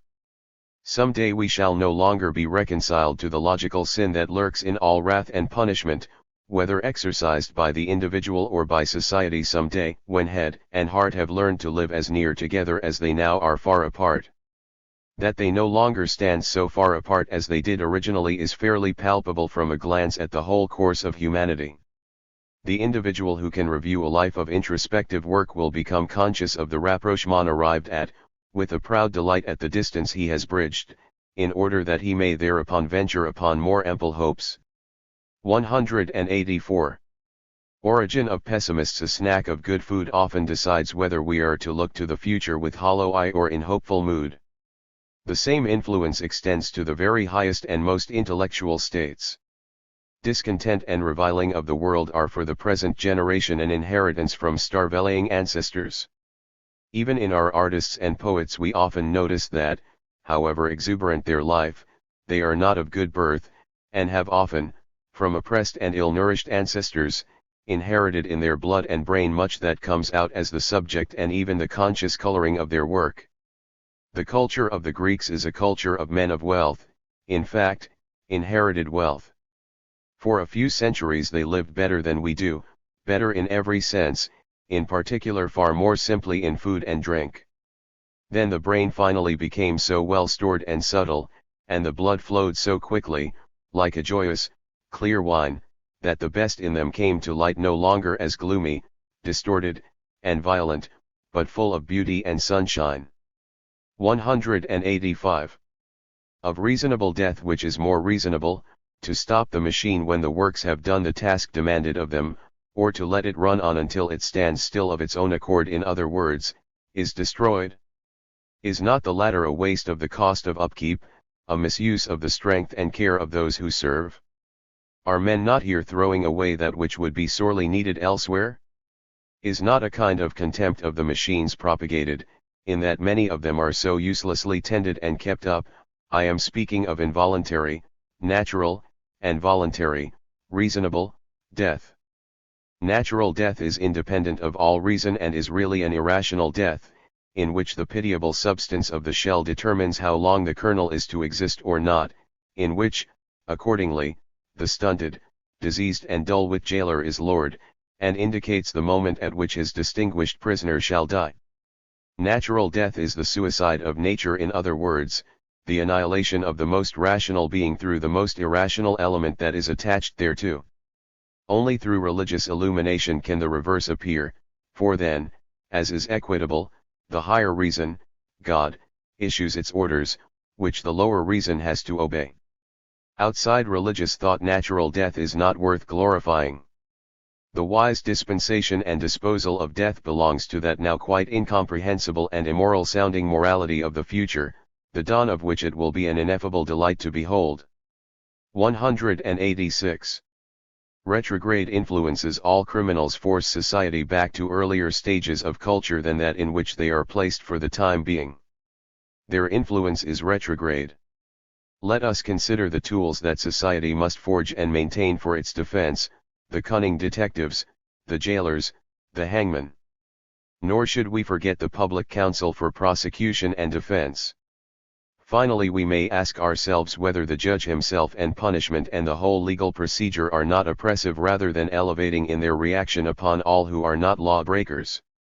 For we shall never succeed in arraying self-defense and revenge in the garb of innocence, and so long as men are used and sacrificed as a means to the end of society, all loftier humanity will deplore this necessity. 187. War as a remedy for nations that are growing weak and contemptible. War may be prescribed as a remedy, if indeed they really want to go on living. National consumption as well as individual admits of a brutal cure. The eternal will to live and inability to die is, however, in itself already a sign of senility of emotion.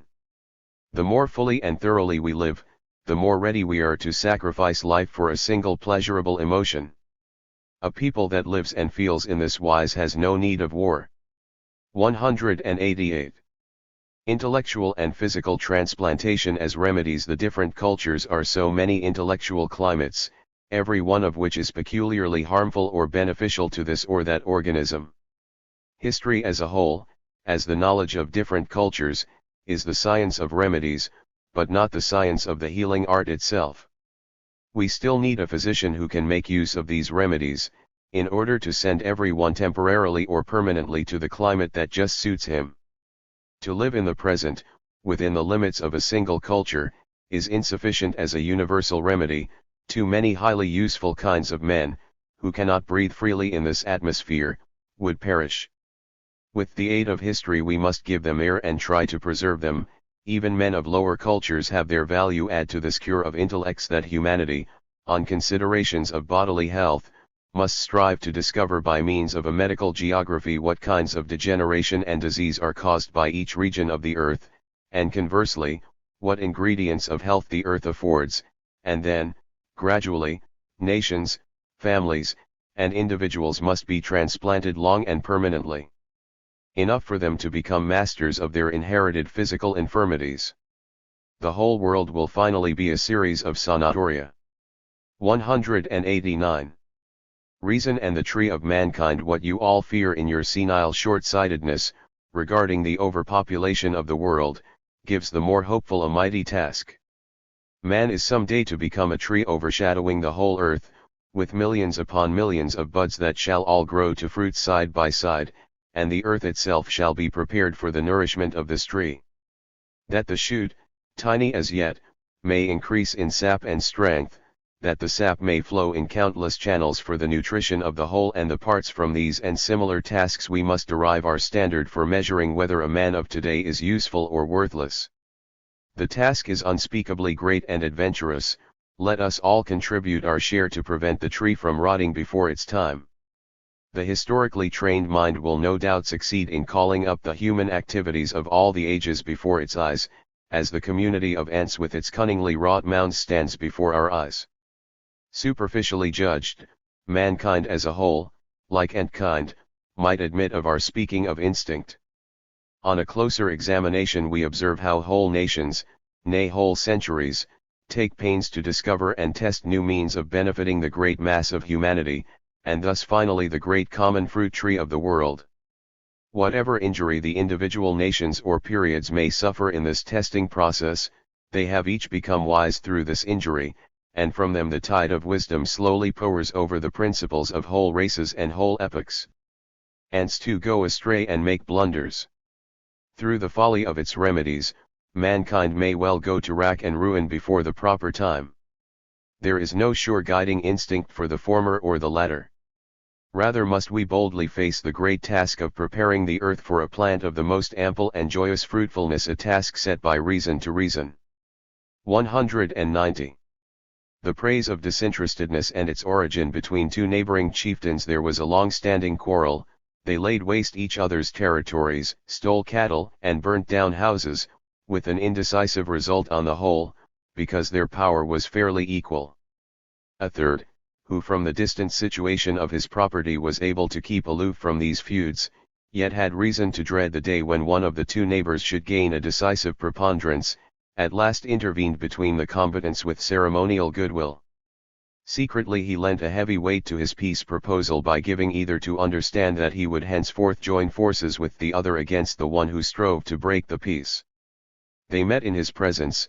They hesitatingly placed into his hand the hands that had hitherto been the tools and only too often the causes of hatred, and then they really and seriously tried to keep the peace. Either saw with astonishment how suddenly his prosperity and his comfort increased, how he now had as neighbor a dealer ready to buy and sell instead of a treacherous or openly scornful evildoer, how even, in unforeseen troubles, they could reciprocally save each other from distress, instead of, as before, making capital out of this distress of his neighbor and enhancing it to the highest degree. It even seemed as if the human type had improved in both countries, for the eyes had become brighter, the forehead had lost its wrinkles, all now felt confidence in the future, and nothing is more advantageous for the souls and bodies of men than this confidence. They saw each other every year on the anniversary of the alliance, the chieftains as well as their retinue, and indeed before the eyes of the mediator, whose mode of action they admired and revered more and more, the greater the profit that they owed to him became. Then his mode of action was called disinterested. They had looked far too fixedly at the profit they had reaped themselves hitherto to see anything more of their neighbor's method of dealing than that his condition in consequence of this had not altered so much as their own, he had rather remained the same, and thus it appeared that the former had not had his profit in view. For the first time people said to themselves that disinterestedness was a virtue. It is true that in minor private matters similar circumstances had arisen, but men only had eyes for this virtue when it was depicted on the walls in a large script that was legible to the whole community. Moral qualities are not recognized as virtues, endowed with names, held in esteem, and recommended as worthy of acquisition until the moment when they have visibly decided the happiness and destiny of whole societies. For then the loftiness of sentiment and the excitation of the inner creative forces is in many so great, that offerings are brought to this quality, offerings from the best of what each possesses. At its feet the serious man lays his seriousness, the dignified man his dignity, women their gentleness, the young all the wealth of hope and futurity that in them lies, the poet lends it words and names, sets it marching in the procession of similar beings, gives it a pedigree, and finally, as is the way of artists, adores the picture of his fancy as a new godhead he even teaches others to adore. Thus in the end, with the cooperation of universal love and gratitude, a virtue becomes, like a statue, a repository of all that is good and honorable, a sort of temple and divine personage combined. It appears thenceforward as an individual virtue, as an absolute entity, which it was not before, and exercises the power and privileges of a sanctified superhumanity. In the later days of Greece the cities were full of such deified human abstractions, if one may so call them. The nation, in its own fashion, had set up a Platonic heaven of ideas on earth, and I do not think that its inhabitants were felt to be less alive than any of the old Homeric divinities. 191. Days of darkness is the name given in Norway to the period when the sun remains below the horizon the whole day long. The temperature then falls slowly but continually, a fine simile for all thinkers for whom the sun of the human future is temporarily eclipsed. 192. The philosophy of luxury, a garden, figs, a little cheese, and 3 or 4 good friends, that was the luxury of Epicurus. 193. The epochs of life, the real epochs of life, are those brief periods of cessation midway between the rise and decline of a dominating idea or emotion. Here once again there is satisfaction, all the rest is hunger and thirst or satiety. 194. Dreams are dreams, if for once in a way they succeed and are complete. Generally a dream is a bungled piece of work, are symbolic concatenations of scenes and images in place of a narrative poetical language. They paraphrase our experiences or expectations or relations with poetic boldness and definiteness, so that in the morning we are always astonished at ourselves when we remember the nature of our dream. In dreams we use up too much artistry and hence are often too poor in artistry in the daytime. 195. Nature and science. As in nature, so in science the worse and less fertile soils are first cultivated, because the means that science in its early stages has at command are fairly sufficient for this purpose. The working of the most fertile soils requires an enormous, carefully developed, persevering method, tangible individual results, and an organized body of well-trained workers. All these are found together only at a late stage. Impatience and ambition often grasp too early at these most fertile soils, but the results are then from the first null and void. In nature such losses would usually be avenged by the starvation of the settlers. 196. The simple life. A simple mode of life is nowadays difficult, requiring as it does far more reflection and gift for invention than even very clever people possess. The most honorable will perhaps still say, I have not the time for such lengthy reflection. The simple life is for me too lofty a goal, I will wait till those wiser than I have discovered it. 197. Peaks and needlepoints. The poor fertility, the frequent celibacy, and in general the sexual coldness of the highest and most cultivated spirits, as that of the classes to which they belong, is essential in human economy.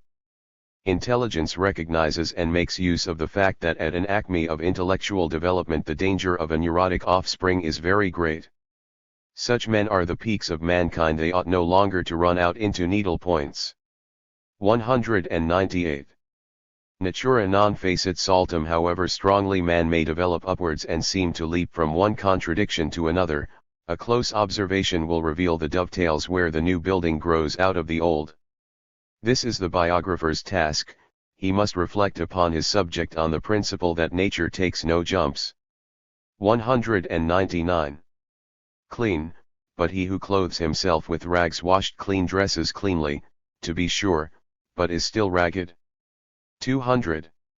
The solitary speaks in compensation for much disgust, disheartenment, boredom such as a lonely life without friends, books, duties, and passions must involve. We enjoy those short spans of deep communion with ourselves and with nature. He who fortifies himself completely against boredom fortifies himself against himself too. He will never drink the most powerful elixir from his own innermost spring. 201. False renown. I hate those so-called natural beauties which really have significance only through science, especially geographical science, but are insignificant in an aesthetic sense, for example, the view of Mont Blanc from Geneva. This is an insignificant thing without the auxiliary mental joy of science. The nearer mountains are all more beautiful and fuller of expression, but not nearly so high, adds that absurd depreciatory science. The eye here contradicts science, how can it truly rejoice in the contradiction? 202. Those that travel for pleasure like animals, stupid and perspiring, they climb mountains, people forgot to tell them that there were fine views on the way. 203. Too much and too little. Men nowadays live too much and think too little. They have hunger and dyspepsia together, and become thinner and thinner, however much they eat. He who now says nothing has happened to me is a blockhead. 204. End and goal. Not every end is the goal. The end of a melody is not its goal, and yet if a melody has not reached its end, it has also not reached its goal. A parable. 205. Neutrality of nature on a grand scale. The neutrality of nature on a grand scale, in mountain, sea, forest, and desert, is pleasing, but only for a brief space. Afterwards we become impatient. Have they all nothing to say to us? Do we not exist so far as they are concerned? There arises a feeling that a lèse-majesté is committed against humanity. 206. Forgetting our purpose in a journey, we commonly forget its goal. Almost every vocation is chosen and entered upon as means to an end, but is continued as the ultimate end. Forgetting our purpose is the most frequent form of folly. 207. Solar orbit of an idea. When an idea is just rising on the horizon, the soul's temperature is usually very low. Gradually the idea develops in warmth, and is hottest, that is to say, exerts its greatest influence, when belief in the idea is already on the wane. 208. How to have every man against you. If someone now dared to say, "He that is not for me is against me," he would at once have all against him. This sentiment does credit to our era. 209. Being ashamed of wealth. Our age endures only a single species of rich men, those who are ashamed of their wealth. If we hear it said of anyone that he is very rich, we at once feel a similar sentiment to that experienced at the sight of a repulsively swollen invalid, one suffering from diabetes or dropsy. We must with an effort remember our humanity, in order to go about with this rich man in such a way that he does not notice our feeling of disgust.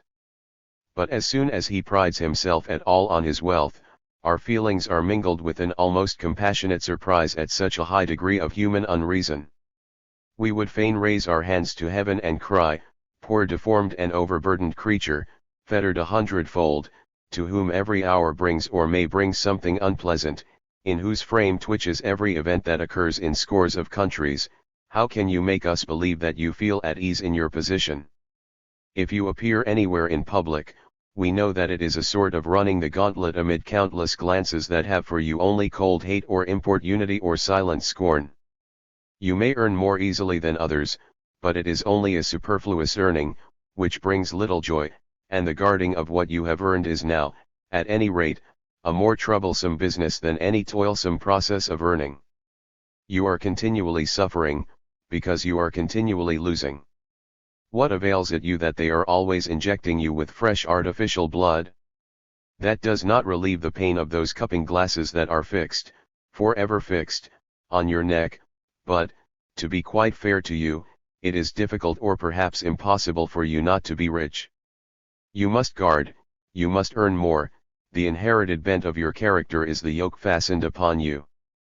But do not on that account deceive us. Be honestly and visibly ashamed of the yoke you wear, as in your soul you are weary and unwilling to wear it. This shame is no disgrace. 210. Extravagant presumptions. There are men so presumptuous that they can only praise a greatness which they publicly admire by representing it as steps and bridges that lead to themselves. 211. On the soil of insult, he who wishes to deprive men of a conception is generally not satisfied with refuting it and drawing out of it the illogical worm that resides within. Rather, when the worm has been killed, does he throw the whole fruit as well into the mire, in order to make it ignoble in men's sight and to inspire disgust. Thus he thinks that he has found a means of making the usual third-day resurrection of conceptions an impossibility. He is wrong, for on the very soil of insult, in the midst of the filth, the kernel of the conception soon produces new seeds. The right thing then, is not to scorn and bespatter what one wishes finally to remove, but to lay it tenderly on ice again and again, having regard to the fact that conceptions are very tenacious of life. Here we must act according to the maxim, one refutation is no refutation. 212.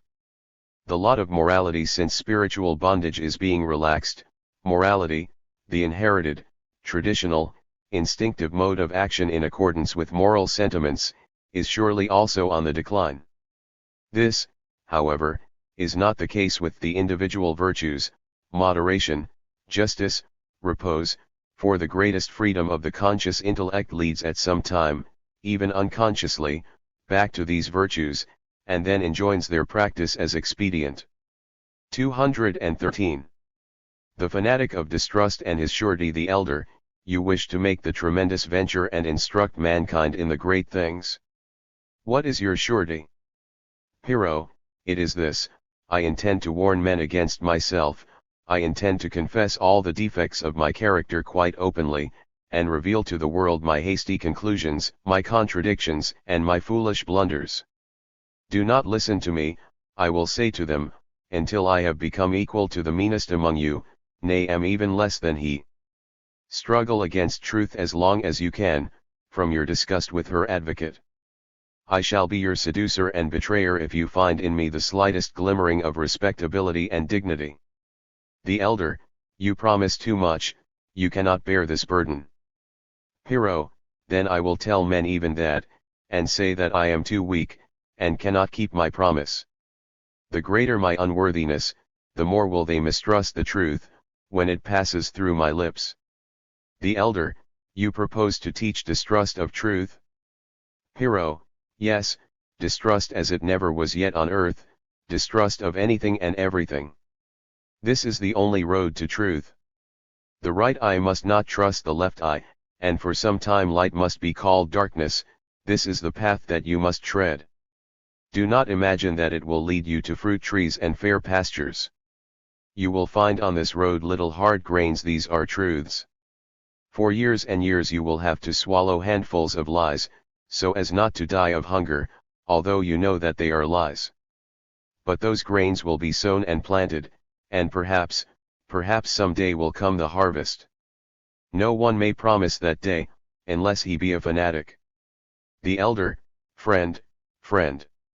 Your words too are those of a fanatic. Pyrrho, you are right. I will be distrustful of all words. The elder, then you will have to be silent. Pyrrho, I shall tell men that I have to be silent, and that they are to mistrust my silence. The elder, so you draw back from your undertaking? Pyrrho, on the contrary, you have shown me the door through which I must pass. The elder, I don't know whether we yet completely understand each other? Pyrrho, probably not. The elder, if only you understand yourself. Pyrrho turns round and laughs. The elder, ah, friend. Silence and laughter, is that now your whole philosophy? Pyrrho, there might be a worse. 214. European books in reading: Montaigne, La Rochefoucauld, La Bruyère, Fontenelle, especially the Dialogues de Morts, Vauvenargues, and Chamfort. We are nearer to antiquity than in any group of 6 authors of other nations.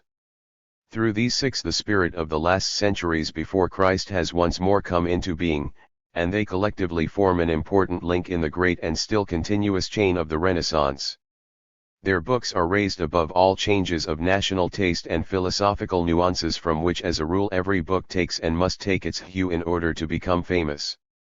They contain more real ideas than all the books of German philosophers put together, ideas of the sort that breed ideas I am at a loss how to define to the end. Enough to say that they appear to me writers who wrote neither for children nor for visionaries, neither for virgins nor for Christians, neither for Germans nor for I am again at a loss how to finish my list. To praise them in plain terms, I may say that had they been written in Greek, they would have been understood by Greeks. How much, on the other hand, would even a Plato have understood of the writings of our best German thinkers Goethe and Schopenhauer, for instance, to say nothing of the repugnance that he would have felt to their style, particularly to its obscure, exaggerated, and occasionally dry as dust elements. And these are defects from which these 2 among German thinkers suffer least, and yet far too much. Goethe as thinker was fonder than he should have been of embracing the cloud, and Schopenhauer almost constantly wanders, not with impunity, among symbols of objects rather than among the objects themselves, On the other hand, what clearness and graceful precision there is in these Frenchmen. The Greeks, whose ears were most refined, could not but have approved of this art, and one quality they would even have admired and reverenced the French verbal wit. They were extremely fond of this quality, without being particularly strong in it themselves. 215. Fashion and modernity. Wherever ignorance, uncleanness, and superstition are still rife, where communication is backward, agriculture poor, and the priesthood powerful, national costumes are still worn. Fashion, on the other hand, rules where the opposite conditions prevail. Fashion is accordingly to be found next to the virtues in modern Europe.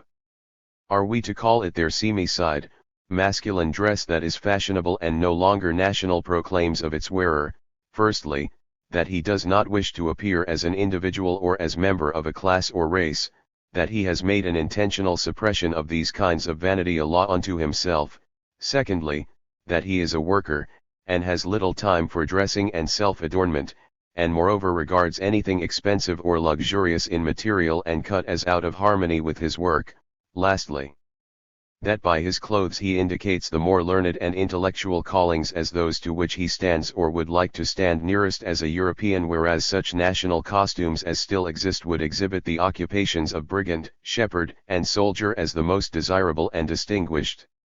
Within this general character of masculine fashion exist the slight fluctuations demanded by the vanity of young men, the dandies and dawdlers of our great cities. In other words, Europeans who have not yet reached maturity. European women are as yet far less mature, and for this reason the fluctuations with them are much greater.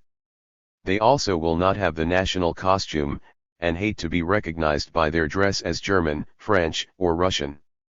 They are, however, very desirous of creating an impression as individuals. Then, too, their dress must leave no one in doubt that they belong to one of the more reputable classes of society, to good or high or great society, and on this score their pretensions are all the greater if they belong scarcely or not at all to that class. Above all, the young woman does not want to wear what an older woman wears, because she thinks she loses her market value if she is suspected of being somewhat advanced in years.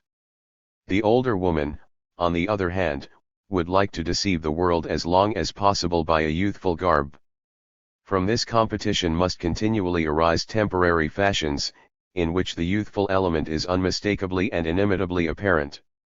But after the inventive genius of the young female artists has run riot for some time in such indiscreet revelations of youth, or rather, after the inventive genius of older, courtly civilizations and of still existing peoples, in fact, of the whole world of dress has been pressed into the service, and, say, the Spaniards, Turks, and ancient Greeks have been yoked together for the glorification of fair flesh, then they at last discover, time and again, that they have not been good judges of their own interest, that if they wish to have power over men, the game of hide and seek with the beautiful body is more likely to win than naked or half-naked honesty. And then the wheel of taste and vanity turns once more in an opposite direction. The rather older young women find that their kingdom has come, and the competition of the dear, absurd creatures rages again from the beginning. But the more women advance mentally, and no longer among themselves concede the preeminence to an unripe age, the smaller their fluctuations of costume grow and the less elaborate their adornment.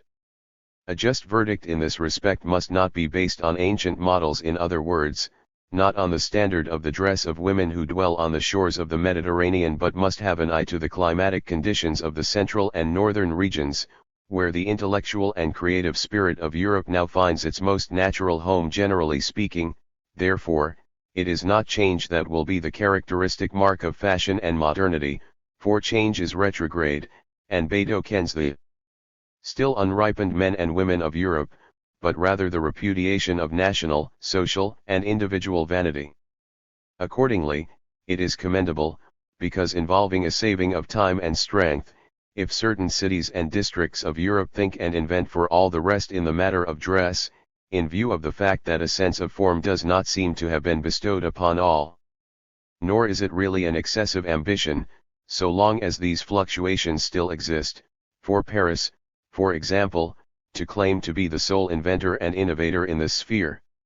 If a German, from hatred of these claims on the part of a French city, wishes to dress differently as, for example, in the Dürer style. Let him reflect that he then has a costume which the Germans of olden times wore, but which the Germans have not in the slightest degree invented.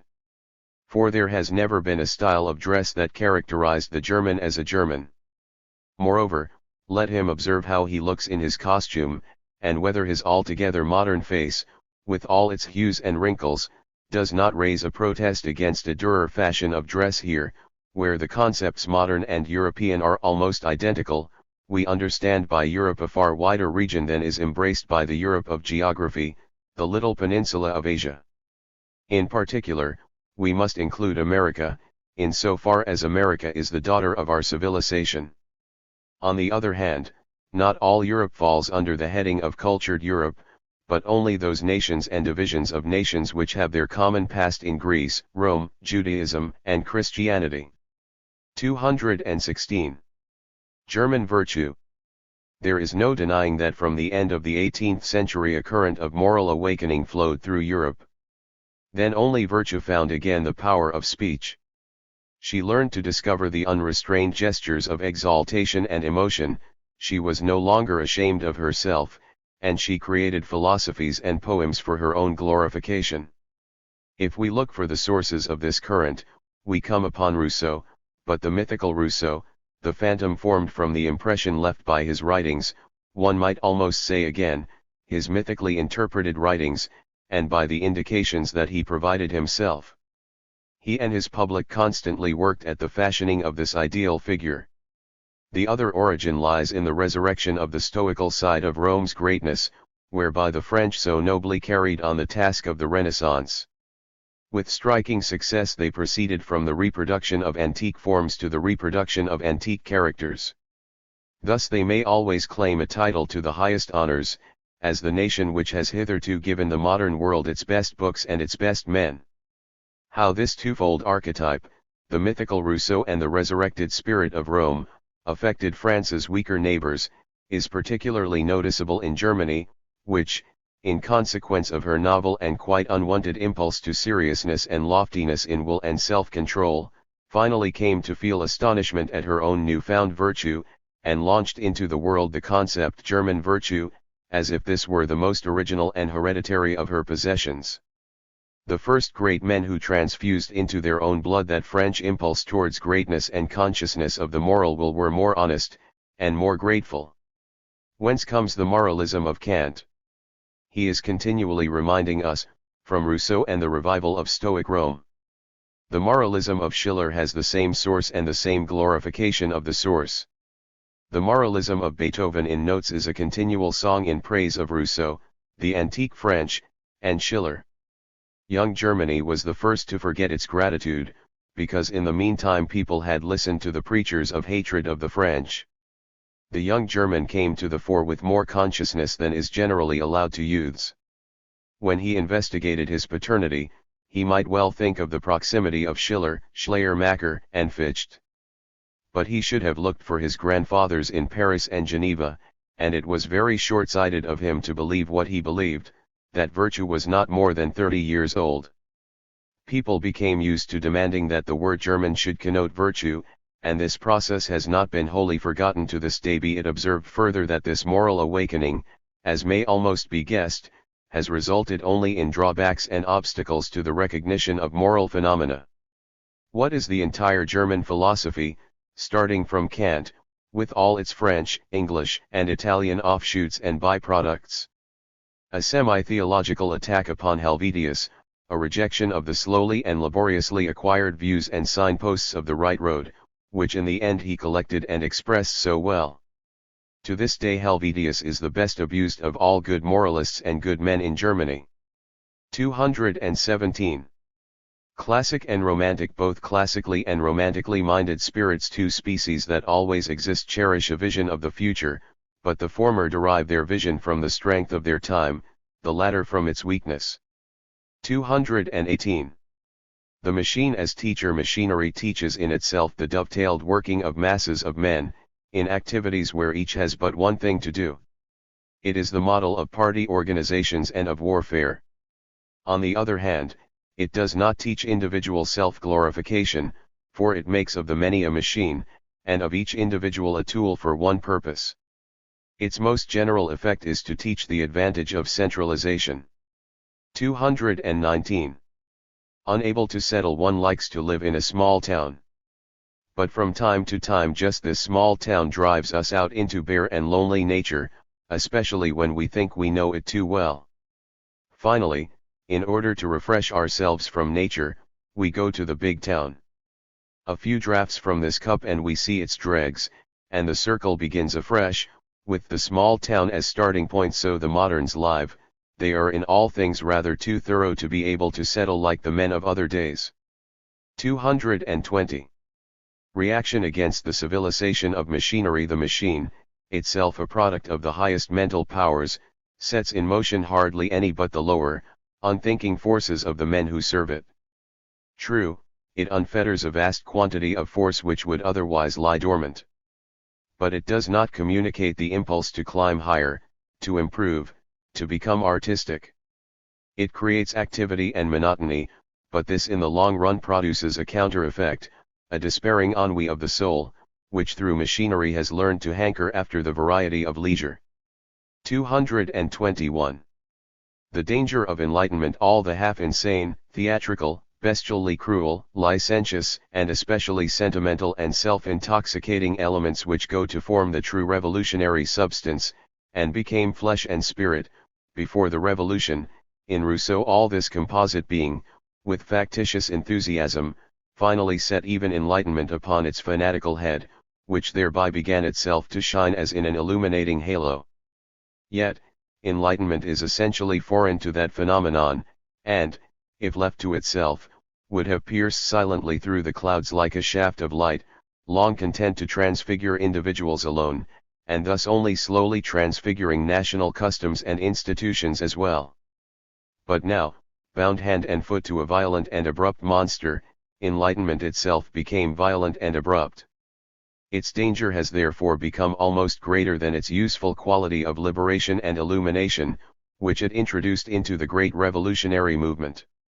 Whoever grasps this will also know from what confusion it has to be extricated, from what impurities to be cleansed, in order that it may then by itself continue the work of enlightenment and also nip the revolution in the bud and nullify its effects.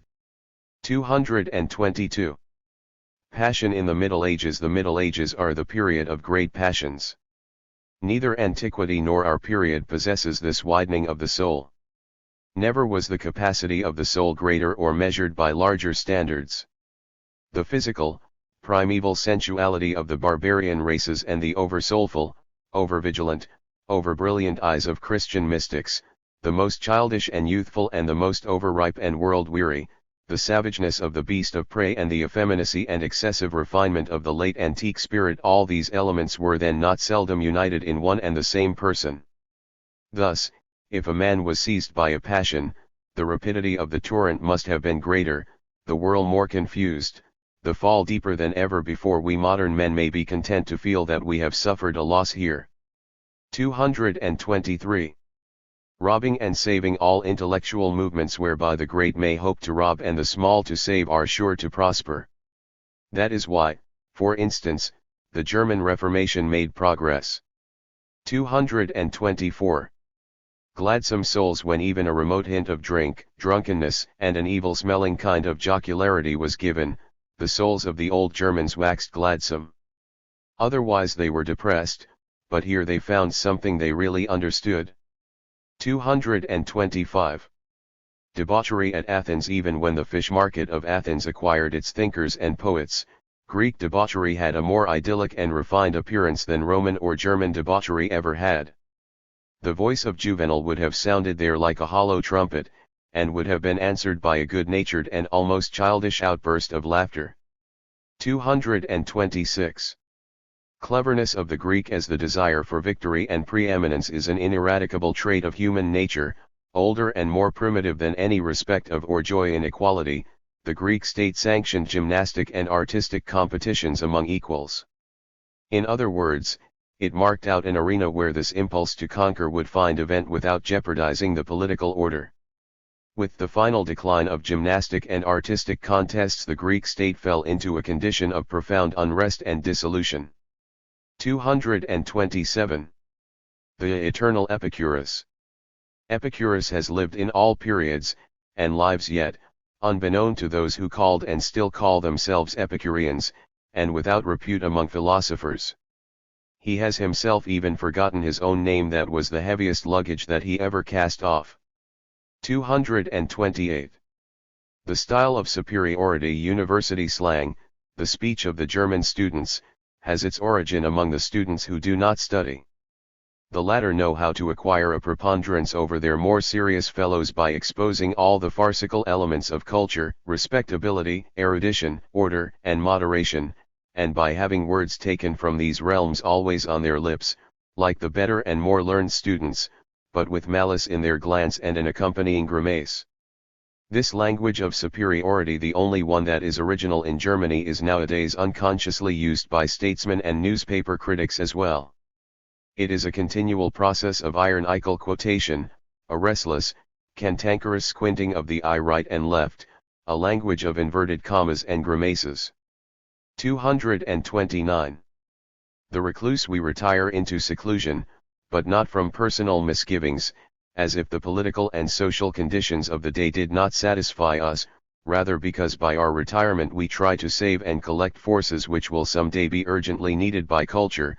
The more this present is this present, and, as such, fulfills its task.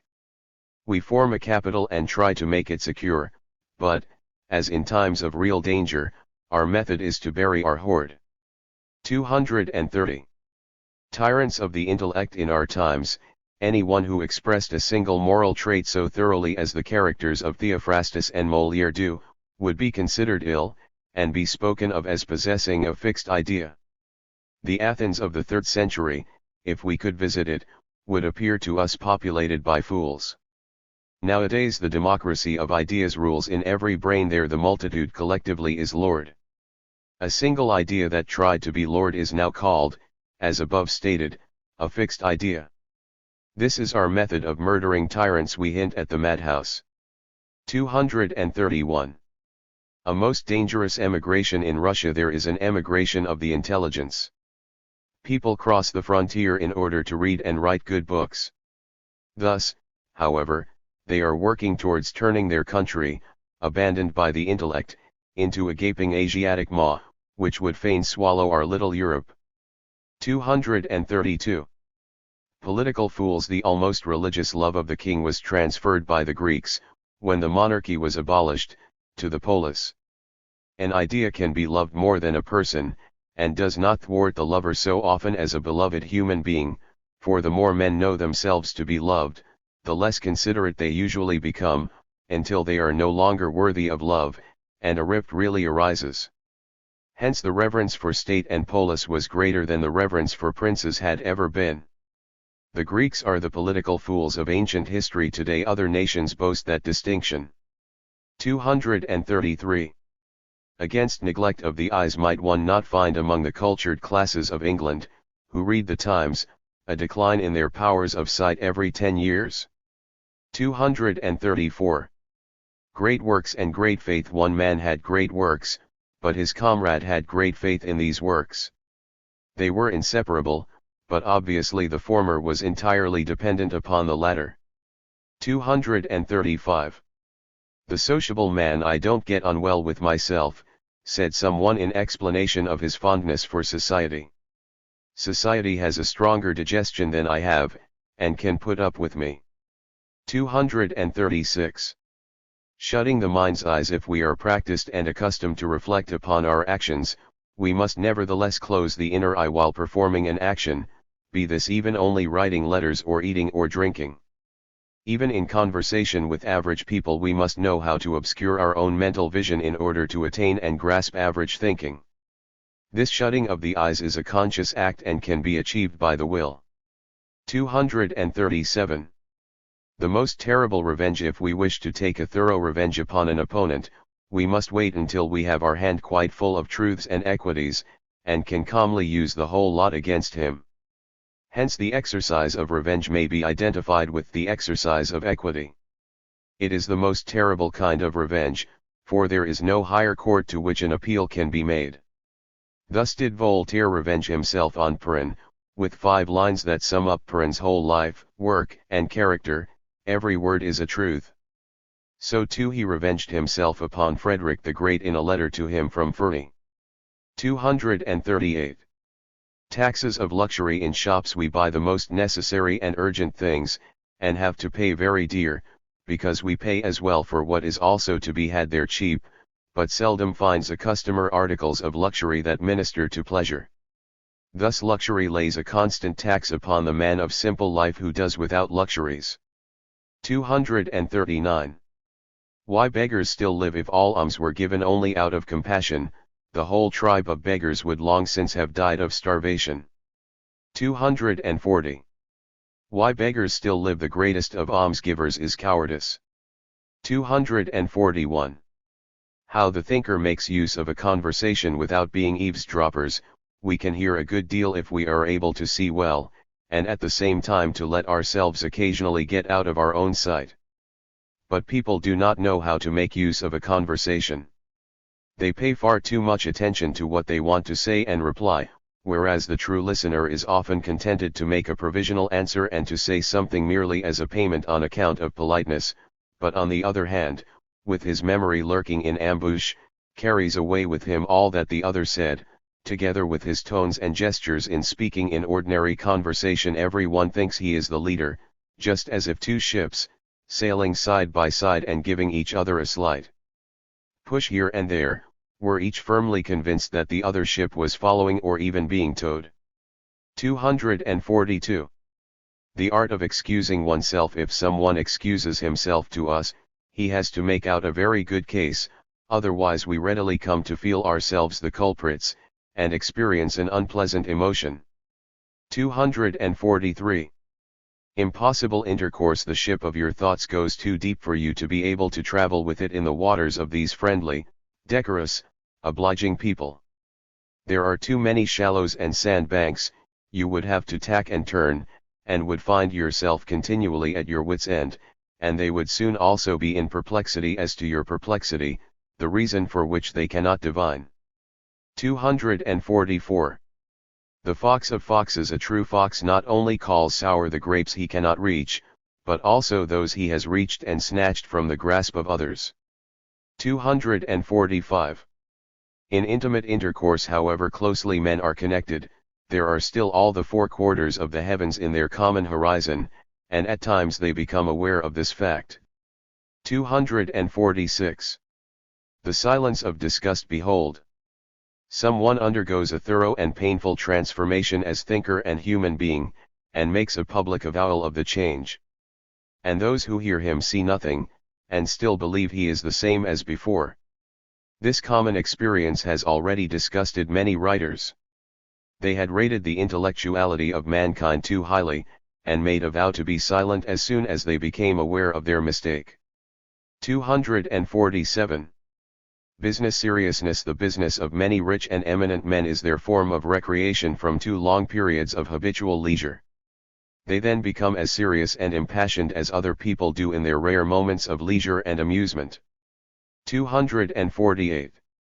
The eye's double sense. Just as a sudden scaly ripple runs over the waters at your feet, so there are similar sudden uncertainties and ambiguities in the human eye. They lead to the question, is it a shudder, or a smile, or both? 249. Positive and negative. This thinker needs no one to refute him, he is quite capable of doing that himself. 250. The revenge of the empty nets. Above all we should beware of those who have the bitter feeling of the fisherman who after a hard day's work comes home in the evening with nets empty. 251. Non-assertion of our rights. The exertion of power is laborious and demands courage. That is why so many do not assert their most valid rights, because their rights are a kind of power, and they are too lazy or too cowardly to exercise them. Indulgence and patience are the names given to the virtues that cloak these faults. 252. Bearers of light in society. There would be no sunshine if the born flatterers, I mean the so-called amiable people, did not bring some in with them. 253. When most benevolent. When a man has been highly honored and has eaten a little, he is most benevolent. 254. To the light. Men press forward to the light not in order to see better but to shine better. The person before whom we shine we gladly allow to be called a light. 255. The hypochondriac. The hypochondriac is a man who has just enough intellect and pleasure in the intellect to take his sorrows, his losses, and his mistakes seriously. But the field on which he grazes is too small, he crops it so close that in the end he has to look for single stalks. Thus he finally becomes envious and avaricious, and only then is he unbearable. 256.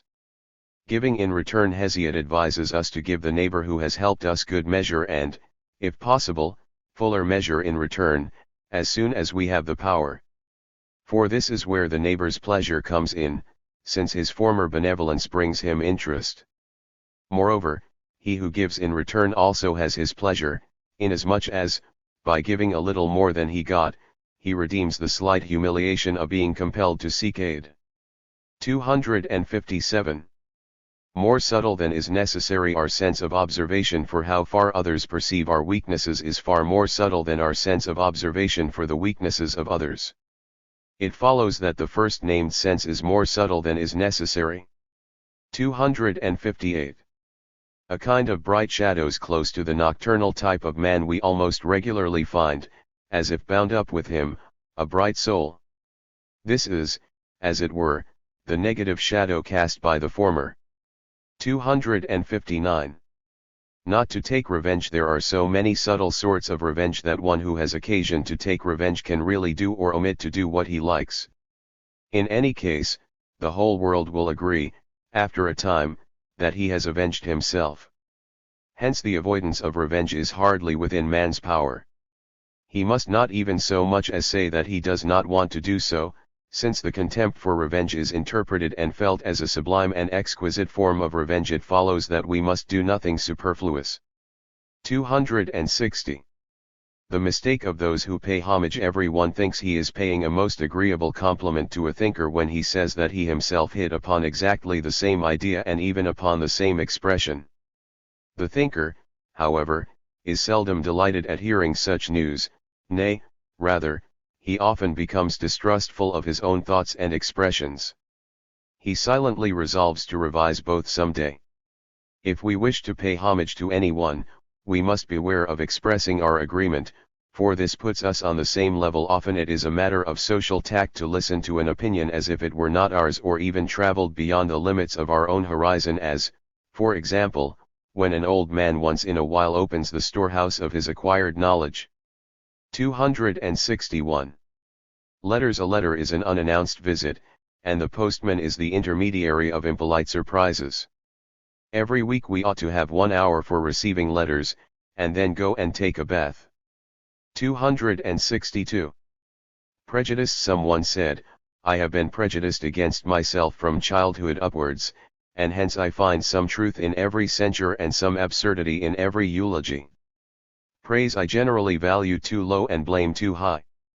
263.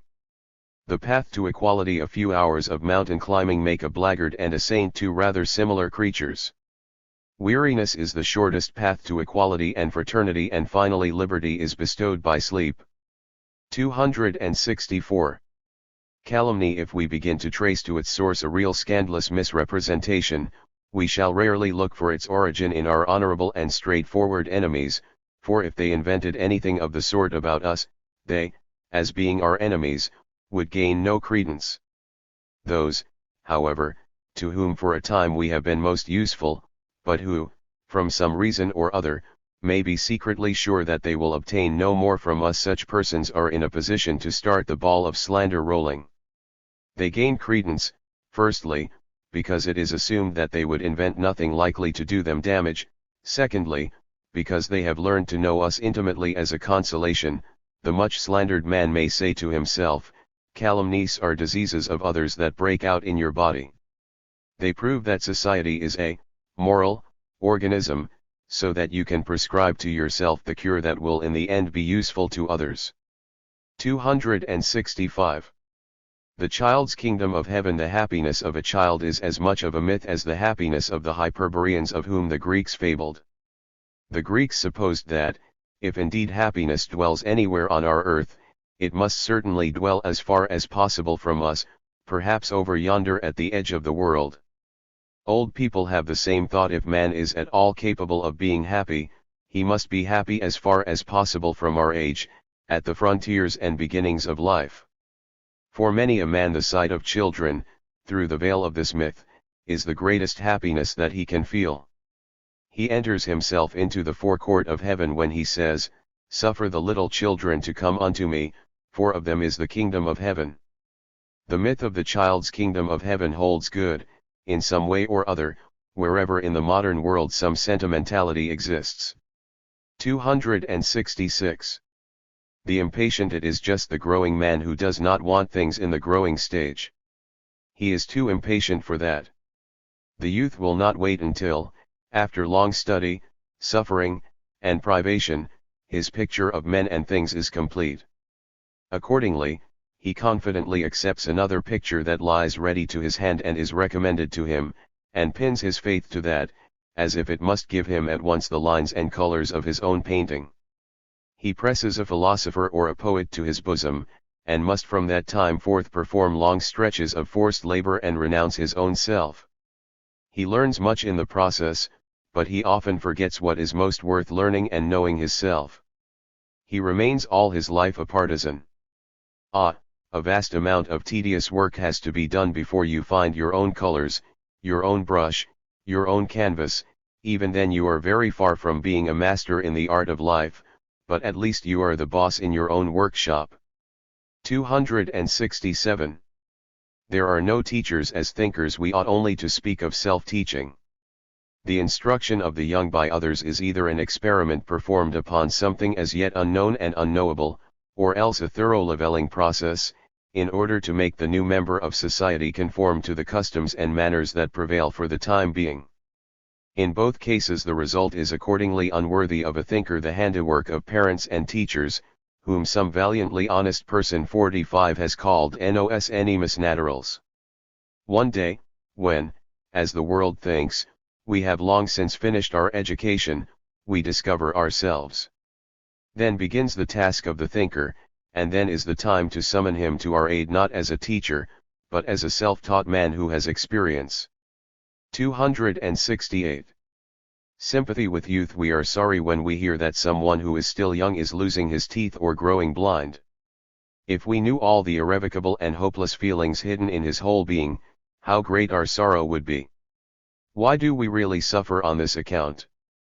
Because youth has to continue the work we have undertaken, and every flaw and failing in its strength is likely to injure our work, that will fall into its hands.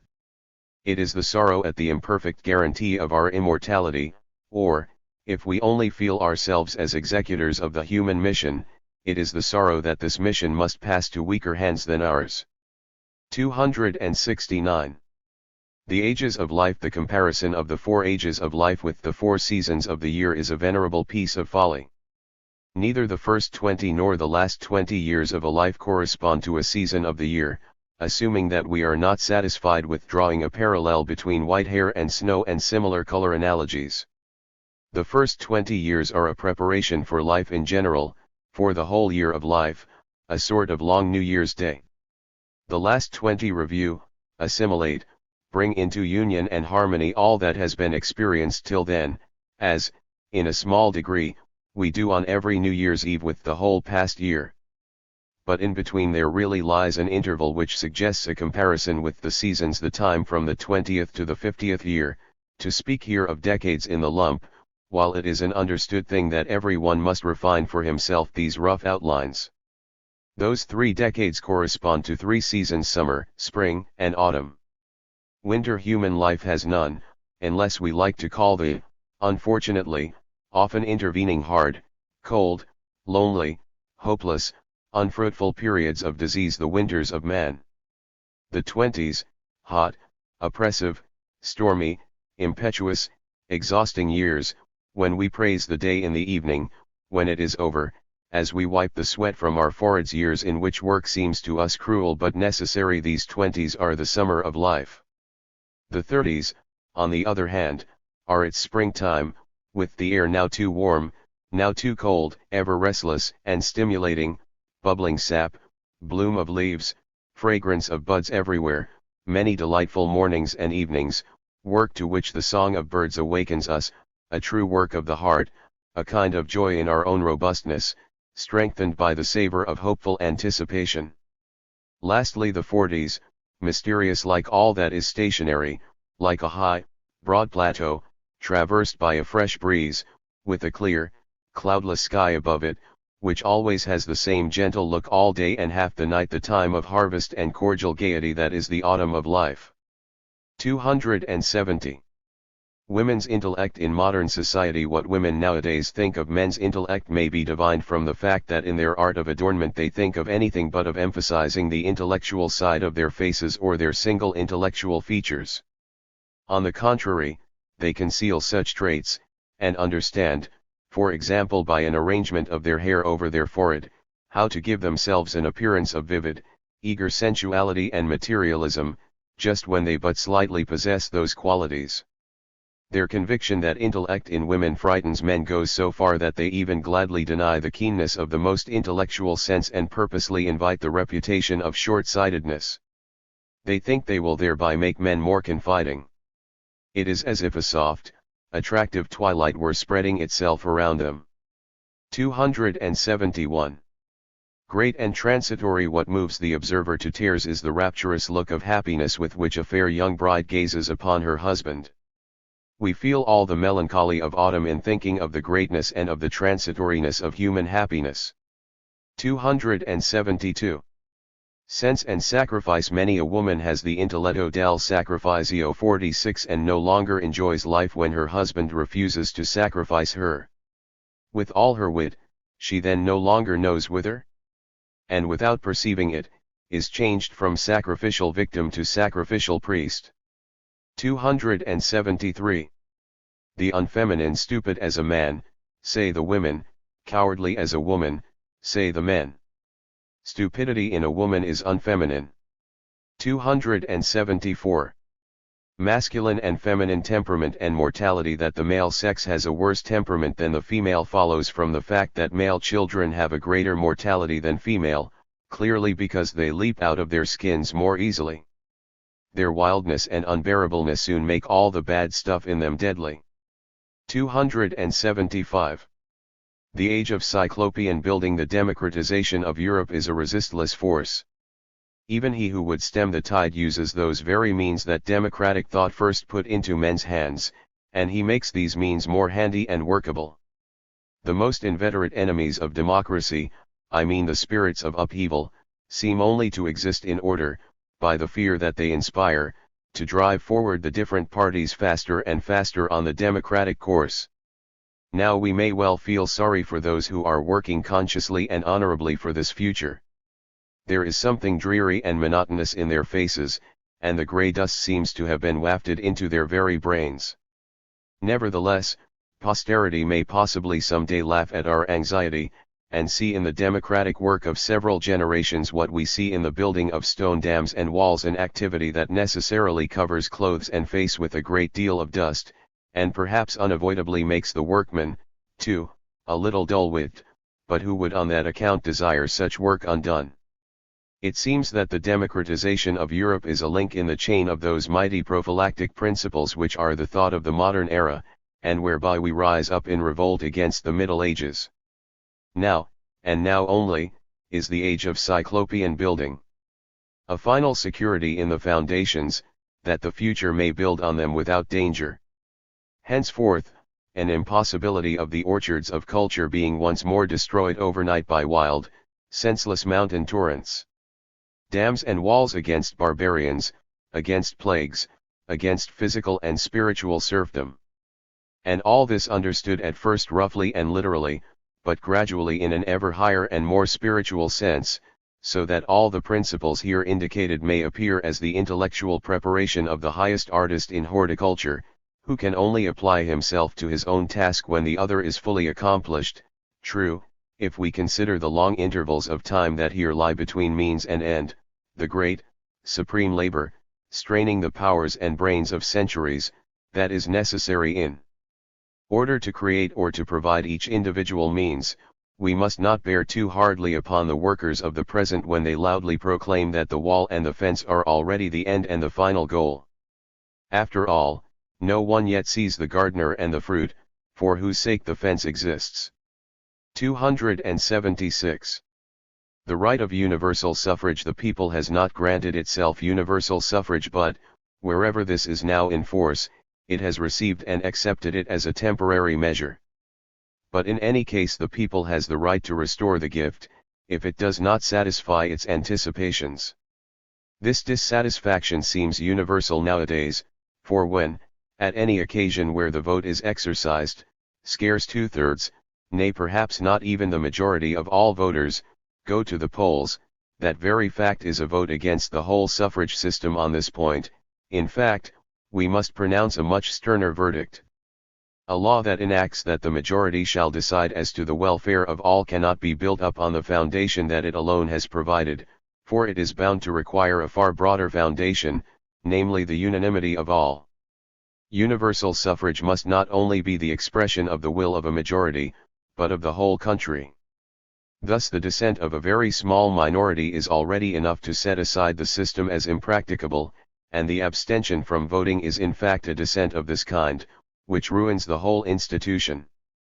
The absolute veto of the individual, or not to be too-minute the veto of a few thousands, hangs over the system as the consequence of justice. On every occasion when it is employed, the system must, according to the variety of the division, first prove that it has still a right to exist. 277.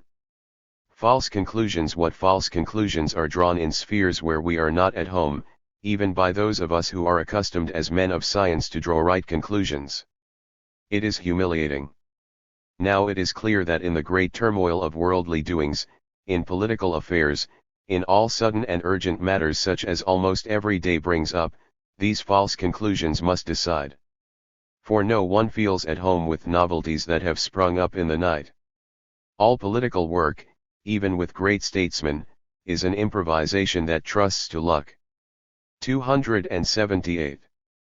Premises of the age of machinery. The press, the machine, the railway, the telegraph are premises of which no one has yet dared to draw the conclusions that will follow in 1,000 years. 279.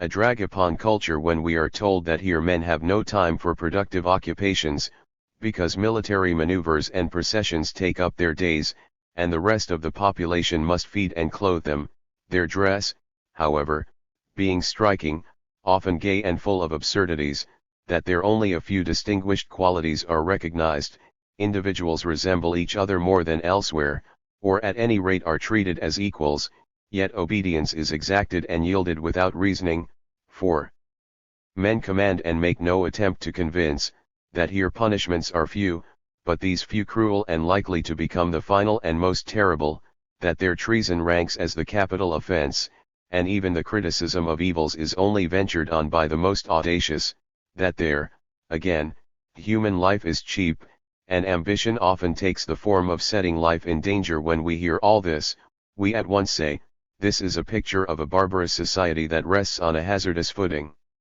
One man perhaps will add, it is a portrait of Sparta. But another will become meditative and declare that this is a description of our modern military system, as it exists in the midst of our altogether different culture and society, a living anachronism, the picture, as above said, of a community resting on a hazardous footing, a posthumous work of the past, which can only act as a drag upon the wheels of the present. Yet at times even a drag upon culture is vitally necessary, that is to say, when culture is advancing too rapidly downhill or, as perhaps in this case, uphill. 280. More reverence for them that know in the competition of production and sale the public is made judge of the product.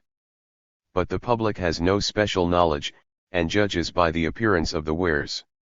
In consequence, the art of appearance, and perhaps the taste for it, must increase under the dominance of competition, while on the other hand the quality of every product must deteriorate.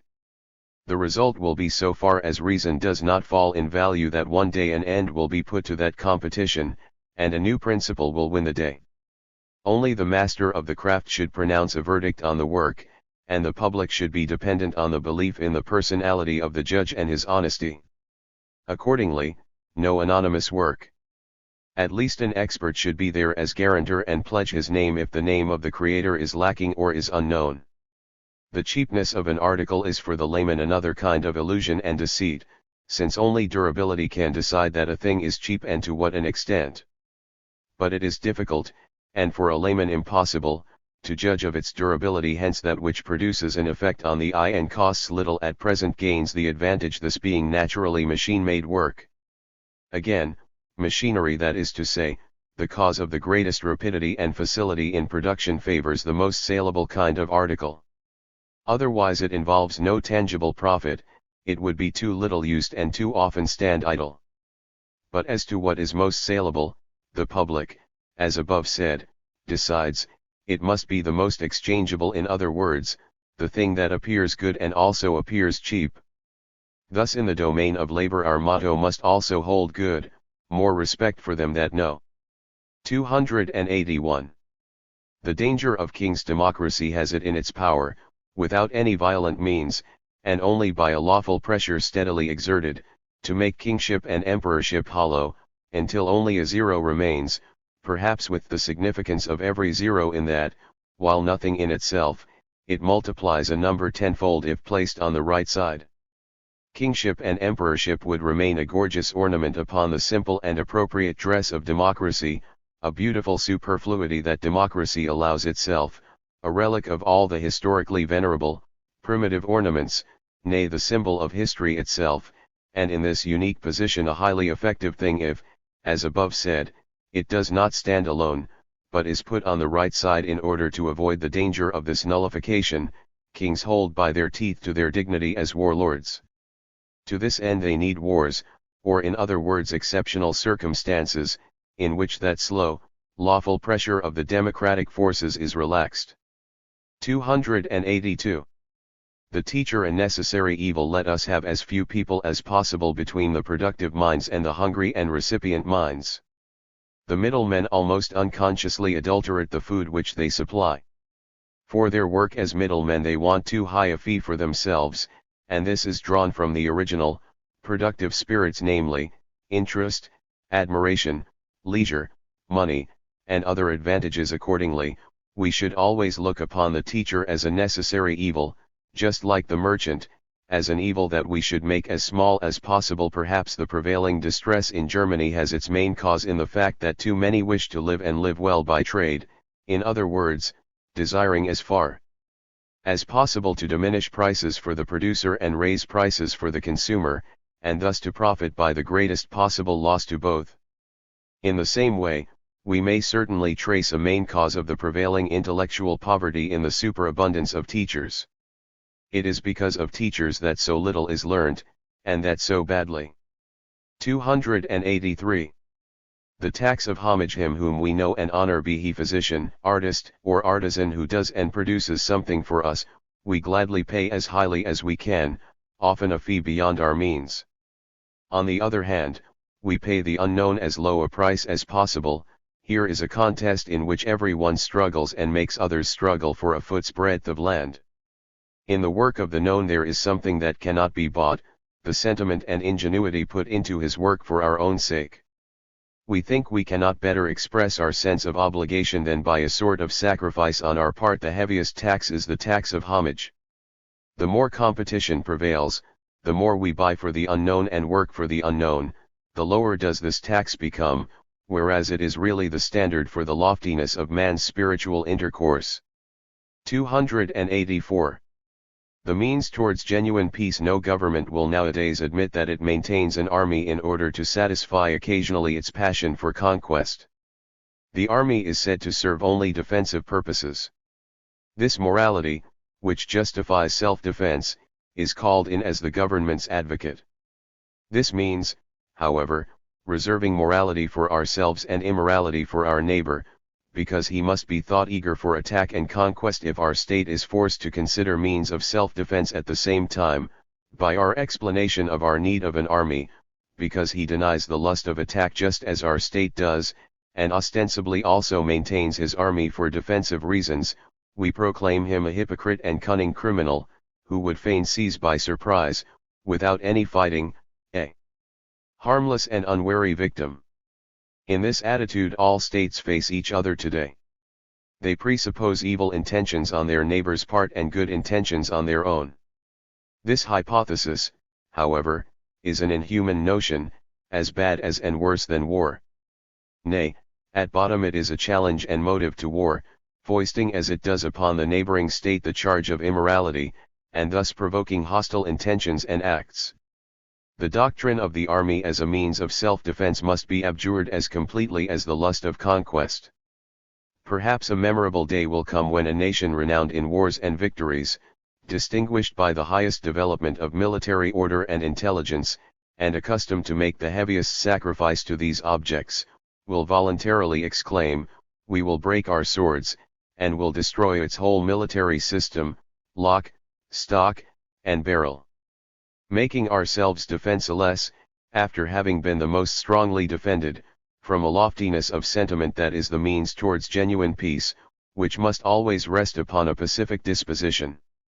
The so-called armed peace that prevails at present in all countries is a sign of a bellicose disposition, of a disposition that trusts neither itself nor its neighbor, and, partly from hate, partly from fear, refuses to lay down its weapons.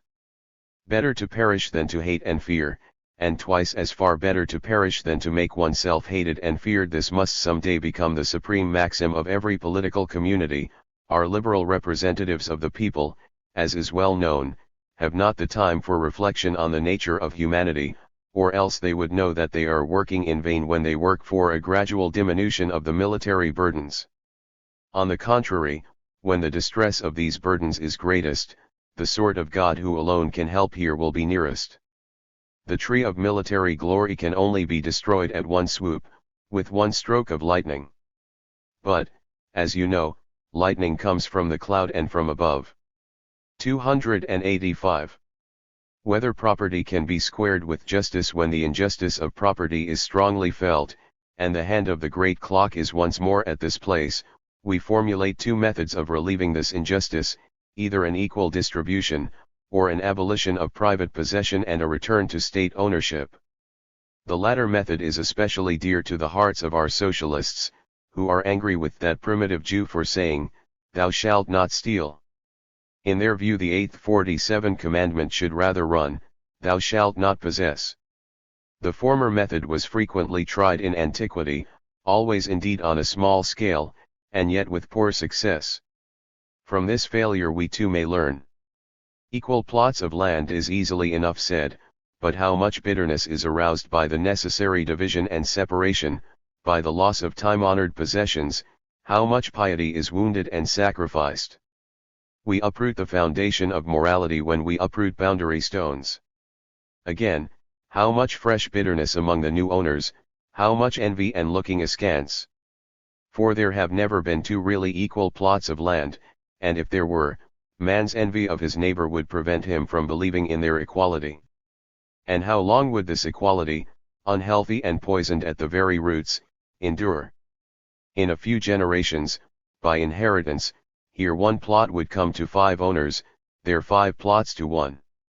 Even supposing that men acquiesced in such abuses through the enactment of stern laws of inheritance, the same equal plots would indeed exist, but there would also be needy malcontents, owning nothing but dislike of their kinsmen and neighbors, and longing for a general upheaval. If, however, by the second method we try to restore ownership to the community and make the individual but a temporary tenant, we interfere with agriculture. For man is opposed to all that is only a transitory possession, unblessed with his own care and sacrifice.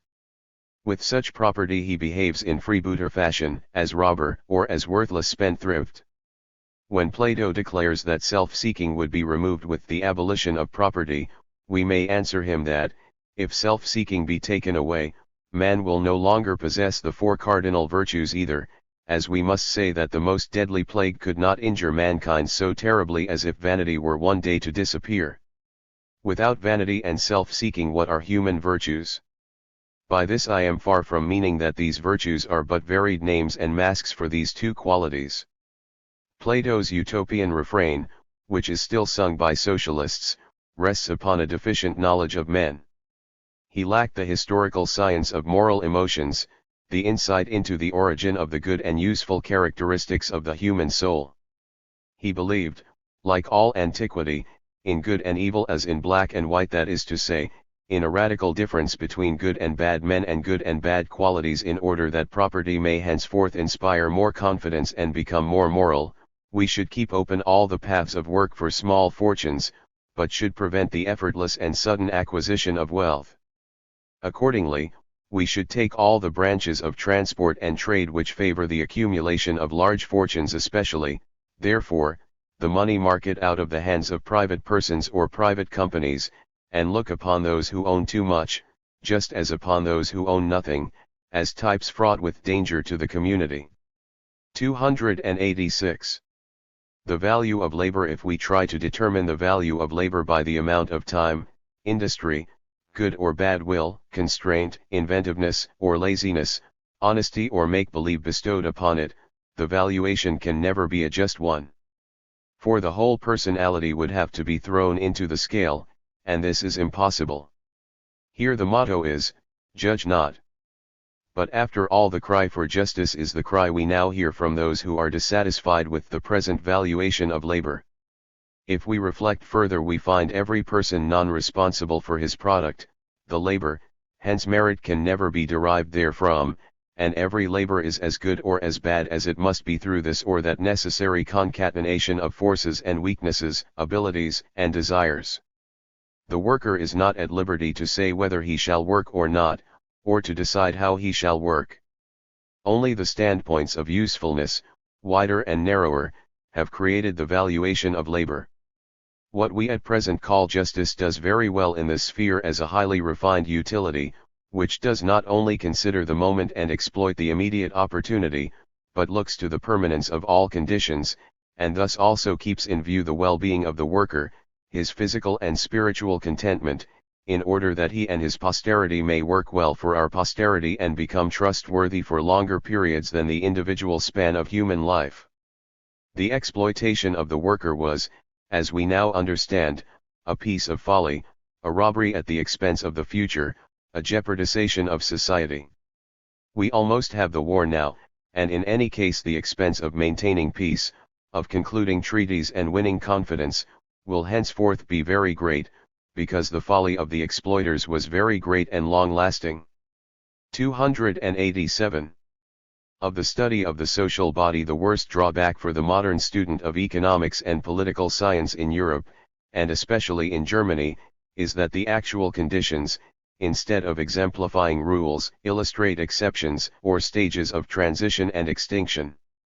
We must therefore learn to look beyond actually existing conditions and, for example, turn our eyes to distant North America, where we can still contemplate and investigate, if we will, the initial and normal movement of the social body.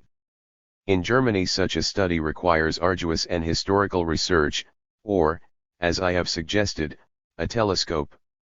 288. How far machinery humiliates. Machinery is impersonal, it robs the piece of work of its pride, of the individual merits and defects that cling to all work that is not machine-made, in other words, of its bit of humanity. Formerly, all buying from handicraftsmen meant a mark of distinction for their personalities, with whose productions people surrounded themselves. Furniture and dress accordingly became the symbols of mutual valuation and personal connection. Nowadays, on the other hand, we seem to live in the midst of anonymous and impersonal serfdom. We must not buy the facilitation of labor too dear. 289. Century-old quarantine. Democratic institutions are centers of quarantine against the old plague of tyrannical desires. As such they are extremely useful and extremely tedious. 290. The most dangerous partisan. The most dangerous partisan is he whose defection would involve the ruin of the whole party. In other words, the best partisan. 291.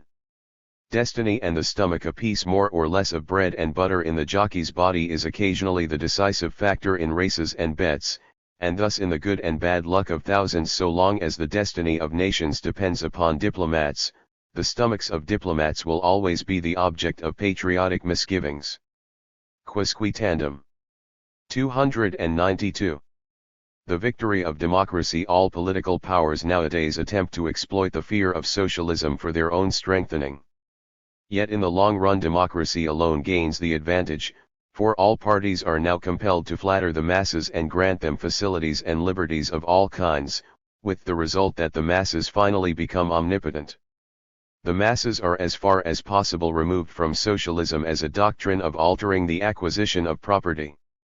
If once they get the steering wheel into their hands, through great majorities in their parliaments, they will attack with progressive taxation the whole dominant system of capitalists, merchants, and financiers, and will in fact slowly create a middle class which may forget socialism like a disease that has been overcome. The practical result of this increasing democratization will next be a European League of Nations, in which each individual nation, delimited by the proper geographical frontiers, has the position of a canton with its separate rights.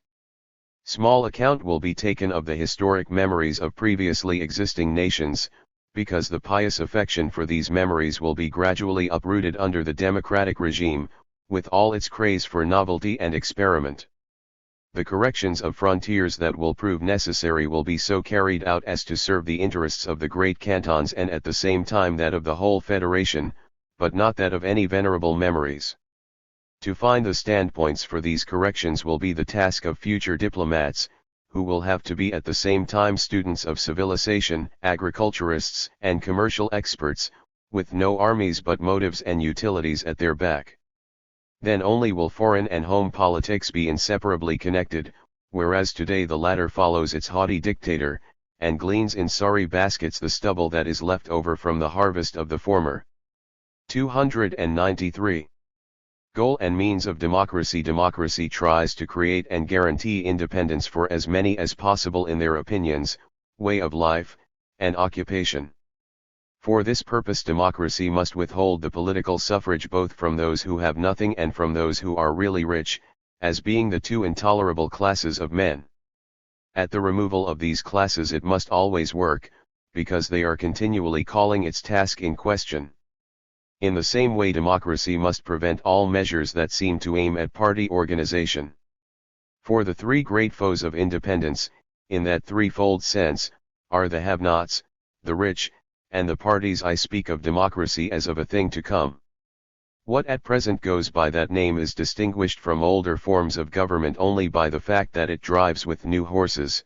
The roads and the wheels are the same as of yore. Has the danger really become less with these conveyances of the Commonwealth? 294.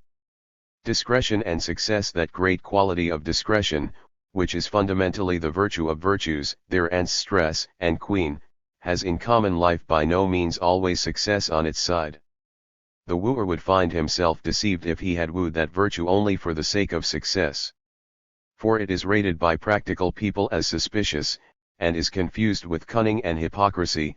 He who obviously lacks discretion, the man who quickly grasps and sometimes misses his grasp, has prejudice on his side. He is an honest, trustworthy fellow. Practical people, accordingly, do not like the prudent man, thinking he is to them a danger. Moreover, we often assume the prudent man to be anxious, preoccupied, pedantic, unpractical. Butterfly people find him uncomfortable, because he does not live in their happy-go-lucky way, without thinking of actions and duties.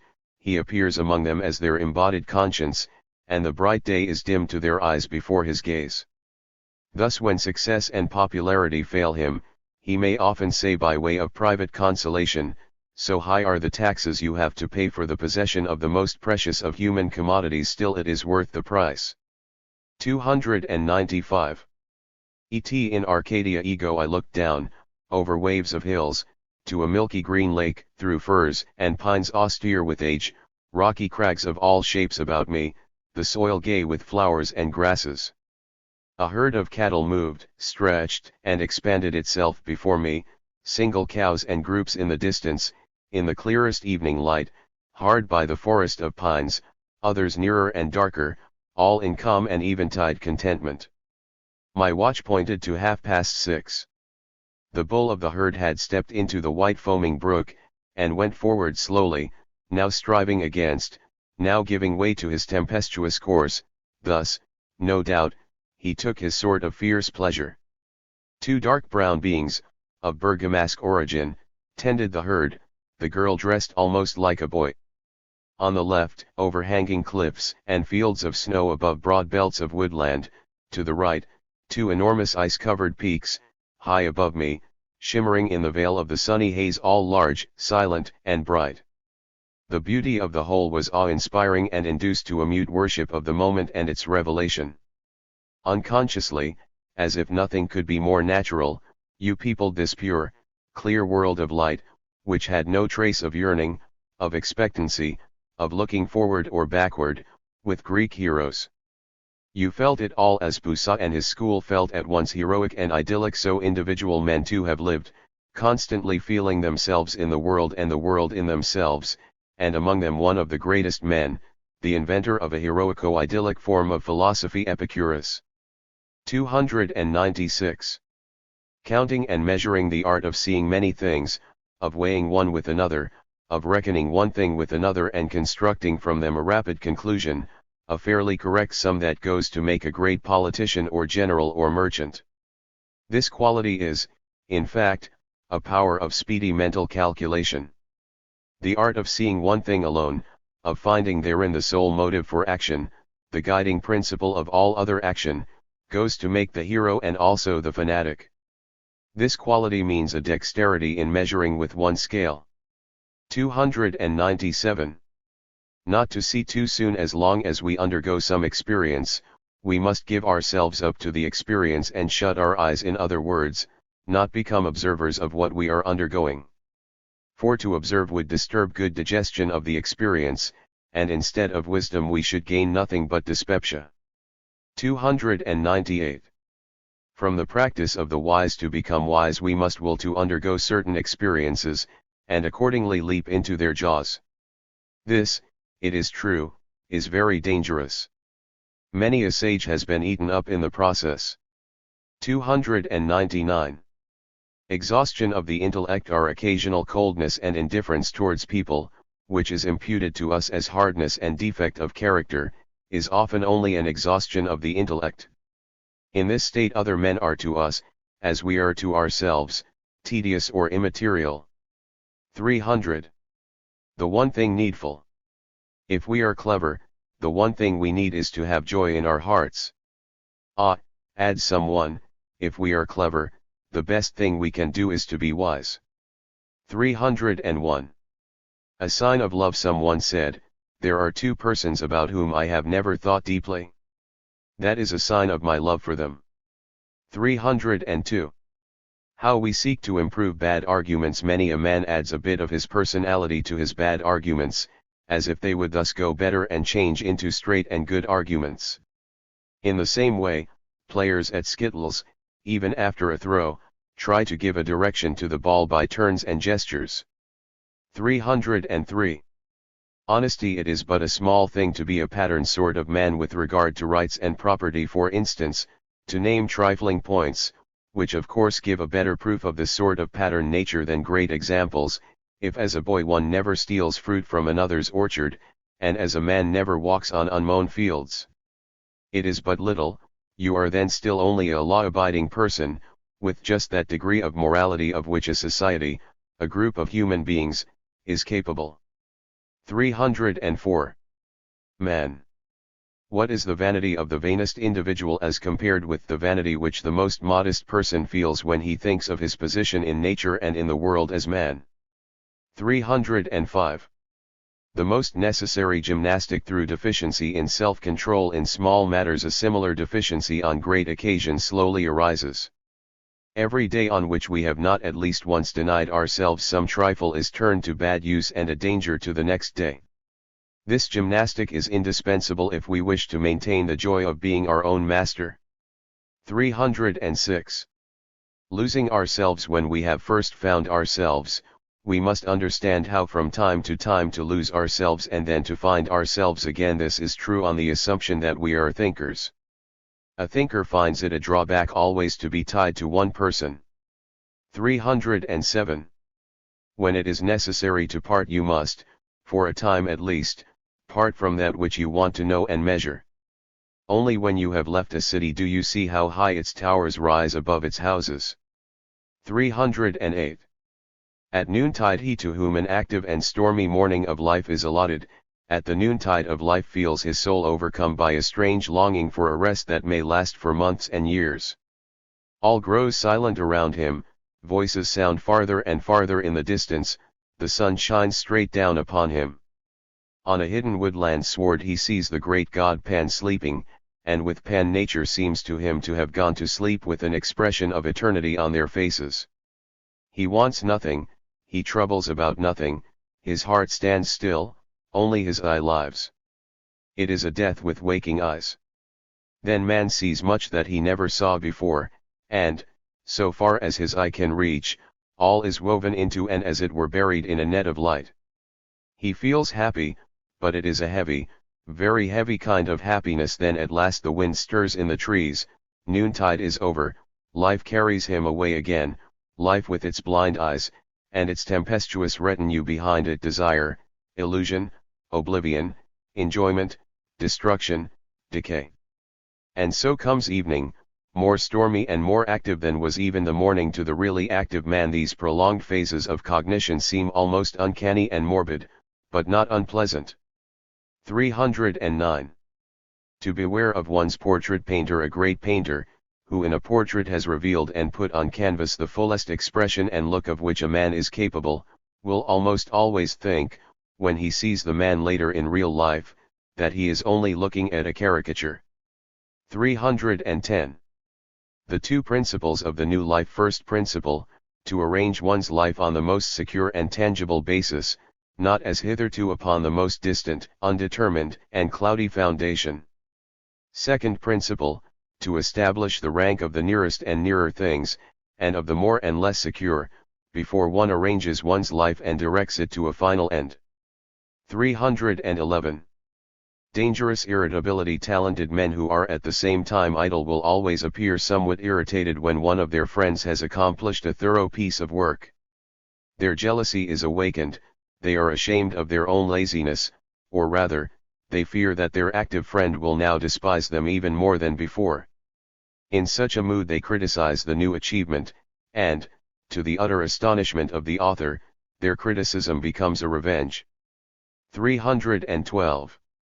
Destructions of illusions. Illusions are certainly expensive amusements, but the destruction of illusions is still more expensive, if looked upon as an amusement, as it undoubtedly is by some people. 313. The monotone of the sage. Cows sometimes have a look of wondering which stops short on the path to questioning. In the eye of the higher intelligence, on the other hand, the nil admirari is spread out like the monotony of the cloudless sky. 314. Not to be ill too long. We should beware of being ill too long. The lookers-on become impatient of their customary duty of showing sympathy, because they find it too much trouble to maintain the appearance of this emotion for any length of time. Then they immediately pass to suspicion of our character, with the conclusion, "You deserve to be ill," and we need no longer be at pains to show our sympathy. 315. A hint to enthusiasts. He who likes to be carried away, and would fain be carried on high, must beware lest he become too heavy. For instance, he must not learn much, and especially not let himself be crammed with science. Science makes men ponderous. Take care, ye enthusiasts. 316. Knowledge of how to surprise oneself. He who would see himself as he is, must know how to surprise himself, torch in hand. For with the mind it is as with the body, whoever is accustomed to look at himself in the glass forgets his ugliness, and only recognizes it again by means of the portrait painter. Yet he even grows used to the picture and forgets his ugliness all over again. Herein we see the universal law that man cannot endure unalterable ugliness, unless for a moment. he forgets or denies it. In all cases the moralists must reckon upon that moment for bringing forward their truths. 317. Opinions and fish. We are possessors of our opinions as of fish, that is, in so far as we are possessors of a fish pond. We must go fishing and have luck, then we have our fish, our opinions. I speak here of live opinions, of live fish. Others are content to possess a cabinet of fossils and, in their head, convictions. 318. Signs of freedom and servitude. To satisfy one's needs so far as possible oneself, even if imperfectly, is the path towards freedom in mind and personality. To satisfy many even superfluous needs, and that as fully as possible, is a training for servitude. The sophist Hippias, who himself earned and made all that he wore within and without, is the representative of the highest freedom of mind and personality. It does not matter whether all is done equally well and perfectly, pride can repair the damaged places. 319. Belief in oneself. In our times we mistrust everyone who believes in himself. Formerly this was enough to make people believe in one. The recipe for finding faith now runs, spare not thyself. In order to set thy opinion in a credible light, thou must first set fire to thy own hut. 320. At once richer and poorer. I know a man who accustomed himself even in childhood to think well of the intellectuality of mankind, in other words, of their real devotion as regards things of the intellect, their unselfish preference for that which is recognized as true, but who had at the same time a modest or even depreciatory view of his own brain, judgment, memory, presence of mind, imagination. He set no value on himself when he compared himself with others. Now in the course of years he was compelled, first once and then in 100 ways, to revise this verdict. One would have thought he would be thoroughly satisfied and delighted. Such, in fact, was to some extent the case, but, as he once said, yet a bitterness of the deepest dye is mingled with my feeling, such as I did not know in earlier life, for since I learned to value men and myself more correctly, my intellect seems to me of less use. I scarcely think I can now do any good at all with it, because the minds of others cannot understand the good. I now always see before me the frightful gulf between those who could give help and those who need help. So I am troubled by the misfortune of having my intellect to myself and of being forced to enjoy it alone so far as it can give any enjoyment. But to give is more blessed than to possess, and what is the richest man in the solitude of a desert? 48. 321. How we should attack the reasons for which men believe or do not believe are in very few people as strong as they might be. As a rule, in order to shake a belief it is far from necessary to use the heaviest weapon of attack. Many attain their object by merely making the attack with some noise. In fact, pop guns are often enough. In dealing with very vain persons, the semblance of a strong attack is enough. They think they are being taken quite seriously, and readily give way. 322. Death. Through the certain prospect of death a precious, fragrant drop of frivolity might be mixed with every life, and now, you singular druggist souls, you have made of death a drop of poison, unpleasant to taste, which makes the whole of life hideous. 323. Repentance. Never allow repentance free play, but say at once to yourself, that would be adding a second piece of folly to the first. If you have worked evil, you must bethink yourself of doing good. If you are punished for your actions, submit to the punishment with the feeling that by this very submission you are somehow doing good, in that you are deterring others from falling into the same error. Every malefactor who is punished has a right to consider himself a benefactor to mankind. 324. Becoming a thinker. How can anyone become a thinker if he does not spend at least a third part of the day without passions, men, and books? 325. The best remedy. A little health on and off is the best remedy for the invalid. 326. Don't touch. There are dreadful people who, instead of solving a problem, complicate it for those who deal with it and make it harder to solve. 49. Whoever does not know how to hit the nail on the head should be entreated not to hit the nail at all. 327. Forgetting nature we speak of nature, and, in doing so, forget ourselves. We ourselves are nature, quod mem consequently, nature is something quite different from what we feel on hearing her name pronounced. 328. Profundity and ennui. In the case of profound men, as of deep wells, it takes a long time before anything that is thrown into them reaches the bottom. The spectators, who generally do not wait long enough, too readily look upon such a man as callous and hard or even as boring. 329. When it is time to vow fidelity to oneself, we sometimes go astray in an intellectual direction which does not correspond to our talents. For a time we struggle heroically against wind and tide, really against ourselves, but finally we become weary and we pant. What we accomplish gives us no real pleasure, since we think that we have paid too heavy a price for these successes. We even despair of our productivity, of our future. Perhaps in the midst of victory finally we turn back, and then the wind swells our sails and bears us into our smooth water. What bliss! How certain of victory we feel! Only now do we know what we are and what we intend, and now we vow fidelity to ourselves, and have a right to do so as men that know. 330. Weather prophets. Just as the clouds reveal to us the direction of the wind high above our heads, so the lightest and freest spirits give signs of future weather by their course. The wind in the valley and the marketplace opinions of today have no significance for the future, but only for the past. 331. Continual acceleration. Those who begin slowly and find it hard to become familiar with the subject, sometimes acquire afterwards the quality of continual acceleration, so that in the end no one knows where the current will take them. 332. The three good things: greatness, calm, sunlight. These three embrace all that a thinker desires and also demands of himself, his hopes and duties, his claims in the intellectual and moral sphere, nay, even in his daily manner of life and the scenic background of his residence. Corresponding to these three things are, firstly, thoughts that exalt, secondly, thoughts that soothe, and thirdly, thoughts that illuminate. But, fourthly, thoughts that share in all these three qualities, in which all earthly things are transfigured. This is the kingdom of the great Trinity of joy.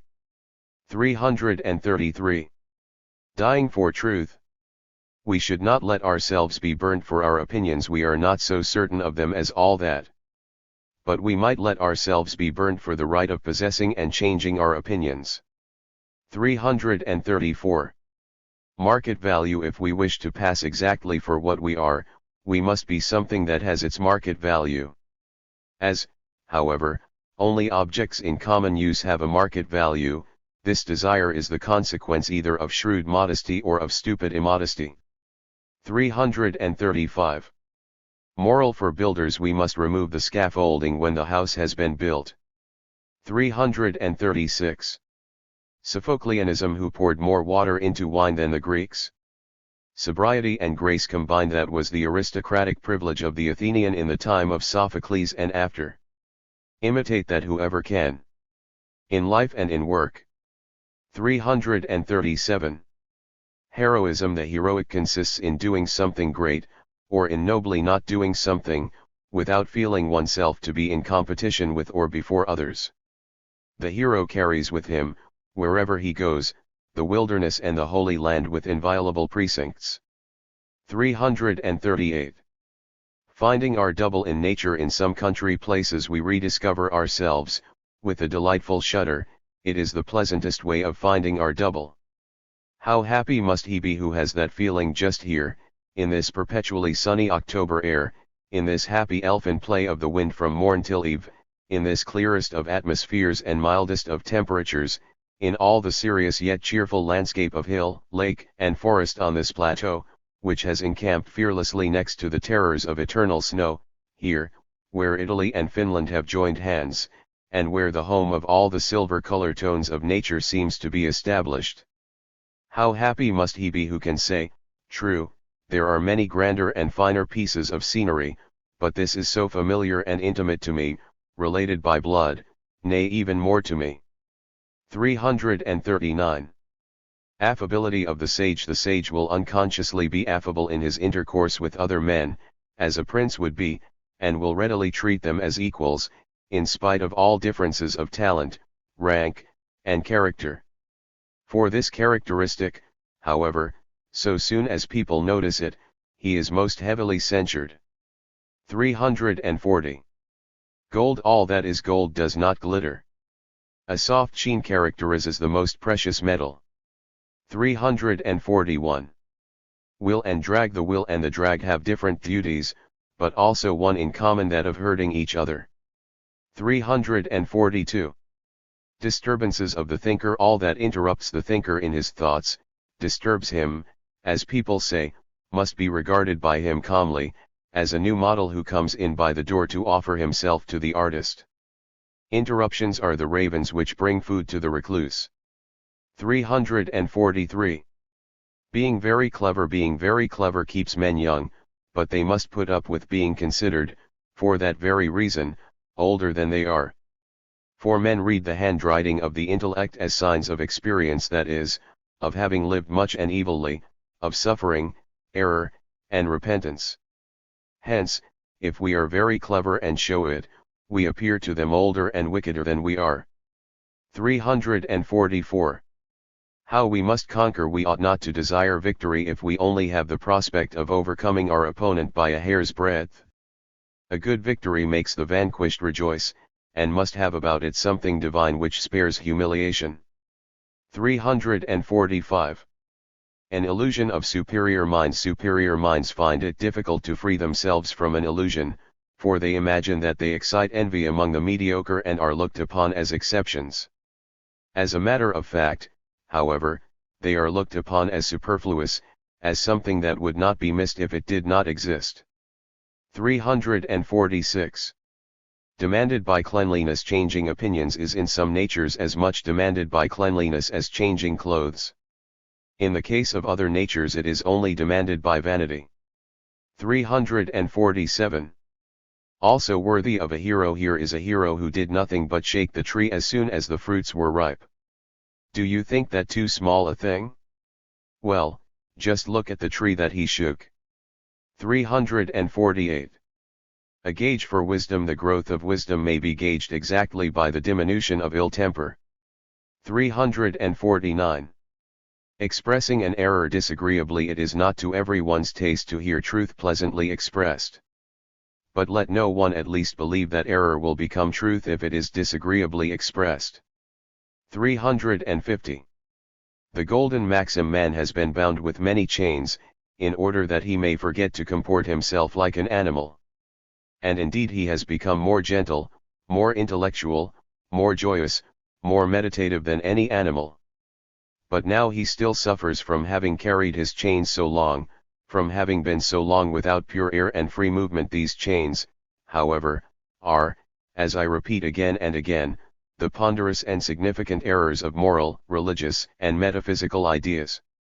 Only when the disease of chains is overcome is the first great goal reached, the separation of man from the brute. At present we stand in the midst of our work of removing the chains, and in doing so we need the strictest precautions. Only the ennobled man may be granted freedom of spirit. To him alone comes the alleviation of life and heals his wounds. He is the first who can say that he lives for the sake of joy, with no other aim, in any other mouth. His motto of peace around me and goodwill towards all the most familiar things, would be dangerous in this motto for single individuals. He is thinking of an ancient saying, magnificent and pathetic, which applied to all, and has remained standing above all mankind, as a motto and a beacon whereby shall perish all who adorn their banner too early, the rock on which Christianity foundered. It is not even yet time, it seems, for all men to have the lot of those shepherds who saw the heavens lit up above them and heard the words, peace on earth and goodwill to one another among men. It is still the age of the individual. The shadow, of all that you have enunciated, nothing pleased me more than one promise, ye want again to be good neighbors to the most familiar things. This will be to the advantage of us poor shadows too. For do but confess that you have hitherto been only too fond of reviling us. The wanderer, reviling. But why did you never defend yourselves? After all, you were very close to our ears. The shadow, it seemed to us that we were too near you to have a right to talk of ourselves. The wanderer, what delicacy! Ah, you shadows are better men 50 than we, I can see that. The shadow, and yet you called us importunate, us, who know one thing at least extremely well, how to be silent and to wait. No Englishman knows it better. It is true we are very, very often in the retinue of men, but never as their bondsmen. When man shuns light, we shun man so far, at least, we are free. The wanderer, ah, light shuns man far oftener, and then also you abandon him. The shadow, it has often pained me to leave you. I am eager for knowledge, and much in man has remained obscure to me, because I cannot always be in his company. At the price of complete knowledge of man I would gladly be your slave. The wanderer, do I know, whether you would not then unwittingly become master instead of slave? Or would remain a slave indeed, but would lead a life of humiliation and disgust because you despised your master? Let us both be content with freedom such as you have enjoyed up to now, you and I. For the sight of a being not free would embitter my greatest joys. All that is best would be repugnant to me if any one had to share it with me. I will not hear of any slaves about me. That is why I do not care for the dog, that lazy, tail-wagging parasite, who first became doggish as the slave of man, and of whom they still say that he is loyal to his master and follows him like the shadow, like his shadow, they say. Perhaps I have already followed you too long today? It has been the longest day, but we are nearing the end. Be patient a little more. The grass is damp, I am feeling chilly. The wanderer, oh, is it already time to part? And I had to hurt you in the end. I saw you became darker. The shadow, I blushed, the only color I have at command. I remembered that I had often lain at your feet like a dog, and that you then. The wanderer, can I not with all speed do something to please you? Have you no wish? The shadow, none, except perhaps the wish that the philosophic dog 51 expressed to Alexander the Great. Just move a little out of my light, I feel cold. The wanderer, what am I to do? The shadow, walk under those fir trees and look around you towards the mountains. The sun is sinking. The wanderer, where are you? Where are you?